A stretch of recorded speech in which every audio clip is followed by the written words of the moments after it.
Chapter 86 Heavy rain is coming. In the vendor's frustrated expression, Uchiha Zenglyu took all the prizes lightly.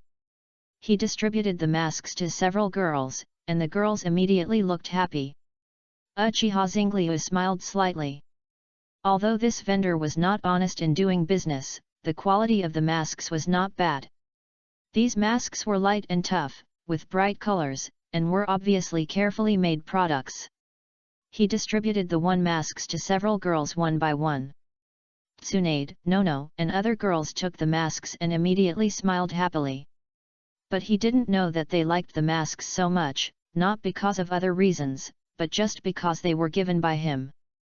Uchiha Zenglyu smiled slightly and his mood became relaxed. He looked around, the atmosphere of the celebration was getting more and more lively, people were laughing and talking, and the stalls were full of goods. He felt as if he had integrated into this joyful world and forgotten all his troubles. After that, I don't know what the girls whispered. Nono and Tsunade changed their previous tit-for-tat momentum, and the three of them started to talk and laugh with Uchiha Zenglyu to visit the celebration. After that, they tasted various delicacies together and played some interesting games. The bright moon was hanging high, and they were still immersed in the joyful atmosphere. At this time, several fireworks slowly flew high into the sky, breaking the tranquility of the night. Uchiha Zenglyu and several girls looked up, and their eyes were attracted by the wonderful fireworks show. The fireworks bloomed in the night sky, they bloomed with brilliant light, and each firework was like a beautiful dream. Their mood was also infected by the fireworks and became cheerful. Several girls cheered excitedly, waving their masks in their hands, as if cheering for the fireworks. Uchiha Zenglyu looked at them quietly, his heart filled with warmth and satisfaction. Uzumaki Water not far away, he watched this scene with several clan leaders including Uchiha Eng. Seeing their happy faces, he couldn't help but sigh. That's great. This is what Hashirama wants to see. After the new year, the ninjas of Konoha quickly changed their mindsets. In order to welcome the upcoming Chunin exam, even Uzumaki Mito was busy. In order to ensure the smooth progress of this exam, a large number of people participated in the preparations. Besides, everyone above the rank of Jonin in Konoha basically knew about the existence of Uchiha Seiyuu. In their eyes, this was not an exam, but an exhibition match. An exhibition match that announced to the rest of the ninja villages, the times have not changed. With this idea in mind, the ninjas involved in the preparations worked hard. They knew the importance of this exam, and what it meant to the representatives of other ninja villages. They wanted to see the expressions on the faces of the representatives of those ninja villages, and wanted to see their astonishment when facing the powerful strength of Konoha village. After the original accumulation of capital, Uchiha Zenglyu is now idle. He can't stay idle and began to instruct Tsunade and others to practice and refine some elixirs they need. While he was spending his days leisurely, the people of other ninja villages also began to set off for Konoha. Between the sky and the earth filled with yellow sand, the sand village is located in this barren place. This barren desert seems to be a corner forgotten by life, but on this seemingly barren land, the sand village survived with their tenacity and perseverance. The second generation Kaze Cage shaman stood on the top of the village and looked into the distance. He turned to face Haisha and Kisha, both of whom were outstanding ninjas in the village. Kurosawa and Akashi, this time it's all up to you. Akashi, the 10 Kinmatsu are now in your hands. Remember, you can only control 3 at a time. If there are more, you won't be able to control them. Kurosawa, I'm confident in your strength, but you must be careful. Our sand village must win this time.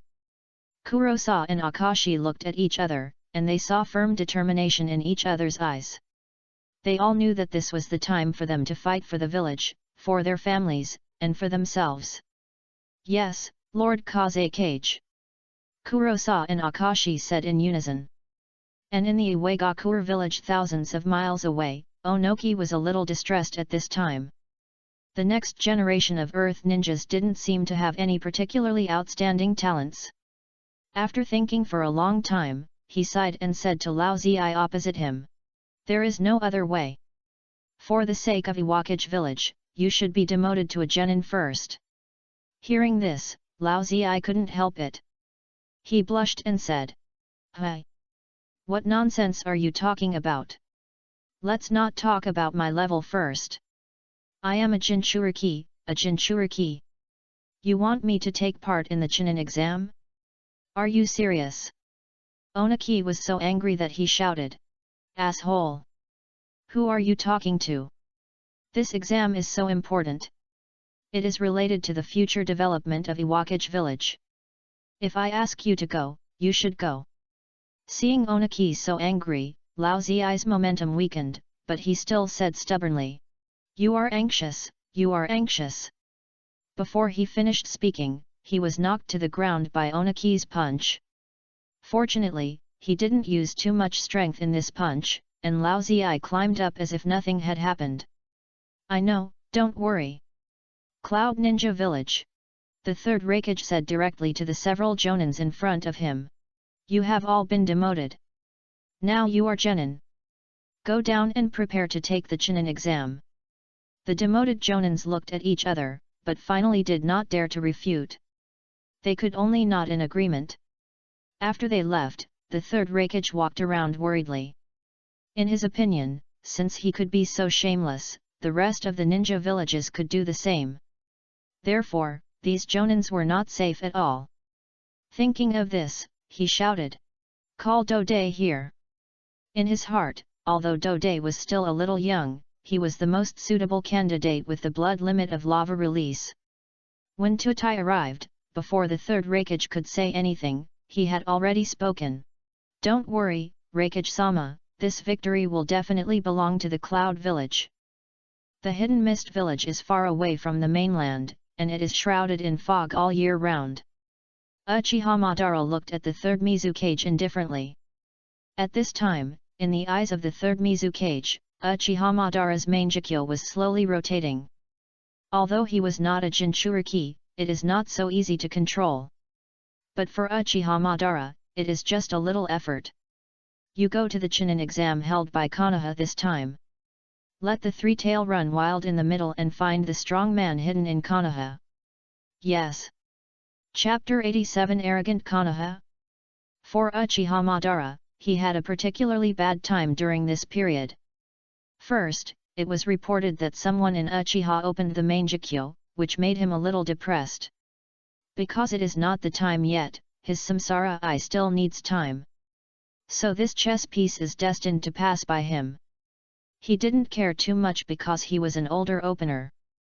When he died, Uchiha Madara was going to reclaim his eyes. However, not long after, all the white Zetsu he sent to Konoha village suddenly lost contact, which shocked him. In Uchiha Madara's opinion, even if Uzumaki Mito discovered white Zetsu, so many white Zetsu would not be able to escape. Even if he himself, there was no way to do this except to start a large-scale clearing. Therefore, he decided to use the upcoming Chunin exam to test the situation in Konoha. To see if Konoha had any changes that he didn't know about. So, he came to the Hidden Mist Village. This place is far away from the mainland, and the blood mist policy advocated by the third Mizukage also made him lose the support of the people. This is simply the most suitable chess piece for Uchiha Madara. Unfortunately, the Moon Eye project is still the most important. And that hateful woman can actually use the power of the Nine Tails. However, everything is still in my plan. Wait, Hashirama, I am the one who will bring permanent peace to the ninja world. Is this Konoha village? It is indeed flourishing and bustling. It would be great if our sand village also had such conditions. Kisha sighed, his eyes lingering on the streets and alleys, looking at the villagers and shops coming and going. His tone was full of yearning and envy for Konoha village, and even a little jealousy. Haisha shook his head helplessly, patted his forehead lightly, and then pulled Kisha's sleeve, signaling him to restrain himself. "Okay, Kisha, don't forget the purpose of our visit this time," Haisha reminded, his tone serious and calm. After hearing this, Kisha reluctantly withdrew his gaze, he sighed deeply, and then nodded. Behind them, a group of sand ninjas were also whispering, and many of them had similar reactions to Akashi. "Are you from the Sand Ninja village?" Just as they were about to register for the Chunin exam, a voice suddenly came from beside them. They turned around and saw a ninja wearing a Konoha forehead protector. At this time, he was looking at them seriously. "Yes, we are all from the Sand Village." "What's the matter?" one of the Sand Ninjas asked. Hearing this answer, the Konoha ninja showed a formal smile and said, "Please don't misunderstand, I am your host. I will guide you to register in Konoha and arrange a place for you to stay. Please come with me." The Sand Ninjas exchanged glances with each other and were silent for a while. They felt that it was unlikely to pretend to be a Konoha ninja in Konoha village, so they breathed a sigh of relief and agreed.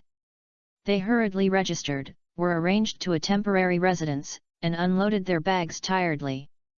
However, they soon discovered that there were not only ninjas from the Sand Village, but ninjas from different ninja villages had gathered here. "Hey, people from the Sand Village, do you want to join forces?" a burly cloud ninja asked loudly. Akashi and Kurosha looked at each other and met his gaze. They noticed that the surrounding ninjas did not seem surprised by the cloud ninja's proposal, and it was obvious that they had planned it in advance. Seeing that their attention had been attracted, Dode strode in front of them and said seriously, "Except for your Sand Village, we have decided to eliminate the ninjas from Konoha village first." He asked with a sharp look in his eyes. "The other small ninja villages also have this attitude. How about you join us together?" Akashi and his group widened their eyes and looked at the cloud ninja in front of them with surprise, and they were a little hesitant. They were in the accommodation arranged by Konoha. Is it really appropriate to talk about joining forces to eliminate Konoha on this occasion? As if he could see their inner thoughts, Tutai sneered, with a hint of disdain and anger in his tone. "Haven't you figured it out yet? The people in Konoha did it on purpose. They deliberately put us all together and let us join forces, as if victory was already in their hands." At this point, his voice gradually became louder, and anger spread in his heart. Yes, attitude was too arrogant. He put them all together, regardless of their strategies. It was as if he was saying, "No matter how you attack, the final victory must belong to Konoha." Dode gritted his teeth, and his anger erupted like a volcano. He felt despised and insulted. Konoha's decision was a provocation to him. He couldn't stand this attitude. He wanted to prove to Konoha that their decision was wrong. "Yes, Konoha has gone too far this time. We have decided to eliminate Konoha first and let them suffer the consequences." Lao Zi also walked out from the side, and his heavy voice echoed in the air. His eyes flashed with firm determination, and it was obvious that he was also deeply angry about Konoha's decision. Seeing that the Rock Ninja also participated as the Cloud Ninja said, the Sand Ninjas also nodded and agreed to the plan. It's not a good feeling to be looked down upon, and they can't stand it either. In the Senja mansion, Uzumaki Mito sat on a bamboo chair in the courtyard, and she looked deeply at Uchiha CEO. "Aren't you afraid of breaking the mentality of these ninjas? But it is indeed a good arrangement." She spoke slowly, her tone full of thoughtfulness. Uchiha CEO stood in the courtyard, looking at Uzumaki Mito speechlessly, secretly patting his stomach and his heart. "When I said it, I don't know who agreed with excitement. Everyone is a fun person, no one says anything to anyone." The scene at that time appeared in front of him. When he proposed this plan, Uzumaki Mito was like a beast seeing prey, full of excitement and expectation. Perhaps his inner thoughts were too obvious, and Uzumaki Mito looked at him with more and more wrong eyes. Uchiha CEO, who knew the level of perception of the person in front of him, quickly changed the subject. "Mito Grandma, is it really possible for Konoha to have only me and Heitake Sakumo participate in this Chunin exam?" Hearing this, Uzumaki Mito's attention was successfully diverted. She slowly stood up and stretched, revealing a lazy confidence in her tone. "I originally wanted you to go alone, but Heitake wanted to contribute to Konoha, so I agreed to let him go. As for the others, there is no objection to my proposal, little Zingliu." Uchiha Zingliu believed this. After all, in their opinion, the current Uchiha Zingliu is not just a small exam. Even if he goes to flatten a ninja village, it may be more than enough. Hehe, those people in the ninja village must be very angry now. Yes, the Umbu said that they have decided to unite and eliminate Konoha first. As they said this, the two foxes, one big and one small, smiled at each other. Chapter 88 Joint Chunin Exam. Before the Chunin exam was fully launched, the undercurrent situation had already quietly grown in every corner of Konoha. Behind this seemingly calm situation, the four major ninja villages reached an unprecedented agreement under the deliberate arrangement of Konoha. Those small ninja villages that could only look up to the four major ninja villages on weekdays were also involved in this temporary alliance, forming a seemingly indestructible front. Among them, the Kusagakuer, which had an erratic position during the war, was also quietly mixed in at this moment. In the eyes of Uchiha Zingliu, Kusagakuer was undoubtedly a short-sighted and spineless existence. If there is anything that Kusagakuer is most famous for, it is that its ninjas are proud to steal the ninjutsu of other villages. They are keen to obtain precious ninjutsu from other villages through various means, whether through transactions, espionage or other means. And after the demise of the Uzumaki clan, Karen's mother, as a member of the Uzumaki clan, wandered to Kusagakuer. She awakened the bloodline limit of physical healing, which Uchiha Zingliu thought was a real talent. After all, this world is respected by the strength of blood. However, the Kusagakuer village only used her as a human pill, completely ignoring the possibility that she might grow into a powerful fighting force. They did not have their own firm position, but only knew how to swing between the strong. Whoever was stronger, they would lean towards him. In the subsequent Ninja World Wars, Kusagakuer village had such operations. They moved with the wind and only chose to stand on the side of the winner. This unprincipled fence-sitting behavior made Uchiha Zingliu somewhat disgusted with this ninja village. Just like now, Kusagakuer village is an ally of Konoha, but it has reached a cooperation agreement with the four major ninja villages behind the scenes. This is undoubtedly a betrayal and departure from Konoha. They simply felt that Konoha could not compete with the joint efforts of the other ninja villages in this exam, so they chose to lean towards the four major ninja villages in advance. This behavior undoubtedly shows what kind of village the Kusagakuer is. Even Uzumaki Mito was a little disgusted when he learned about this. Hate this village. After all, no one wants to be stabbed by an ally when they are fighting with others. The Whirlpool country did not participate in this Chunin exam this time. But they also sent people to explain the situation to Uzumaki Mito. Uchiha Ceu didn't know the specific content. Just know that there might be something wrong with the Whirlpool country. This made Uchiha Ceu remember it in his heart. After all, although it is not the time for the Whirlpool country to be destroyed yet. But Uchiha Ceu, this butterfly, has blown the plot beyond recognition. Red Sand and Black Sand led the people of the Sand Village all the way to the Chunin exam site.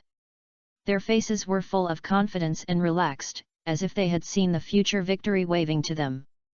After all, although this test has not yet begun, in their opinion, Konoha has been eliminated.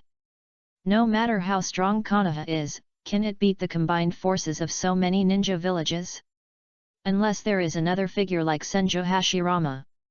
After Konoha was eliminated, the other ninja villages would definitely not be able to beat them. Unfortunately, the people from the other ninja villages actually thought the same way.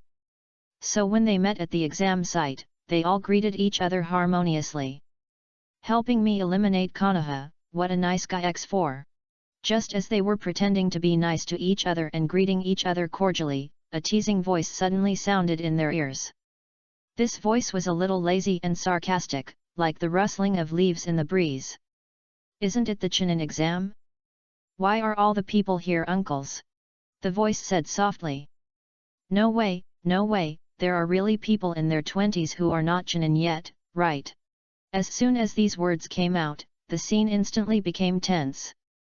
The ninjas from the 4 major ninja villages were filled with angry flames in their astonished eyes. They looked in the direction of the voice and saw a child standing there, looking at them with a mocking face. His eyes revealed a kind of disdain and contempt, as if telling them that he didn't take them seriously at all.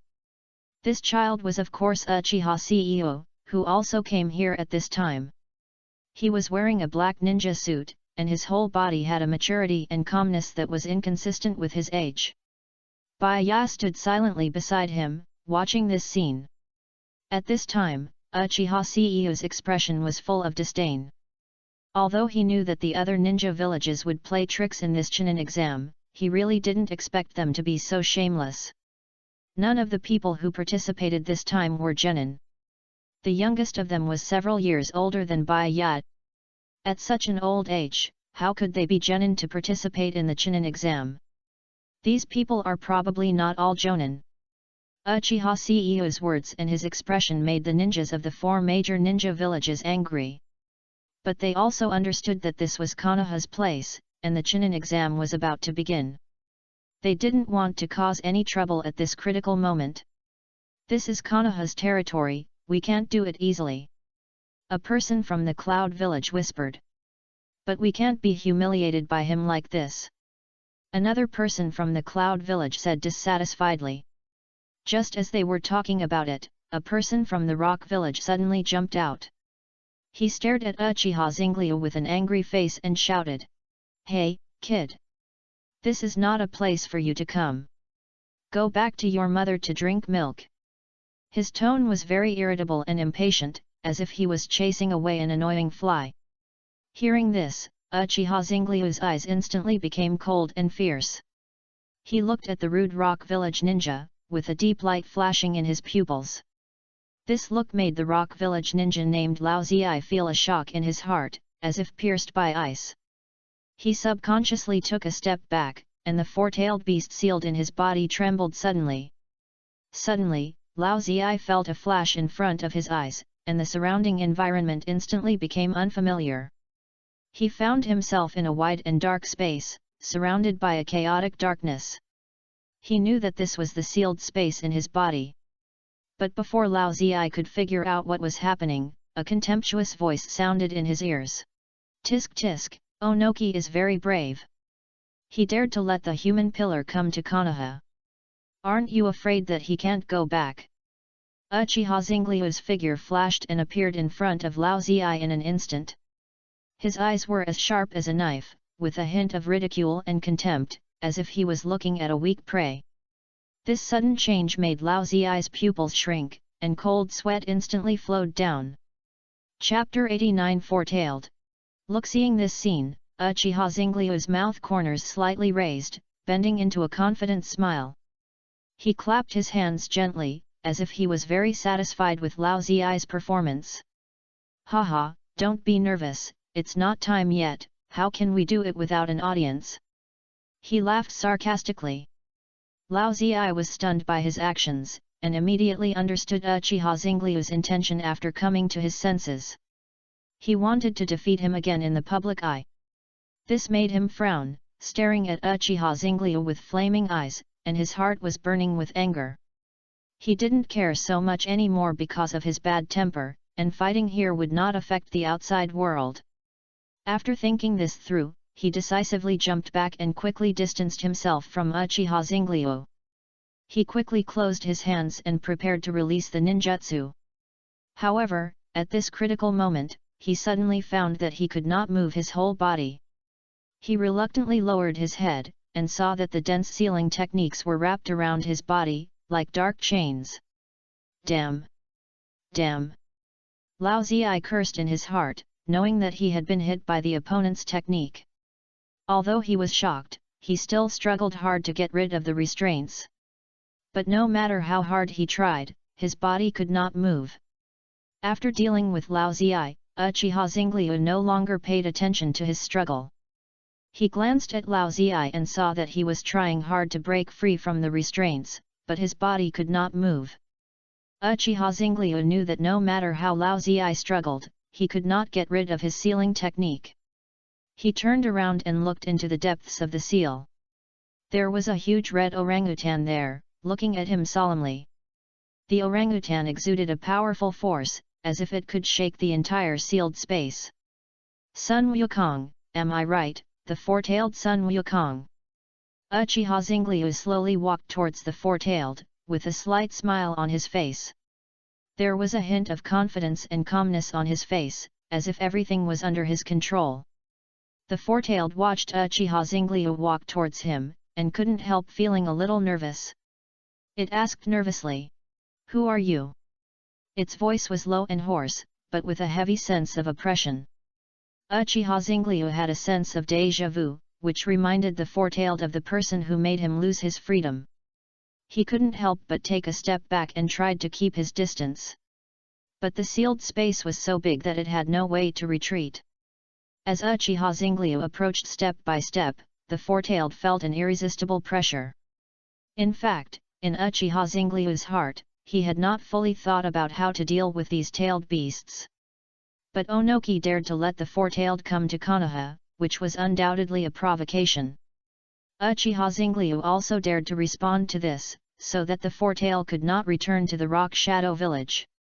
Now, Uchiha Xingliu couldn't help laughing at the four-tail. He didn't know that the four-tail was free at the beginning, but was suddenly captured by two strong men. When they caught him, they said it was too dangerous, but they beat it like an adult beating a child. This left a big psychological shadow in the heart of the four-tail. So when he saw Uchiha Xingliu laughing, the string in the four-tail's heart broke at once. It opened its bloody mouth and roared, ready to release the tailed beast ball. However, at this moment, Uchiha Xingliu suddenly moved. He flashed and appeared in front of the four-tail in an instant, stretched out a hand, and gently pressed it on its chest. The next moment, the four-tail ended up like Lao Ziai. It only felt that its body was bound by a powerful force.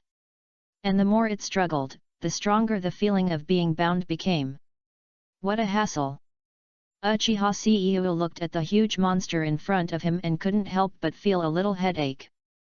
Dealing with the tailed beast is not a simple matter, especially since the four-tail's Jinchuriki is still a candidate for the Chunin exam.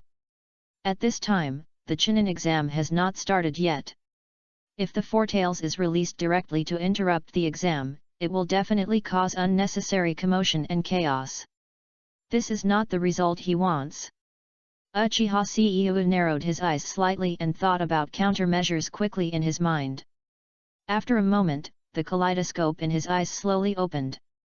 At the same time, the body of the four-tail's Son Goku trembled slightly, and the originally violent demeanor gradually became quiet. Lao Ziai was stunned not far away, his eyes wide open, and a storm in his heart. He couldn't believe his eyes. The four-tail's Son Goku was subdued so easily. Is this still the four-tails who gets angry at him at every turn? Lao Ziai began to doubt his decision. If he had known earlier, he shouldn't have stepped forward impulsively. Anyway, those wild cloud ninjas barbarians will also take action. Now, I've been caught by a big bomb, and I really regret it. Uchiha Xingliu glanced at Lao Ziai, and a hint of teasing flashed in his eyes. After seeing that the four-tailed beast had completely calmed down, he turned his eyes to Lao Ziai again. Then he took a step and walked towards Lao Ziai. When Lao Ziai saw Uchiha Xingliu walking towards him, he couldn't help but feel a little flustered. He smiled calmly and said, "Ha, ha, do you believe me if I say I was joking just now?" Uchiha Xingliu couldn't help laughing when he heard Lao Ziai's words. He shook his head, walked in front of Lao Ziai, and smiled. "I still like your rebellious look just now, can you recover?" As he said that, he reached out and patted Lao Ziai's shoulder.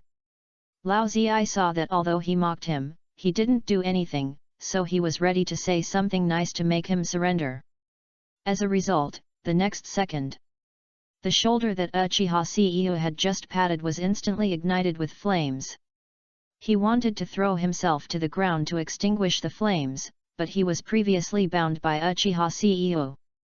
At this moment, the restraints were not untied. So he could only watch his shoulder turn into a sea of fire, and the flames were like winding snakes, wandering on his skin. The intense burning sensation rushed directly into his heart like a knife cut, making him scream. Just when he couldn't help it and wanted to beg for mercy from Uchiha CEO, he found that he had disappeared. Uchiha CEO no longer cared about what happened in the sealed space at this time. Those flames only made Lao Ziyi suffer a little, and would not kill him directly. If the audience hadn't been in place, the actors wouldn't have died directly. Uchiha CEO had long ago pulled out the four tails in Lao Ziyi's body and sealed it up. He was not a saint, and he couldn't just spit in his face. In Uchiha Seiryu's opinion, it was a bargain for him to suffer a little. Of course, the outside world would know what happened in the sealed space. And they said a lot, but in fact, those things just happened in a short time. The ninjas in the outside world only saw Lao Ziyi jump out and prepare to make trouble for Uchiha Seiryu. They had no idea what had happened. When the two cloud ninjas saw someone taking the lead, they no longer hesitated and also laughed at him. Is there no one in Konoha? So they let the children take part in the Chunin exam. Chapter 90. The exam begins. Although Uchiha Seiryu did not wear Konoha's forehead protector, he was standing next to Heitake Sakumo. Although Heitake Sakumo did not have the name of the future White Fang, the Chunin exam was coming, and the other ninja villages would definitely need to collect intelligence. And Heitake Sakumo, who was known as a genius in Konoha, they would certainly know. And the person standing with him was naturally a contestant from Konoha. Since they have decided to join forces to eliminate Konoha, there is no need to be polite. What's more, it was Uchiha Zingliu who provoked them first. So of course these cloud ninjas couldn't help but mock. After hearing this, Uchiha Zingliu slowly turned his eyes away from Lao Ziyi and turned to the two cloud ninjas in front of him. The two cloud ninjas were originally full of teasing and disdain, but when they came into contact with Uchiha Zingliu's eyes, they began to panic unconsciously. His eyes were full of contempt, which penetrated the depths of their hearts. However, Uchiha Zingliu was too young and looked very confusing. So although the two cloud ninjas felt a little uneasy, they didn't want to be intimidated by a child. So, in order to hide their inner emotions, they said angrily, "What are you looking at? Haven't you seen your father?" One of the cloud ninjas glared at Uchiha Zingliu fiercely, trying to use this method to cover up his inner panic. Uchiha Zingliu ignored their words and actions, but just stood there quietly. His eyes revealed a kind of indifference and contempt, as if he was looking at two barking dogs. Anyway, the Chunin exam is about to begin, and these two cloud ninjas have been labeled dead by him. Their fate is already determined, and they are just waiting for his next move. The people around finally began to realize that Lao Ziyi was not right. They looked at Lao Ziyi and found that he was sweating profusely, and his pupils kept shrinking, as if he was experiencing great pain. When the two cloud ninjas were about to say something else, Tu Tai stepped forward to stop them. Tu Tai's eyes signaled them to look at Lao Ziyi. They looked over, and just one look made their hearts stop instantly. Lao Ziyi, as the first person to come out to provoke Uchiha Zingliu, is now like this. Almost everyone present could not understand Uchiha Zingliu. How did Uchiha CEO start? They only saw Lao Ziyi jump out and provoke him, and then the next moment, he lost the ability to resist, which made them extremely vigilant. Especially the rock ninjas at this moment, they knew Lao Ziyi's identity and strength. Lao Ziyi, as the Four Tails Jinchuriki, also has lava release, and none of them can beat him. Even such a person who is considered a master in the Hidden Rock Village is now powerless in front of Uchiha CEO. This sharp contrast made the rock ninjas feel helpless and fearful. And fear, like a dark vortex, quietly spread in their hearts. They feared Uchiha CEO's strength, and even more so his mysterious ability. They looked at each other, as if asking, "What should we do?" The cloud ninjas who had just mocked and trash-talked were now panicking. Although they felt bad just now, they didn't think it was a big deal. But now it's different. Uchiha CEO is obviously a very powerful character. They couldn't help but recall the cold eyes of Uchiha Zingliu just now, which was clearly the look of looking at a dead person. This terrible thought made them tremble involuntarily, and cold sweat broke out on their foreheads. They kept swallowing their saliva, trying their best to hide their fear. The atmosphere became tense in an instant. No one dared to speak easily, and everyone's eyes were focused on Uchiha Zinglio. But he moved his eyes to the high platform not far away. Sure enough, a familiar figure appeared on the high platform the next second. Uchiha Shien didn't know when he had come to the high platform. After he coughed to attract everyone's attention, he announced in a loud voice. "Okay, the Chunin exam officially begins, everyone be quiet. Tomorrow's game will be watched by nobles and even daimyo from various countries. There are too many people now, so..." At this point, he paused, his eyes swept over the crowd, and stayed on Uchiha Zinglio for a moment. Then he said word by word. "Today is just the preliminary test, and 12 people will be selected as candidates for tomorrow's finals. The forest behind you is the location of the preliminary test. There are 12 scrolls in it. No matter what means are used, those who come out with the scrolls before dark will pass." As he said this, he pointed his finger in the direction of the forest. "Do you understand?" After saying this, he stared at everyone with a sharp gaze, full of oppression. Under his gaze, the ninjas present couldn't help but say that they understood. Seeing that they understood the rules, Uchiha Shien nodded with satisfaction. His eyes swept over everyone and finally fell on a motionless figure. His face was a little gloomy and he frowned. "Which ninja village is that person from? What's wrong with him? Doesn't he know that the exam is about to start?" he asked in a deep voice, revealing obvious displeasure in his tone. The rock ninjas saw the examiner noticed Lao Ziai, and their faces showed nervous expressions. They knew in their hearts that this was Konoha, the examiner was also from Konoha, and Uchiha Zinglio was undoubtedly a member of Konoha. This made them hesitate when facing Uchiha Shien's questioning, not knowing how to explain. Uchiha Zinglio frowned impatiently. Seeing them hesitate, he raised his hand and snapped his fingers. Then, Lao Ziai's body trembled violently, as if touched by an invisible force. The next second, Lao Ziai's expression suddenly became painful, his body began to tremble violently, and the whole person seemed to lose control. "Ah!" Lao Ziai shouted loudly, his voice full of pain and fear. His eyes were wide open, and his hands were tightly grasping his body, as if he was trying his best to endure the pain. With this shout, Lao Ziai suddenly knelt on the ground, gasping for breath. His face was full of sweat, but his eyes revealed an expression of relief. He gritted his teeth and tried to keep himself calm. At the same time, he was secretly glad that he finally escaped from that terrible hell. Uchiha Zinglio's figure has been deeply imprinted in his mind. He has listed him as someone who must not be provoked. The reaction between the two undoubtedly explains the cause of the problem. Uchiha Shien naturally would not embarrass his own people, so he directly bypassed the problem.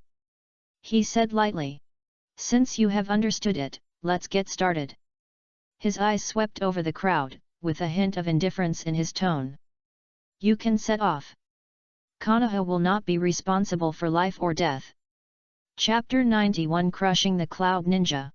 Uchiha Shien said this with a hint of cruelty in his tone. It also made everyone present knew that this was not a good place, nor an amusement park, but a ninja world full of competition and death. With his announcement, the crowd began to disperse, heading to their respective entrances, entering the forest and starting to look for scrolls. Uchiha Zinglio looked meaningfully in the direction of the Cloud Ninja. Then, he turned and entered the forest, disappearing from everyone's sight.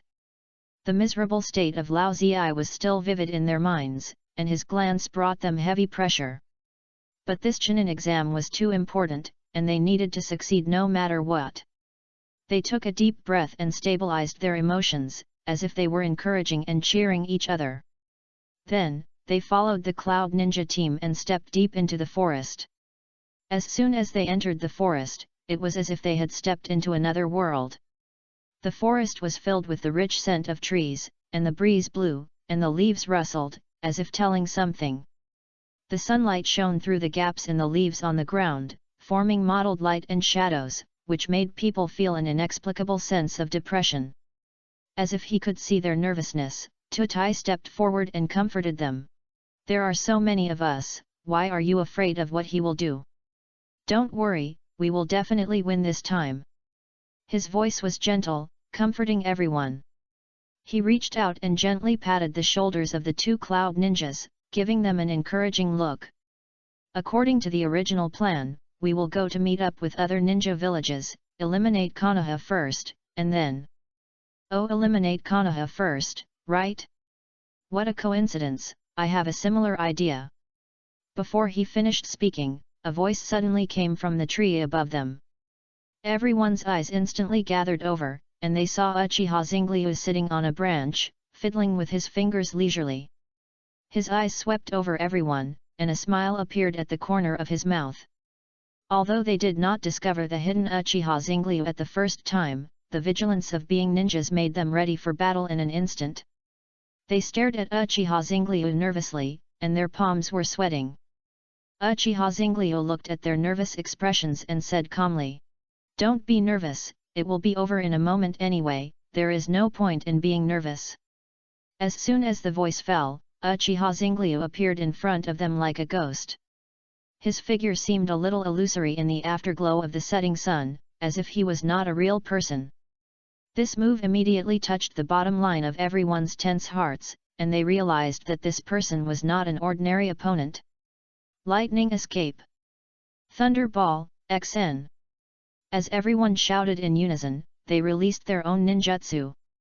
One after another, thunder balls cut through the air like lightning and attacked Uchiha Zenglyu. At the same time, several cloud ninjas with lightning flashing all over their bodies also rushed to Uchiha Zenglyu from the side, with a firm light flashing in their eyes. Facing the joint attack of the cloud ninjas, Uchiha Zenglyu seemed very indifferent. He held out his hand expressionlessly in front of him and said slowly, "Flame style. Amaterasu." The next second, a wisp of black flame spread from his hand, instantly engulfing the thunder ball and the rushing cloud ninjas. His figure also looked even more invincible against the backdrop of the flames. Impossible! How could he be so strong?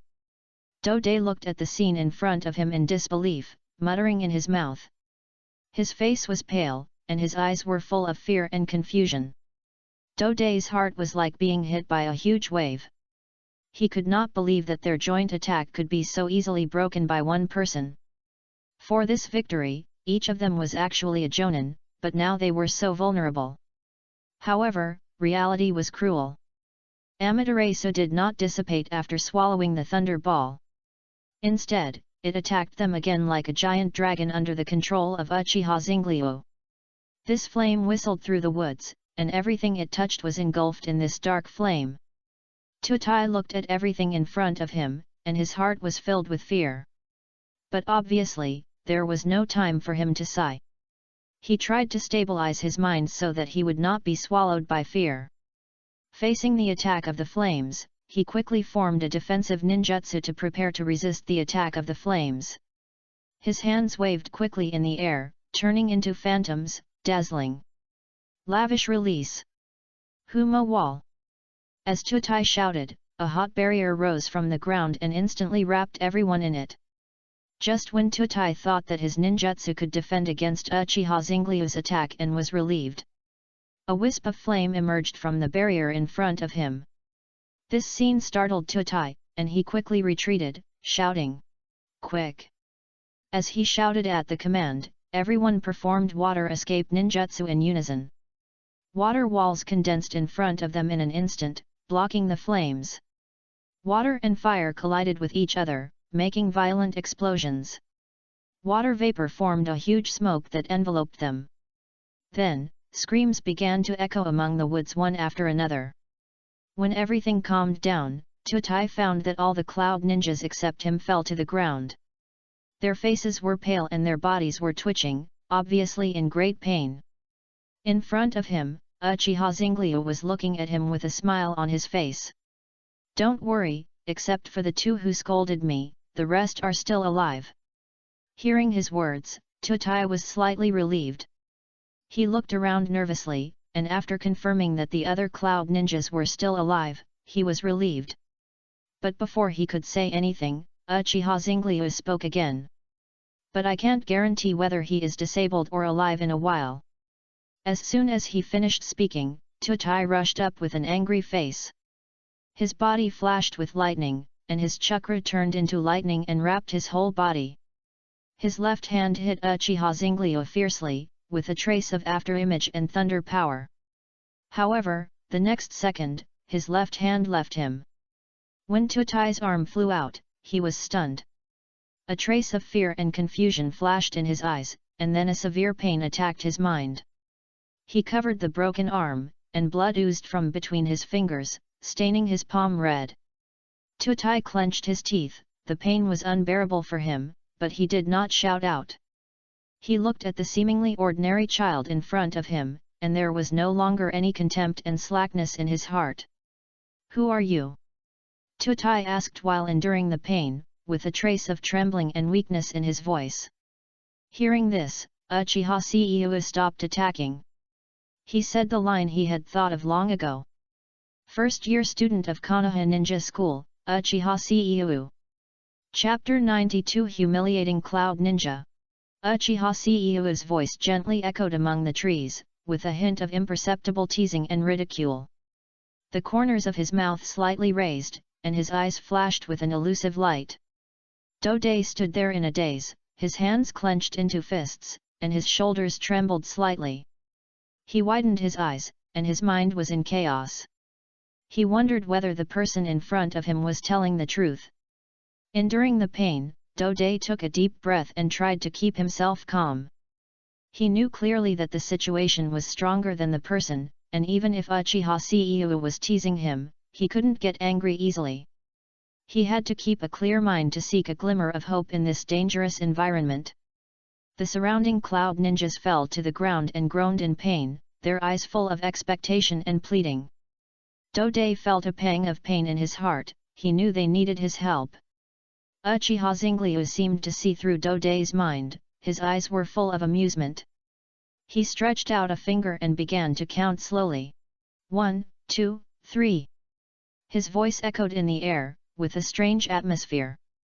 "Including you, there are a total of 10 people still alive, 10 million taels per person, 100 million taels, and I will let you go," Uchiha Zenglyu said lightly. Dode bit his lower lip tightly, weighing the pros and cons in his heart. Just as he was about to bargain, Uchiha Zenglyu spoke again. "You are all jonin, especially you. Even if it is the Cloud Village, losing so many jonin at once is a big loss. You have to think about it. I will only show mercy once." Hearing this, Tutai knew that he had no choice. He took a deep breath and tried to calm his anger and helplessness. Then, he slowly said, "Okay, I promise you." There was a hint of pleading and hope in his tone. Then, he continued. "But we don't have that much money now. We need to give it to you after this exam." His voice trembled a little, revealing his inner anxiety and uneasiness. Hearing this, Uchiha Zenglyu sneered and showed a look of disdain on his face. He shook his head slowly and said, "You are so confused. When did I say I would let you go? You were supposed to pay me 100 million taels after the exam." Then, Uchiha Zenglyu said, "Now, go and collect all the things from them and give them to me, and I will let you go." The corners of his mouth rose slightly, and his eyes flashed with an elusive light. Listen, at this point, even though Tutai knew that he couldn't anger the person in front of him now, he couldn't help but shout out, "You!" He clenched his hands into fists, and the veins on his forehead bulged, showing his inner anger and dissatisfaction. But before he could finish, he saw Uchiha Zenglyu's eyes slowly turned into a kaleidoscope. This made his words stuck in his throat and he couldn't say them anymore. Tutai's face turned pale in an instant, and his eyes widened, as if he had seen something terrible. The surrounding Kumo ninjas also showed a look of horror when they saw this scene. They all knew the horror of Uchiha Mangekyo, and they also understood that the person in front of them was not joking at all. Uchiha Zenglyu stood quietly in place, as if everything was under his control. Although Tutai is not the right-hand man of Kumo ninja in the future, he is also a high-level Kumo ninja. He clearly knows how Uchiha Madara got the title of Battlefield Shura, which was made of the flesh and blood of the enemy. At the same time, he also understood the fear and despair brought by the Mangekyo at that time. And the Uchiha Cu in front of him also possessed this power. This was no longer an enemy that he could defeat by showing off. But at the same time, Tutai suddenly realized in his heart. He now knew that the Uchiha Cu in front of him did not want money at all, he was just humiliating them. If Uchiha Cu heard his inner thoughts, he would definitely give a positive answer. For Uchiha Cu, money is just a number, a simple item. Now asking him to search for things is indeed just humiliating them. And the next 100 million taels, if it is given by the Cloud Ninja Village, it is okay. But if the Cloud Ninja Village does not give it, he will prepare to take it himself. As for why he did not kill them, don't forget that the purpose of Uchiha Cu's participation in the Chunin exam with his true face this time is to show his reputation and strength on this stage. If he kills everyone, who will help him spread the news? To put it another way, for these ants, it would be more troublesome to hold back and not crush them to death. Uchiha Zenglyu looked around and noticed that the awake cloud ninjas were looking at him with fear as he expected.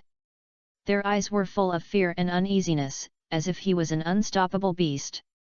Even Tutai, a small high-ranking official in the Cloud Ninja Village, could not hide the fear in his eyes.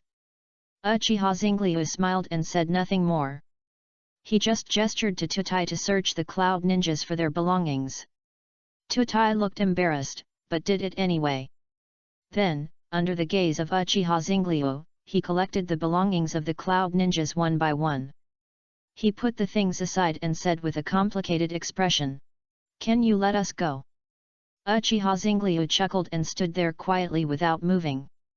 However, as he chuckled, the items on the side suddenly caught fire, and the flames were fierce and hot. After a while, all the items were burned to ashes. After doing all this, Uchiha Zenglyu walked away slowly. The surrounding environment gradually quieted down with his departure, leaving only the terrified and helpless expressions of Tutai and other cloud ninjas. Just as Uchiha Zenglyu passed by Tutai, a voice came into Tutai's ears. It was Uchiha Zenglyu's voice, and he said coldly, "Get 100 million ready, otherwise I will go to the Cloud Ninja Village to get it back myself." Hearing this, Tutai turned pale and the veins on his face bulged. But he could only silently bear this humiliation and pressure. After Uchiha Zenglyu left, he did not look for other ninja village teams. In his opinion, this was too slow. Instead of looking for them one by one, it would be better to let them all come to him. This preliminary test requires a scroll to pass. The next second, his terrifying perception covered the entire forest. Then his figure blurred for a moment, and then there were some more things in his hands. A closer look revealed that all 12 scrolls were in his hands. "That's it, right?" Uchiha Zenglyu murmured, with an inexplicable smile on his face. Chapter 93 Scroll Fight. At the same time, in the depths of the forest, Kisha, Haisha, and some sand ninjas were exploring carefully. They were always alert to the surrounding environment to prevent any possible danger. What excited them was that not far from their sight, a scroll was lying quietly on a huge stone. But this scroll was carefully hidden in a seemingly ordinary trap array, which made it impossible for them to take it away quickly. But just as they successfully cracked the trap array and were about to take it when they picked up the scroll, a figure suddenly passed through their sight and took the scroll away. They stared at this scene in amazement.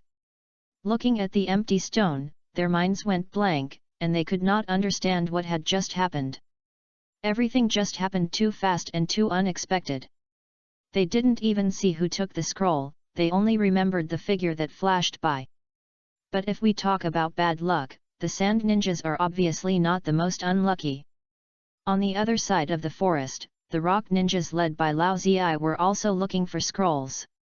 Their luck was obviously very good, and they found 2 scrolls in a short time. Lao Ziyi held the scroll in his hand, and the expression on his face changed from nervous to excited. He felt that his luck had changed and he didn't meet Uchiha Xingliu.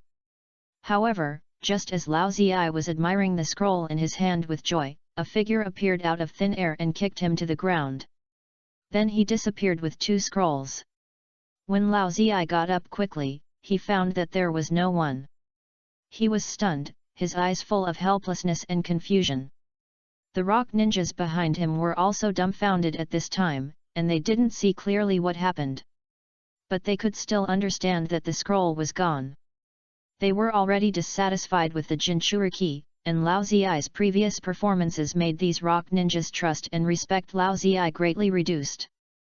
They began to question Lao Ziyi's ability and leadership, and believed that he was not competent for this task. So they decided to seize Lao Ziyi's command and rearrange the tasks and plans. After that, the teams of several ninja villages also joined together. They worked together and began to look for the scroll and Konoha's team members in the forest. However, the scroll had already been taken away by Uchiha Xingliu, and Konoha had only 2 people taking the exam this time. Heitake Sakumo was reminded by Uchiha Xingliu and had left the forest long ago.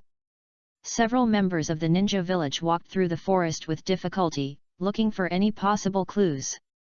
They sometimes separated and sometimes gathered together, keeping close contact with each other. Their eyes were as sharp as eagles, scanning every corner around them, not missing any possible traces. However, until the sky darkened and dusk came, the members of several ninja villages still found nothing. They were exhausted and depressed, as if they were trapped in endless darkness. When they gathered together and learned about this situation, they looked at each other, their hearts full of unwillingness and confusion. Especially the Sand Ninja and Rock Ninja whose scrolls were stolen. They knew that the only person who could steal the scrolls could be someone from Konoha. But after searching for so long, there was no trace at all, which made them very confused. In the end, they decided to leave the forest and go to Konoha to ask for an explanation. When they walked out of the forest, a bright light instantly broke through the sky. They looked up and saw Uchiha Xingliu sitting under a big tree, quietly waiting for their arrival.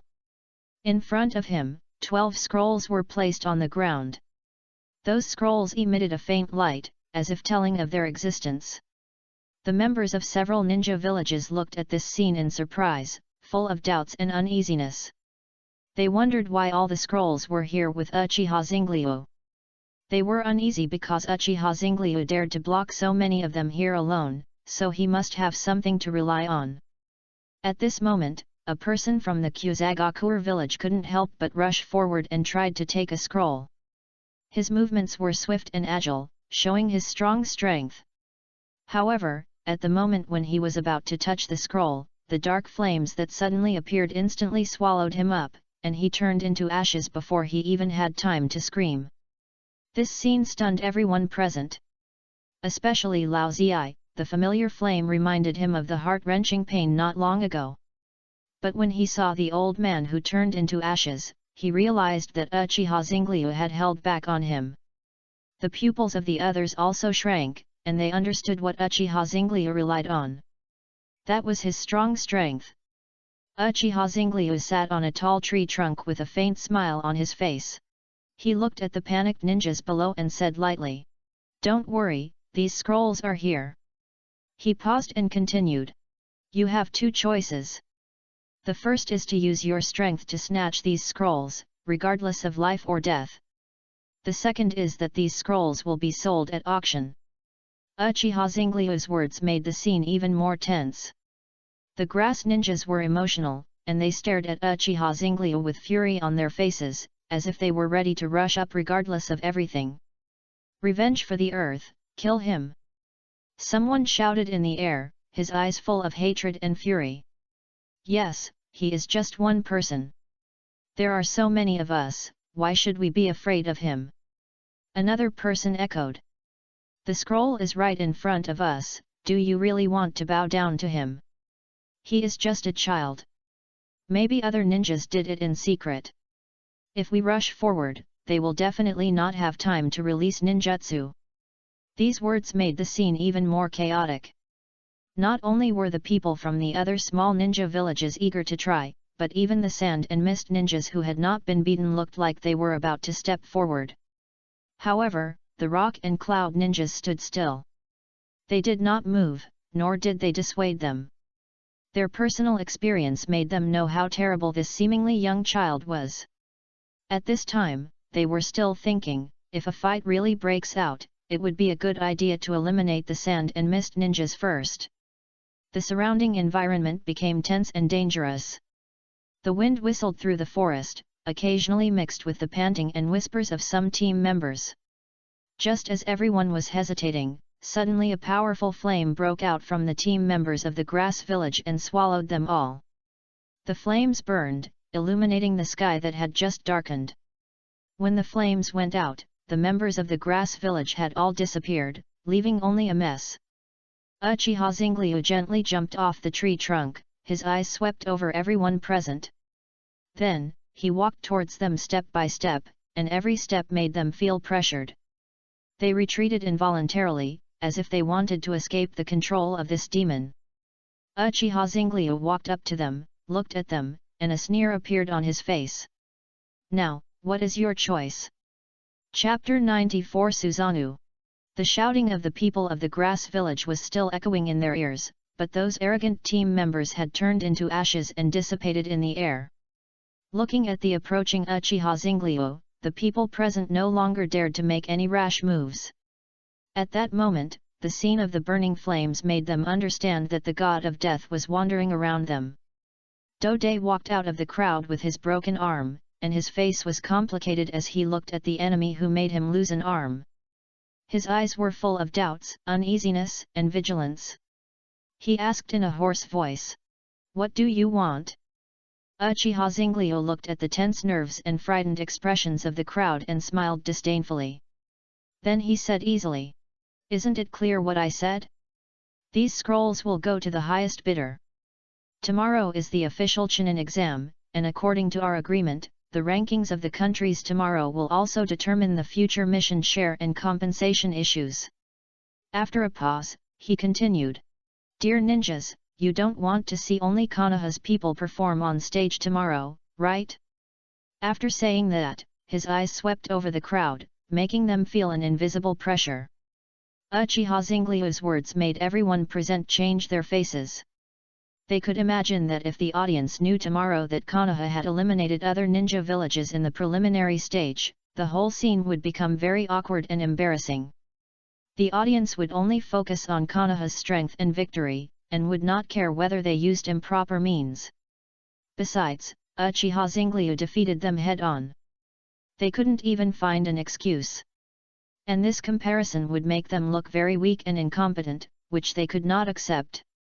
Dode and Kumo Ninja looked particularly ugly, and their hearts were filled with anger and frustration.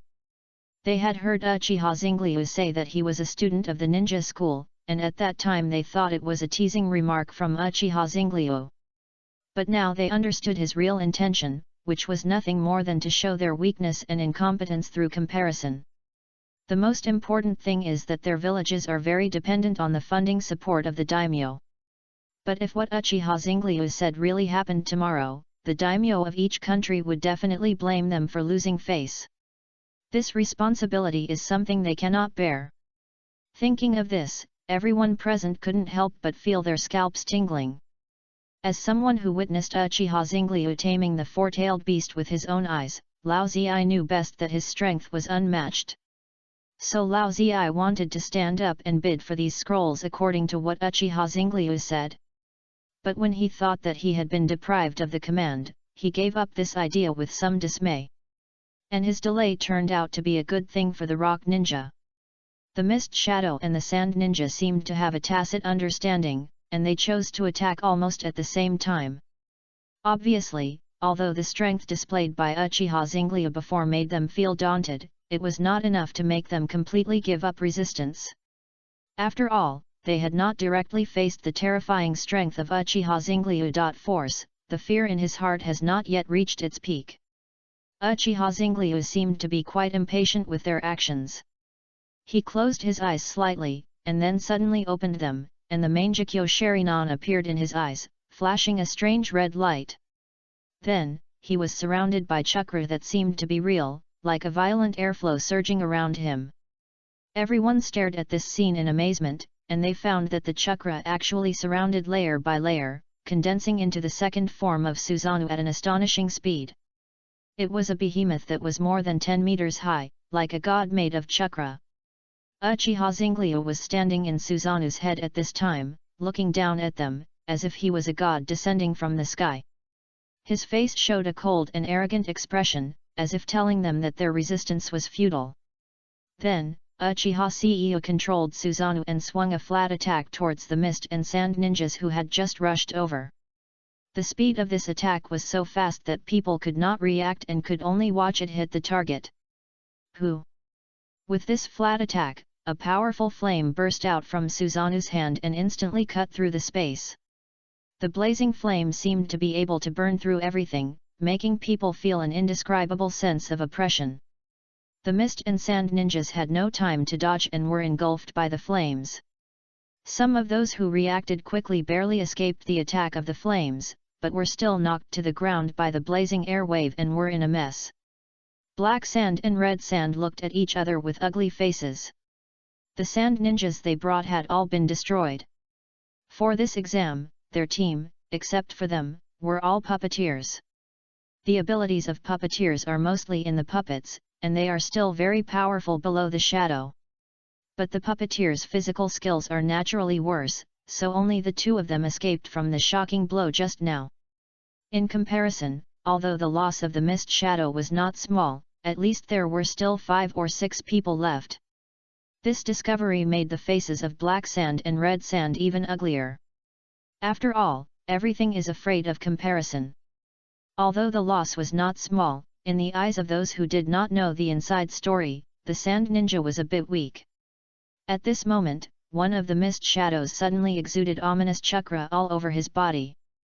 But his companion shook his head at him, and finally he reluctantly retreated back to the original place. And Uchiha Zenglyu looked at him thoughtfully, thinking in his heart, how can the three tails have a Jinchuriki? The difficulty is Uchiha Madara? Thinking of this, he had a little premonition in his heart that tomorrow's exam might have a lot of ups and downs. So, he didn't waste words. Compared with verbal persuasion, he prefers physical persuasion. The kaleidoscope in his eyes rotated again, and Susanoo suddenly became taller. Not only that, Susanoo was wearing armor, which made him look even more difficult to deal with. This instantly dissipated the remaining fighting spirit of the people present, and they were completely numb. They originally thought that the cage of their own village had demoted them, the Jonin, to participate in the Chunin exam, which was the safest measure.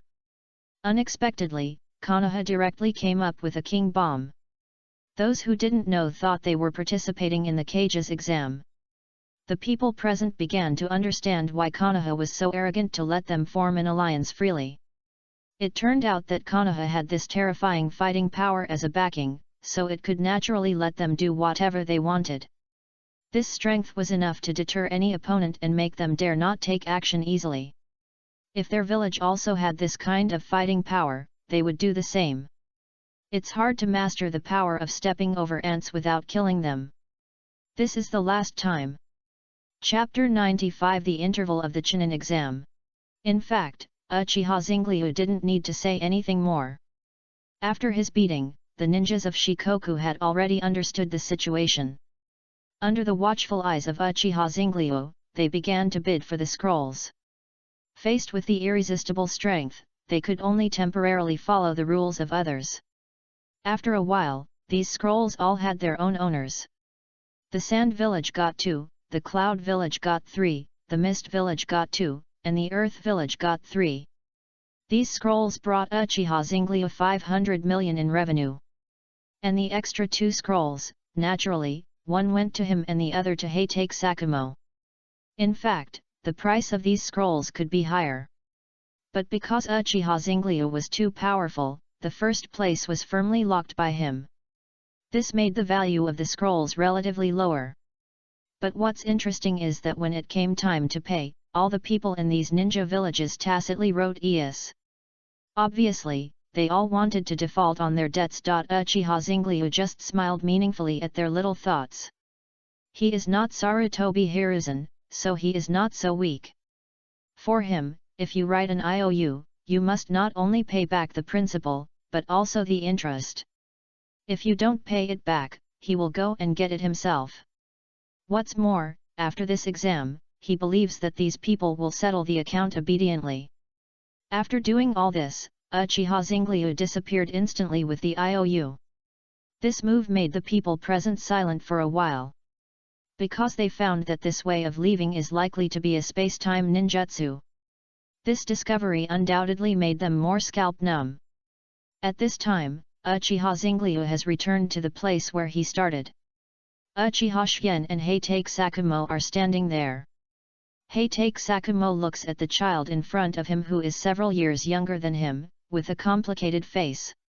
He thought that he would win for Konoha in this exam. But unexpectedly, he was led to win by a child. This made him unable to calm down. He was conceited and had some talent, but the person in front of him was like stars compared to the bright moon. Especially the giant formed by chakra just now. He learned from Uchiha Shien's side that it was the divine power of Uchiha, Susanoo. This made him feel that his past self was a little bit of a sitting well. But Heitake Sakumo did not give up on himself because of this, but became more motivated. He believed in himself, and in the future, he must have the strength to stand beside Uchiha Zingliu. Uchiha Shien did not think so much, but just said with some worry. Zingliu, is it really okay for you to use the Mangekyo like this? Hearing this, Uchiha Zingliu felt warm in his heart. In fact, Uzumaki Mito and many people asked him this question.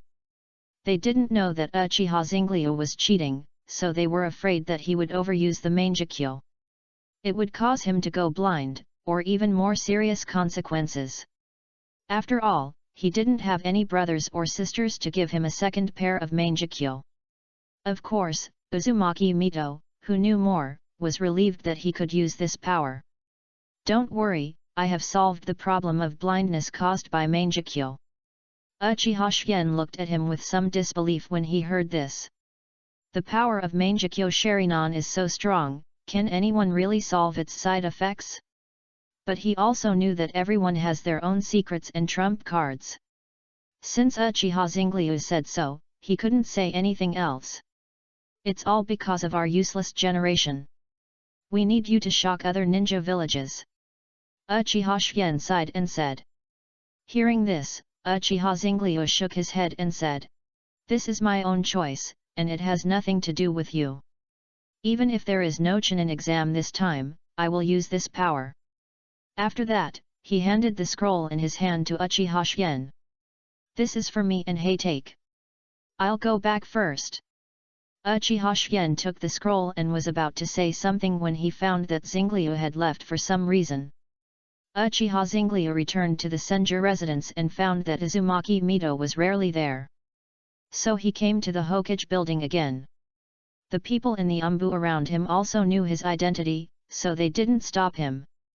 In this way, Uchiha Zingliu came to the Hokage's office unimpeded. He pushed open the door and saw Uzumaki Mito sitting there, frowning and looking at a document.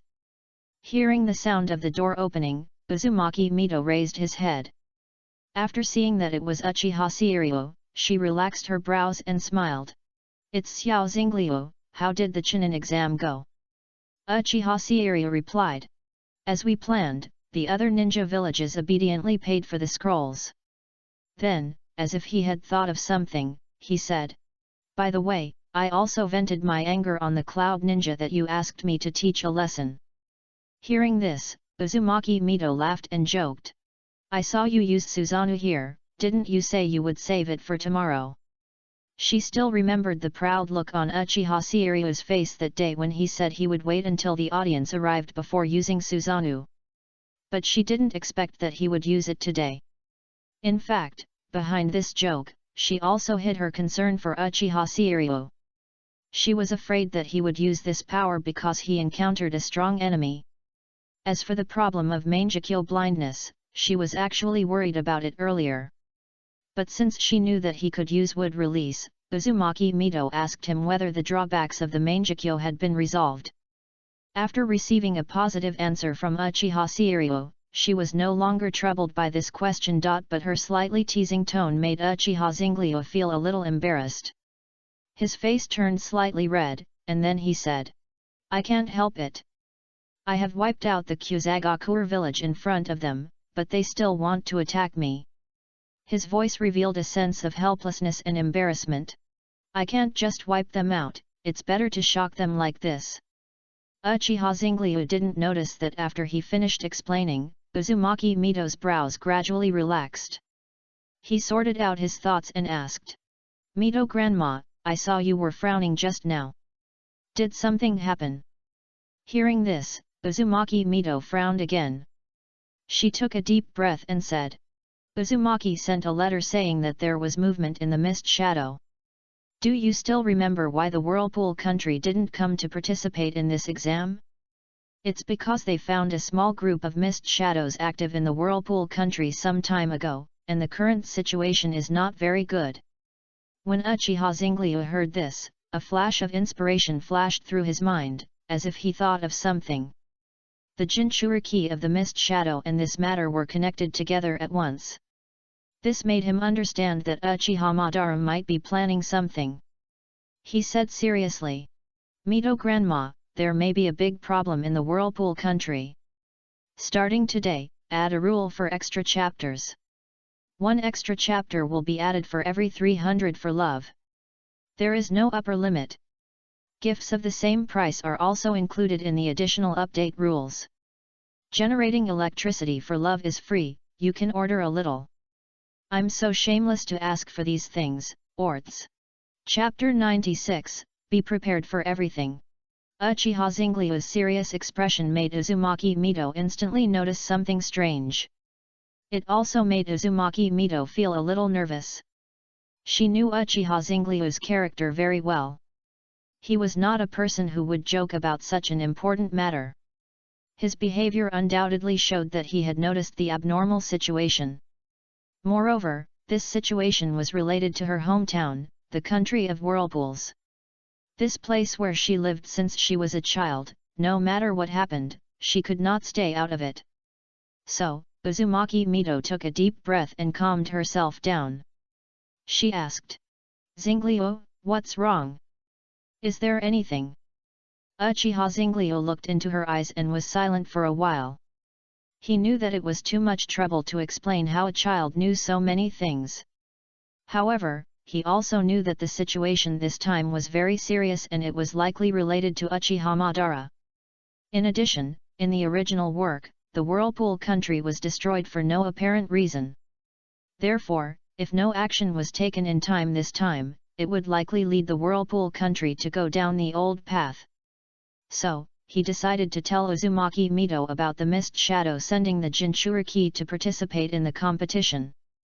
When Uzumaki Mito heard the news, her face changed slightly. As a Hokage, she also knew about the movements of the Mist Shadow Village. The participation of the Jinchuriki of the Mist Shadow Village was undoubtedly an important signal. Uzumaki Mito began to think about the movements of the Mist Shadow Village. These seemingly unrelated actions faintly revealed an unusual atmosphere, as if everything was preparing for a big plan. If this plan really existed, it would undoubtedly be a huge threat to the Whirlpool country. Uzumaki Mito took a deep breath. She knew that the situation this time was very serious. However, Konoha will welcome many important figures tomorrow, including the Kage and Daimyo of the 4 countries. They will all be present to watch the Chunin exam. In this way, Konoha village must do its best to ensure the safety of these distinguished guests. However, Konoha village, which has just ended the war, is obviously short of manpower, which makes Uzumaki Mito feel a little tricky. Looking at Uzumaki Mito's expression of not knowing what to do, Uchiha CEO chuckled. It seems that even someone like her will be confused by her concern. Has Grandma Mito forgotten my existence? Uchiha CEO said lightly. Leave tomorrow's Konoha to me. Even if the other 4 cages make trouble on the spot, I have confidence. Hearing Uchiha CEO's words, Uzumaki Mito suddenly realized. How could she forget that the child in front of her not only has extraordinary wisdom, but also has powerful strength? So, she looked at Uchiha Zingliu with relief, nodded and said, "Thank you, Zingliu. I feel more at ease with you here." Uchiha Zingliu smiled slightly, and then added, "But just in case, the people sent to the Whirlpool country tomorrow should bring one of my Flying Thunder God Kunao. In this way, even if there is if an accident happens, he can also rush to the scene in the first time. Not only that, he will leave a few Flying Thunder God Kunao for Tsunade and others tomorrow. Although he can move instantly within 10 kilometers, he still needs to be prepared. After all, if it is really Uchiha Madara who did it, he can't be underestimated." So he handed the kunao to Uzumaki Mito and left. When Zingliu found Uchiha's Hilly, Uchiha Aang was instructing her training. After seeing that it was him, Aang stopped Zhili who was training. When Zhili saw that it was Uchiha Zingliu, her face blushed, but she still ran to him and said, "Zingliu, what's the matter?" Looking at the little girl who was training hard in front of him, Zingliu couldn't help but feel a little emotional. He knew that his appearance made many talented people feel a sense of urgency. They were all training hard, hoping to catch up with him. Many people from other countries have come to the village these 2 days. For safety reasons, this is for you. As he said that, Zingliu handed Zhizi a Flying Thunder God Kunao. Zhizi took the kunao, looked at it curiously, and carefully put it away. Uchiha Aang on the side was shocked. As an elder of the Uchiha clan, he naturally knew the Flying Thunder God technique of Senju Tobirama. When he saw the kunao that Zingliu handed to Zhizi, he immediately recognized that it was the symbol of Flying Thunder God. "Masaka! Is it Flying Thunder God?" Aang exclaimed in his heart. He felt a little unbelievable. After all, the Flying Thunder God technique of Senju Tobirama was a ninjutsu he developed specifically for the Uchiha clan. And now, this ninjutsu has been learned by an Uchiha clan member. But Uchiha Aang was shocked, and also felt a little happy. He imagined what expression Senju Tobirama would have if he was still alive and saw this scene. "Tobirama, you never thought that your proud ninjutsu was learned by our Uchiha children?" Aang thought secretly in his heart. However, he suddenly remembered that he had been tricked by Uchiha Zingliu, and his face suddenly darkened. That experience still scarred him, and he never dared to interfere in the affairs of Uchiha Zingliu again. But now when he saw Uchiha Zhiliu's performance in front of him, his face became very strange. At this time, Zhiliu and Zingliu talked and laughed, and even touched each other's heads naturally. Although Zhiliu looked shy, his eyes revealed a happy look. This made Uchiha Aang secretly complain in his heart. "You can't help me match you two, but you can do whatever you want?" However, looking at the harmonious scene in front of him, he just sighed and didn't say much. For an old man of his grandfather's generation, it might be a better choice to ignore them and let them develop naturally. After chatting and laughing with Zhiliu for a while, Uchiha Zingliu also said goodbye. He still needed to find Tsunade and the others to send out the Flying Thunder God Kunao.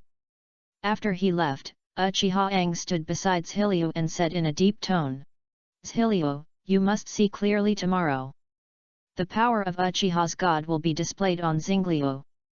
There was a flash of expectation and mystery in his eyes, as if foreshadowing that something major was about to happen.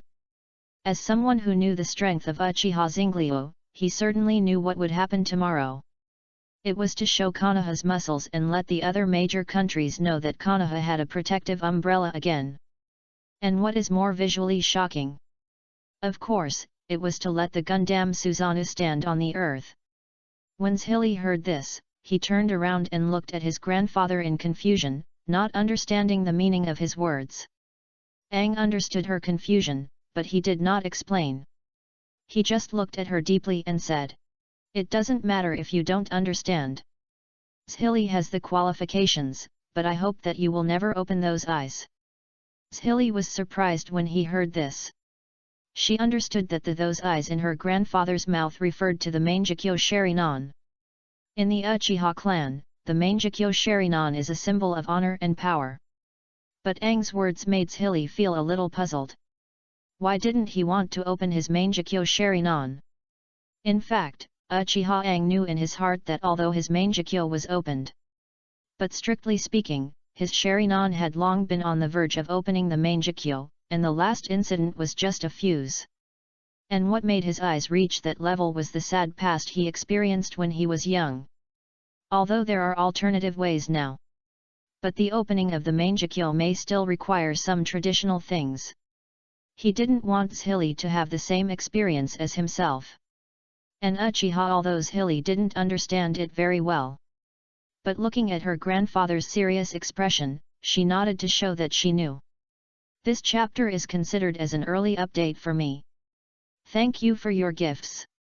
I'm so grateful. Chapter 97. The exam begins.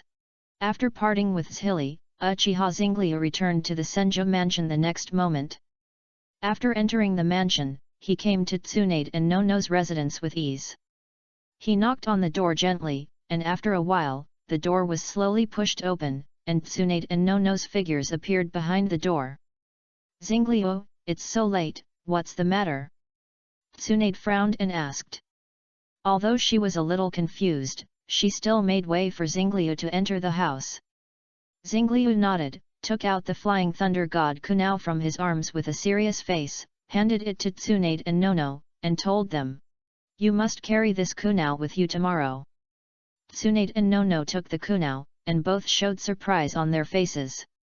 Zingliu did not hide it from them when he practiced Flying Thunder God, so they also knew what it was. So it was clear that Zingliu would not give such a thing to them for no reason. Zingliu, what happened? Tsunade asked in a deep voice, her eyes full of worry. And Nono looked at Zingliu, her eyes full of concern and said. We will bring the kunai, Zingliu, you should be careful too. Hearing this, Zingliu nodded, smiled at them and said. Don't worry, just in case. But you'd better stay with Grandma Mito tomorrow. After getting a positive answer, he turned and left. According to the current situation, he may be very busy tomorrow. So, he also needs to take a good rest. The next morning, the sun shone on the land of Konoha village, making the land shine. The Chunin exam has not started yet, but Konoha village is already bustling with people. Merchants, nobles, and daimyo from various countries have flocked to Konoha, and their arrival has brought unprecedented vitality and heat to the village. In Konoha village, there is a huge flow of people. The streets are full of various stalls, vendors are shouting to attract business, and tourists are excited to choose their favorite items. At the same time, the shadows from Shikoku also arrived in Konoha village early. After they learned about what happened in the first test of the Chunin exam, they were angry but helpless. After all, although Uchiha Zingliu is powerful and even opened the Mangekyo Sharinon, but he is too young. Compared with the candidates from their country, Zingliu not only looks like a ninja school student, but even the data investigated overnight last night also shows that he is a ninja school student, which makes them feel a little speechless. No matter how thick-skinned the third Raikage is, he can't make a fuss about this. Because they understand that it is their fault in this regard. Some of their candidates look almost 30 years old. So, they can only accept this fact. And silently pray in their hearts that their candidates will not meet Uchiha Zingliu in the next competition, so as to achieve good results. The shadows of the four countries walked in Konoha village, observing the first established ninja village. They saw many new things and unique scenery, and also felt the vitality and prosperity of this village. Especially the flow of people brought to Konoha by the Chunin exam this time, which gave them some ideas about holding similar activities. They still understand the simple truth that people have money. So after seeing so many people watching the Chunin exam, they were inevitably jealous. Not long after, they arrived at the location of the Chunin exam one after another. Uzumaki Mito was already waiting for them there. She was calm, as if everything was under her control. The third Raikage saw her and snorted, saying, "The Hokage is really good, no wonder he proposed to use the Chunin exam to decide the distribution of benefits." Uzumaki Mito smiled faintly after hearing this, and he knew what he was talking about. After all, with the strength of Uchiha Seiyuu, even if the 5 Kage took the exam, they would not be able to get anything good, let alone others. But she was not a pushover, she just retorted. "Does the Raikage want to break the contract?" "That's right, after all, you are always like this, you can be ambushed by you when signing a peace treaty."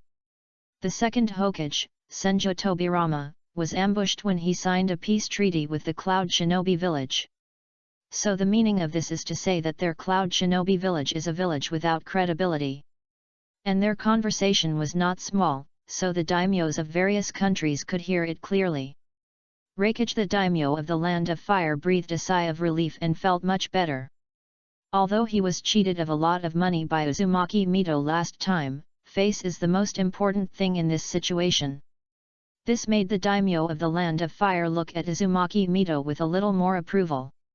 After all, someone who can make his country look good in this situation is really good. The daimyo of the Land of Lightning gritted his teeth secretly, and his dissatisfaction with the third Raikage increased a little.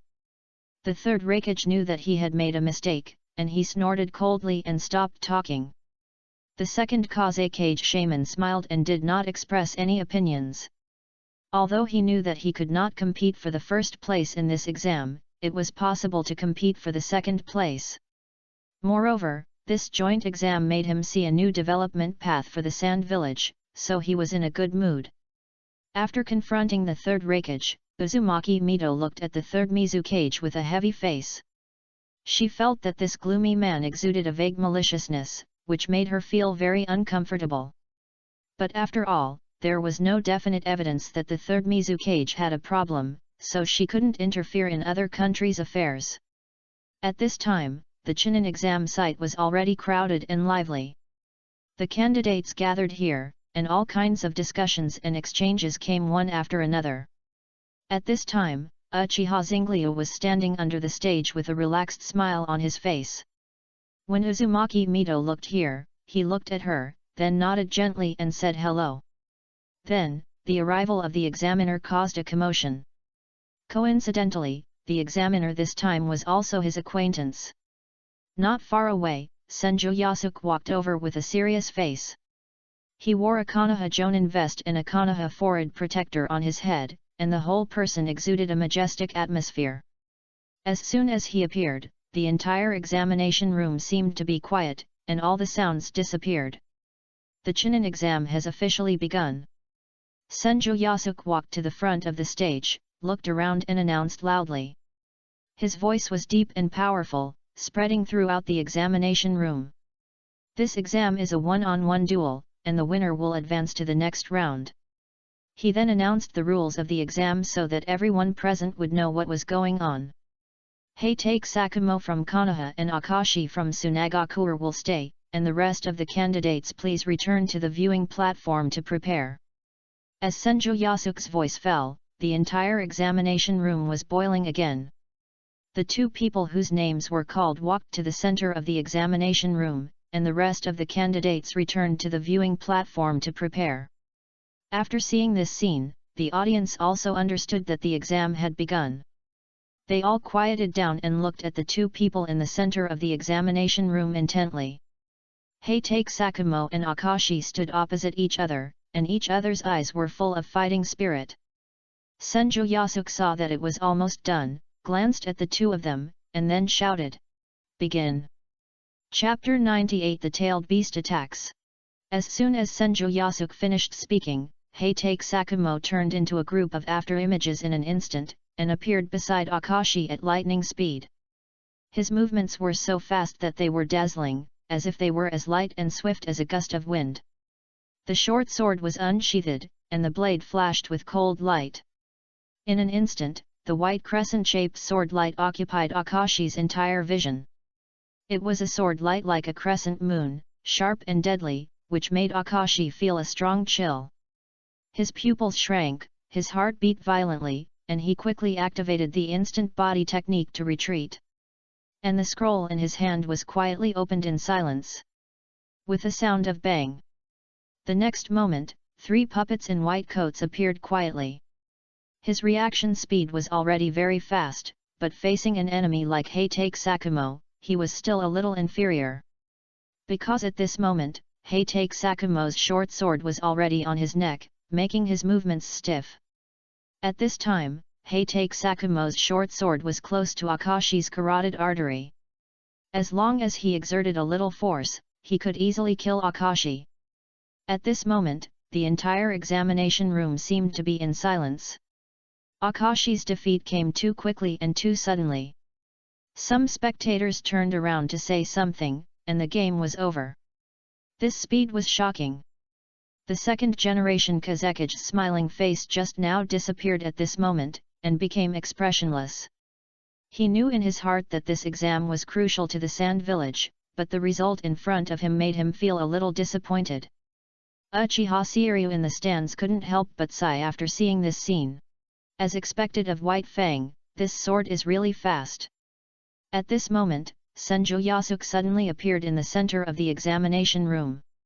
He looked around and then announced loudly, "Heitake Sakumo wins."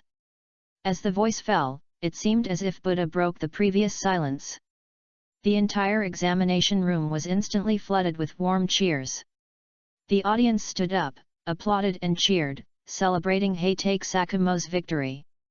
Heitake Sakumo stood in the center of the examination room with a faint smile on his face. When the audience's enthusiasm subsided, Senju Yasuke continued.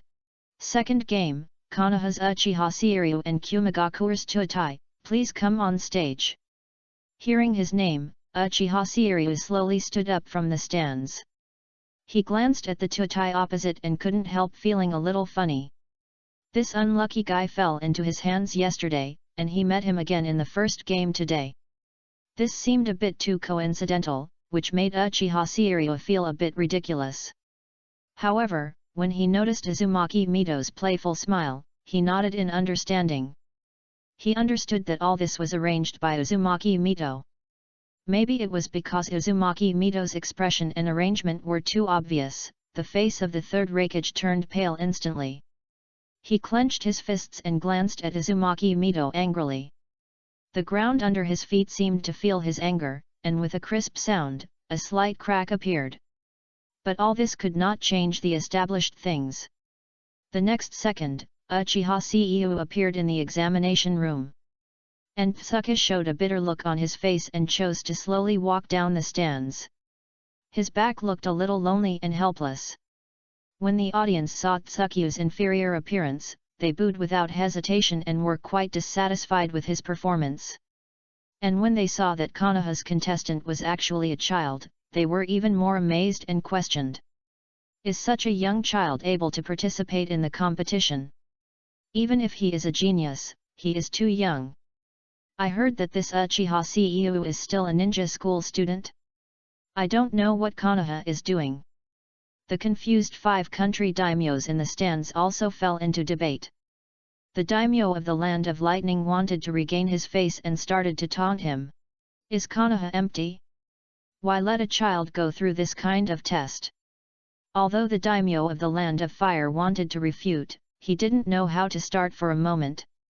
After all, he didn't know the specific situation of Uchiha Zinglio, which made his face look a little ugly. However, just when he was still thinking about how to fight back, Tutai from the Cloud Shadow village below suddenly said, "I admit defeat." Yes, Tutai admitted defeat. He saw indifference in Uchiha Zinglio's eyes, which was something more terrible than murderous intent. He was afraid that he would die here meaninglessly.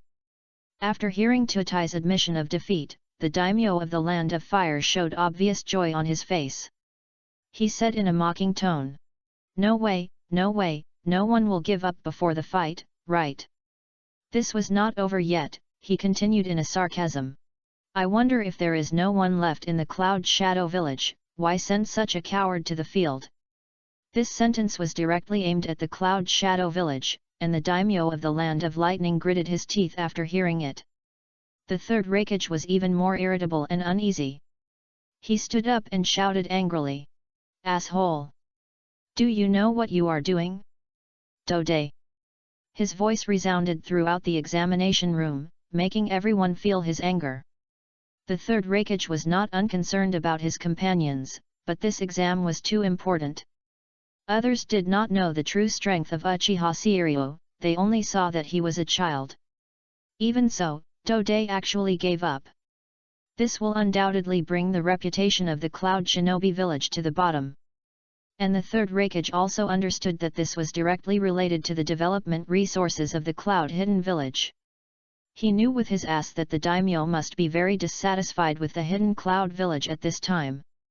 All of these are directly related to the development resources and reputation of the Hidden Cloud Village. It can be said that Dode's surrender caused the Hidden Cloud Village to suffer heavy losses. The third Raikage stared at Dode angrily, as if he wanted to stare him through with his eyes. Dode lowered his head and did not dare to look directly at the angry eyes of the third Raikage. He knew that his surrender had brought huge losses to the village, but he really did not have the courage to face Uchiha Seiryo's indifferent eyes. Moreover, he had already admitted defeat, and it was obviously too late to say anything.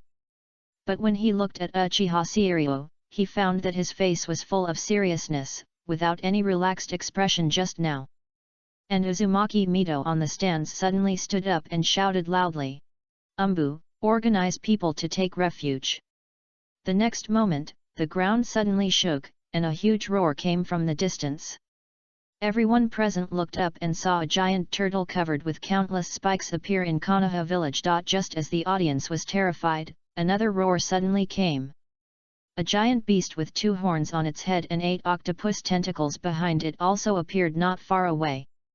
Outside Konoha, a beetle with 6 wings and a tail also flew quickly towards here. Uzumaki Mito looked at this scene and his face changed drastically, muttering, 3-tailed, 7-tailed and 8-tailed, how could they all appear here? So far, if all the gifts are converted into love points, there are about 120. Let's count yesterday's as an unconditional extra chapter. It's still the same rule, 300 love points 1 extra chapter. There is no upper limit. Finally, thank you all for the gifts orts. Chapter 99 Power Suit. Susanoo. But before she finished her words, something happened in the examination room. Lao Ziai in the square formation of the rock village suddenly let out a painful roar, and the whole person fell to the ground as if hit hard by an invisible force. His face was instantly distorted, veins on his forehead bulged, an ominous dark red chakra began to emerge. This sudden change made everyone stunned and confused. Uchiha Zinglio was quick-witted and saw Lao Ziai's abnormality, and his face changed slightly. The next moment, he was beside Lao Ziai. Just as he squatted down and prepared to attack, the change in Lao Ziai's eyes made his movements suddenly stiff. I saw that Lao Ziai's originally red eyes slowly emerged with a pair of Mangekyo Sharinan. The unique pattern and deep black seemed to announce the power of the Uchiha clan, and Uchiha Zinglio instantly understood everything. He thought to himself. Sure enough, it was Uchiha Madara who did it. However, just as his mind was racing, the 4-tailed beast took this opportunity to break the seal and appeared intact in the examination room. The appearance of this huge beast immediately caused panic and screams among the audience, causing the entire examination room to fall into a more chaotic state. At the same time, the other 3-tailed beasts also came to this place at this time. For a time, the 4 huge beasts gathered together, and the strong sense of oppression emanating from them surged towards everyone present like a tide, making everyone feel terrified. Uchiha Zinglio carefully observed these tailed beasts and found that they all had the Sharinan mark in their eyes, which made him more convinced that all this was Uchiha Madara's conspiracy. Although he didn't know how Uchiha Madara did it, all kinds of deeds pointed to him.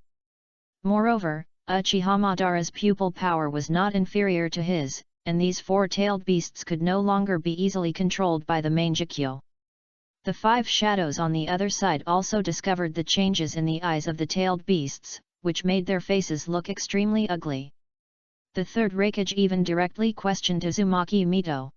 I wonder if Lord Hokage can give me an explanation, how come the 8 tails from our ninja village is in Konoha and is controlled by the Sharingan? Uzumaki Mito glanced at him indifferently and did not answer immediately. She knew in her heart that now was not the time to argue with the Raikage. The most important thing was how to deal with the threat of the 4-tailed beasts. The tailed beasts obviously would not wait for their quarrel to end, and they gathered chakra and prepared to launch an attack. The next moment, the black-tailed beast jade began to form in their mouths, emitting a destructive breath. The audience was frightened by this breath and fled the examination room one after another. The ninjas in the examination room were ready to fight a fierce battle with the tailed beasts. In this tense atmosphere, Uchiha Zenglyu suddenly laughed. He understood that all this might be Uchiha Madara's revenge for his clearing of White Zetsu, or more likely an invitation from Uchiha Madara to him. Uchiha Madara wanted to see who was the person who could keep so many White Zetsu from running away. And Uchiha CEO also happened to have the idea of stepping onto the stage of the ninja world. Since Uchiha Madara wanted to see it, let him see it clearly. Thinking of this, Uchiha CEO instantly moved to the air in the examination room. He looked around, looking at the 4-tailed beasts that were about to form the tailed beast Jade, with a rampant smile on his face. "I think you don't take me seriously," he shouted loudly, his voice full of confidence and arrogance. As his voice fell, he put his hands together and began to perform ninjutsu. The chakra around him began to surge wildly, forming a huge vortex. "Would release Wooden Man technique," he shouted again. Immediately afterwards, the towering wooden giant rose from the ground and appeared in the examination room. The wooden giant's body was tall and huge, like a moving forest, giving people an extremely shocking feeling. However, this was just the beginning. The kaleidoscope in Uchiha Zenglyu's eyes spun wildly, as if sucking the whole world into it. The next second the wooden man was instantly covered by a layer of golden light, and Susanoo was slowly draped over the wooden man at this moment. "Powerful Susanoo!" His voice sounded like thunder, shocking people. As his voice fell, the wooden man suddenly turned into a larger golden armored giant. The appearance of this giant shook the entire Konoha, as if the whole world was trembling under his feet. He exuded a powerful aura, as if he could destroy everything. At this moment, the 4-tailed beast jades were ready and launched towards here. The tailed beast jade exuded a destructive aura, as if it was going to destroy the entire Konoha. However, Uchiha Zenglyu was not afraid at all, and said disdainfully, "How dare you show off your skills in front of an expert?" Then, he controlled the wooden man to slap all 4-tailed beast jades away with a slap. After flying for a period of time, the tailed beast jade made a huge explosion in the distance. 4 mushroom clouds slowly rose, as if to testify to Uchiha Seiryu's strength. This exaggerated scene made everyone present stunned. The third Raikage stared at the scene in front of him in amazement, his heart filled with shock and disbelief. The Mangekyo was fine, Tsuchiya had already told him about this, so he was somewhat mentally prepared. But why did another wood release appear? This is not over yet. When can wood release be used in conjunction with Susanoo? Especially seeing that Uchiha Seiryu blew away all the tailed beast balls of the 4-tailed beasts with one blow, this strength was beyond his imagination. At this moment, he somewhat understood why Tsuchiya had to admit defeat. He secretly complained in his heart. "You Konoha let this thing participate in the Chunin exam?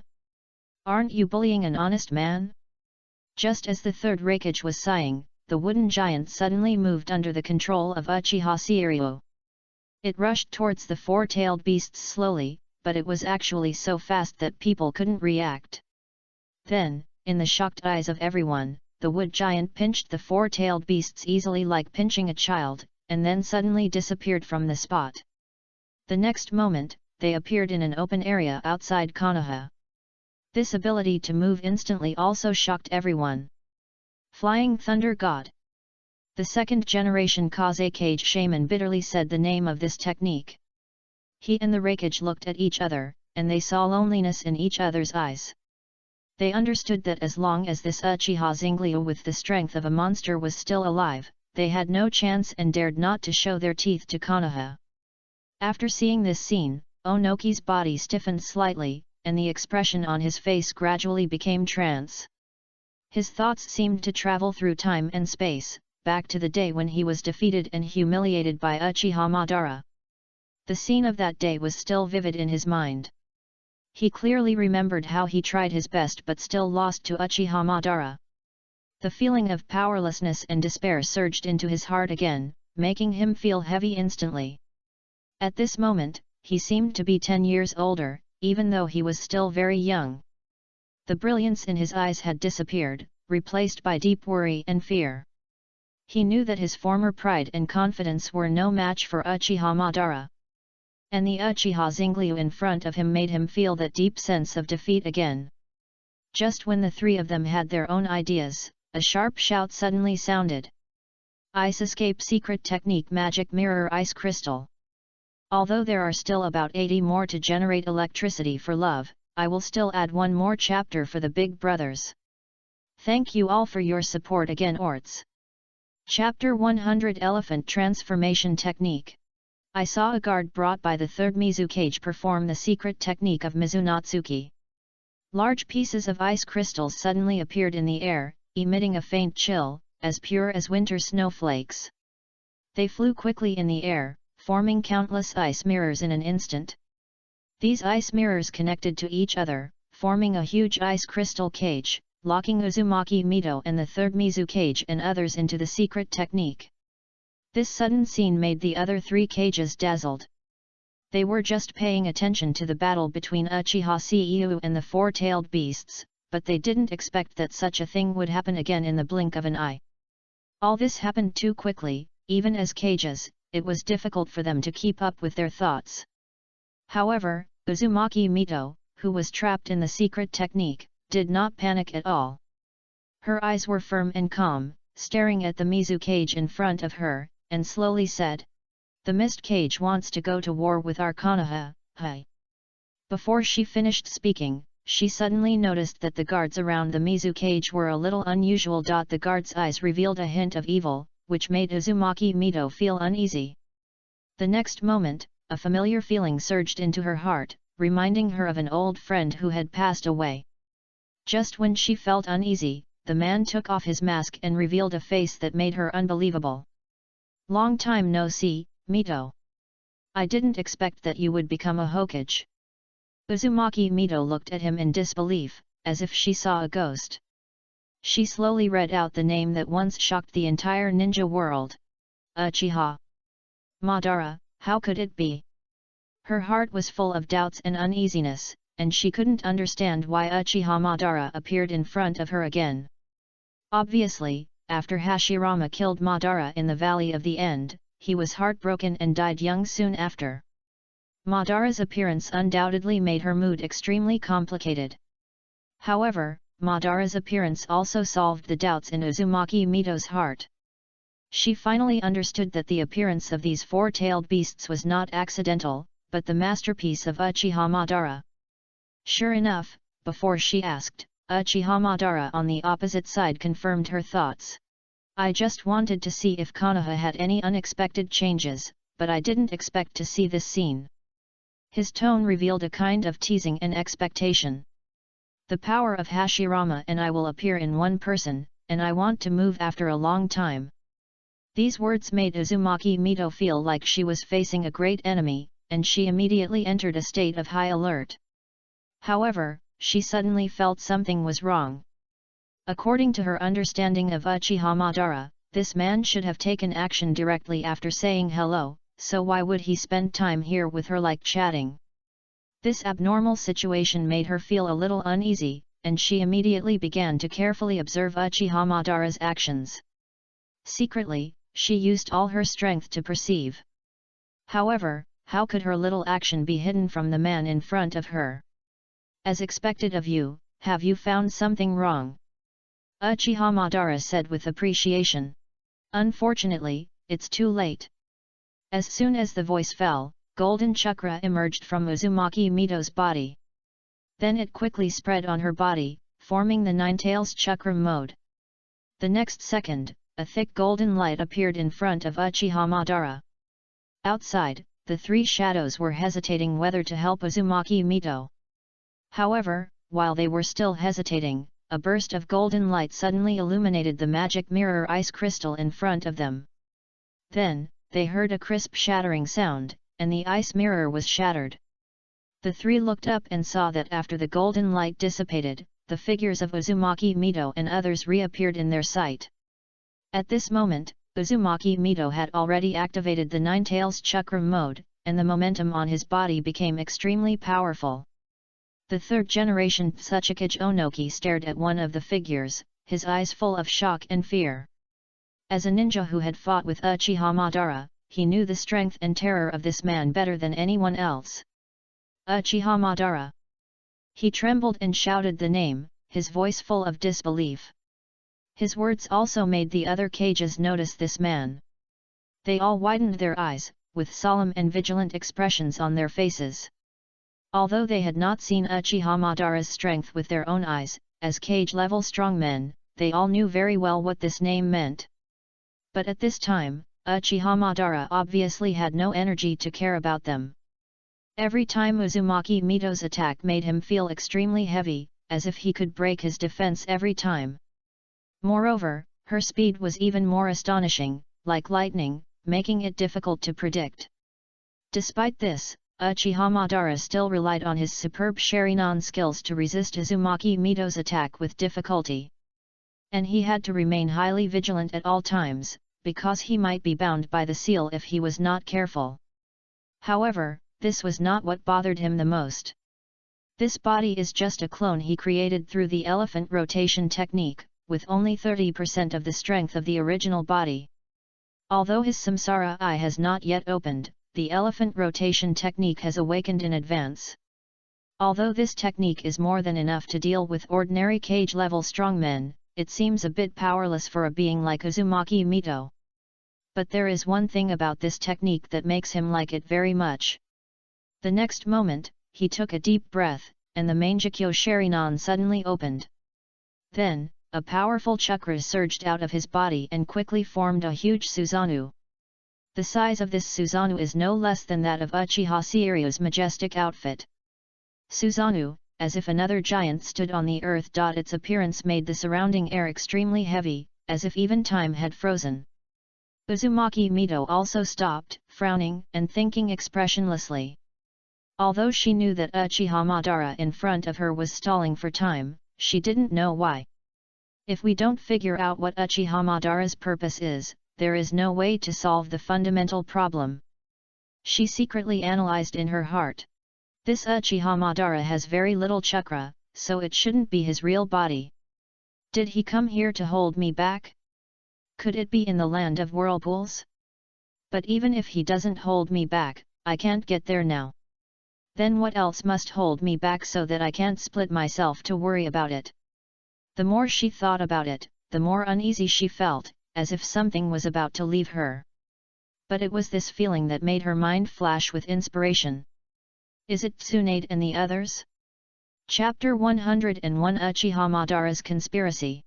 Thinking of this, a chill surged into her heart. When the tailed beast suddenly appeared just now, she asked Tsunade and Nono to take shelter. And for safety reasons, she also asked Uchiha Aang to be in charge of the protection. After all, the tailed beasts were surrounded by Uchiha Zinglyu, so Uchiha Aang was naturally not needed. But if Uchiha Madara really targeted Tsunade and others, then Uchiha Aang would probably not be safe. Although she didn't know whether her idea was right, why did Uchiha Madara target Tsunade? But the thought of this possibility made her cold all over. Uzumaki Mito took a deep breath and suppressed the uneasiness in her heart. She made seals with both hands and shouted, "Multiple shadow clone technique." As her voice fell, the atmosphere around her suddenly changed. Then, bang xn. The sound continued to ring, and the figures of Uzumaki Mito appeared in the original place. The number of these clones was so large that it was dazzling and difficult to distinguish the real from the fake. Uchiha Madara saw this scene and admired Uzumaki Mito even more. He thought, You can think of so many things in such a short time. You are worthy of being the wife of Senjo Hashirama. It is worth it that I let the third Mizukage release malicious intent to cover up my existence. However, he did not show any mercy. Uchiha Madara controlled Susanoo and slashed with a sword, and the sharp blade drew a beautiful arc in the air. Then, Uzumaki Mito's shadow clones began to turn into smoke and dissipate one by one. Even if some clones escaped the attack range of the blade, Susanoo also launched a Megatama for long-range attack, easily breaking these shadow clones. For a moment, the two froze. Uzumaki Mito kept releasing shadow clones, while Uchiha Madara, relying on his excellent reaction speed and combat experience, frantically prevented these clones from escaping. Each attack was precise and decisive, which made Uzumaki Mito feel extremely pressured. The fierce battle between the two of them certainly did not escape Uchiha Seiyu's eyes. He also felt something was wrong. Uchiha Seiyu stood on the head of the wooden man and narrowed his eyes at the four-tailed beasts in front of him. It seems that I can't hold back this time. I wanted to keep these tailed beasts, he said to himself. He originally planned to seal these four-tailed beasts in Konoha as his own collection, and also to increase Konoha's strength. However, compared with the people close to him, these tailed beasts are obviously insignificant. Sealing is always slower than killing, and now time is running out, so he can't hold back. His thoughts seemed to be sensed by the four-tailed beasts, and they stopped in place for a while and stopped attacking. But if they don't attack, Uchiha Seiyu won't wait any longer. A long sword made of flames suddenly appeared in the hand of the powerful Susanoo. The sword was as black as ink, and the flames were restrained to the extreme, as if it could devour everything. The tiny space cracks around the sword body were flickering with a faint light, as if telling the power of the sword. The kaleidoscope in Uchiha Zengliu's eyes locked onto the four-tailed beasts and slowly raised his hand. At the same time, the wooden man also raised the giant sword in his hand. At this moment, the whole world seemed to become silent. The giant sword crossed the sky, bringing a dazzling sword light. The four-tailed beasts seemed to be suspended in time and stood still. Then, four huge space cracks appeared out of thin air, splitting the four-tailed beasts into two parts. Then, a huge roar resounded through the world. At this moment, the entire battlefield fell into a dead silence. Whether it was Konoha's ninjas or ninjas from other villages, they were shocked by the scene before their eyes and could not speak. They had never seen such a powerful force and such a terrifying method. Even Uchiha Madara also looked sideways in shock, and the scene in front of him made his pupils shrink. He clearly saw the four space cracks, and even he could not stop this kind of attack. Uchiha Zengliu's strength has exceeded his imagination, making him feel unprecedented pressure. But what followed was excitement, incomparable excitement. But just when Uchiha Madara was excited, Uchiha Zengliu had teleported to his side. The black giant sword drew a beautiful arc in the air and slashed fiercely on his Susanoo. Uzumaki Mito's defense, which had been difficult to break through with all his strength before, was like a hot knife cutting butter in front of this sword, without any resistance. Uchiha Madara's Susanoo was easily cut open by the attack of this sword. Uchiha Madara in Susanoo moved his body at the last moment to avoid the fate of being completely annihilated by the sword. But his hands and feet were crushed and disappeared, causing him to suffer heavy injuries. Flying Thunder God. No, that's not right. This is not Flying Thunder God, the information is wrong. Uchiha Madara didn't care about the heavy blow he suffered, but laughed crazily. Uchiha Seiyu, I recognize you. In terms of attack, I, Uchiha Madara, would like to call you the strongest.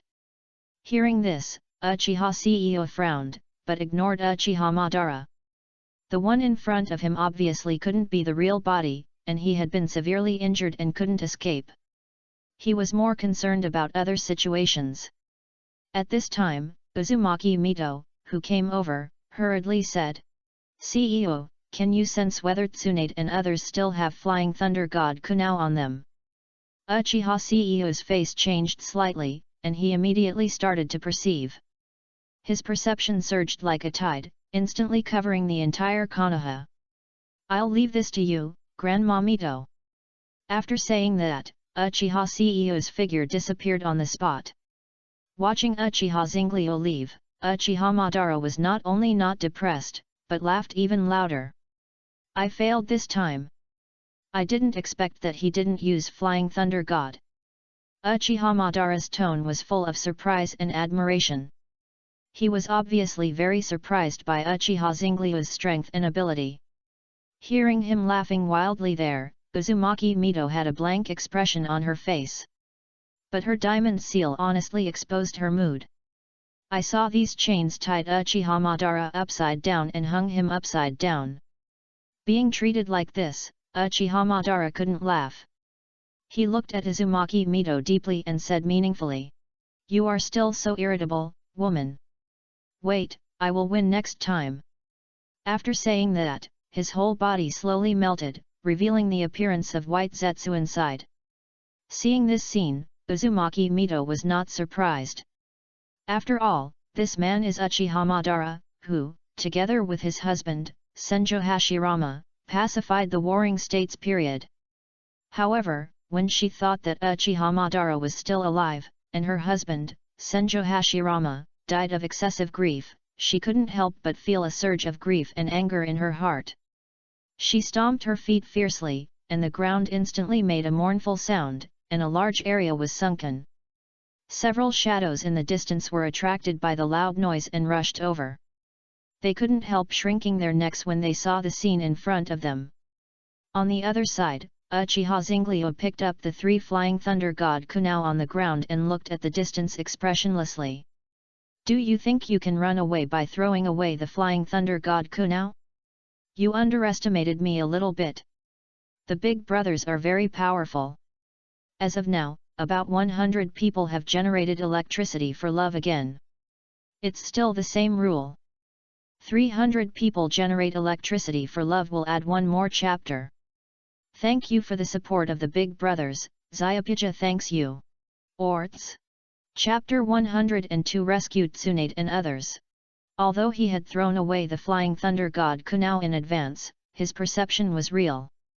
His perception range was wide, and he could clearly perceive any movement around him. The white Zetsu could not escape his perception, and today's Uchiha Madara could not escape either. In Uchiha Zinglio's perception, he could rush to any place where he was needed in time. Moreover, he had made many preparations. He had already engraved the mark of Flying Thunder God on people close to him, so that no matter where they were, as long as Uchiha Zinglio needed him, he could immediately appear by their side. Thinking of this, he snorted coldly and disappeared from the spot.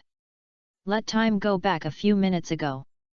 At this time, Uchiha Madara's body took Tsunade, Jiji, and Nono to leave Konoha at a high speed. But suddenly, he stopped. It turned out that at this time, his clone of the elephant turning technique had already seen that Uchiha Zinglio was not using Flying Thunder God at all. Therefore, he also understood that this plan had a high probability of failure. And according to the combat power and ability of Uzumaki Mito and Uchiha Ceu in this battle, once he was caught, he would basically have no chance of escaping. Uchiha Ceu's ability was too tricky, which made him feel daunted. In fact, what happened today was all planned by Uchiha Madara after he followed the Mizu cage to Konoha last night. At that time, he learned from the contestants of the Mist Shadow that Uchiha Ceu not only opened the main Jikyo, but was also young enough. Uchiha Madara could ignore the talent this represented, but Uchiha Ceu's age was just right to be his chess player after his death, so that the Moon Eye plan could be seamlessly connected. This made him investigate Uchiha Ceu's intelligence overnight. As a member of the Uchiha clan, no one knew the Uchiha's abnormal desire for love better than himself. So he made this plan to kidnap 3 of his closest peers as a threat. As for Uchiha Ceu's disobedience, Madara was not worried about this problem, because as long as he sealed it, he believed that his technique would not have any problems. Moreover, in order to ensure the success of the plan, Uchiha Madara even stole the 8 tails of the Cloud Ninja and the 7 tails of the Taki Ninja. The four-tails Jinchuruki Lao Zi was just unlucky, because he was in the wrong place at the wrong time. In Uchiha Madara's calculations, the four-tailed beasts were enough to hold back Uchiha Seiryu, and his Xiangzuan Jutsu could hold back Uzumaki Mito. He even took Uchiha Eng into account and took action personally to ensure that the plan was foolproof. However, what he did not expect was that Uchiha Seiryu's strength exceeded his imagination. If the Rinnegan that had not yet been opened was not counted, Uchiha Madara himself was not sure that he could win Uchiha Seiryu. What shocked him even more was that the space-time technique used by Xingliu was an unprecedented technique, and its characteristics of no pre-swing, no stiffness, and no restrictions amazed Uchiha Madara. In his opinion, this technique was too perfect, and it could even be said to be unsolvable. Therefore, Uchiha Madara decided to leave the battlefield temporarily. The Moon Eye project ranked first in his heart, and he couldn't let himself have any problems here. He knew that if he had problems, the Samsara Eye would never appear. Therefore, he had to stay alert and ensure his own safety. At the same time, he was also amazed and dreaded by Uchiha Xingliu's strength and potential. He knew that this person might be the biggest obstacle to his future plans. After all kinds of thinking, Uchiha Madara finally decided to retreat. Although he wanted to fight with Uchiha Xingliu in his heart, he also knew that the most important thing at present was to promote the Moon Eye project. Now that the decision had been made, Uchiha Madara no longer hesitated and left behind 3 burdens. He split several wooden clones and held them hostage to buy some time for the main body. After all, although these clones are not as powerful as the main body, they are more than enough to delay time. Uchiha Madara's main body looked deeply in the direction of Konoha. His eyes were full of complex emotions, with nostalgia for the past and expectations for the future. However, he did not stop, but quickly left the battlefield. He knew that now was not the time to sigh, he needed to go back and make long-term plans. A few minutes after Uchiha Madara left, Uchiha Seiryu suddenly appeared in the original place, as if he appeared out of thin air. His appearance surprised Madara's clone. After all, no matter how many times he saw this technique, it felt a little incredible. But at the same time, he also expressed his admiration for Uchiha Seiryu. Uchiha Seiryu, you are really amazing. Hashirama and I are far inferior to you. Madara's clone said sincerely.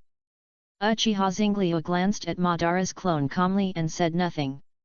After all, a person who holds your close one hostage is an enemy to him. Since he is an enemy, giving him death is the greatest respect.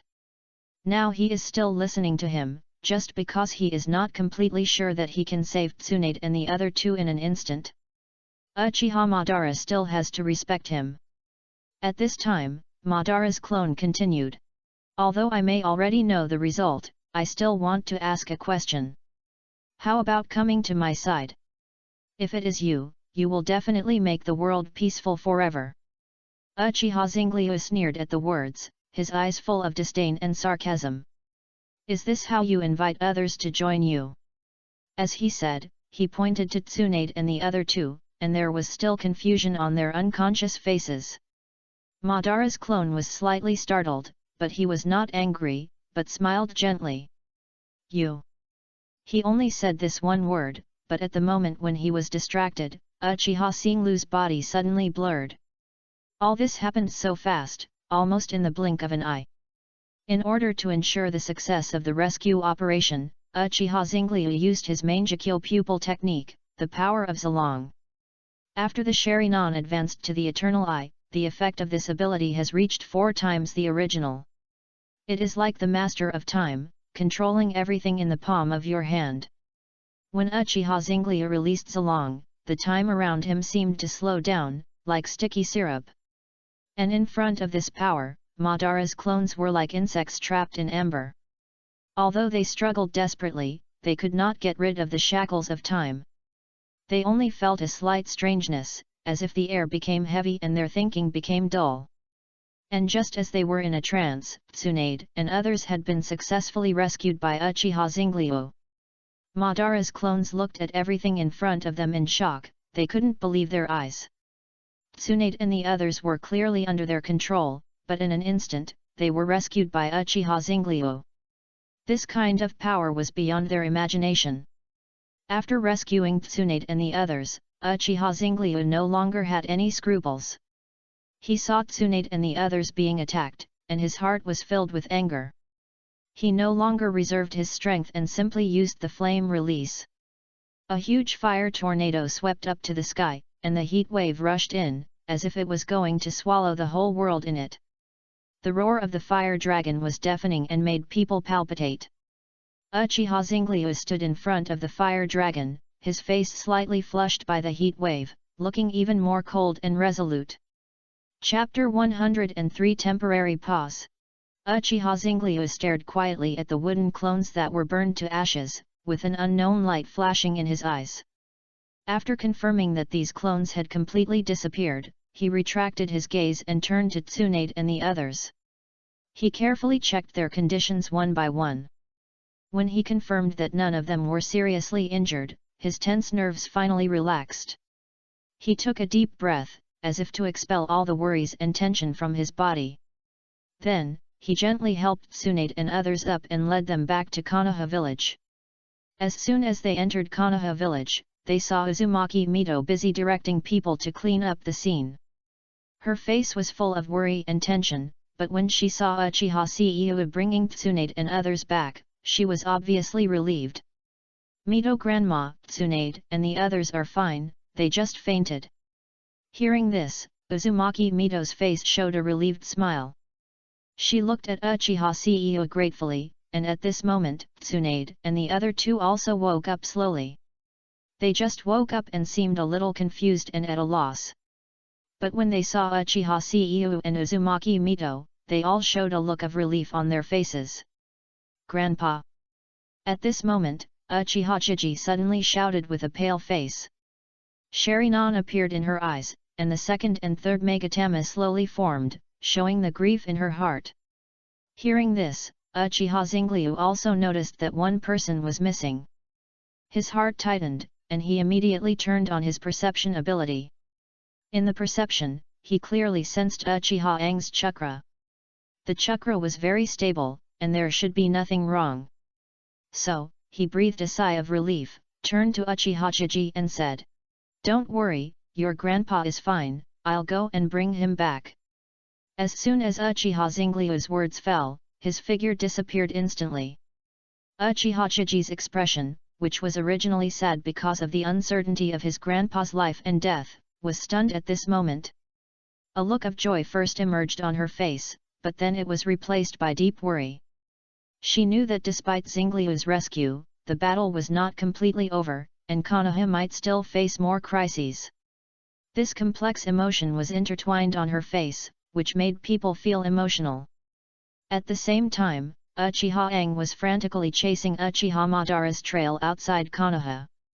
His eyes were full of determination, and his face was full of perseverance. At this moment, the figure of Uchiha Zingliu suddenly appeared in front of him. Aang's footsteps stopped unconsciously.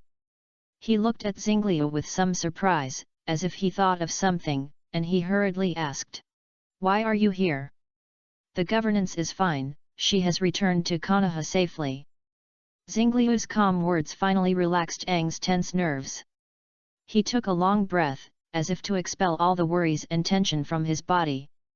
At this time, Uchiha Zingliu found that one of Aang's eyes had turned grey. "Your eye?" Zingliu frowned and asked.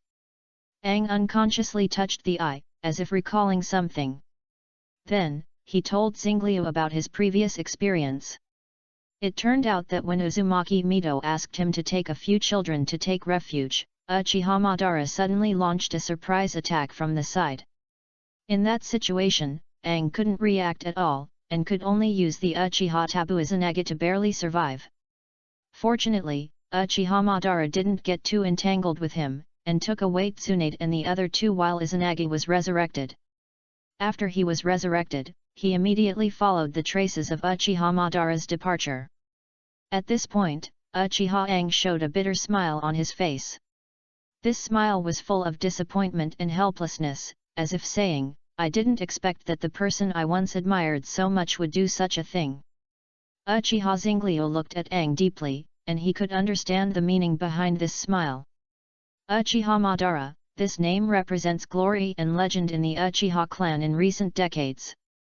Even if he betrayed Konoha and was killed by Hashirama Senju, his influence on the Uchiha clan could not be erased. Especially for those who have witnessed the power of Uchiha Madara in his heyday, Madara is undoubtedly an irreplaceable idol and belief. They once took Madara as an example and practiced hard, hoping that they could reach his height one day. However, this time Uchiha Madara's behavior made them completely disappointed. The sneak attack may be understood as a tactical means between ninjas, but kidnapping children to implement a certain plan has completely exceeded their bottom line. This behavior violates the bottom line of people and is a betrayal of those who trust and admire him. Aang's bitter smile is to express this disappointment and helplessness. Uchiha Madara, the person he once envied and worked hard for. He was extremely shocked and disappointed that he would do such a thing. What's more, Uchiha Madara is still alive, and this news is shocking enough. Uchiha Zenglyu didn't say anything about this. After all, Uchiha Madara could even deliberately harm Uchiha Obito for the sake of his plan in the future and make him his agent. Therefore, in Zenglyu's eyes, it was normal for Madara to do this now. Moreover, he had a hunch that this matter might not be over yet. Thinking of this, Uchiha Zenglyu said, "Let's go back quickly. Zhili is probably worried about you." Hearing this, Aang nodded quickly and agreed with him. Then, the two of them returned to Konoha together. As soon as Zhili saw Aang coming back, she threw herself into his arms.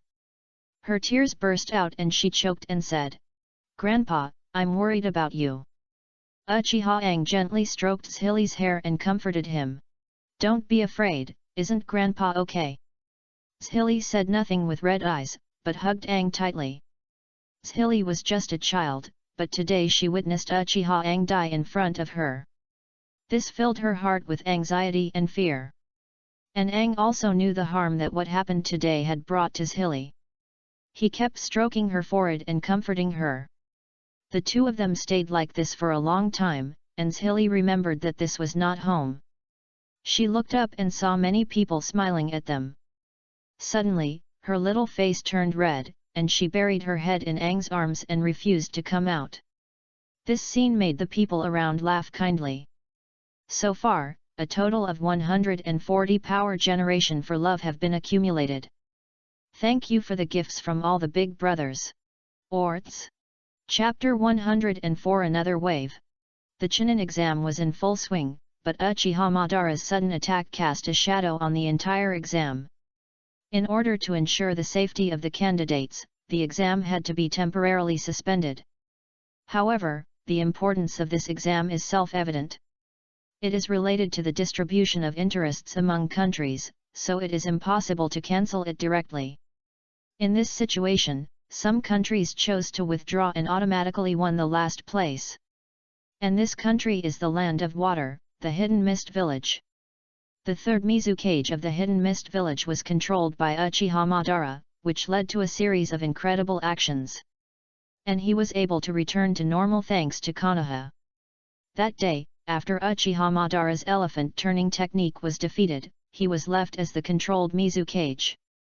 After that, he was defeated by Uzumaki Mito in a crushing manner. Later, it was Uchiha Seiryu who removed the illusion for him. So after the third Mizu cage regained consciousness, he naturally did not dare to stay in Konoha. And he also knew that since as the cage of a village, he was controlled by someone and lost the three tails. This was undoubtedly a huge blow to him. He expected that he would face the fate of stepping down after returning to his country, so he chose to leave Konoha as soon as possible and return to the Hidden Mist Village. The losses of the Cloud Ninja and the Rock Ninja were not small. The 8 tails and the 4 tails were confirmed dead. But thinking of Uchiha Seiryu's powerful Susanoo and the scene of defeating the Mizu cage like Uzumaki Mito crushing a child, they dared not say anything more and could only swallow this bitter fruit. This time, it was the Sand Ninja who got lucky. Although they still couldn't compete with Konoha, they didn't lose anything. In this attack by Madara, many people in Konoha were injured, but they were all rescued in time. Among them, the medical talisman developed by Uchiha CEO played a big role. The four-tailed beasts destroyed many buildings, but fortunately they were taken away from Konoha village by Uchiha CEO later. When Uchiha Madara and Uzumaki Mito were fighting, the people had almost evacuated. Therefore, apart from the loss of buildings, the rest of Konoha's losses were very small. Although the news was not very good, it also made Uzumaki Mito feel relieved. Then, she ordered the ninjas to help the civilians clean up the mess. The next day, the sun rose as expected, and it would not change because of anyone's sorrow or joy. However, the bustling Konoha village yesterday was now shrouded in a strange desolation. The streets and alleys were less noisy and prosperous than before, and were replaced by worries and uneasiness on people's faces. Recalling the battle yesterday, many people still have lingering fears. It seemed like a natural disaster. Although there was no report of casualties, the destructive force was enough to scare anyone. Especially the nobles, they might not be worried that the ninjas would attack them, but the fear that they might be affected made them flee Konoha overnight. The daimyo of the 5 great nations had long since disappeared. The Chunin exam venue was even more empty at this moment. The place that was packed yesterday, no one came to watch today.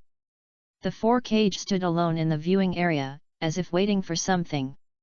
Senju Yasuke walked into the examination room and was about to announce the continuation of the exam.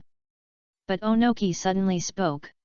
"Hokage, your contestants don't need to come on." His voice was calm, or too calm. Uzumaki Mito frowned after hearing this and looked at him in surprise. She didn't understand why Onoki suddenly made such a request. After all, the strength shown by Uchiha Seiryu yesterday was obvious to all. This ability to sweep the world should not make them afraid? Fortunately, the Raikage spoke up at this time to answer her doubts. Konoha is the first this time. This is something that several of our countries agree on. There was a sense of helplessness in his voice. It turned out that they were not afraid of Uchiha Zenryu's strength, but they compromised after careful consideration. This decision was undoubtedly a huge concession for them. But they knew in their hearts that Uchiha Zenryu's strength had exceeded their imagination, and even made them feel desperate. Especially Onoki, he witnessed the scene of Uchiha Zenryu slashing Uchiha Madara with one sword yesterday. At that moment, his eyes almost popped out, and his heart was full of shock and fear.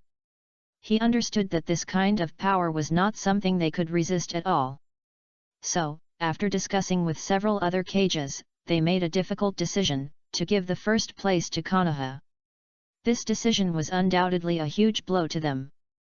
But they also understood that this was reality, a fact that could not be changed. Uzumaki Mito also understood at this time that they were not afraid, but they just admitted their fear.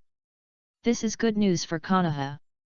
But just as Uzumaki Mito was relaxing and preparing to continue watching the performance of the Chunin exam, a ninja in an umbu uniform suddenly appeared in her sight. He looked around, his eyes lingered on the other cages, and he seemed a little hesitant.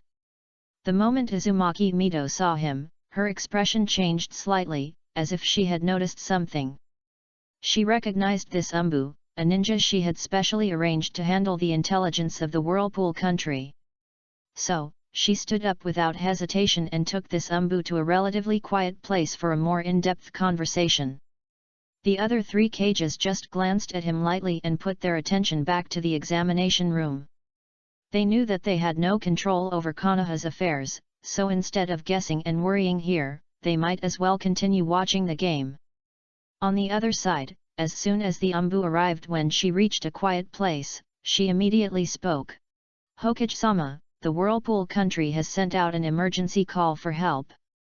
It is the Hidden Mist village that is attacking them, and the 3rd Mizu Cage led the reinforcements of the Mist Cage to join the battlefield today." Uzumaki Mito was a little dazed. What does the 3rd Mizu Cage join the battlefield mean? Wasn't he controlled by Uchiha Madara, so he attacked Konoha? Why did he suddenly attack the whirlpool country again? Could it be that the third Mizukage was controlled by Uchiha Madara again?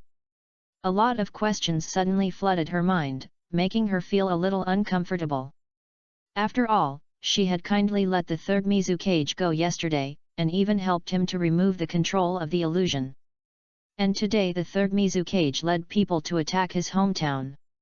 This scene was a little difficult for this strong woman who came from the warring states to accept. However, she calmed down quickly. She was actually prepared for the whirlpool country. Although she didn't expect Uchiha Madara to be alive, as long as he didn't attack the whirlpool country, then the previous preparations were enough to deal with it, and there was no need to bother Uchiha CEO. But Uchiha Madara was still a threat after all, so she was ready to listen to CEO's opinion. So she returned home and found Uchiha CEO who was still sleeping. Chapter 105 Changes in Konoha in the Future. Uzumaki Mito looked at Uchiha CEO who was sleeping in front of him quietly, and was speechless for a while. But now is not the time to care about this. She gently patted CEO's shoulder and tried to wake him up. Feeling someone calling him, CEO opened his eyes sleepily, and his eyes were still a little confused.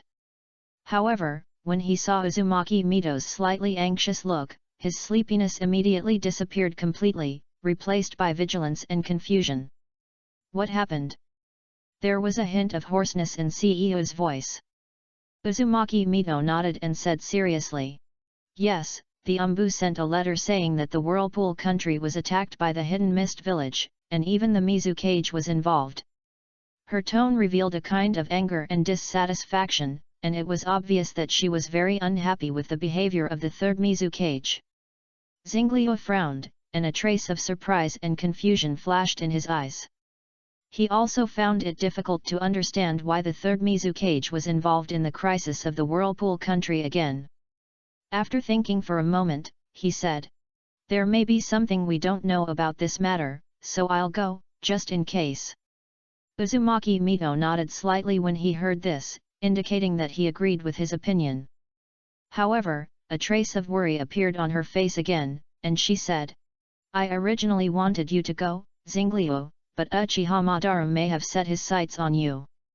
At this time, if you go, not only you will be in danger, but Tsunade and the others may also be in danger." Hearing this, Uchiha Xingliu smiled indifferently, shook his head and said, "It doesn't matter. Yesterday, Uchiha Madara didn't even dare to fight and ran away. He must have something more important than me, so he must ensure his own completeness."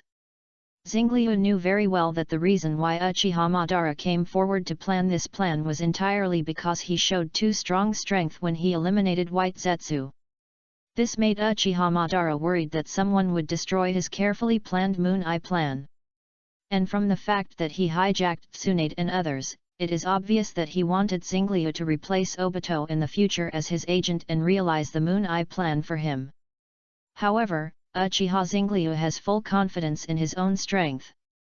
Especially the time and space technique, which gave him enough confidence when facing Uchiha Madara. He knew very well that before breaking his ability, Uchiha Madara would never dare to act rashly. Uchiha Xingliu's thoughts surged like water, and suddenly, he seemed to see through everything. The behavior of the third Mizukage may not be controlled by Uchiha Madara, but he attacked the land of whirlpools out of his own will. After all, this incident is undoubtedly a huge shame for the land of water. The third Mizukage himself was controlled by illusion, which made the land of water lose face. Moreover, he also lost the three tails, which was undoubtedly a huge blow to him. If he goes back like this, he will not only lose the position of Mizukage, but may even become a sinner of the Mist Shadow Village and be spurned by the world forever. Thinking of this, Uchiha Xingliu narrowed his eyes slightly, and a dangerous light flashed in his eyes. He suddenly realized that the affairs of the land of whirlpools must be solved by him personally. Because in this world, it is not only the Kirigakure that lost its tailed beasts, the Kumigakure and Iwagakure also lost a tailed beast. Although his strength will make these villages fearful, it is not enough to make them completely in awe. He clearly knows why Uchiha Madara is more frightening than Senjo Hashirama. That is because Senjo Hashirama, the character of the hand, is relatively gentle, and he will not do anything excessive. Uchiha Madara is a man of his word, and his domineering is enough to make everyone fear him. This is the difference between people. The strong may not be able to make people fear, but the ruthless can definitely. During the Chunin exam, he showed his strength and shocked everyone. But now, what he needs to show is his attitude to the outside world. He wants everyone to know that he, Uchiha CEO, is not only powerful, but also a ruthless character who should not be underestimated. Uzumaki Mito was a little confused when she saw Uchiha CEO suddenly become murderous in front of her. She couldn't help but ask, "What's wrong?" There was some concern in her voice.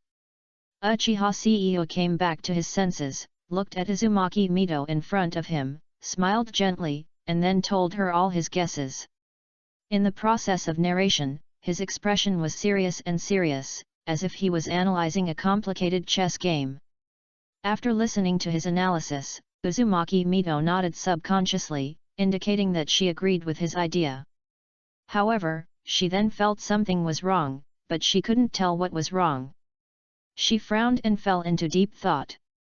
Looking at her expression, Uchiha CEO smiled faintly, as if he saw through her mind. Of course he knew that something was wrong. In the past, Konoha was mainly self-protection, but now he advocates taking the initiative, which is a change in attitude. To put it more simply, Konoha used to be doves, but if it changes according to what he said now, it will become a hawk. This change will undoubtedly have a profound impact on the future of Konoha. Without further ado, Grandma Mito, there is my flying thunder god Kunao in the whirlpool country. Uchiha CEO suddenly spoke, interrupting Uzumaki Mito's thoughts. Uzumaki Mito heard this and nodded without hesitation and said, "Yes, I have already arranged people there." Hearing her answer, Uchiha CEO nodded, put on his clothes and tidied up his appearance, and then disappeared from the spot in a flash. Only Uzumaki Mito was left standing there, quietly looking at the direction he disappeared. In a hidden underground cave in the Iron Country, Uchiha Madara sat on a huge rock. His face was illuminated by the faint light in the cave, and he looked at the white Zetsu in front of him with a puzzled look. He also received the news that the Whirlpool Country was attacked by the third Mizukage, which surprised him. Although he did have this plan before, considering the strength and technique of Uchiha CEO, he had given up this plan. Uchiha Madara frowned and fell into deep thought. His thoughts were running fast, trying to find the reason behind this. Suddenly, his eyes lit up and he understood the whole story. "Humph, boring desire for power," he said coldly, revealing a kind of disdain and disappointment in his tone. He knew the reason why the third Mizukage attacked the Whirlpool Country. It was nothing more than to restore his status and power, but this behavior seemed very stupid and ridiculous to him. He thought of his Moon Eye plan again, and a trace of determination and expectation flashed in his eyes. As long as the plan succeeds, this kind of thing will never happen again in the world. Chapter 106 Rushing to the Whirlpool Country. Uchiha Madara sighed helplessly. He admitted that the strength of Uchiha CEO had exceeded his expectations, which forced him to re-evaluate his plan. He knew that after opening the Samsara Eye, he might be able to defeat Uchiha CEO. But this would take time, and time was exactly what he lacked. He sat there silently, with his hands on his knees, and fell into deep thought. The light in the cave illuminated his somewhat old face, making the wrinkles on his face more obvious. He knew that he was much older than Zinglio, which meant that even if he opened the Samsara Eye in the future, his body might not be able to withstand high-intensity combat. This reality made Uchiha Madara, who used to think he was omnipotent, feel a little depressed. But he had no intention of giving up. He raised his head, and his eyes were already filled with a deep desire to fight. Just as he was lost in thought, Black Zetsu was hiding in the dark, his heart numb. After more than 1,000 years of waiting, the joy of a Samsara Eye finally appeared. Uchiha Madara also believed in the Moon Eye plan as he had planned. This double joy should have brought more and more joy. However, why did it turn out like this? It turned out that an alien appeared. An Uchiha clan member without Indra Chakra. He was able to make Uchiha Madara was helpless. Black Zetsu closed his eyes in despair, muttering silently in his heart. Isn't it just waiting? I've waited for 1,000 years, so what if I wait another 1,000 years? Uchiha Zengliu's figure flashed and disappeared in an instant, and he appeared again in a dense forest in the land of whirlpools. He looked around and squinted slightly. Something seemed wrong here.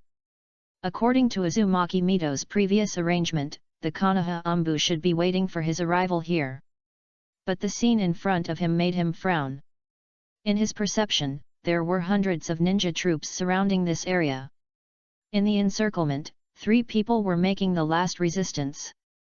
Their chakra was fluctuating violently, and even one of them was barely survivable in his perception. Facing so many enemies, their fate seemed to be doomed. And at the place where Uchiha Zengliu flew over according to the coordinates of Flying Thunder God, there was a corpse wearing a Konoha forehead protector. This person's face was unfamiliar to Zengliu, but he was also a member of Konoha. Seeing his body, Zengliu's eyes flashed with anger. He slowly walked to the side of the body, squatted down, and gently closed his companion's eyes. Then, he raised his head, with a dangerous light flashing in his eyes.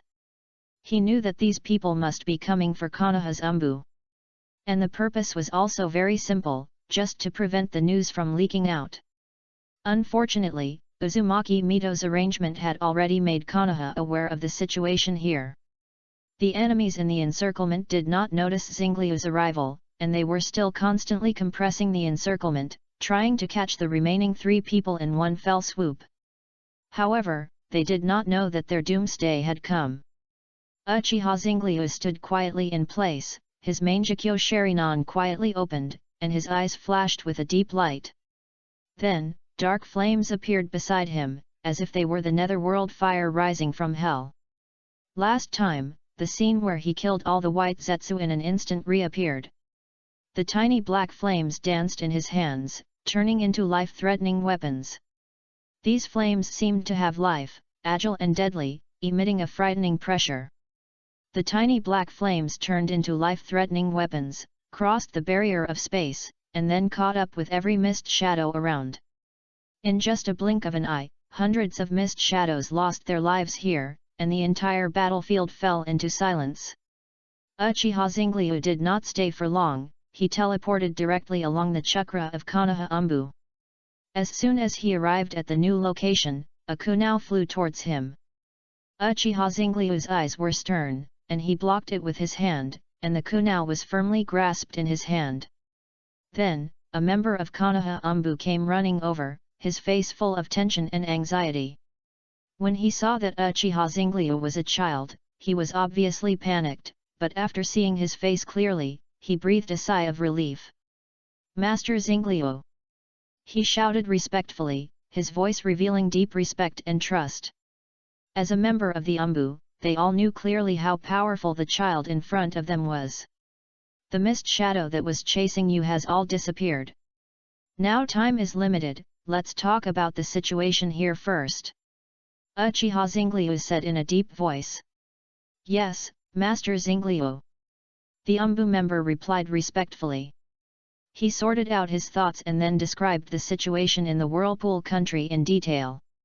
The mist shadow suddenly attacked yesterday, and the Whirlpool country could resist it.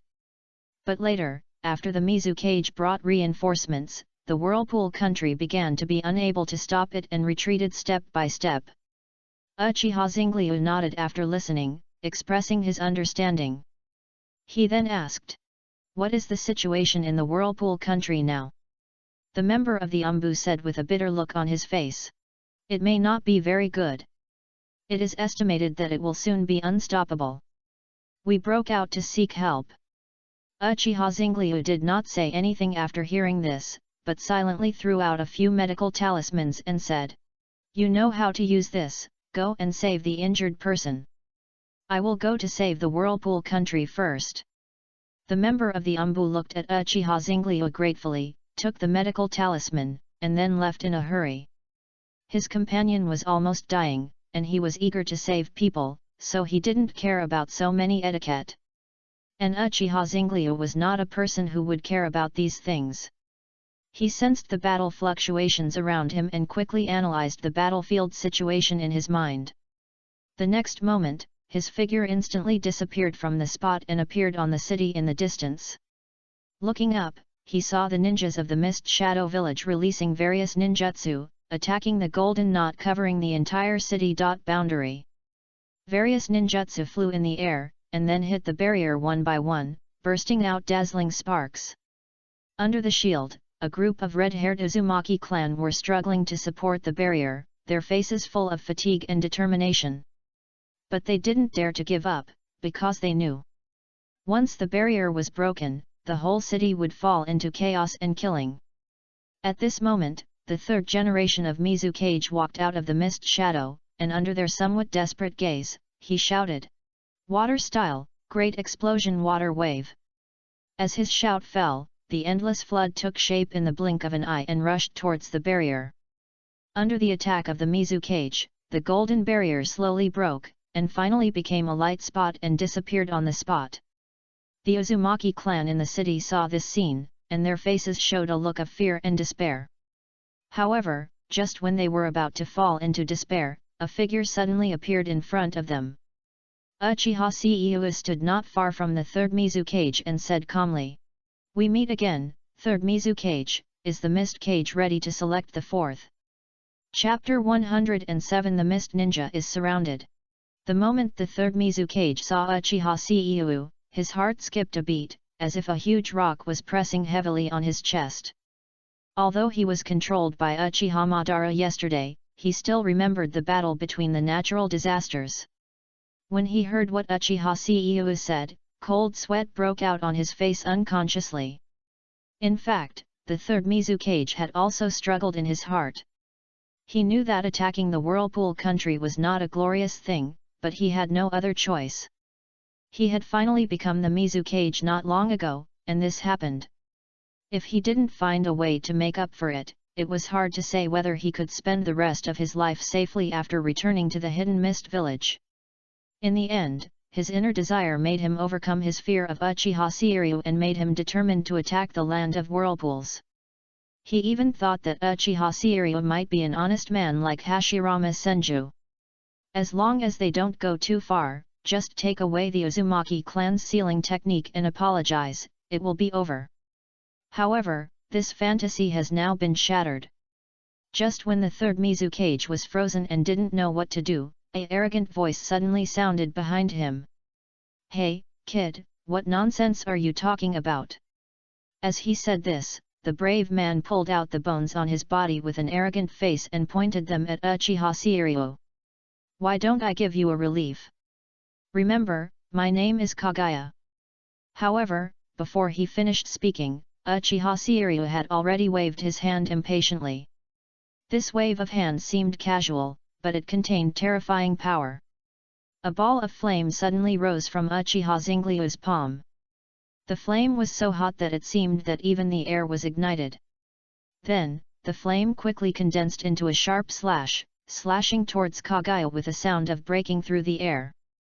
The speed of the slash was so fast that it was impossible to react, as if even time had stopped at this moment.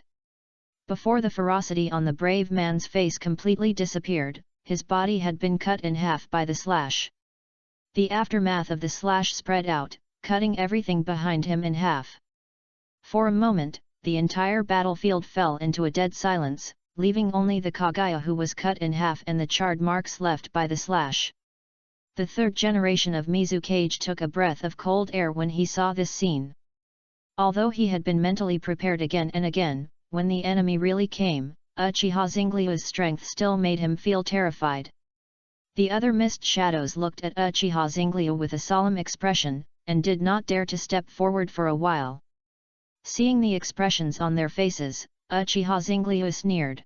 Third generation Mizukage, you didn't tell me my information, did you? Aren't you sending these mist shadows to die? The third-generation Mizukage was instantly hit by Uchiha Zengliu's words, his face was ashen, and his inner panic surged like a tide. He knew clearly that the smooth progress of this operation depended entirely on his concealment of what happened in Konoha yesterday.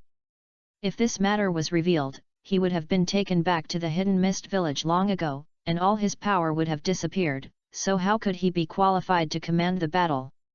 He took a deep breath and forced himself to calm down. A trace of firmness flashed in his eyes, and then he said in a deep voice, "Uchiha Zengliu, do you think I'm afraid of you?" Although the voice was firm, it was difficult to hide the trembling in it. Uchiha Zengliu looked at the appearance of the third-generation Mizukage, and a sneer appeared at the corner of his mouth. He already understood that this shadow had concealed this matter as he said. Then, Uchiha CEO put his hands together, and the chakra in his body instantly gushed out, forming a powerful aura. His kaleidoscope the Sharingan flashed with a strange light, as if it could see through all illusions. "Since your shadow won't tell you what happened yesterday, let me let you witness it with your own eyes." Uchiha Zengliu's voice was cold and deep, as if announcing the arrival of a catastrophe. "Power suit! Susanoo!" As his voice fell, a sharp buzzing sound rang out. The mist ninjas looked up in surprise, only to see a wooden giant hundreds of meters high suddenly appear in front of them. This wooden giant was covered with thick energy armor and flashed a faint light. Its face was hideous and terrifying, like a demon from hell, which made people shudder. In its hand, it held a sword formed by dark flames, and tiny black cracks flew around the blade. They looked carefully and found that the sword's mere existence had split the space. In front of this figure, all enemies seemed so small and insignificant. The faces of the third Mizukage and the ninjas of the Mist Shadow Village turned pale instantly when they saw this figure. They widened their eyes, as if they had seen the most terrifying thing in the world. "Oh my god! What is this?" A Mist Shadow Village ninja trembled and said, his voice full of fear and despair. "Impossible, what on earth is this?" Another ninja stammered, his face full of fear, as if he had lost the ability to think. In contrast to their pale faces, the Uzumaki clan's happy expressions were beyond words. They looked at the giant in front of them, with fanatical light flashing in their eyes. When the Konoha Umbu told them that someone would come to rescue them, they thought it would be Konoha's reinforcements, but they didn't expect to wait for a god of the ninja world. Zengliu stood on the head of the wooden giant, overlooking the chaotic mist ninjas below. He controlled the wooden man to raise the sword in his hand, and the tip of the sword pointed at the mist ninja in front of him. The third Mizukage below saw this scene and his face became more solemn. He knew clearly that things had come to the worst. The appearance of this wooden giant was tantamount to asking them to face a natural disaster. His heart was full of regret and fear, but he knew that the most important thing now was to get the mist ninjas to evacuate this dangerous place as soon as possible. "Retreat! Leave here, I'll cover you!" The third Mizukage ordered loudly. His voice resounded throughout the battlefield, bringing all the mist ninjas back to their senses. They stared at the wooden giant in front of them with wide eyes, filled with fear. Then, they turned around and fled, as if they would lose their lives if they were a second late. However, Uchiha Zengliu did not mean to let them go. He sneered and said, "Come as you want, leave as you want. Do you think I don't exist?" His voice was full of murderous intent. These mist ninjas not only attacked Konoha's ally, the Whirlpool country, but also killed Konoha's Umbu. Now they want to escape from his palm easily. This is simply a big joke. "Since you are here, don't leave," Uchiha Zengliu said again in a cold voice. "Flame escape. Brahma." Note 1. As he spoke, the air suddenly twisted, as if the entire space was controlled by an invisible force. Then, the dark flames appeared out of thin air, instantly forming a wall of fire hundreds of meters high, completely blocking the way for all the mist ninjas. The mist ninja who was running in the front knelt down in despair, looking at the wall of fire in front of him, with endless fear and despair on his face. Chapter 108 The End of the Whirlpool Country. Facing the desperate situation, although some mist ninjas were already afraid and ready to give up, but some people still chose to rise up and resist firmly. They knew that this was a moment of life and death, and only by trying their best could they have a chance of survival. These people stared at the wall of fire in front of them, with determination flashing in their eyes. They exchanged glances with each other, as if they were conveying some information tacitly. Then, they lined up neatly under the leadership of a person who seemed to be the leader. Water style. Water rush. Hundreds of mist ninjas shouted in unison, and the sound resounded throughout the battlefield. They quickly formed seals with their hands and then pushed forward fiercely. Suddenly, a huge stream of water gushed out from their side and rushed towards the wall of fire. Although this is only a B-level ninjutsu, its power should not be underestimated with the combined efforts of so many mist ninjas. The water flow quickly gathered in the air and condensed into a huge water column tens of meters high, rushing towards the dark wall of fire with endless momentum. And Uchiha Zenglyu just watched them quietly without interfering with their actions. However, there was a sneer on his face. Boom! A loud noise was heard, and the water column hit the flame fiercely. Suddenly, the whole battlefield seemed to tremble. The dark flame seemed to be provoked, and after jumping for a while, it burned more fiercely. Even the water vapor was burned out, as if all resistance was swallowed by the flame in an instant. The mist ninjas who had just regained some morale saw this scene and fell into despair again. The fun is over, it's time to go on the road, mist ninjas. At this time, Uchiha Zenglyu's cold voice sounded in their ears, as if it was the death warrant of the god of death. They turned around mechanically and looked in the direction where the sound came from, with expressions frozen in fear on their faces. I saw the huge figure of Susanoo standing there, and the sword in his hand was slowly absorbing the flame of flame release. Brahma! The flame jumped on the sword, like a tamed beast, gradually calmed down, and was finally completely absorbed by the sword. After the sword absorbed the flame, it gave off an even more terrifying aura. The third Mizukage and the mist ninjas only felt a chill rising from the bottom of their hearts, as if they were shrouded by the shadow of death. Destruction. Note 1. As Uchiha Zenglyu's voice fell, the majestic Susanoo swung the sword in his hand. With a swing of the sword, the world seemed to fall into a moment of silence. All the sounds, wind movements, and heartbeats disappeared, leaving only the dazzling sword light with unparalleled majesty slashing at the third Mizukage and the mist ninjas. They widened their eyes, and the pupils reflected the sword light that was getting closer and closer, and their faces showed expressions of fear and despair. They tried to move their feet and escape from the deadly sword light. But they found that their bodies seemed to be locked by an invisible force, and they couldn't even move their fingers.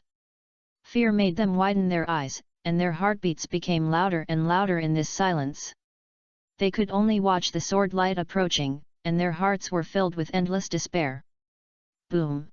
A loud noise shook the whole world like the collapse of the sky and the crack of the earth.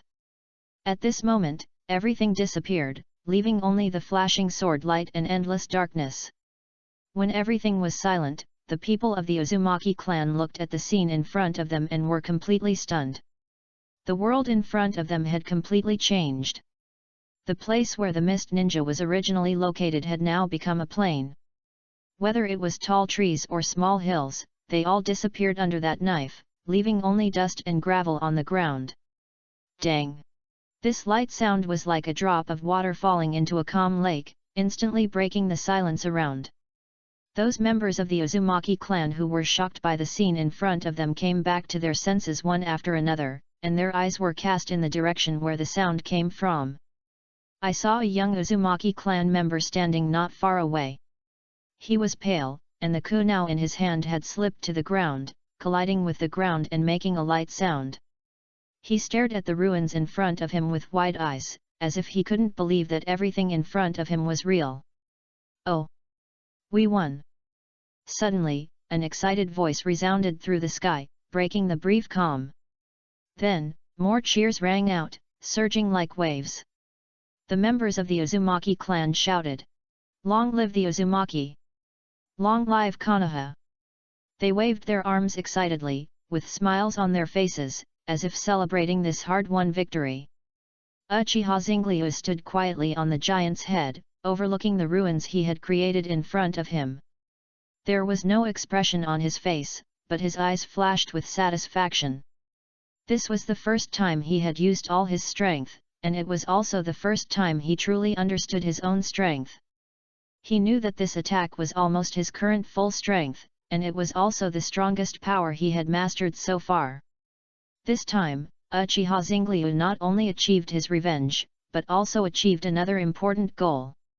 The annihilation of the Mist Ninjas was not only a fierce counterattack against the Mizukage for repaying kindness with enmity, but also a way for Uchiha Seiyu to announce to the world that Konoha had changed.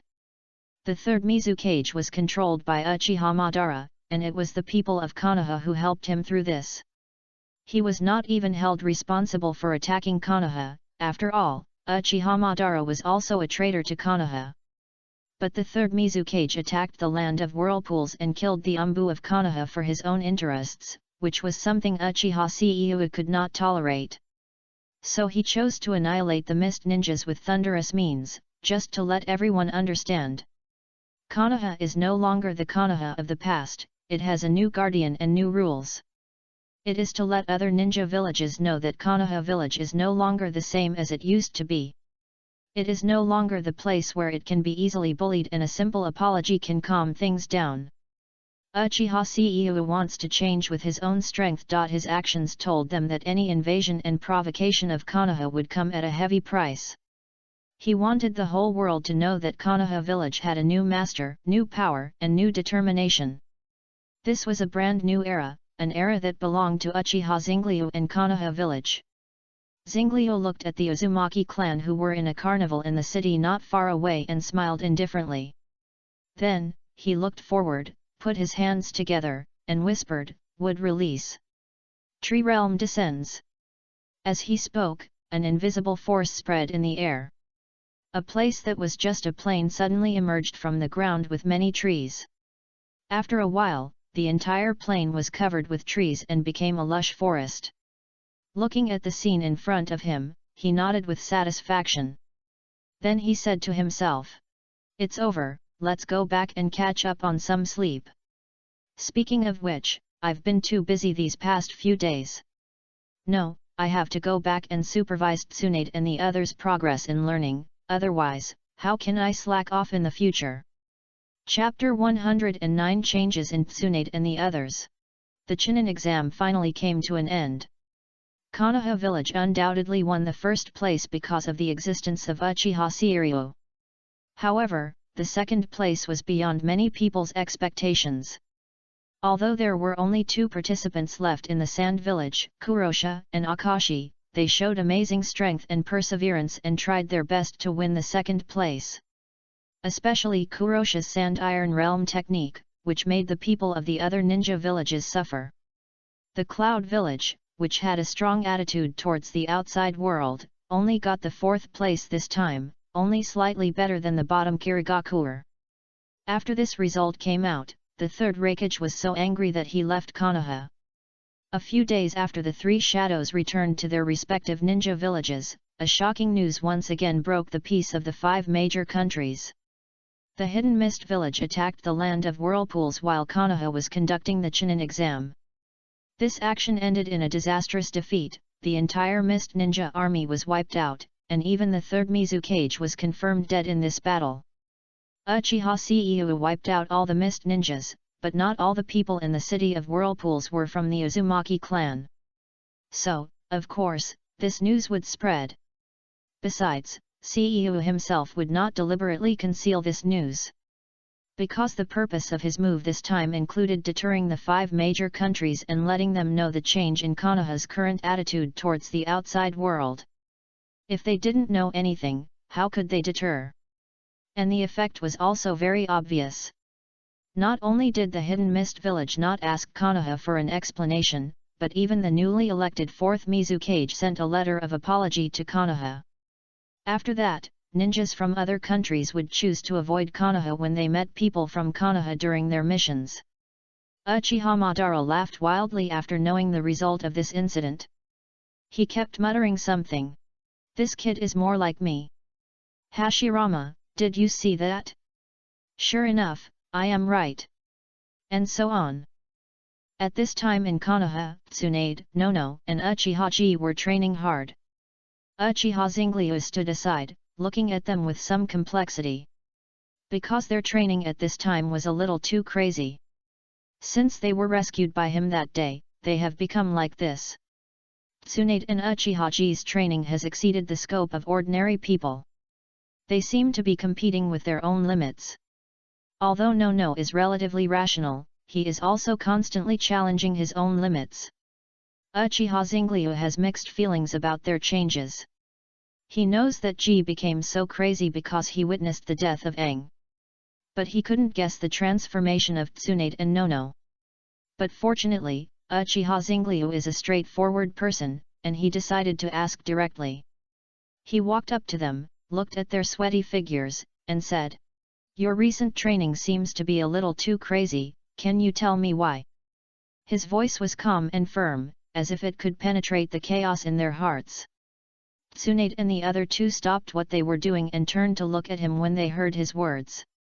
They all showed complicated expressions on their faces, as if they were thinking about how to answer his question. Zhili bit his lips tightly, and said after a moment of silence, "I want to become stronger, I want to protect the people around me." Nono also nodded and added, "I want to protect myself, I don't want Zingliu to save me every time." Tsunade was hesitant, her brows were furrowed, as if she was struggling with how to express her feelings. She opened her mouth, but couldn't speak immediately. Uchiha Zingliu quietly waited for her answer, without urging, just staring at Tsunade. He knew that she needed time to think and calm down the emotions in her heart. Tsunade took a deep breath and finally said what she was thinking. "I want to stand beside Zingliu and no longer be a burden. I don't want Zingliu to be threatened by others because of me." Although Tsunade is still young, she has learned how to distinguish right from wrong. Ever since she knew that it was Uchiha Madara who attacked them this time, she thought of a fact that she didn't want to admit. The three of them were neither famous geniuses nor showed any special talents. Why did Uchiha Madara attack them? After excluding all possibilities, she thought of it because of Uchiha Zingliu. Uchiha Madara wanted to control Zingliu through them, and this possibility made her feel extremely scared and self-blame. She understood that if they were not strong enough, they would become a burden to Zingliu and even bring him danger. This idea has been bothering Tsunade, making her feel extremely self-blame and helpless. However, she also knew that self-blame and helplessness could not solve the problem. Only by working hard to become stronger can we better protect ourselves and the people around us. Tsunade's words surprised Uchiha Zingliu. He didn't expect Tsunade to think of these things. It also made him realize that the source of the pressure and troubles she was under was actually himself. This made him speechless. He knew that this kind of self-blame that was stuck in a rut could not be solved by simple words. So, he chose the most direct and sincere way to comfort her. He walked quietly to Tsunade, opened his arms, and hugged her gently. Tsunade was obviously stunned by Zingliu's sudden hug, and then her little face turned red in an instant. "I'll take care of everything. I believe Tsunade will definitely stand by my side in the future." Hearing this, Tsunade's eyes suddenly turned red. She bit her lower lip tightly, trying to hold back the tears that were about to flow. However, the fear of being captured by Uchiha Madara, the self-blame and helplessness of these days, all surged into her heart at once, like a floodgate opened. She couldn't hold it back any longer and burst into tears. Her crying became louder and louder, as if she wanted to cry out all the depression and troubles of these days. Uchiha Zingliu didn't let her go, but hugged her tighter, letting her feel his presence. Uzumaki Mito sat in the office in the Hokage building, with a crystal ball in front of her. This crystal ball can show the scene in the distance. At this time, she was looking at Tsunade and others. The corners of her mouth rose slightly, outlining a relieved smile. She had actually noticed Tsunade's changes a long time ago, and had been paying attention to her secretly. However, she did not take the initiative to interfere, because she believed that Uchiha Zingliu would handle this matter well. Now, seeing the scene of their Tsunade crying in pain, Uzumaki Mito knew that her trust was correct. Zingliu comforted Tsunade in the most direct and sincere way. This bond made Uzumaki Mito feel extremely relieved and satisfied. She stopped the transmission of chakra, stood up and walked to the window. The sunlight outside the window fell on her body, making her feel extremely warm and comfortable. She looked at the lively Konoha, knowing in her heart that a new era was coming. Chapter 110. 6 years later. Since Konoha held the Grand Chunin exam 6 years ago, the ninja world has fallen into a strange calm. This calm is not the absence of war, but a deep, tacit understanding. Because all ninjas know that Konoha has reborn a god of the ninja world. He is Uchiha Seiryu. He has a similar personality to Uchiha Madara, but the difference is that there is no other Senju Hashirama to suppress him. Therefore, many Konoha ninjas who are on missions outside found that ninjas from other countries would avoid them if they met them. Even hostile missions rarely kill them. This phenomenon has never happened before. They understand that it is because of the existence of Uchiha Zingliu that ninjas from other countries have awe of Konoha. As a result, Uchiha Zingliu's reputation in Konoha is getting higher and higher. Time flies, and 6 years have passed in the blink of an eye. During this period of time, the child has gradually grown up and entered the ranks of young people. Uchiha Zingliu stood in front of the mirror, tidied his clothes, and then put on Konoha's forehead protector. Today is the day he graduated from the ninja school. That's right, the new god of the ninja world, Uchiha Zingliu, just graduated from the ninja school today. Although there have been calls for him to become a Hokage, Zingliu is not in a hurry. He believes that everyone should have a happy childhood. Why go to work when you can slack off? However, there is one person who is full of expectations for his graduation, and that is Uzumaki Mito. Every time the old man finished his work, he always looked at him with a strange look in his eyes. Zingliu could feel that once he graduated, Mito would probably abdicate immediately and arrange for him to become Hokage. So, in order to avoid this, he chose to go to school for 6 years directly. Although Tsunade and others could have graduated long ago, they waited until today to graduate in order to be in the same class as him. But today, unless he was held back, he must graduate. Fortunately, his plan could also be upgraded. He silently said in his heart, "Open the system panel." Host, Uchiha CEO. Skills, Samsara I, Gold, LV1, Atsutsuki Bloodline, Gold, LV1, Space Mastery, Gold, LV1, Nuclear Escape, Gold, LV1, Formation, Gold, LV1, Alchemy, Gold, LV1, Orange and below abilities can be expanded with one click. Hang Up Bar, Samsara I, Gold, LV1, Atsutsuki Bloodline, Gold, LV1, Space Mastery, Gold, LV1, Nuclear Escape, Gold, LV1, Formation, Gold, LV1, Alchemy, Gold, LV1. Combat Power, half of the 10-tail Jinchuriki level combat power, pick up your ears, pick up your ears. One-click expansion below Shadow, 3000 is Super Shadow level, is 6 Paths level, is Atsutsuki 10-tail Jinchuriki, 200,000 to 1 million is Atsutsuki God. Please unlock more combat power to learn more about the subsequent levels. Current world, Naruto. Plot change, completely different, idle speed plus 100%. Mission, ability breaks through color for the first time. Reward, world gate opens.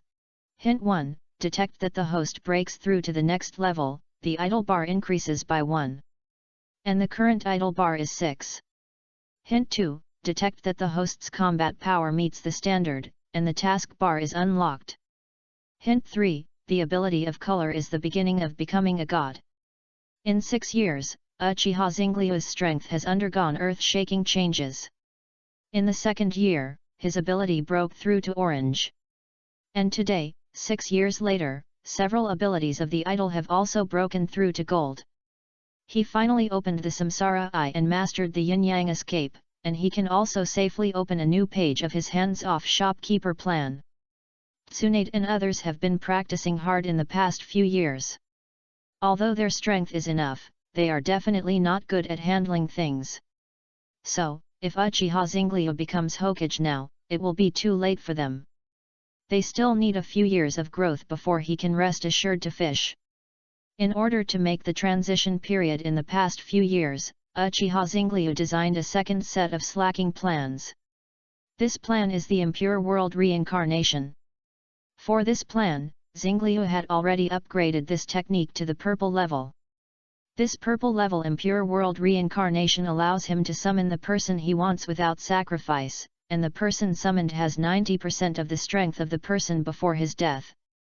Not only that, if the person summoned wants to remove this technique, Zinglio can only do it himself. As for why he started this new plan today, it is because he has the full confidence to deal with the Six Paths Sage after upgrading his ability to Gold. After all, he knows that the Six Paths Sage is now meditating in the underworld. If Zinglio's ability is not enough and he alarms him in advance, it will be a big trouble. And the first person he wants to summon, after thinking about it, is indeed the most suitable for Senju Tobirama. Because he is not only familiar with Konoha, but also very capable. If he is directly thrown to him, he can handle it well. The more Uchiha Zinglio thought about it, the better it felt, so he didn't delay any longer. He took a deep breath, slowly formed seals with his hands, and began to perform the Impure World Reincarnation technique. As his fingers danced, the chakra was fluctuating. As the seal was completed, he shouted loudly, "Immortal Reincarnation!" The next moment, an illusory figure gradually gathered in front of him. The figure of this person became clearer and clearer, with long silver hair draped over his shoulders and a sharp light in his red pupils. He wore an iron forehead guard in the style of a face guard, and there were 3 striking red marks on his cheeks. When this figure fully appeared, he slowly opened his eyes and looked around. His eyes revealed doubts and vigilance, as if asking where he was. He looked down at his body, then looked up at Zinglio, frowning. "Where is this Impure World Reincarnation?" Senju Tobirama's voice was low and powerful, with a hint of hoarseness. He turned his gaze to Zinglio, and when he saw the Konoha forehead guard on Zinglio's head, his brows relaxed slightly. He recognized this symbol and knew that it meant that the person in front of him was a Konoha ninja. "Kid, did you summon me with this technique? Did something happen in Konoha?" Uchiha Zinglio heard, then he smiled calmly and said, "Master Tobirama, Konoha is fine, nothing happened. This time I need you to help me do something, so I sent you a message." However, after hearing this request, Tobirama frowned. He was not used to being summoned and using the forbidden technique of Impure World Reincarnation at will. In his opinion, this technique was disrespectful and disturbing to the ancestors, and should be used with caution. The technique of Impure World Reincarnation is a forbidden technique, you can't use it casually. Tobirama said this, and began to form a seal to cancel the Impure World Reincarnation in his hand. "Forget it this time, don't use this technique next time. Imperial World Reincarnation, release." Then, nothing happened. Hi. Chapter 111 Impure World Reincarnation Senju Tobirama. Senju Tobirama looked at Zinglio in confusion, while the latter had a calm smile on his face, as if he had already expected this result. "Kid, what's going on? What did you do to me?" Zinglio shrugged and smiled. "Master Tobirama, don't worry, I didn't do anything to you. It's just that my Impure World Reincarnation technique may be a little different from what you know." Looking at the teenager in front of him, a complex emotion surged in Senju Tobirama's heart. He couldn't imagine that such a young child could improve his forbidden technique. But the more he looked, the more Senju Tobirama felt an inexplicable annoyance towards Zinglio. He frowned and tried to calm himself down. After taking a deep breath, he slowly asked, "Kid, what's your name?" Zinglio was a little surprised by Senju Tobirama's sudden question. He blinked and replied calmly. Uchiha Seiryu, that's my name. As soon as he heard the surname Uchiha, the originally serious expression on Senju Tobirama's face immediately became more solemn, and even his deep eyes became as sharp as a knife. His fingers clenched unconsciously, as if he was trying his best to control his emotions. Seiryu took in all of this and couldn't help but laugh. He raised his eyebrows slightly, a playful smile appeared at the corner of his mouth, and then said calmly, "Why, the dignified second-generation Hokage wants to attack his fellow villagers." However, Senju Tobirama didn't care about what Seiryu said. He just snorted coldly, and then said, "Born evil Uchiha kid, I am." Before Senju Tobirama finished speaking, he was interrupted by Seiryu. "Just a kid? Then don't underestimate this kid, or you'll suffer." The confident smile on Xingliu's face made Senju Tobirama slightly stunned.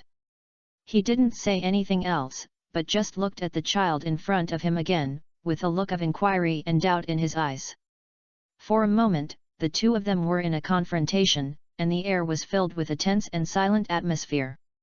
However, at this moment, a sudden voice broke the silence. "Xingliu, are you still not well?" Tsunade's voice sounded outside the door, and then she pushed the door open and walked into the room. However, when she saw the scene in front of her, an expression of disbelief appeared on her face. "Second grandpa? How could you?" Tsunade's voice was full of surprise, and she stared at Senju Tobirama closely, as if to confirm whether everything in front of her was real. Senju Tobirama, who had long been dead, actually appeared alive in front of her. This made her stunned in place, unable to react for a while. Senju Tobirama looked at Tsunade in front of him, and was a little dazed for a moment. In his memory, Tsunade was just an innocent and lively little girl. But now, she has grown into a graceful young girl, and only her face can still vaguely see the childishness of her childhood.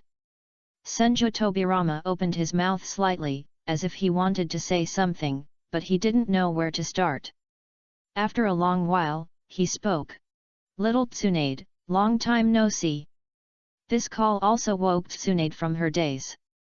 She walked to Senju Tobirama in disbelief, stretched out her hand and gently touched his cheek. "Why is there no temperature? Could it be a ghost?" As she said that, Tsunade's face suddenly changed. She took a few steps back with a look of fear, and then trotted all the way to hide behind Xingliu. Seeing this funny scene, the tense atmosphere between Xingliu and Tobirama just now dissipated instantly. Xingliu turned around, patted Tsunade's shoulder gently, and said, "Don't make trouble, I won't fight with Master Tobirama, don't worry." Senju Tobirama also nodded, agreeing with Xingliu's statement. He glanced at Tsunade and said, "Yes, he is also a member of Konoha. How could I attack someone from my own village?" Tsunade smiled when she heard the two say this. She had actually noticed the tense atmosphere between the two a long time ago, so she came up with this play to ease the situation. However, she was still surprised to see Senju Tobirama again. Tsunade looked at the two, and her curiosity finally burst out. She widened her eyes and asked curiously, "Xingliu, what is going on?" Xingliu saw Tsunade's expression and knew that she was curious and surprised about the appearance of Senju Tobirama.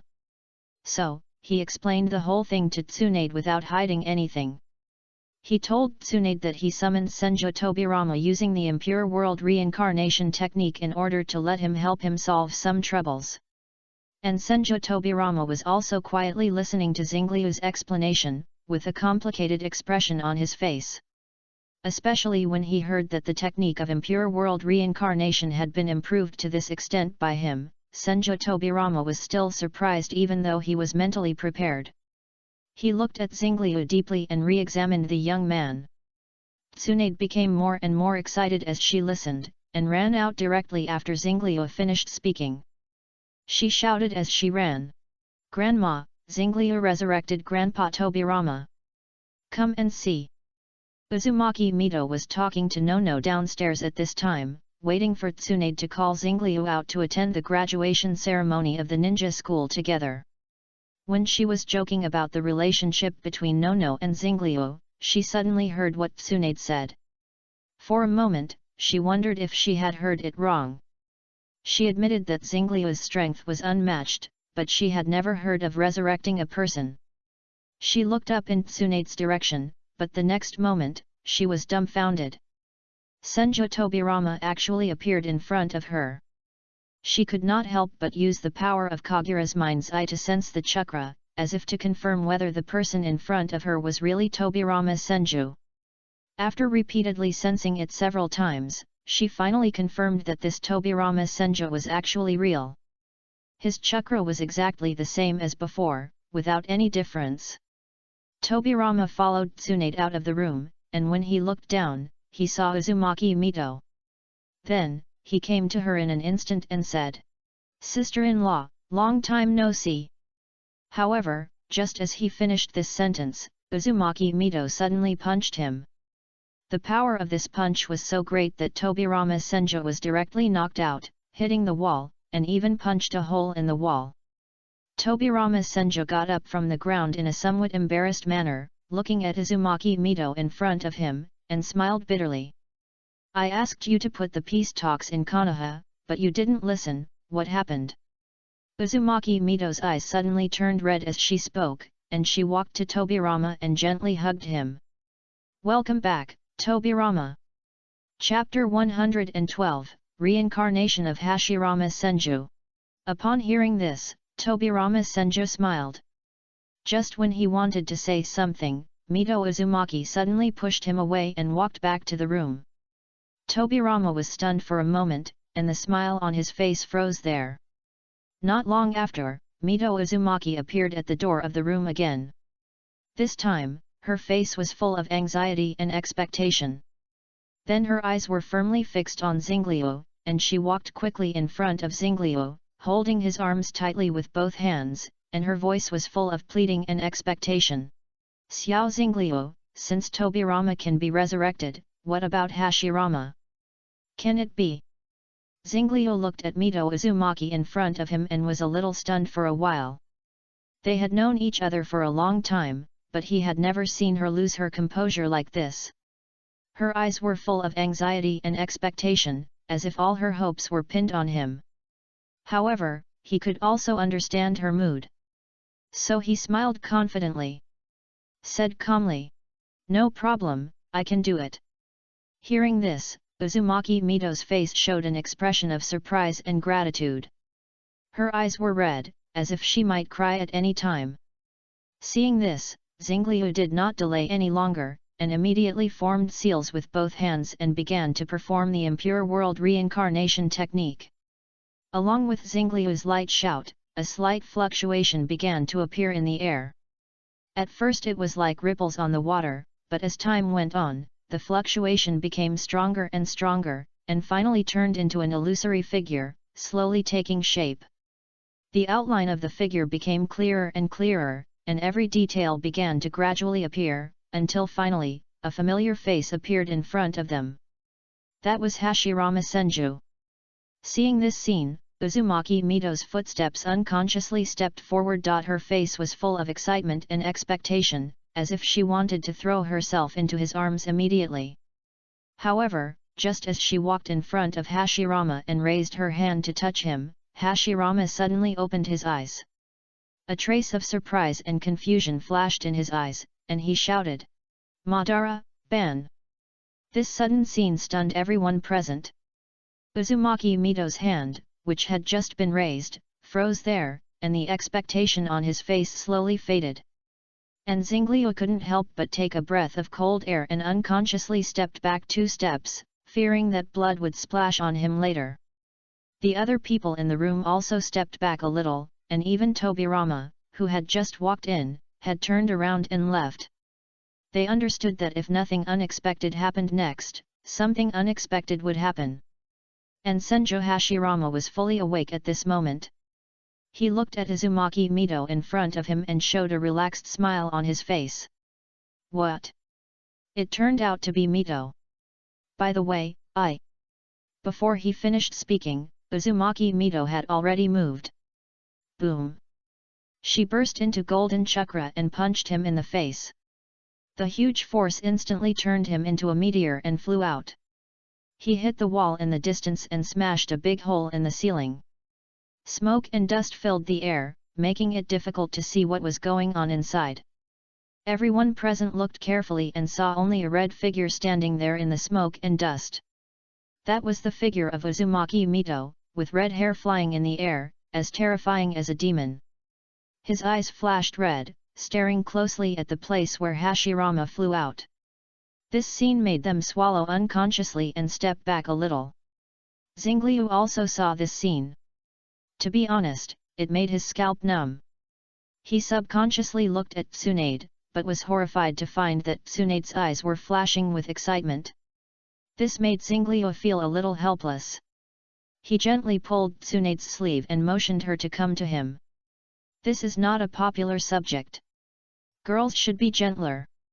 Xingliu whispered in Tsunade's ear, his tone full of inducement. Tsunade curled her lips in disdain when she heard this, and obviously did not listen to Xingliu's words completely. But when she saw No nod beside her, she also nodded reluctantly, indicating that she understood what Xingliu meant. However, perhaps their movement was a little loud, which alarmed Uzumaki Mito.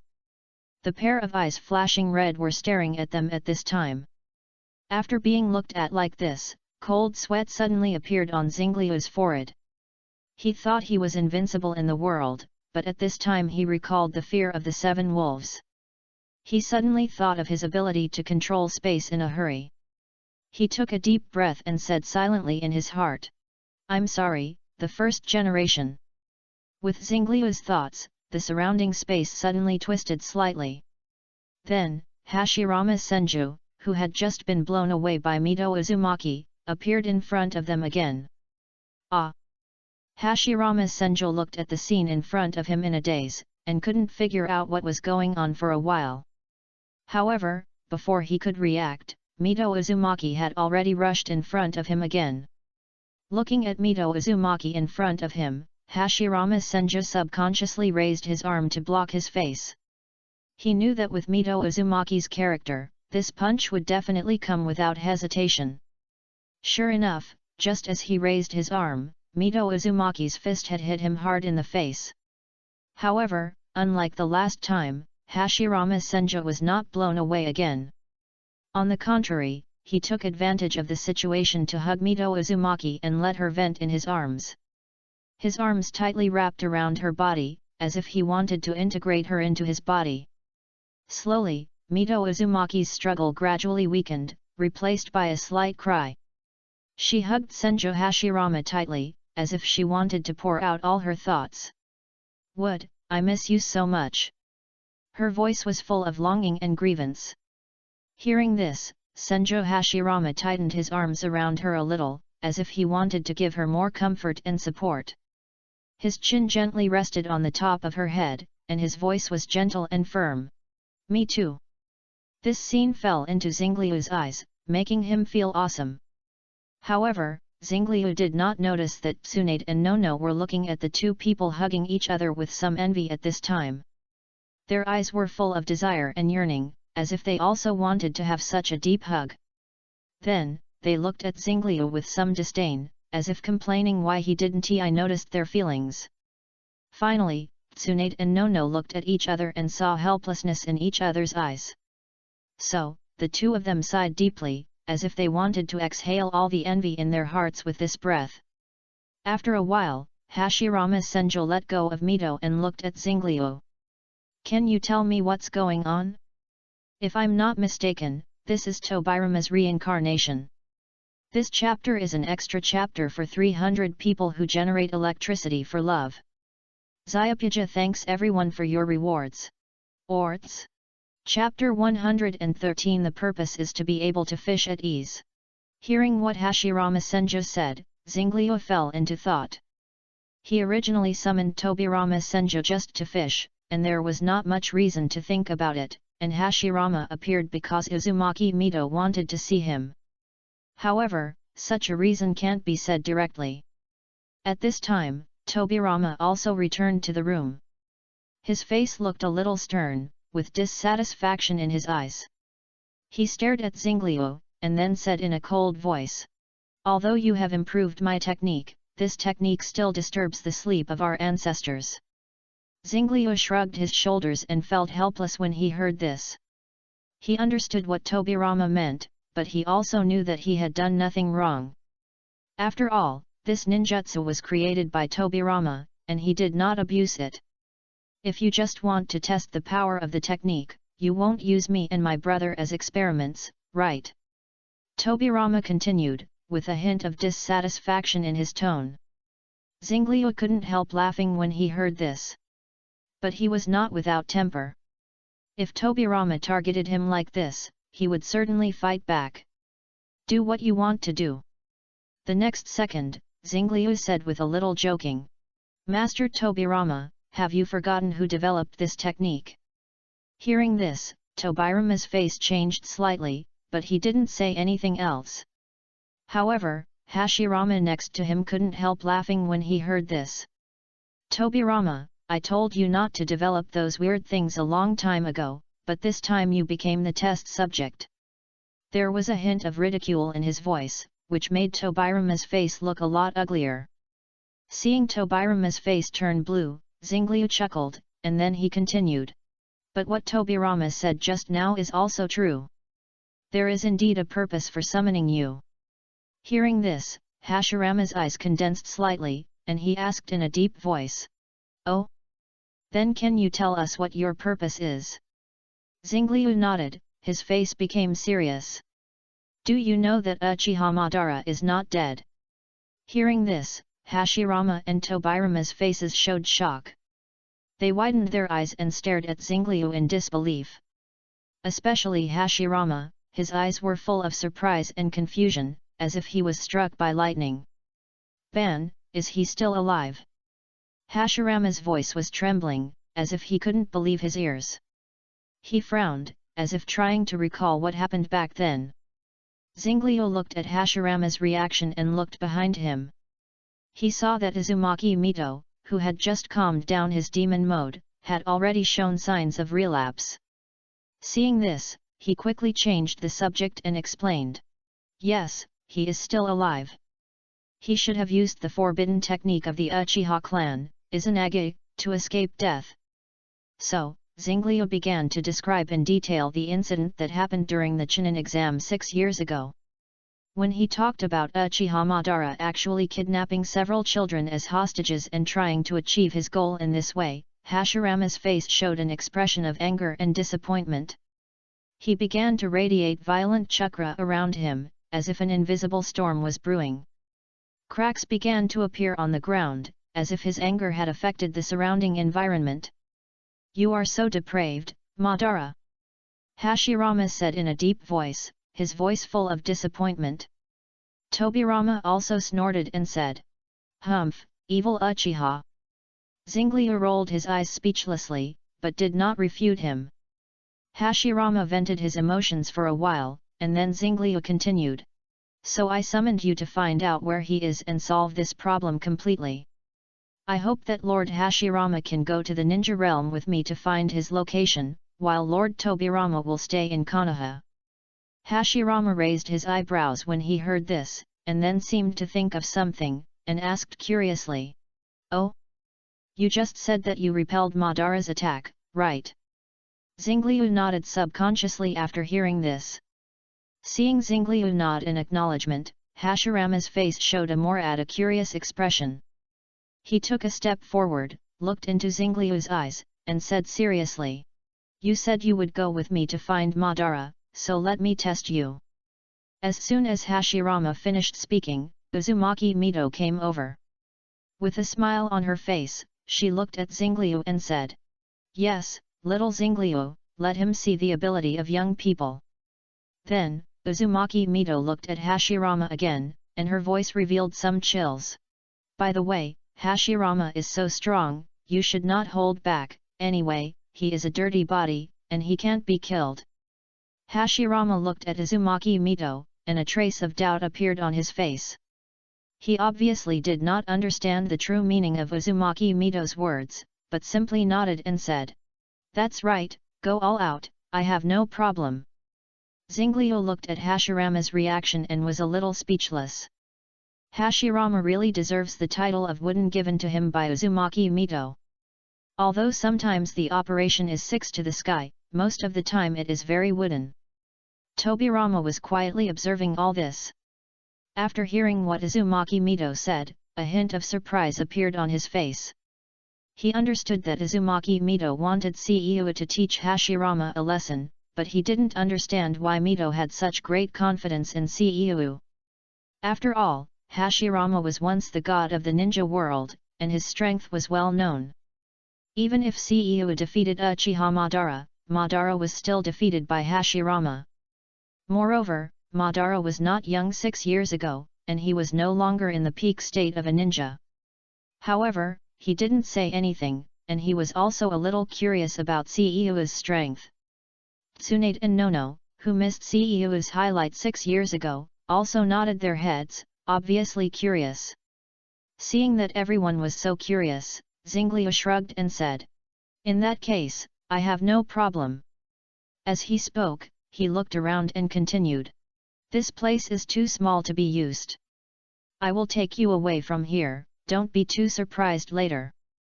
As he spoke, Uchiha Zingliu snapped his fingers, and the next moment, the space fluctuated slightly.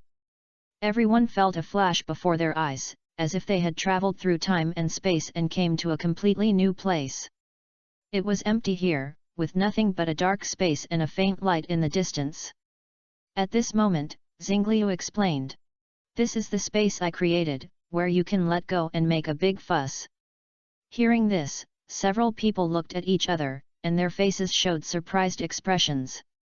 And Tobirama even secretly tried the flying thunder god that he had just left in place, and found that it was actually isolated. At this moment, his expression became more complicated. Hashirama looked around excitedly, but there was nothing around, and he soon lost interest. He looked at Zingliu and said, "Are you ready? When you are ready, go for it." Chapter 114, Competition. Zingliu saw that Hashirama was ready for a serious duel, smiled slightly, and waved his hand. Tsunade, Tobirama, Nono, and others were immediately teleported to a safe area in the distance by an invisible force. Then he looked at Hashirama Senju in front of him with a flickering look on his face. He only upgraded all his abilities to gold today, and he didn't know how strong he was now. And Hashirama Senju looked at everything that happened, and his heart changed. Although he had experienced Zingliu taking them through space with a snap of his fingers before, and even heard him say that this was the space he created. But when he was watching, he could find out how terrible this ability was. If there was no corresponding spatial ability, Mo might not be able to touch Zingliu. But Hashirama Senju was not someone who gave up so easily. Although he usually behaves very foolishly, as a leader of an era, he still has his own pride. Therefore, Zingliu's move made him even more excited. He put his hands together, a sage mask appeared on his face, and a huge amount of chakras surged out. The amount of chakra made the Nine Tails cry. Senjutsu would release true thousand hands. Hashirama shouted loudly, and as his voice fell, there was a loud bang, and a huge wooden guanyin several thousand meters high appeared in front of everyone. This wooden giant guanyin has thousands of arms behind it, densely covering the entire sky, which is amazing. Guanyin's face is compassionate and solemn, as if she is guarding the entire ninja world. Hashirama's idea is very simple. Since he has no spatial ability, he will use saturation attacks to deal with Zingliu's means. He believes that as long as his attacks are enough and strong enough, there will always be a time to hit Zingliu. Tsunade watched her great-grandfather display his power from a distance and couldn't help but exclaimed, "This is it really would release? Why is it different from mine?" She said with a worried look on her face. "Grandpa is so strong, Zingliu will be fine, right?" Nono also nodded in agreement. They were kidnapped by Uchiha Madara 6 years ago, and they didn't see Zingliu's attack at all, so it's normal to be worried. When Uzumaki Mito heard this, he laughed and said, "Don't worry, little Xingliu will be fine. As early as 6 years ago, he had surpassed Hashirama. Tobirama was eating melons quietly on the side, and after hearing this, he finally couldn't help asking. 6 years ago, this kid was only 6 or 7 years old, is he really that strong? Uzumaki Mito chuckled and said. Xingliu said that he repelled Uchiha Madara, but he was just being modest. In fact, Uchiha Madara didn't dare to fight him head-on, otherwise he wouldn't be able to escape. Hearing this, Senjo Tobirama's pupils shrank, and he looked at the battlefield in the distance in disbelief. As they spoke, the battlefield also changed. Senjo Hashirama's true thousand hands began a fierce attack, and a pair of huge arms suddenly attacked the position where Xingliu was, as if to crush him completely. However, at this moment, a bright light suddenly appeared. At first, this light spot was just a small circle, like a faint star. But suddenly, it began to expand rapidly. In the blink of an eye, the light spot became extremely large, like a huge ball of light. At this time, the true thousand hands also hit the light spot hard, and a loud noise broke out. The light spot was hit, and it first shrank inward, as if gathering infinite power. Then, it expanded more rapidly, as if to fill the entire space. After the arms of the true thousand hands touched the light spot, they disappeared without a sound, as if they were swallowed by the light spot. The light spot that expanded to the limit suddenly became quiet at a certain moment, as if it was brewing something. The next second, everyone felt their vision brighten, as if they were enveloped by a powerful force. A huge mushroom cloud suddenly appeared in the sky, and the explosion of more than 10 kilometers annihilated the true thousand hands, as if they had never existed. Everyone was shocked by the scene in front of them, as if they couldn't believe their eyes. However, at this moment, Xingliu had appeared in front of them. He raised his hand, and a mysterious formation enveloped everyone. Just when they were puzzled, the mushroom cloud actually began to expand like a light spot. Then it suddenly hit Xingliu's formation. The next moment, this formation actually began to slowly break. Seeing this scene, Xingliu raised his eyebrows, raised his other hand and set up another formation to bless it. After a while, the movement here ended. Xingliu secretly breathed a sigh of relief. It was a close call. I didn't expect the nuclear escape to be so strong. Fortunately, I reacted quickly. That's right. Everything just now was the golden level nuclear escape that Xingliu used while on AFK. This ability was actually named by Xingliu himself. Because the ability was too much like a nuclear weapon, it was given this name. The principle of nuclear escape is extreme burning. The light spots that appeared at the beginning were actually flames. Then, when these flames accumulated to a certain extent, they would cause a big explosion. The killing method of nuclear escape is the physical method of burning and explosion, so it is useless to try to resolve this move by absorbing chakra. The author is a technology novice, please don't take it seriously. After upgrading to the golden nuclear escape, Xingliu wanted to take this opportunity to exert it with all his strength to see what it was like. So the scene just now happened. Fortunately, he realized something was wrong after releasing it. In the end, he reacted in time and did not cause serious consequences. When everything calmed down, everyone turned their eyes to the place where the explosion had just occurred. The real thousand hands had disappeared, leaving only a huge circular pit. The figure of Hashirama Senjo was slowly forming in the air at this time, looking a little illusory and unreal. Obviously, the blow just now had caused him severe damage, and it could even be said that he died peacefully. Seeing this scene, Tobirama took a breath and said silently in his heart, "Is it so powerful? Sister-in-law is conservative."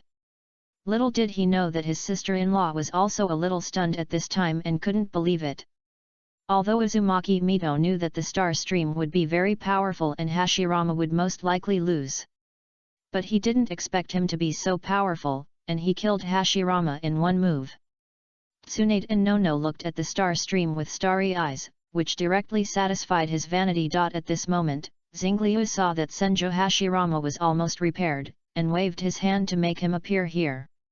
Looking at Hashirama, who was looking at him complicatedly, he coughed and said, "I have made some progress in my practice recently, but I didn't control the strength well.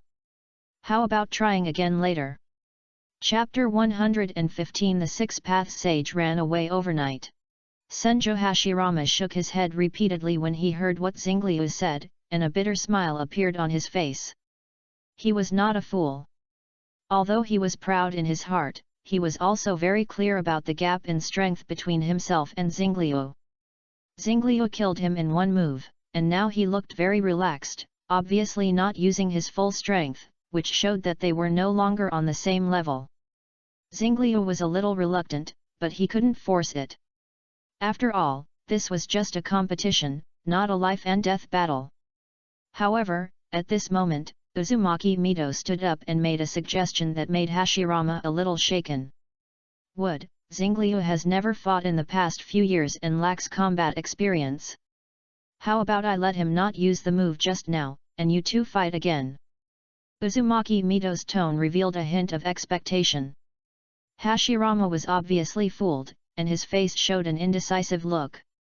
Seeing this, Mito hurriedly continued. "Xingliu, what do you think?"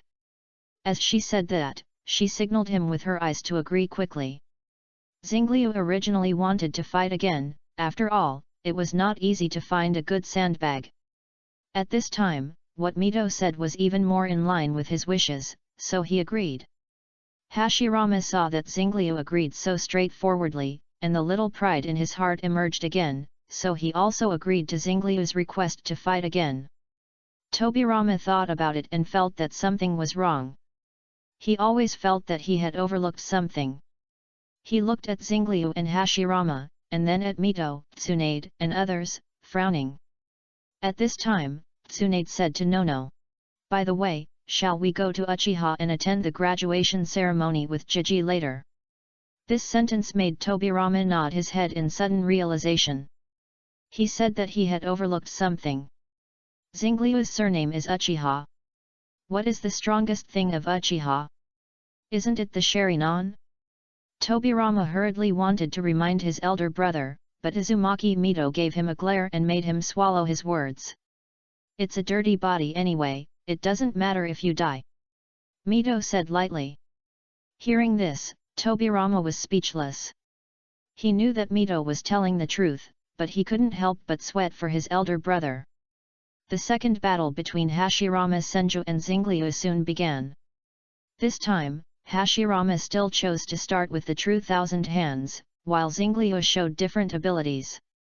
He suddenly opened his eyes, and the Samsara eye suddenly appeared in his eyes, flashing a mysterious light. Then, Susanoo, which was tens of thousands of meters high, stood on the earth, like a towering mountain. Hashirama stood on top of Mu Guanyin, looking at the Susanoo in front of him, and was a little dumbfounded for a moment. As the god of the ninja world who ended the chaos, he had seen all kinds of scenes, but he had never seen this scene. The difference between Uchiha Madara's Susanoo and Xingliu was simply the difference between a baby and an adult. Hashirama smiled helplessly, but he did not give up, but controlled the true thousand hands to attack. Then, the next second, a black sword that shone brightly in the Chunin exam appeared again. Destruction! With a low shout from Xingliu, the sword light flashed, and the true thousand hands were completely annihilated, as if they had never existed. Hashirama typed GG amid the laughter of Uzumaki Mito. And in a place unknown to several people, the Six-Path Sage also saw what happened here through the eyes of Senjo Hashirama and Tobirama.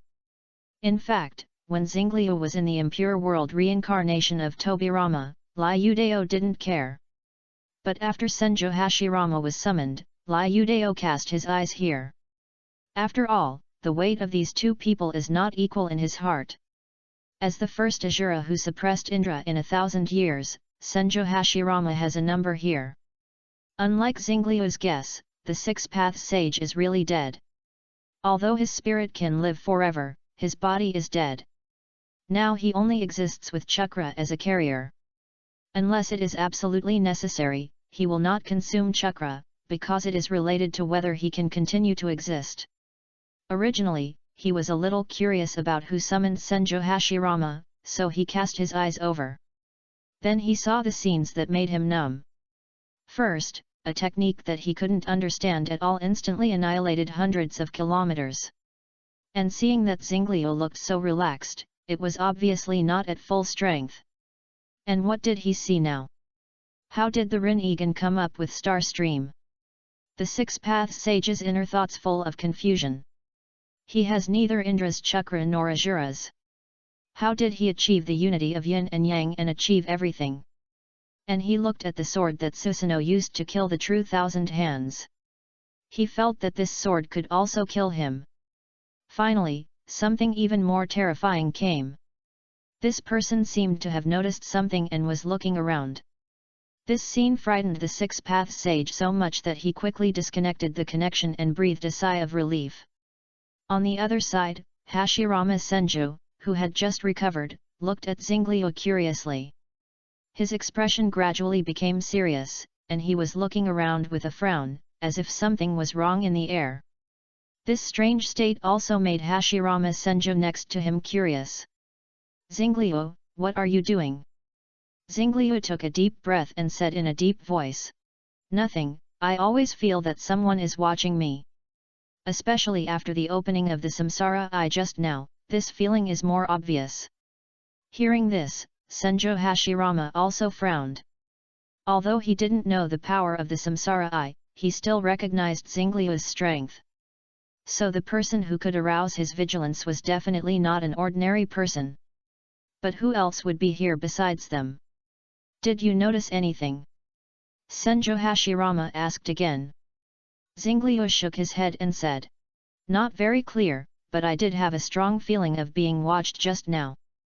Senjo Hashirama frowned deeply, and he looked around but didn't find anything unusual. At this time, Xingliu spoke again. "But just now, this feeling suddenly disappeared, so I wondered who it was." Hearing this, Senjo Hashirama laughed, walked up to him, patted his shoulder and said. "Maybe the Six Paths Sage was watching you, and finally found out that you are so strong, so he ran away in fear." There was a hint of ridicule in his tone, but it also revealed his recognition of Xingliu's strength. Xingliu raised his eyebrows slightly when he heard this, and thought seriously about this possibility. Seeing his serious look, Senjo Hashirama waved his hand exaggeratedly and said.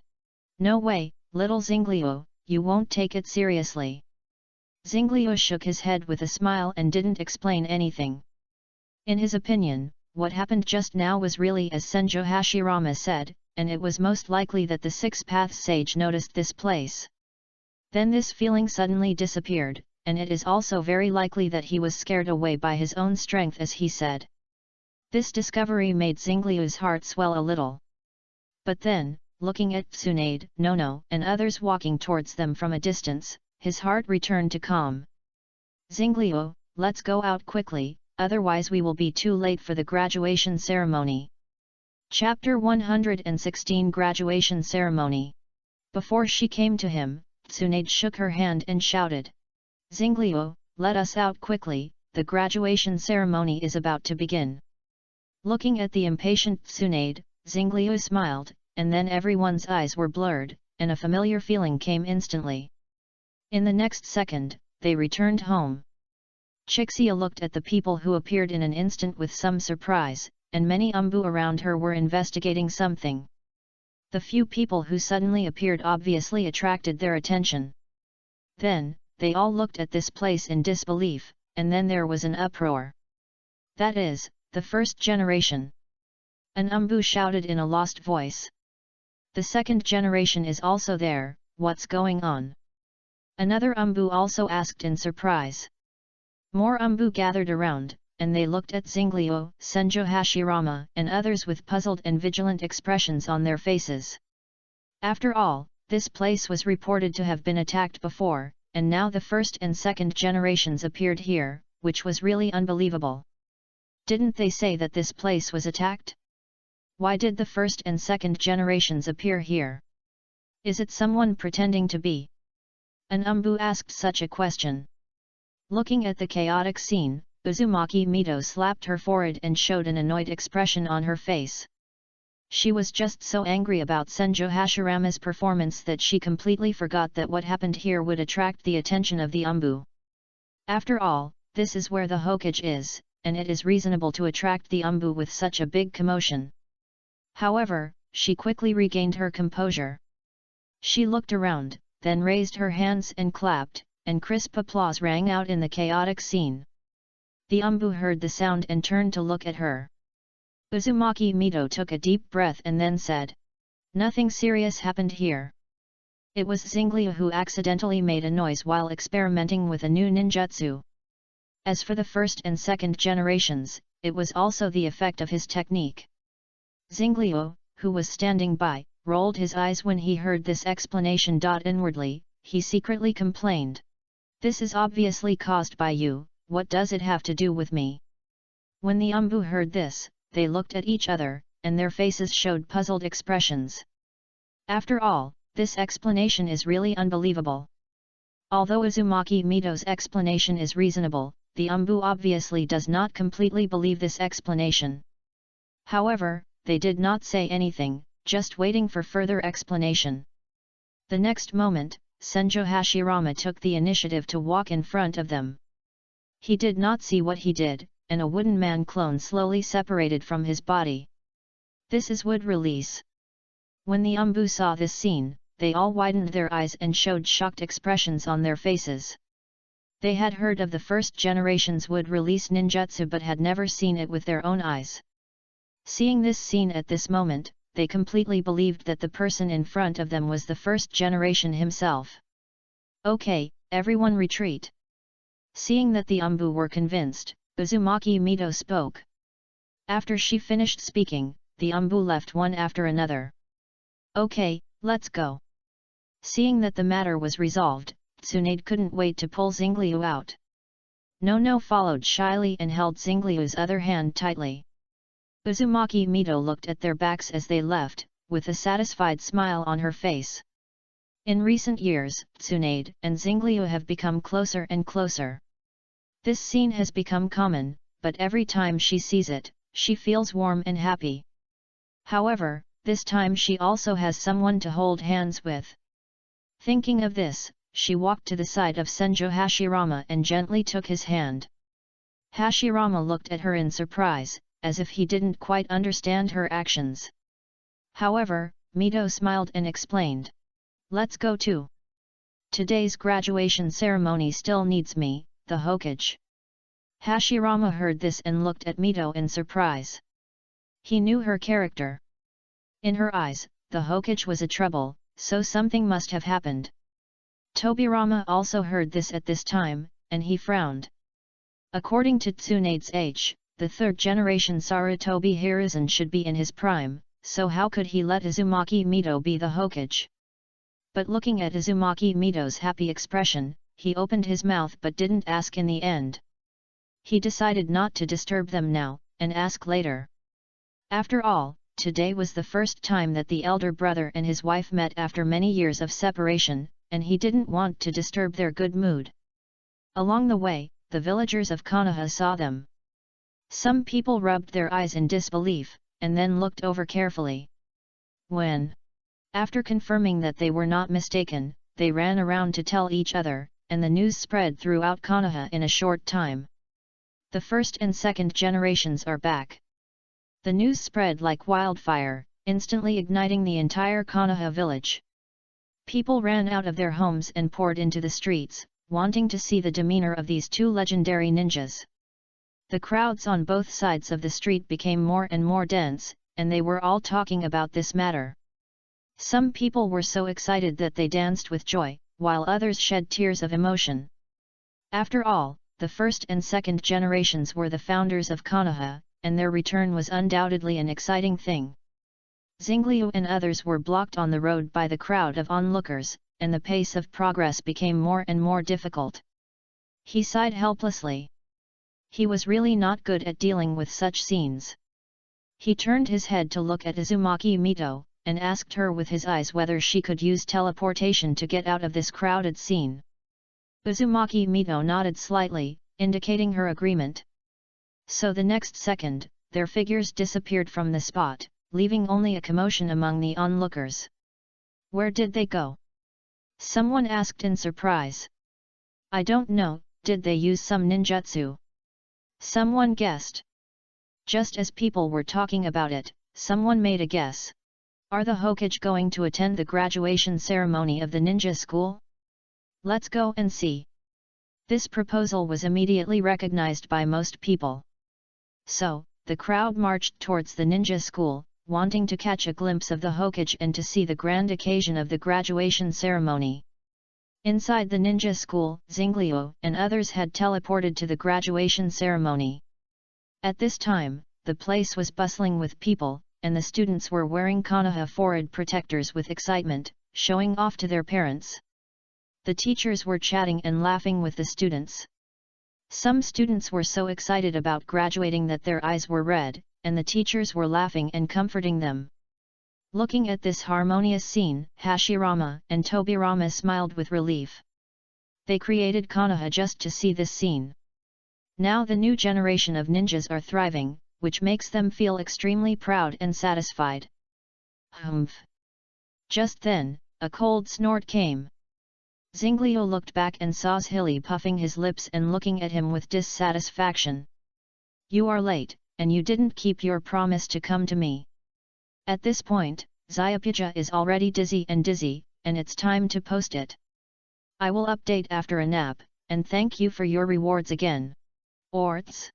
Chapter 117 Zhili's Changes. Xingliu looked at Zhili standing aside, smirking awkwardly, and then scratched his head. He knew why Zhili was so angry. Today he had promised to come to the ninja school with Zhili to attend the graduation ceremony, but he forgot about it because of a sudden impulse. Everyone would be dissatisfied with this kind of breach of promise. Xingliu walked over, patted Zhili's shoulder gently, and said apologetically, I'm sorry, Zhili. Something did happen today, and I made you wait for a long time. Hearing this, Zhili turned around, and the corners of her mouth turned up to show her dissatisfaction. The eyes that used to turn red with shyness now flashed with tsundere light.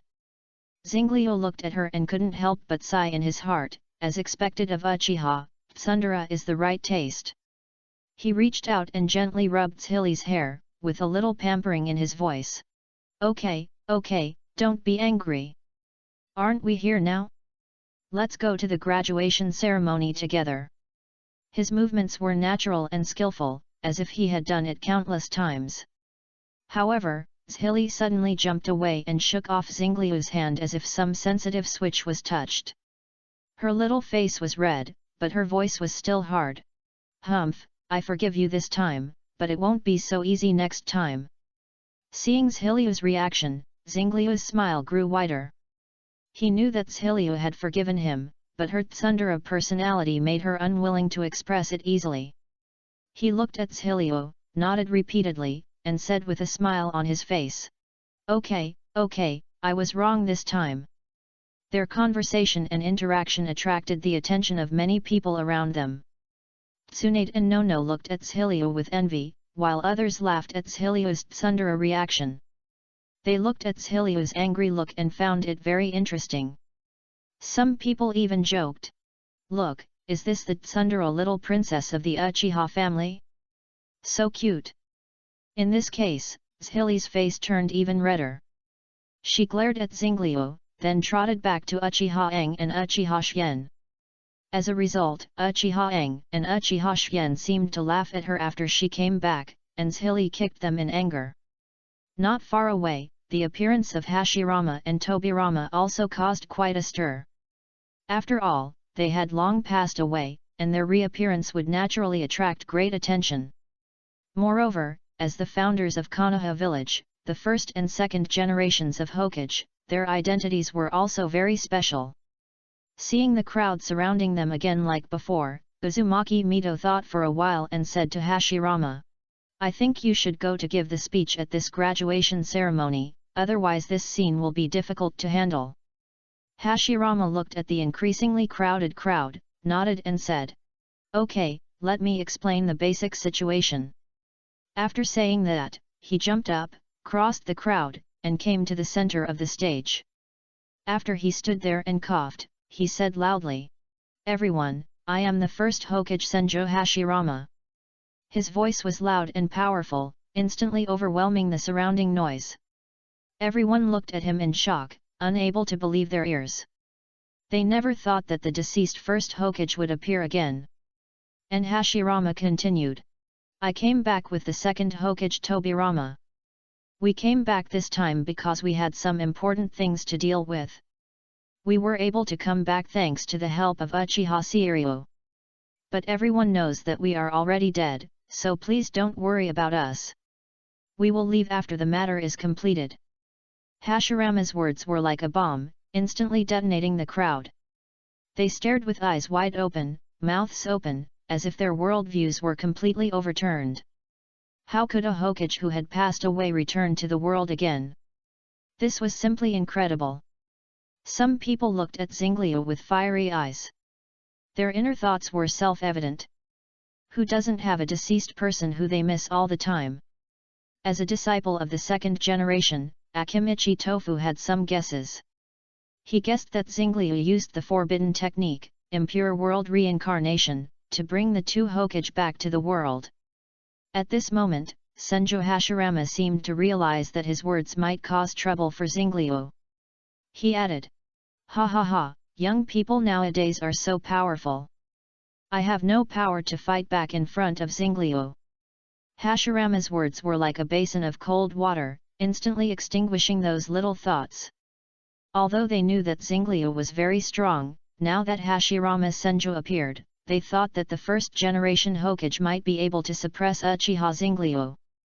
So, they still have room for maneuver. But now Hashirama admitted that he was not Xingliu's opponent, plus Xingliu's performance all along. If he didn't give up, would he go to die?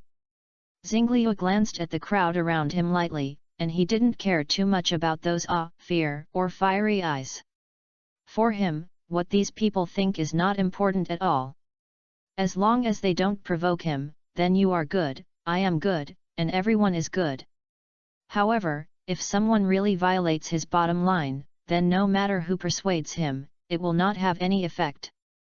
Xingliu is not a person who likes to cause trouble, but at the same time, he is not a person who is afraid of trouble. Just then, Orochimaru came over with his parents. Orochimaru said to Xingliu with a serious face, "Xingliu-kun, although I have said it many times, I still want to thank you for saving my parents." A man and a woman behind him also thanked Xingliu. They looked at Xingliu with gratitude and respect. They knew that if Xingliu had not rescued them, they would have been dead long ago. And Xingliu looked at Orochimaru helplessly. He really didn't expect Orochimaru to be so persistent. In fact, after his ability broke through to Orange, he used the ability of Brahma to give life to fire to heal Orochimaru's parents. But since then, as long as it was a formal occasion, Orochimaru would thank him once every time he saw him. This made Xingliu feel a little bit amused.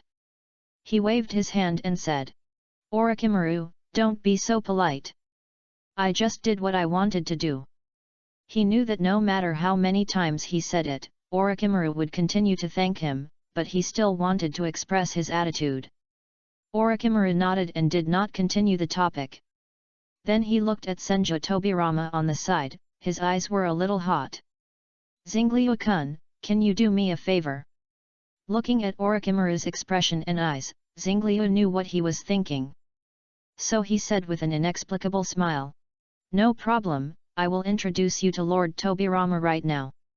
Excluding the update that should have been made today, there are still 20 chapters left.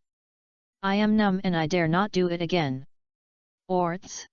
Chapter 118, Jiraiya's Bad Experience. To be honest, Xingliu is also very curious about the interaction between Orochimaru and Senjo Tobirama.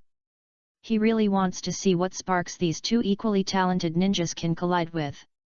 Therefore, before Orochimaru proposed his own ideas, he agreed directly. In the past few years, Orochimaru has not been idle. He has been studying various ninjutsu and biology. He has not only improved many original ninjutsu, but also made great progress in biological research. Coincidentally, in addition to attribute ninjutsu, his best ninjutsu is snake ninjutsu. According to Orochimaru himself, he thinks snake ninjutsu is very suitable for him and he is also very interested. But there are also differences from the original. For example, in order to facilitate research, Orochimaru also has a good attainment in medical ninjutsu. It can be said that the current Orochimaru, except for the lack of chakra and experience, is no weaker than the future Orochimaru. In recent years, he has looked through the things left by Senju Tobirama for research needs. Therefore, Orochimaru, who has long been fascinated by Senju Tobirama, would of course want to get to know him when he saw the real person here. When Xingliu agreed, he said something to his parents and ran to Tobirama to talk. Tobirama looked at the kid who suddenly ran towards him. At first, he thought he was just like everyone else, a young man who admired him. However, when he started talking with Orochimaru, he found that the young man's ideas and insights were so unique and profound.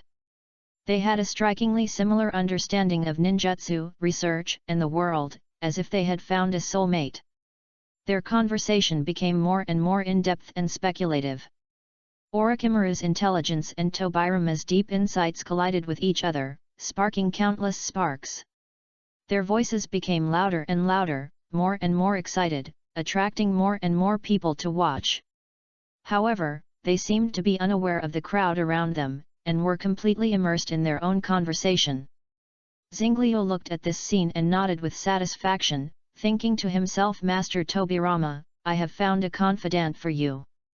I don't ask much from you. Just help me deal with some miscellaneous things in the future. Jiraiya looked at Xingliu with complicated eyes, his heart full of entanglement and contradiction. He admitted that Xingliu was very good to him, but he didn't dare to approach Xingliu easily. The reason for this situation was very simple, that is, when he was peeping once, his little brother was almost burned by Xingliu's flame. He struggled for a long time before extinguishing the flame, but he was scared to death. Afterwards, Xingliu told him that a special seal had been placed on his body. As long as he dared to peek, the flame would burn his little brother. And what's more, it will recover after burning, and then continue to burn. It burned once the first time it peeped, and twice the second time. Jiraiya didn't believe Xingliu's words at first, but when he peeped again, his little brother was really burned. Thinking of that horrible experience, his body couldn't help but shudder slightly. That peeping incident really scared him. Although it had been a while since the incident, the fear in his heart had not completely dissipated. At this moment, he felt someone gently patting his shoulder. He turned his head and saw Xingliu standing beside him, with his usual smile on his face. Jiraiya looked at Xingliu with mixed feelings in his heart. Xingliu looked at Jiraiya and asked, Jiraiya, have you started learning the fairy arts? Jiraiya heard this and rolled his eyes helplessly, saying, Why, don't you want to learn this thing? He knew that Xingliu had never been interested in fairy arts, so he was a little surprised by his question. Xingliu smiled gently and did not answer Jiraiya's question immediately. He had already made a plan in his mind, but he didn't say it clearly. With his current strength and life level, he actually didn't need the ability of the Sage Mode at all. However, he knew that Tsunade and others were not as strong as him, and the Sage Mode was a powerful amplification for them. However, Xingliu also knew that the practice of the Sage Mode was full of difficulties and dangers. Among those who practiced in the past, many people would step on pits during practice, leading to failure or even death. Therefore, he decided to let Jiraiya explore this road first and fill those potholes. Jiraiya is a person who will definitely succeed in practice, so this important task must be given to him. As for Hashirama Senju, who has already learned the Sage Mode, Xingliu has no hope. Because he has seen the wood release practice scroll left by Hashirama, which is full of, when you put your hands together and move your chakra, the wood release will be used. Such irritating words. Such a way of describing details, of course, makes people not count on him. And after Jiraiya has practiced, Xingliu plans to let him tell Orochimaru and Tobirama in detail about the practice process. Orochimaru and Tobirama Senju are both outstanding in the ninja world, and their research ability and wisdom are first class. Xingliu believes that they can jointly research a more perfect sage mode based on Jiraiya's experience and achievements. Finally, this research result will be handed over to Tsunade and others for study. In this way, Tsunade and others can get a strong increase in the sage mode without having to take risks to practice in person. Of course, if the sage mode finally developed does not meet Xingliu's expectations, he will also intervene and get the practice method of this ability by hanging up. Xingliu knows in his heart that he is not a real nanny and cannot rely on him for everything. Otherwise, wouldn't it be the other way around in the future, and all the troubles will be given to him? This is definitely not what he wants to see. Jiraiya saw that Xingliu was slow to speak, and he knew that he was not going to tell him his real purpose. However, Jiraiya did not care too much. After all, the sage mode was also his own practice goal, and it did not conflict with Xingliu's purpose. He just muttered a little dissatisfied. "What's in it for me?" As he said that, Jiraiya's eyes suddenly lit up, and he said excitedly, "Can you remove the seal on me?" He knew that this seal was cast by Xingliu, and if Xingliu was willing, he should be able to help him remove it. However, Xingliu laughed and answered without hesitation. "Impossible, don't even think about it." Just kidding, if Jiraiya's seal was removed, what would happen if Tsunade and the others went to the bathhouse to take a bath? Wouldn't that be cheating on yourself? Xingliu would never do such a thing. Jiraiya was depressed when he heard this. He thought he had a chance to get rid of this seal, but now it seems that this idea is obviously unrealistic. However, at this, Xingliu spoke again. "However, I can give you a bloodline training method in exchange, how about it?" There are still 19 chapters to go. Chapter 119. You have Zhongliangji, I have a ladder. Hearing this, although Jiraiya was a little depressed because of the cruel reality, he still looked at Xingliu in surprise. Bloodline, this word represents a special power in the ninja world, a powerful ability that can usually only be obtained through inheritance. However, now, Xingliu told him that he could give a bloodline training method, which made him feel very surprised and even a little unbelievable. Jiraiya widened his eyes and looked at Xingliu, as if to confirm whether he was telling the truth.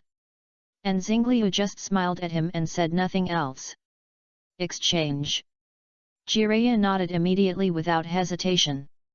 He knew that this was a rare opportunity, and if he missed it, he might never have it again. After getting a positive answer, Xingliu nodded with satisfaction. He turned around and was about to leave when he suddenly heard Hashirama's voice calling him. He looked back and saw Hashirama standing on the stage, smiling and waving at him. "Xingliu, I'll leave this to you," Hashirama said. Although his voice was not loud, it was clearly heard by everyone. Looking at the sudden gazes of the crowd, Xingliu was not stage fright. On the contrary, his eyes were full of confidence. At this time, he walked to the side of Hashirama with his head held high, and then said loudly, "Today is the first time that the ninja school has held a graduation ceremony of this scale. I know what everyone present is looking forward to." At this point, he paused for a moment, as if giving people time to think. Then, he continued. "Yes, I, Uchiha Xingliu, officially graduated today, and I will lead Konoha into a new era." After Xingliu finished speaking, the venue fell into a brief silence. As if digesting his words, people were thinking about every word he said. Then, applause and cheers came like a tide, drowning the entire venue. New God of Ninja World! Long live Konoha! I want to be the servant of Master Xingliu, the pioneer of the new era. Listening to the cheers around him, Xingliu smiled and gestured to them. Of course, he pretended not to hear some of the lewd words mixed in. Tsunade and others were also in the crowd, and their eyes were full of pride. But when they heard the words "I want to be the servant of Master Xingliu," their faces immediately sank, and they looked at the person who spoke with death eyes. They didn't look away until they found out that it was a man. Although Xingliu often interacted with girls, they knew that he couldn't have that intention towards men. Senju Tobirama stood aside, looking at Uchiha Xingliu on the stage, with mixed feelings in his heart. He never thought that the Uchiha clan would have such a high reputation in the village. This made him start to reflect on his past decisions and prejudices. Am I wrong? He asked himself silently in his heart. Hashirama walked to his side, looked at Xingliu on the stage, and laughed. Banara will be very happy to see this scene. As he said, a trace of sadness and regret flashed in his eyes. It's all my fault, otherwise Banara wouldn't be so depraved now. Immersed in his own world, he didn't notice that Uzumaki Mito's hair had slowly floated up. In this way, the graduation ceremony ended with cheers and sporadic cries of pain. After the graduation, Xingliu, Hashirama, Tobirama, and Mito came to the Hokage's office together. As soon as he entered the office, Uzumaki Mito couldn't wait to speak. Little Xingliu, you have graduated and become an adult. You have to learn how to be a Hokage. I think this position can be passed to you tomorrow. Her voice was full of expectation and trust, as if she couldn't wait to see Xingliu take the position of Hokage. Xingliu smiled helplessly. Although he had guessed it, he didn't expect Uzumaki Mito to be so anxious. However, he had already prepared a response plan. So he cast his eyes on Tobirama on the side, and that look made Tobirama feel uncomfortable. I have no objection to watching me do anything, Tobirama said lightly. Although he had prejudices against the Uchiha clan, the performance of the people at the ceremony just now was undoubtedly a recognition of Xingliu. Moreover, he was just a dead person who had passed away, and it was not easy to interfere with the ideas of the living. So, even if he didn't like the Uchiha, he wouldn't object. Xingliu laughed and said when he heard this said. Although everyone has no objection, I feel that my experience is still insufficient. At this point, he looked at Tobirama meaningfully and said. And now Uchiha Madara is still on the run and I need to deal with him, so I don't have time. There was a sense of helplessness in his voice, as if he really didn't have time. Why not let Tobirama temporarily take over the duties of Hokage, and I and Hashirama will capture Uchiha Madara outside? Xingliu made a suggestion, which made Tobirama slightly stunned, but then he understood Xingliu's intention. He was a second-generation Hokage, and he was summoned to work by someone, so how could he agree? But before he could speak, Uzumaki Mito actually said with a face of approval. Yes, Tobirama was very powerful when he was Hokage, so why not leave it to him? Her voice was full of trust and expectation, as if she had no doubt about Tobirama's ability. Hearing this, Tobirama muttered to himself, Are you looking for Uchiha Madara? You are traveling with your big brother in the ninja world. But he dared not say this out loud. I don't know how Xingliu improved the impure world reincarnation, and he actually made his impure world body feel pain. So instead of getting beaten for a certain result, it is better to keep silent and acquiesce. So he nodded to indicate that he agreed to temporarily take over the duties of the Hokage. After Tobirama acquiesced to the temporary duties of the Hokage, Hashirama wanted to step forward and give him a sympathetic shoulder pat. But when he approached, Tobirama gave him a look of looking at a fool. Hashirama was forced to take a step back by this look, and was a little confused. Tobirama snorted, and then said, Sister-in-law and brother are going to find Uchiha Madara together. Do you need someone to help you? Uzumaki Mito smiled lightly and said with a smile on her face. No, Hashirama and I are enough. As she said that, she looked at Hashirama, and her smile suddenly became gloomy. Hashirama looked at her smile and suddenly felt a chill. When he looked at Tobirama again, he was standing there quietly, with a look in his eyes that revealed a take care of yourself emotion. Hashirama smiled bitterly and realized that he could not save himself. And Xingliu watched this drama and ate melons. But he completely forgot that although he had refused the Hokage, but he could not escape the tradition of Konoha, the division of classes, and Uzumaki Mito had arranged it clearly for him. There are still 18 chapters left, and Zyapija is going to burn. Chapter 120, Class Division.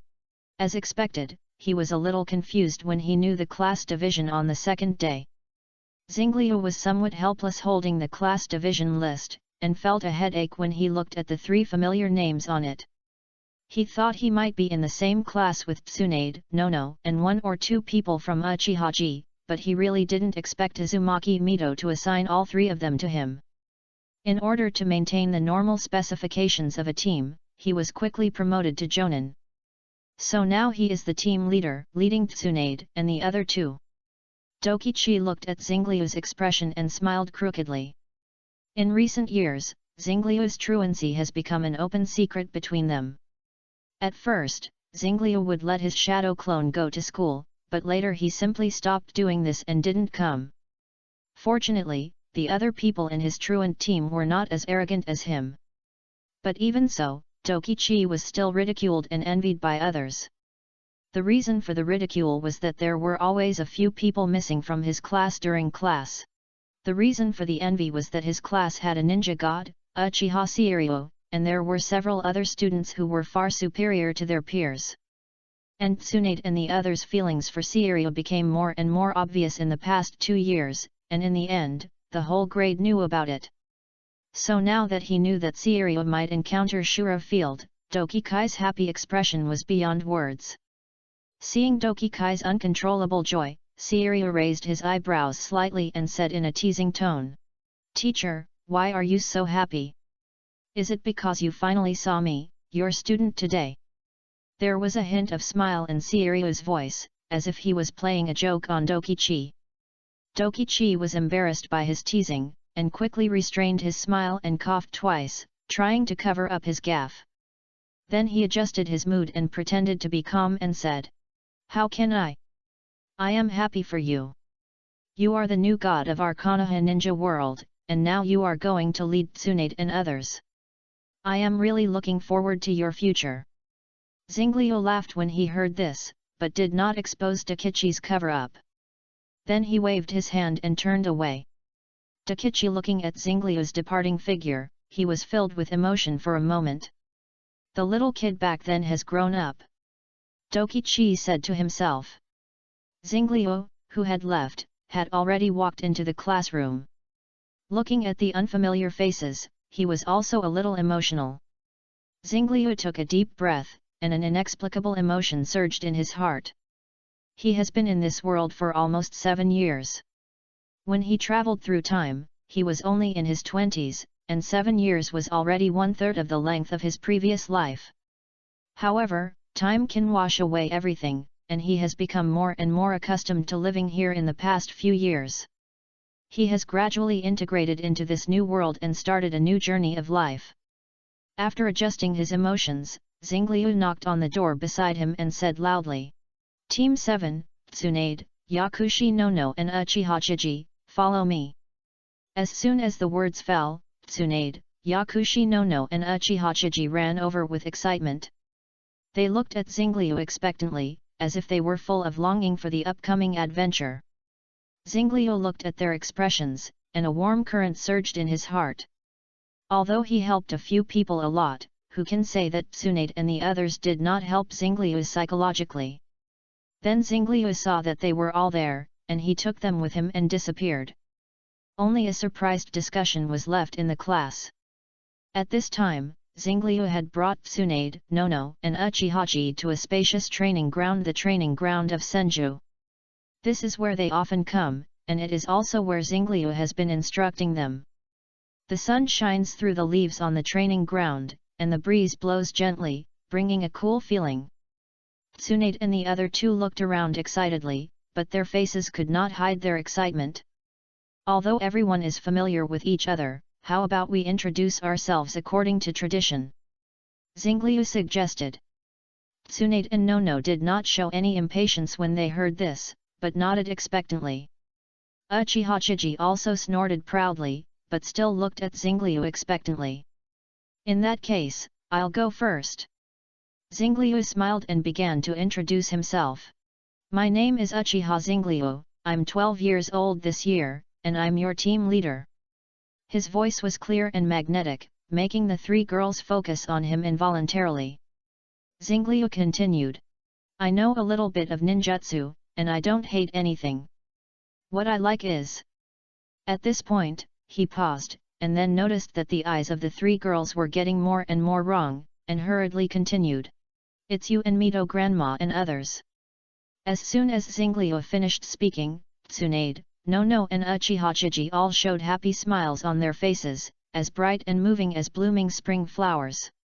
Obviously, they heard what they wanted to hear, and their hearts were filled with joy. Then, Tsunade stood up and introduced herself. She thought for a moment, and then said clearly. I am Tsunade, I am the same age as Zingliu this year, and I grew up with him.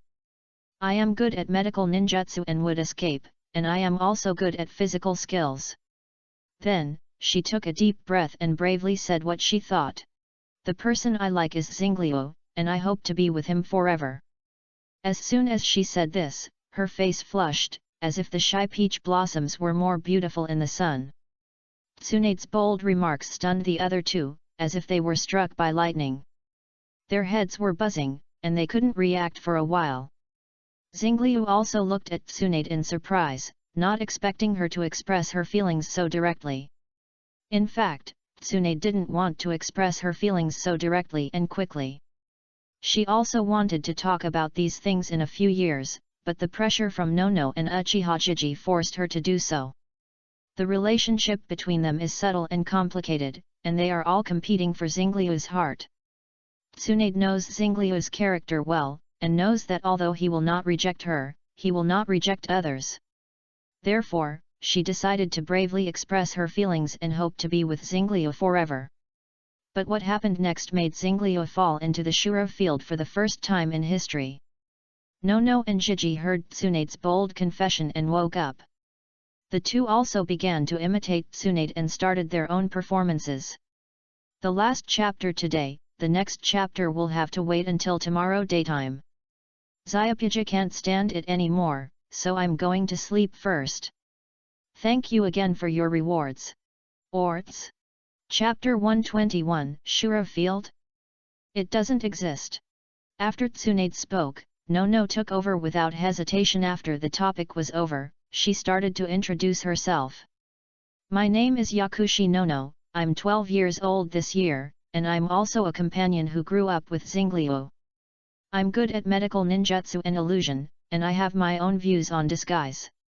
At this point, she bit her lower lip lightly and bravely expressed her feelings. The person I like is Zingliu, and my future dream is to marry Zingliu. Compared with Tsunade's speech, Nono was even bolder, and did not hide her love and pursuit of Zingliu. This made Uchiha Chiji, who was standing aside, feel a huge pressure. Although her personality is not as shy as when she was a child, it is still a bit redundant, and her tsundere personality also makes it difficult for her to speak. At this time, Tsunade's sudden action made everyone else a little stunned.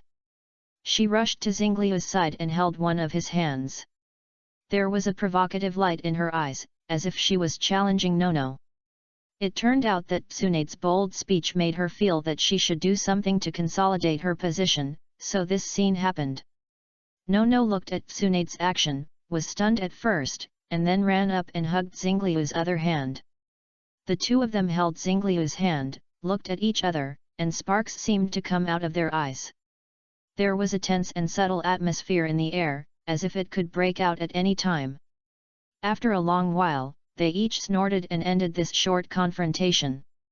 As if it was a tacit understanding, they let go of their hands at the same time, making Zingliu look at them in surprise. Then, Tsunade turned her eyes to Zhili, rolled her eyes, and teased. Zhili, why don't you talk about yours? We have all said it, you won't be shy, right? Zhili's face first showed a blush when he heard it. However, she quickly adjusted her mood, glared at Tsunade, and said. Who said I was shy? I just don't want to be as straightforward as you guys. Tsunade laughed when she heard this. She approached Zhili and whispered. In fact, we all know that you like Zingliu, why don't you be braver? This sentence surprised Zhili, as if he had hit the nail on the head. Her face suddenly became redder, and even her ears were red. She stuttered and said, Who said I like him? You, don't talk nonsense. Zhili's cute reaction was like a pebble thrown into the lake, breaking the originally tense atmosphere, and making several people present couldn't help laughing. Tsunade looked at Zhili's reaction, and a prank smile appeared on her face. However, Xingliu interrupted Tsunade's words that she wanted to continue bullying Zhili. Okay, it doesn't matter if Zhili doesn't want to say it. It's just a self-introduction. Anyway, we all know each other. However, Xingliu's words had the opposite effect. After hearing this, Zhiliu's thunder of personality seemed to be ignited, and she began to introduce herself. My name is Uchiha Zhiliu, and I am from the same family as Xingliu. When she talked about her family, she deliberately emphasized her tone, as if she was declaring her sovereignty to Tsunade and Nono. I am good at illusion and fire escape, and my Sharingan has 3 Megatama. Finally, she took a deep breath and said her heart with some trembling and stuttering. Finally, I also want to marry. Xingliu-kun, that's it. Seeing that she really said this, the other 2 girls present were really like they were facing a great enemy. After all, in this era, it is the most common thing for people from the same family to get married. So Zhiliu's words are still very deterrent. The atmosphere, which was originally eased by Zhiliu's cute reaction, became tense again because of her words. The air seemed to solidify, making people feel a little suffocated. At this moment, if Tokichi was here, he would definitely shout excitedly, Okay, I want to see this. However, although Xingliu sometimes behaves a bit like a straight man, he is not really ignorant. He first coughed lightly to slightly interrupt the tense atmosphere, then looked at the 3 girls present, with a wild smile on his face, and said, Children only do multiple choice questions. We are all grown up, so of course we choose to take all. His wild smile and unexpected words instantly dissipated the originally tense atmosphere, replaced by a burst of coquettish and light laughter. Tsunade was the first to react. She put her hands on her hips, rolled her eyes at Xingliu, and said, You say it so easily, take all? Aren't you afraid of being full? Nono also pouted and pretended to be dissatisfied and said, Hi, Xingliu-kun is really greedy, but it's good this way, no one will be sad. Zhizi blushed, lowered his head and said nothing, but the smile in the corner of her eyes revealed her inner joy. Xingliu looked at their reactions and felt proud. He knew that he had successfully resolved this small storm. He shook his hair in a casual manner and said with a smile, Hehe, you are all my most important partners, so of course I want them all. Hearing this, Zhili finally couldn't help but raise his head, a blush appeared on his face, and he said angrily, Xingliu-jun, you will make us very troubled by saying this. Although her tone was full of blame, there was a hint of sweetness in her eyes. Xingliu looked at their smiles and a warm current surged in his heart. He knew how lucky he was. Not only did he have a second life, but he also met many good people in this life. He restrained his smile, looked at them seriously, and said, I'm sorry, I know my words may bother you. I just want to express my feelings, and I don't want to lose any of you. His words made the girls present silent. They could feel the sincerity and determination in Xingliu's words. This feeling made them feel extremely precious. But now they also understood that although Xingliu's words just now were joking, they were also his true thoughts. Tsunade, Nono, and Zhili looked at each other, and a trace of complex emotions flashed in each other's eyes. Perhaps in the past few years of getting along, they have been mentally prepared for this situation. They know that Xingliu has always had such a plan, but they have never faced this problem. And now, when this problem is really in front of them, they find that they are not willing to give up this relationship. After a while of silence, Zhili and Nono both walked silently to Xingliu's side. Each of them hugged one of Xingliu's hands and expressed their determination with actions. Tsunade, who always strives to be the first, was a little at a loss after falling behind. Today's first update, Xiaopija is resurrected. Chapter 122 Establishing a Position. She looked at Xingliu, who had been occupied by Zhizi and Nono, and didn't know what to do for a while. However, Tsunade is a smart girl after all. After a little daze, she suddenly thought of a way. She rushed into Xingliu's arms without hesitation and hugged him tightly. The few people hugged each other tightly, as if they wanted to merge each other into their bodies. After a long while, they slowly separated. The three women also reacted to what they had just done at this time. For a moment they blushed and lowered their heads and dared not look at Xingliu. Xingliu couldn't help laughing when he saw this scene, but he couldn't say anything. Otherwise, if they were angry, he would suffer. So the few people fell into a strange silence, until the three women realized that this silence was a bit awkward, and then they all looked up at Xingliu. Xingliu looked at the blush on their faces that had not yet faded, smiled gently, and said, "I remember we were just talking about self-introductions. Why did it change?" As soon as this was said, the eyes of several people turned to Tsunade. Tsunade felt a little guilty under such a look, but she was unwilling to show weakness, and said with her neck stiff, "Why are you looking at me? I didn't ask you to learn from me." Although she was tough on the surface, a playful and embarrassed smile appeared on her face. Others looked at this scene and couldn't help laughing softly. At this moment, Xingliu suddenly said, "Now that the self-introductions are over, it's time to test your strength.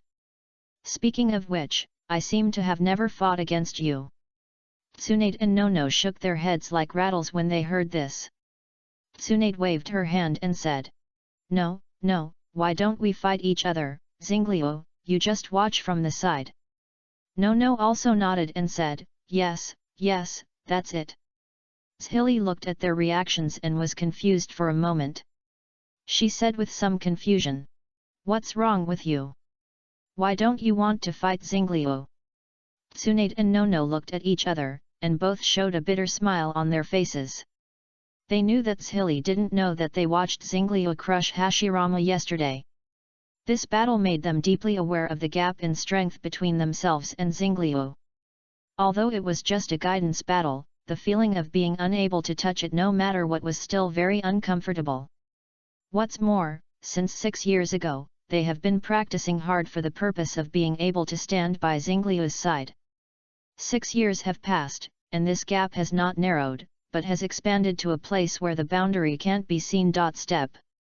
In order not to worry Xingliu, they buried this feeling of loss deep in their hearts and never expressed it. Xingliu can't read minds yet, so of course he doesn't know what they are thinking. He just felt that it was inappropriate to ask them to fight after he had just confessed his feelings to them. So, he suddenly had an idea and made a compromise suggestion. "Since you don't want to fight me, why don't you three fight once, so that you can get to know each other better?" Tsunade and Nono did not object to this proposal this time. However, Tsunade seemed to have suddenly thought of something, and she pulled Nono and Zhizi aside to talk in a secret. Before leaving, she warned Xingliu not to eavesdrop. Xingliu shrugged and said with a smile, "Don't worry, I will definitely not eavesdrop."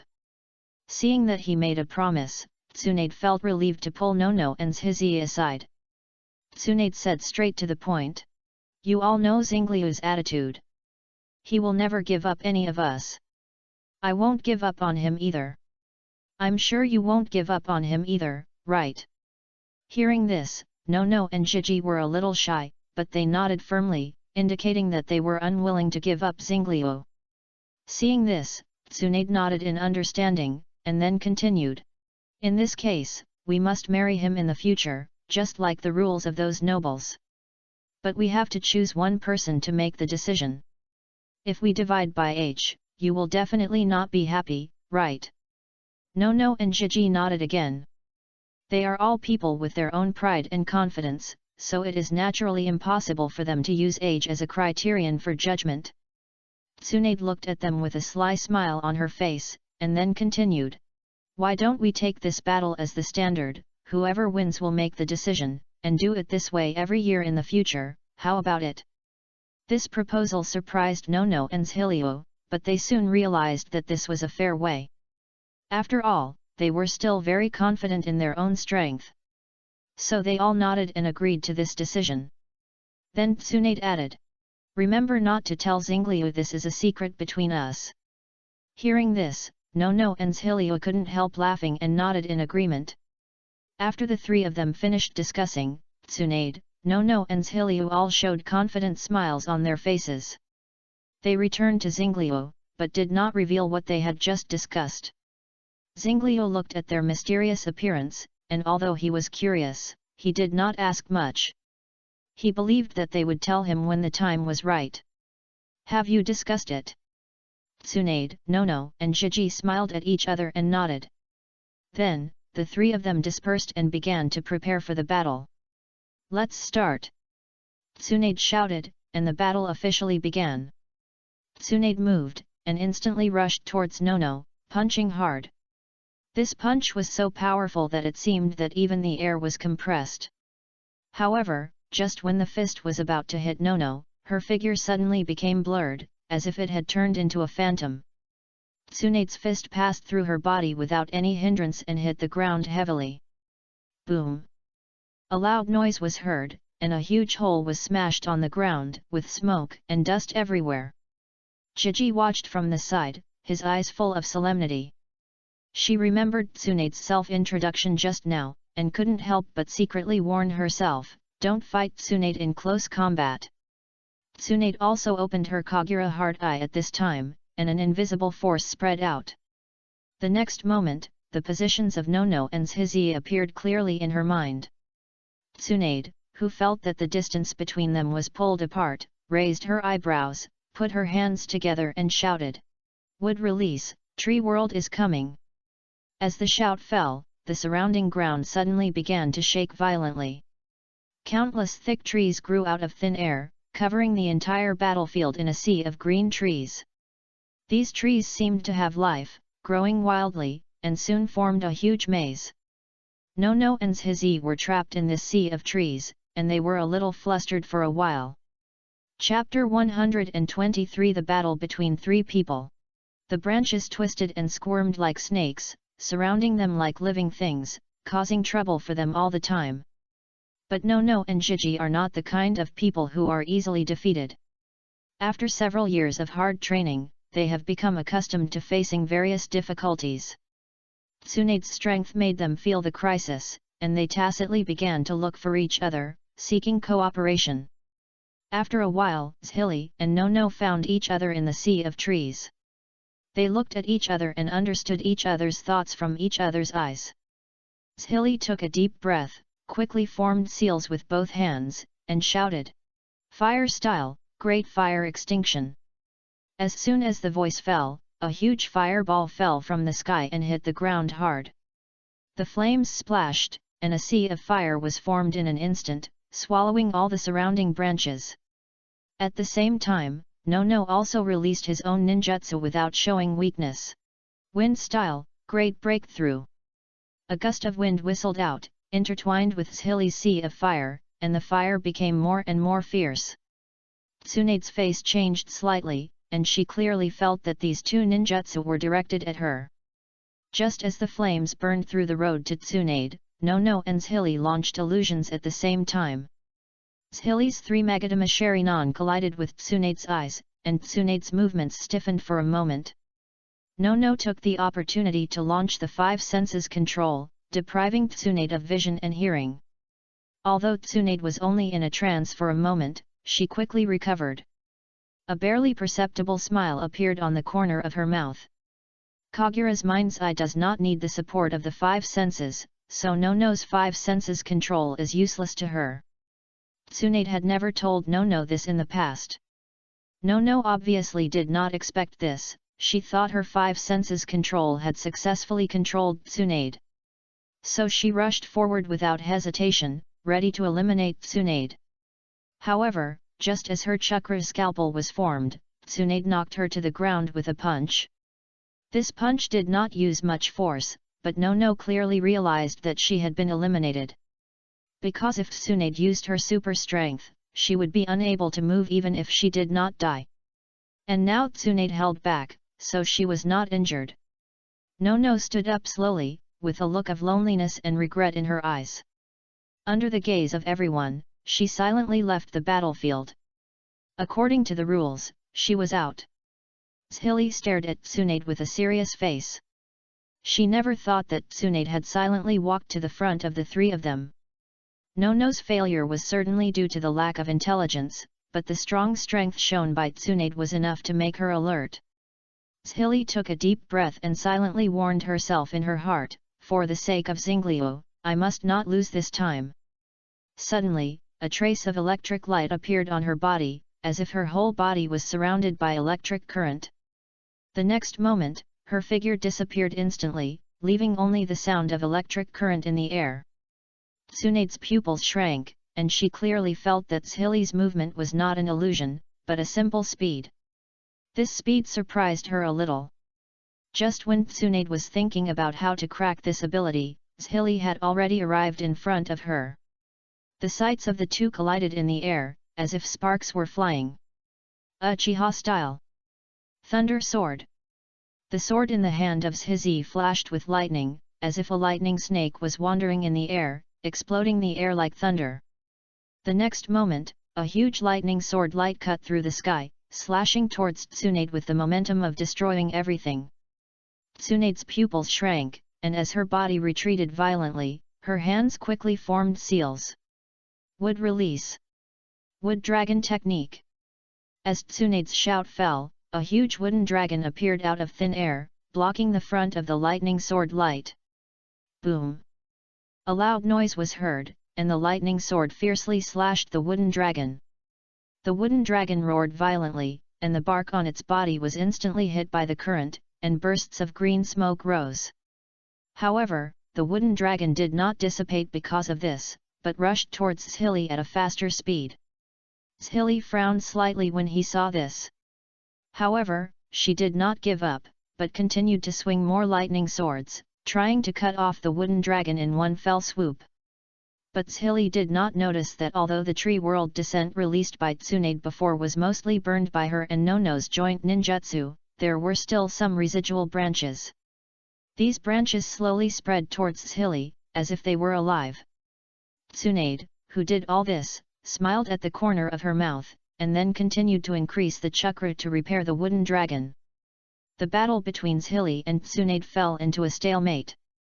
One side attacked desperately, and the other side defended desperately. However, at this moment, a cry of surprise came from Zhili's mouth.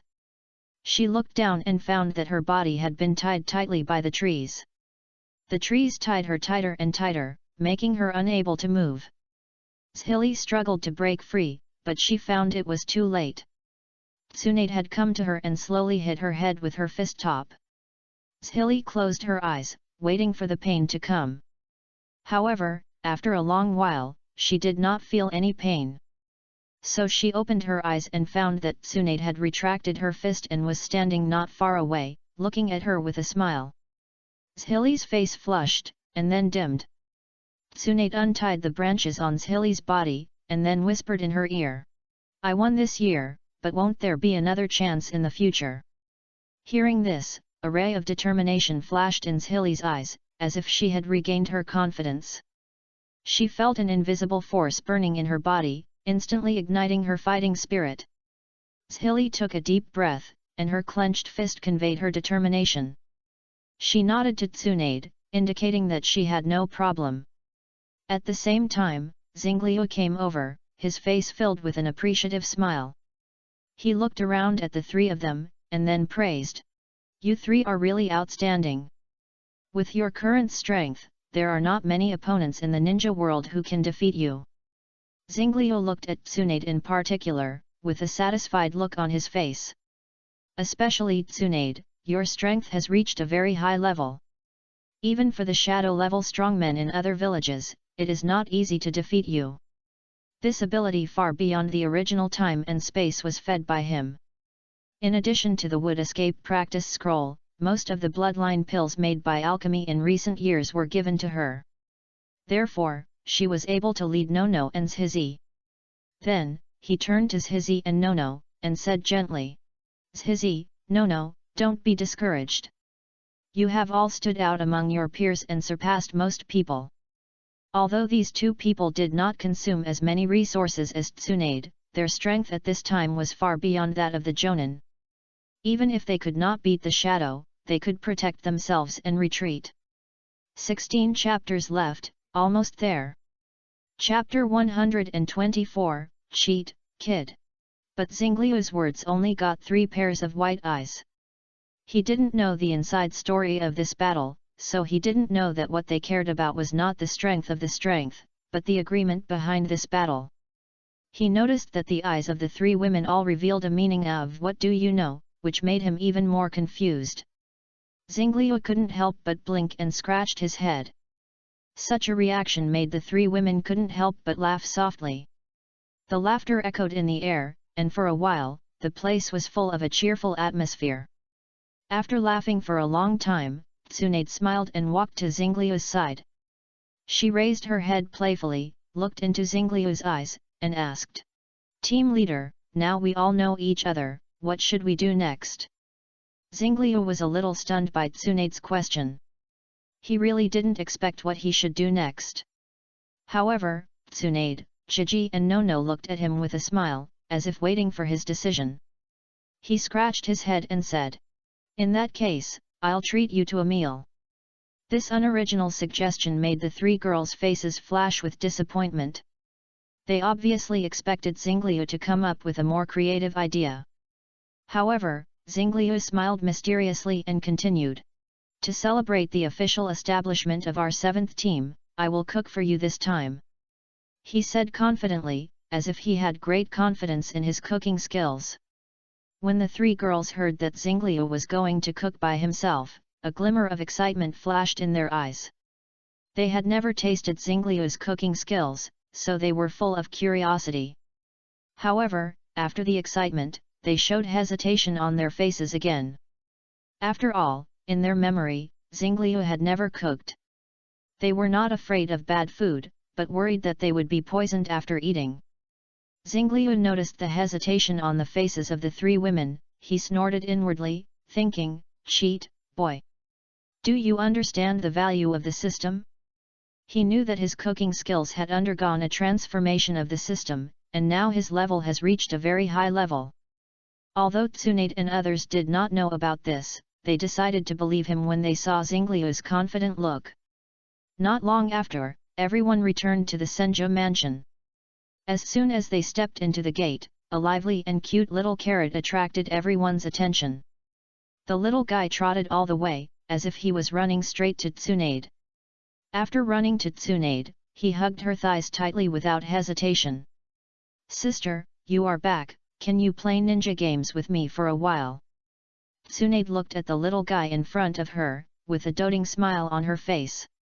She squatted down and he gently rubbed the little guy's hair and gently said the words of refusal. "No, I have something to do." Upon hearing this, Xiao Shenshu's mouth flattened and his eyes immediately turned red. He let go of Gang Shao aggrievedly, turned around and ran to Xingliu, and hugged his thighs tightly. "Brother, sister doesn't play with me, can you play with me?" Xiao Shenshu's voice was a little crying, as if seeking the last hope. Xingliu looked at Xiao Shenshu and smiled. He also squatted down, looked at Xiao Shenshu at eye level, gently rubbed his head, and said gently but firmly, "No, I have something to do too." Xiao Shenshu was rejected twice, and it was obvious that he couldn't bear it. His eyes turned red, his nose was sour, and tears of grievance began to roll in his eyes. He bit his lower lip tightly, trying not to let the tears fall. Xingliu looked at Xiao Shenshu's appearance and laughed. He stretched out his finger and gently tapped Xiao Shenshu's nose. "If you cry, I will tell Grandma Mito." Hearing this, Xiao Shenshu's tears were immediately held back. He pursed his lips in grievance and tried hard to hold back his tears. His little face was flushed, which looked a little funny, making everyone present almost laugh out their tears.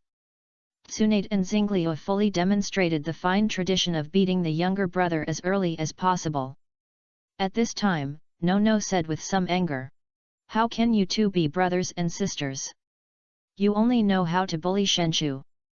Tsunade and Xingliu heard this, and a guilty look appeared on their faces. They looked at each other and tacitly decided to change the subject. Xingliu smiled awkwardly and changed the subject. Didn't you ask me to cook for you?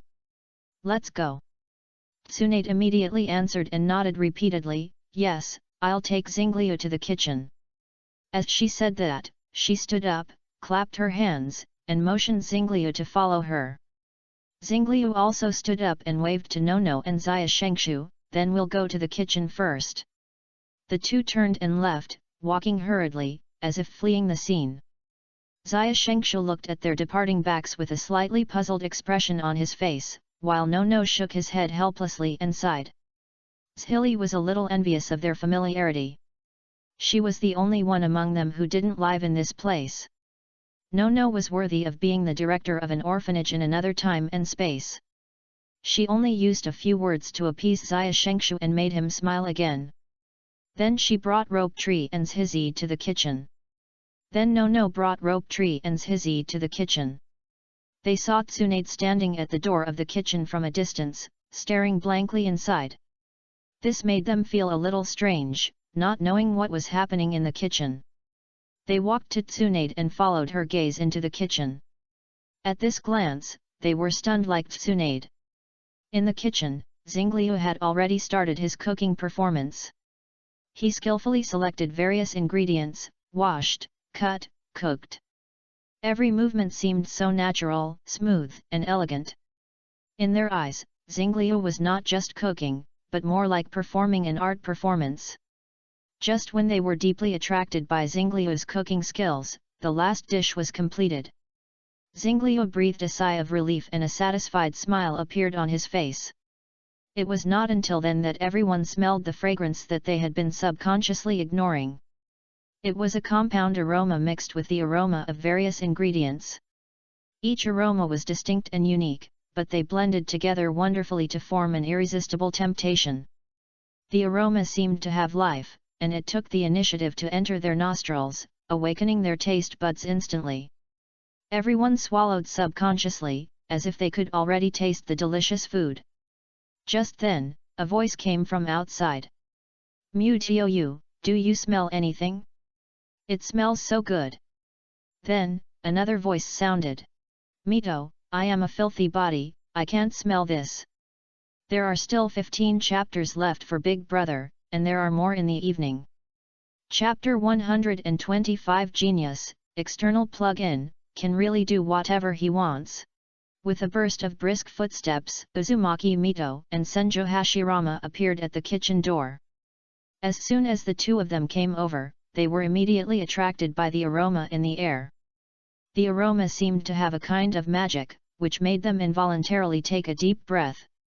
Then, Uzumaki Mito's eyes lit up immediately, and an intoxicated expression appeared on her face. What a nice smell, who is cooking? Although Senjo Hashirama could not smell the fragrance in the air, he was also attracted by her performance. Curiosity was aroused. Tsunade looked at them with an indescribable smile on her face. It was done by Xingliu, saying it was to celebrate the establishment of our team. Uzumaki Mito heard this and opened her mouth in surprise, as if she could swallow an egg. She looked at Tsunade in disbelief, as if to confirm whether she had heard it wrong. After all, in their memory, Xingliu did not even enter the kitchen, let alone cook. She immediately walked into the kitchen and saw Xingliu carrying a dish and preparing to go out. And there was no one else in the kitchen except him. Seeing the facts in front of her, Uzumaki Mito sighed. I really didn't expect that Xingliu actually had this trick. Hashirama didn't know Xingliu very well, after all, he had only been summoned not long ago. Xingliu came over with the dishes and said as he passed by them. Okay, don't block here, bring the dishes over, let's eat together. Hearing his words, everyone immediately took action. They all walked into the kitchen and started to help serve the dishes. After a while, they finished everything and put the dishes on the table. Looking at the various and well-presented dishes on the table, everyone swallowed unconsciously. I'm starting." With Mito's words, everyone was not in a hurry to eat. They all stared at Mito's expression, as if waiting for something. Mito didn't think much about it. She picked up the chopsticks and aimed at a dish on the table, then picked up a chopstick and put it into her mouth without hesitation. The next moment, her eyes narrowed immediately, and she swallowed faster without making a sound. Looking at the expectant expressions of everyone, she said expressionlessly, "Eat too fast, I'm trying other ones." As she said that, she picked up another dish and put it in her mouth. This time she couldn't help it anymore, and a satisfied and intoxicated expression appeared on her face. Seeing this scene, everyone also knew that they had been fooled. So, they all picked up the chopsticks and began to taste the dishes on the table. The taste of the dishes spread in their mouths, making them sigh with satisfaction. As they tasted more, they were all conquered by the deliciousness, and they couldn't help but admire seeing Liu's cooking skills. They had never thought that someone who had never cooked before could cook to this extent for the first time. This made them wonder, can geniuses really do whatever they want? However, even though they were sighing, it didn't stop their chopsticks from moving faster and faster. Seeing Liu, who was watching their intoxicated expressions, was originally proud, but soon joined the army of people grabbing food. Otherwise, the dishes he cooked would be gone before he even tasted them. Finally, when the last dish was also wiped out, everyone stopped using their chopsticks. They looked at the empty plates, with expressions of unsatisfied desire on their faces. Uzumaki Mito tooted a little, then turned to look at Hashirama, with a slightly raised brow. "Didn't you say you were a filthy world body? Why do you still need to eat?" Hashirama looked at her innocently, blinked, spread his hands and said, "I saw you guys were eating so deliciously, so I just wanted to try it." This explanation obviously didn't satisfy her, especially since these were made by Xingliu. Tsunade and others looked at Xingliu with a strange look because of this meal, which made Mito feel a little uncomfortable. Her granddaughter's partner, he can do both literature and martial arts, and can do anything. Her own partner, he can do neither literature nor martial arts, he can do nothing, he is the best at gambling, and he is also very active in eating. The thought of this made her feel more and more uncomfortable, as if there was a cat crawling in her heart. Hashirama was sensitive to the subtle change in the atmosphere. He frowned, as if thinking about something, and then he suddenly stood up. "Well, Tobirama has something to talk to me about, I'm leaving first." After saying that, he left in a hurry without waiting for others to react. Mito looked at Hashirama, who was running away with a bad look in his eyes, and said, "I have important things to do, so I'm leaving first." Then he also left here. Not long after, they heard Hashirama's cry of pain. So, Tsunade, Nono and Jiji looked at Xingliu with 3 pairs of eyes, as if they were eager to try. After all, the 3 of them confessed to him, and he actually accepted them all. Now that Mito was the sample, they certainly wanted to give it a try. However, Xingliu just glanced at them lightly, as if he saw through their thoughts.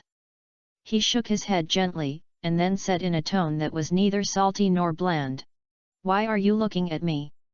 I don't want to talk about whether you can catch me, but just who made the meal just now, do you want to eat it in the future?" This sentence was like a sword, directly sinking them.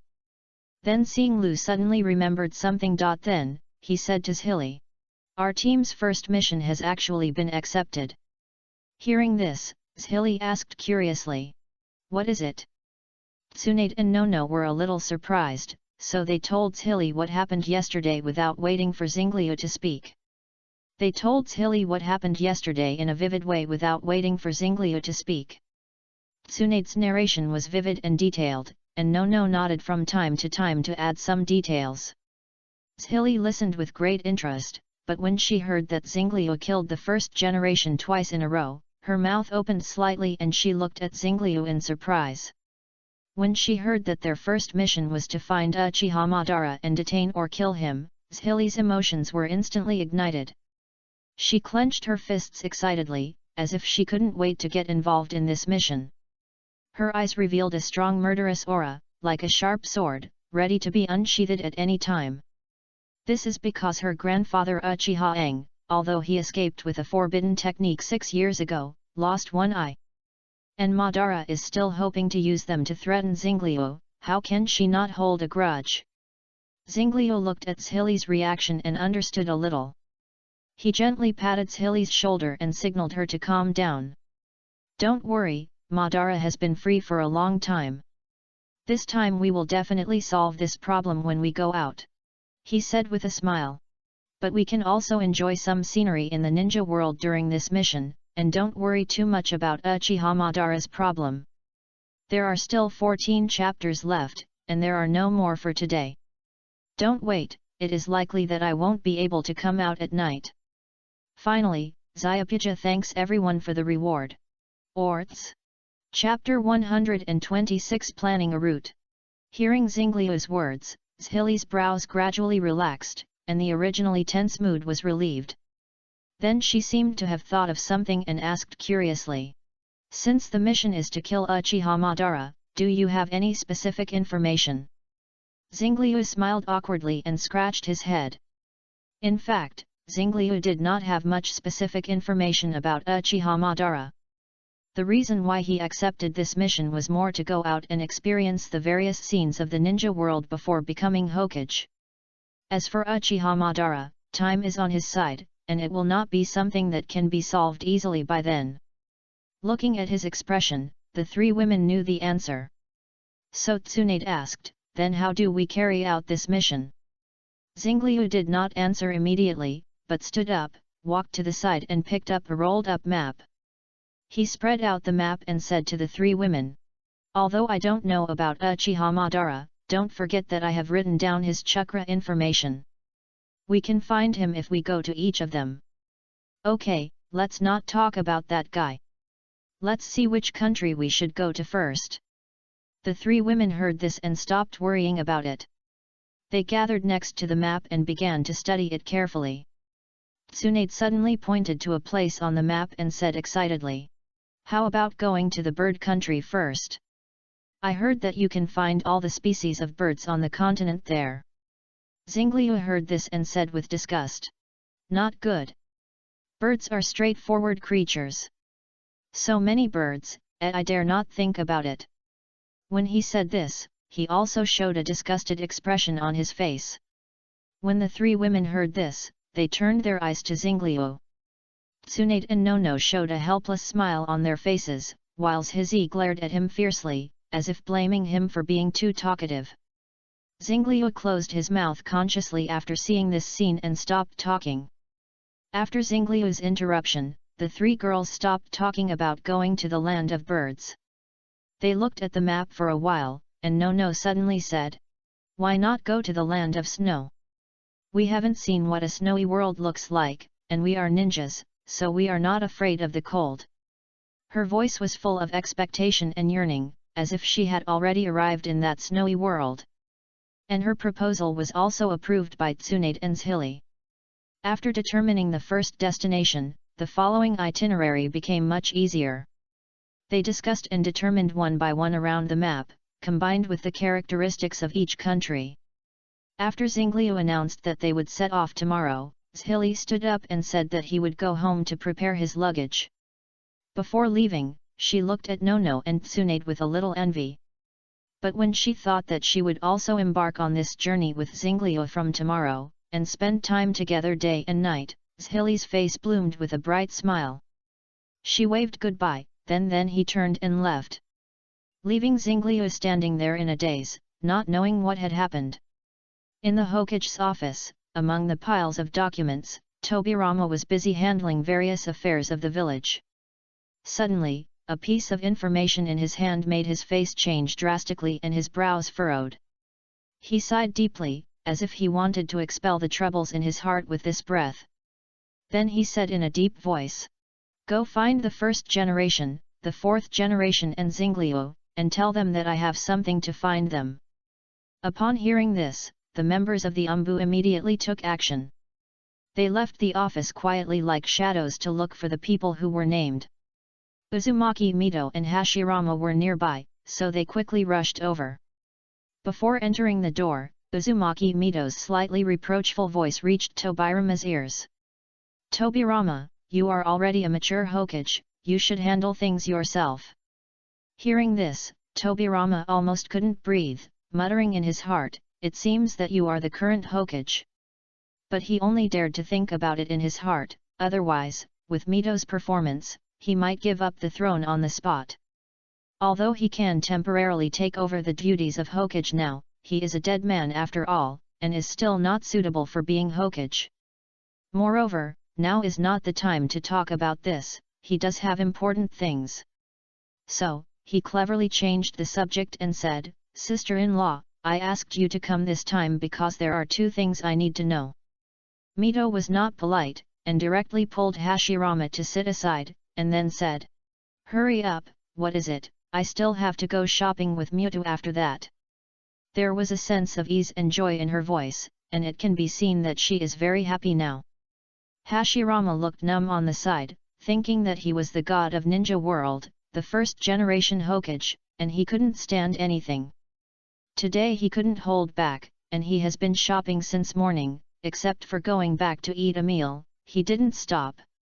Tobirama looked at his elder brother with sympathy, and then said seriously, "What happened to the third Hokage Sarutobi Hiruzen?" Hearing this, Mito's expression immediately became serious. "The news announced to the public is that the third Hokage Sarutobi Hiruzen died of illness. But in fact, things are not that simple. He violated the bottom line of the village and deviated from the duties of the Hokage." Even after 6 years, Mito still felt angry and disappointed when talking about Sarutobi Hiruzen. She paused for a moment, as if to sort out her thoughts, and then continued. "Sarutobi Hiruzen abused his power and shielded Danzo's behavior. After the matter was exposed, he wanted to kill the child without repentance." Hearing this, Tobirama's face turned livid. He clenched his fists, and veins popped on his forehead. It was obvious that he was trying his best to control his emotions. Finally, Tobirama couldn't bear it anymore. He slammed the table and said angrily, "He actually attacked the children of his own village. This behavior is simply intolerable. Why didn't I realize his true face at the time, and even covered their retreat? I even think that it would be better to let them die there." His voice was full of anger and self-blame, and he felt deeply regretful for the wrong decision at the time. Sarutobi Hiruzen and Danzo were both his disciples, but because of this, he also had an unshirkable responsibility. That's why Tobirama is so angry and regretful now. It's just that Mito discovered it early, otherwise Konoha would have been destroyed by them. Seeing him like this, Hashirama comforted him. "Tobirama, you didn't do anything wrong, why blame yourself for this kind of thing?" Tobirama actually knew this truth, but he still felt that he was at a loss. He was smart all his life, but he was confused for a moment and covered his retreat for these two things. Fortunately, things didn't get to the worst. Chapter 127. You won't forget the tailed beasts, right? Thinking of this, Tobirama took a deep breath and tried to calm his anger and disappointment. He closed his eyes, and after a long while, he slowly opened them. The anger in his eyes had been replaced by calmness. He adjusted his sitting posture, and his voice returned to its usual calmness and composure. "Forget it, let's not talk about them. In fact, there is something more important for you to come here today." At this moment, the door of the office was suddenly pushed open, and a figure walked in. Everyone looked up and saw Xingliu standing at the door with a puzzled look on his face, not knowing what had happened. He looked around, then looked at Tobirama and asked, "Does Tobirama have anything to ask me?" Hearing this, Tobirama nodded and motioned him to come in. Then, he continued, "It's a good thing that you are here too, it's not bad to ask the person involved." This made Uzumaki Mito curious and asked, "What is it?" "Don't keep me in suspense, just tell me." Tobirama nodded, then looked at Xingliu seriously and asked, 6 years ago, during the Chunin exam, Xingliu, where did you take the 4-tailed beasts?" Xingliu was obviously stunned when he heard this. He frowned, as if trying to recall the incident 6 years ago. After a moment, he subconsciously answered. Didn't they just die outside Konoha? What's the big deal? However, before he finished speaking, he suddenly stopped as if he had thought of something. At the same time, Mito seemed to have thought of something. She and Xingliu looked at each other, and both of them showed embarrassed expressions on their faces. Obviously, they all realized the same problem: the tailed beasts will be resurrected. Tobirama looked at them, snorted and said, "When the tailed beasts are resurrected, you will not be in Konoha. I can't stop so many tailed beasts." Mito heard this and said stubbornly with some dissatisfaction, "How can it be such a coincidence? The tailed beasts have not been resurrected for such a long time. How could they be resurrected just after we left?" Her voice was full of disbelief and luck. Xingliu also echoed, "That's right, how could it be such a coincidence? If you have the ability, the tailed beasts will be resurrected now, then I will." Before he finished speaking, a huge roar suddenly sounded. This roar resounded through the sky, as if the whole Konoha could hear it clearly. This roar made the Hokage's office fall into a strange silence. Several people stared at Xingliu quietly, as if waiting for him to continue his unfinished words. Xingliu opened his mouth, but felt as if his throat was stuck, and he couldn't continue to speak for a while. After a while, Xingliu managed to squeeze out a sentence. I'll just eat one more bowl of rice tonight." After saying that, he raised his hand to wipe the non-existent cold sweat and smiled awkwardly. At this time, Mito also felt a little embarrassed. She gently pulled Hashirama's clothes and whispered, "Mewtwo, go and catch these 4-tailed beasts, just use the trick against the 9 tails." However, at this moment, Xingliu suddenly stood up. He showed a serious expression on his face and said righteously, "Leave it to me, those tailed beasts are too close to Konoha. Why don't I pull them into the space I created, so that a lot of losses can be reduced?" As he said that, he didn't wait for others to react, his figure flashed and disappeared instantly. Puff! After he left, a laugh suddenly rang out in the Hokage's office. Then, more laughter echoed in the office, as if a string of cheerful notes were jumping in the air. There was also some commotion on the tailed beast side. The 4-tail slapped the 3-tail who had just roared hard on the head. This blow made the 3-tail feel dizzy and unable to react for a while. But then the 4-tail's words calmed the 3-tail. "Why are you roaring? Do you want to die again or do you want to be sealed?" When the other 3-tailed beasts heard this, the scene of Uchiha Xingliu chopping them to death with one knife suddenly appeared in their minds. The scene was horrible and shocking, making them shudder involuntarily. For a while, the 4-tailed beasts fell into silence. But at this moment, they suddenly felt a flash in front of their eyes, and then they appeared in a strange place. The 4-tailed beasts looked around in surprise, trying to figure out what happened. At this moment, a familiar voice came from above their heads. "Will you choose to be beaten up by me honestly, or will you resist and be beaten up by me?" Hearing this arrogant voice, the 4-tailed beasts raised their heads angrily and looked towards the source of the voice. However, when they saw who it was, the angry expressions on their faces froze instantly, replaced by deep fear and depression. As the strongest tailed beast besides the 9-tailed, the 8-tailed still has some self-esteem in his heart. It widened its eyes and said with a stiff face, "Don't go too far. We didn't attack Konoha this time. Why do you treat us like this?" Xingliu laughed. "It seems that you choose to resist and then be beaten up. Well, I like you to resist. The more you resist, the more excited I am." While saying this, Susanoo had slowly appeared. Seeing this Susanoo, which was much larger than last time, the faces of the 4-tailed beasts showed despair. Then, screams echoed in this silent space. Afterwards, according to unreliable sources, these tailed beasts could not help but tremble every time they encountered Xingliu. And that night, Xingliu really ate an extra bowl of rice. The next morning, the sun shone through the window onto Xingliu's face, and a knock on the door suddenly woke him up from his sleep. He rubbed his eyes, then followed Tsunade and Nono to the hall to prepare for breakfast. They talked excitedly. After all, they had never left Konoha since they were young, and this trip was full of freshness and expectations for them. However, Xingliu looked at Mito, who was also excited, but was a little confused, not understanding where her excitement came from.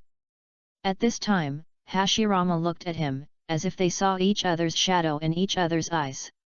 But then Xingliu sneered and made a 3. Tsunade saw this scene and said unhappily, "Hurry up, Xiliu is still waiting for us."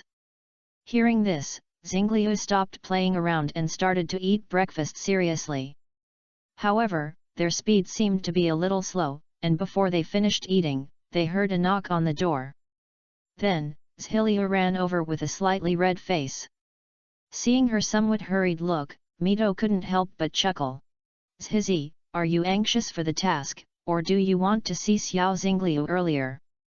Chapter 128 Leaving Konoha. Zhizi's face turned redder when she heard this.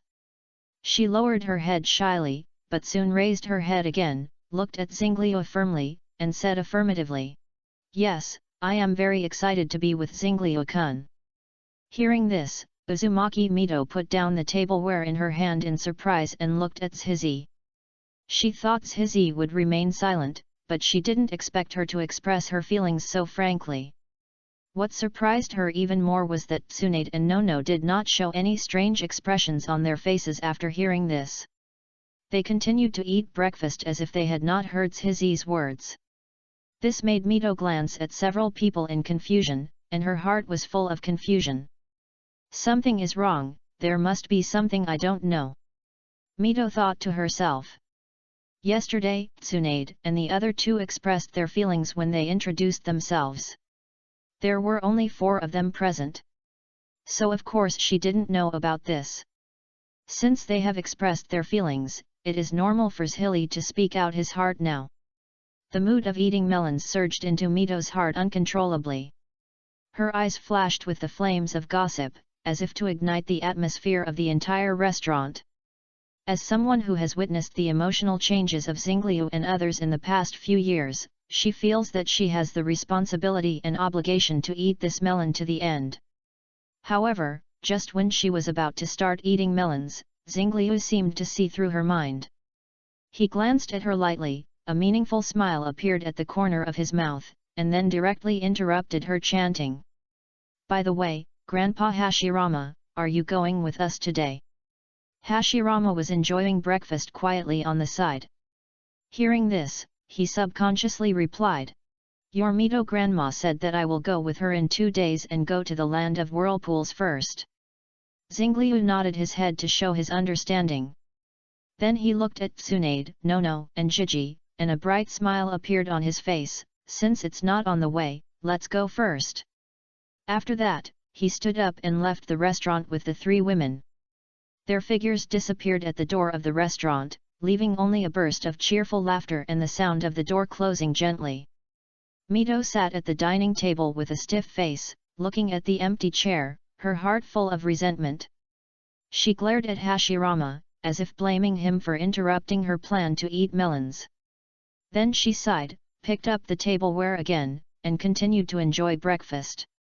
Although there was no gossip seasoning, the breakfast was still delicious. Xingliu and his companions have arrived at the gate of Konoha. They stopped and looked back, as if they were saying goodbye to this familiar land. The 2 gates carved from giant trees stood tall, and the sunlight shone through the gaps, bathing the entire gate in a layer of golden light. They were quietly open, welcoming everyone who entered and left Konoha. At this time, the people guarding the gate of Konoha were not celebrities like Shinayu Izumo and Gangzatai, but 2 ninjas with unfamiliar faces. They were wearing standard Konoha ninja costumes, with serious expressions on their faces and sharp eyes. At first glance, they knew that they were experienced warriors who had experienced life and death. Although Xingliu did not know them, they were obviously quite familiar with Xingliu. When Xingliu and others walked to the door, one of them had a flash of surprise in his eyes, and then deep respect. He subconsciously took a step forward, as if he wanted to say something to Xingliu. However, his companion quickly reached out his hand, gently stopped him, and then shook his head slightly, signaling him not to disturb him. The ninja who was stopped hesitated a little. He looked at the backs of Xingliu and others, and then looked at his companions, but finally did not go forward to disturb them. Tsunade and others were very excited because they left the village for the first time. They walked forward with laughter and chatter, not noticing what was happening next to them. Xingliu noticed all this carefully. He turned his head and nodded slightly to the two ninjas with a friendly smile on his face.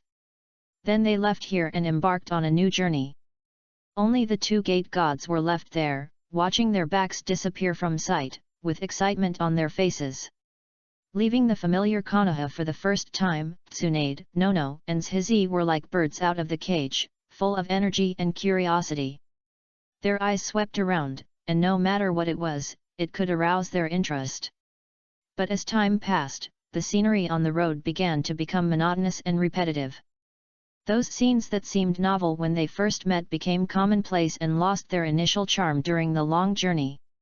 Moreover, the long walk also gradually made their spirits feel tired, and the novelty and excitement were replaced by boredom and tedium. Tsunade was a little tired of the long journey, and she hoped to reach her destination quickly. So she ran to Xingliu, tugged at his sleeve, and said coquettishly, "Almighty Xingliu, is there any way to rush directly to the snow country?" Xingliu turned his head and looked at Tsunade, with a helpless smile on his face, and he joked. "You may have forgotten that we are not just here to play, how can we complete the task directly?" Nanoyu on the side also felt that there was nothing wrong with such a rush, and she could bear the loneliness. So she did not support Tsunade, but supported Xingliu instead. "Xingliu is right, Sister Tsunade, please bear with me. We will soon reach the new town." Zhiliu was watching Xingliu silently along the way, and her eyes never left his face. It seemed that in her eyes, Xingliu was the only one. This focused and affectionate look made Xingliu feel a little uncomfortable. He was afraid that he would follow the old path of Cheng Ji. Seeing that no one supported her idea, Tsunade couldn't help but pout a little depressed. Xingliu looked at Tsunade's depressed look and couldn't help but feel a little funny in his heart. He smiled mysteriously and said, "Okay, although I can't teleport directly. But I have another way." Hearing this, Tsunade immediately became excited. "Really? What is the way?"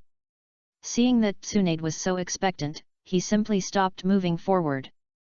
After looking around, he signaled to the three women to let them step back. The three girls also trusted Xingliu very much. Although they were a little confused, they still quickly retreated and kept a distance from Xingliu. Then Xingliu took a deep breath, and the chakra in his body began to circulate rapidly. He shouted and slapped the ground with a palm. Spiritual summoning technique. There are still 13 chapters to go, and 1 or 2 more chapters in the evening. Chapter 129 Kongming's Recognition. As the voice fell, a huge shadow rose from the ground, and the sunlight reflected colorful light on it. It was a huge-tailed beast, the seven-tailed Chongming. Its body was covered with a thick shell, its eyes were red, and its 7 huge tails were waving behind it, releasing a powerful air wave that blew the surrounding trees to the ground.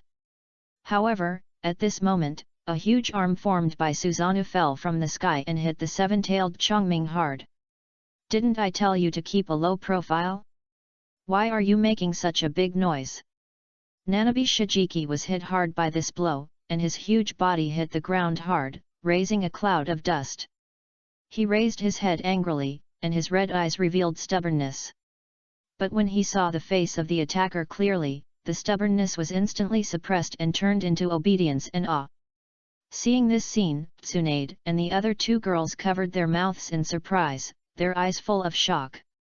The tailed beast, the powerful and ferocious existence in the legend, was actually lying on the ground obediently at this moment, and was summoned by Xingliu as a summoning beast. Moreover, this Nanabe Shijiki was so docile, which was very different from the image of the tailed beast they imagined. If Nanabe heard it, he would probably curse. Anyone who was beaten bloody for an hour would have to give in. Xingliu looked at Nanabe Chongming with a smug smile on his face.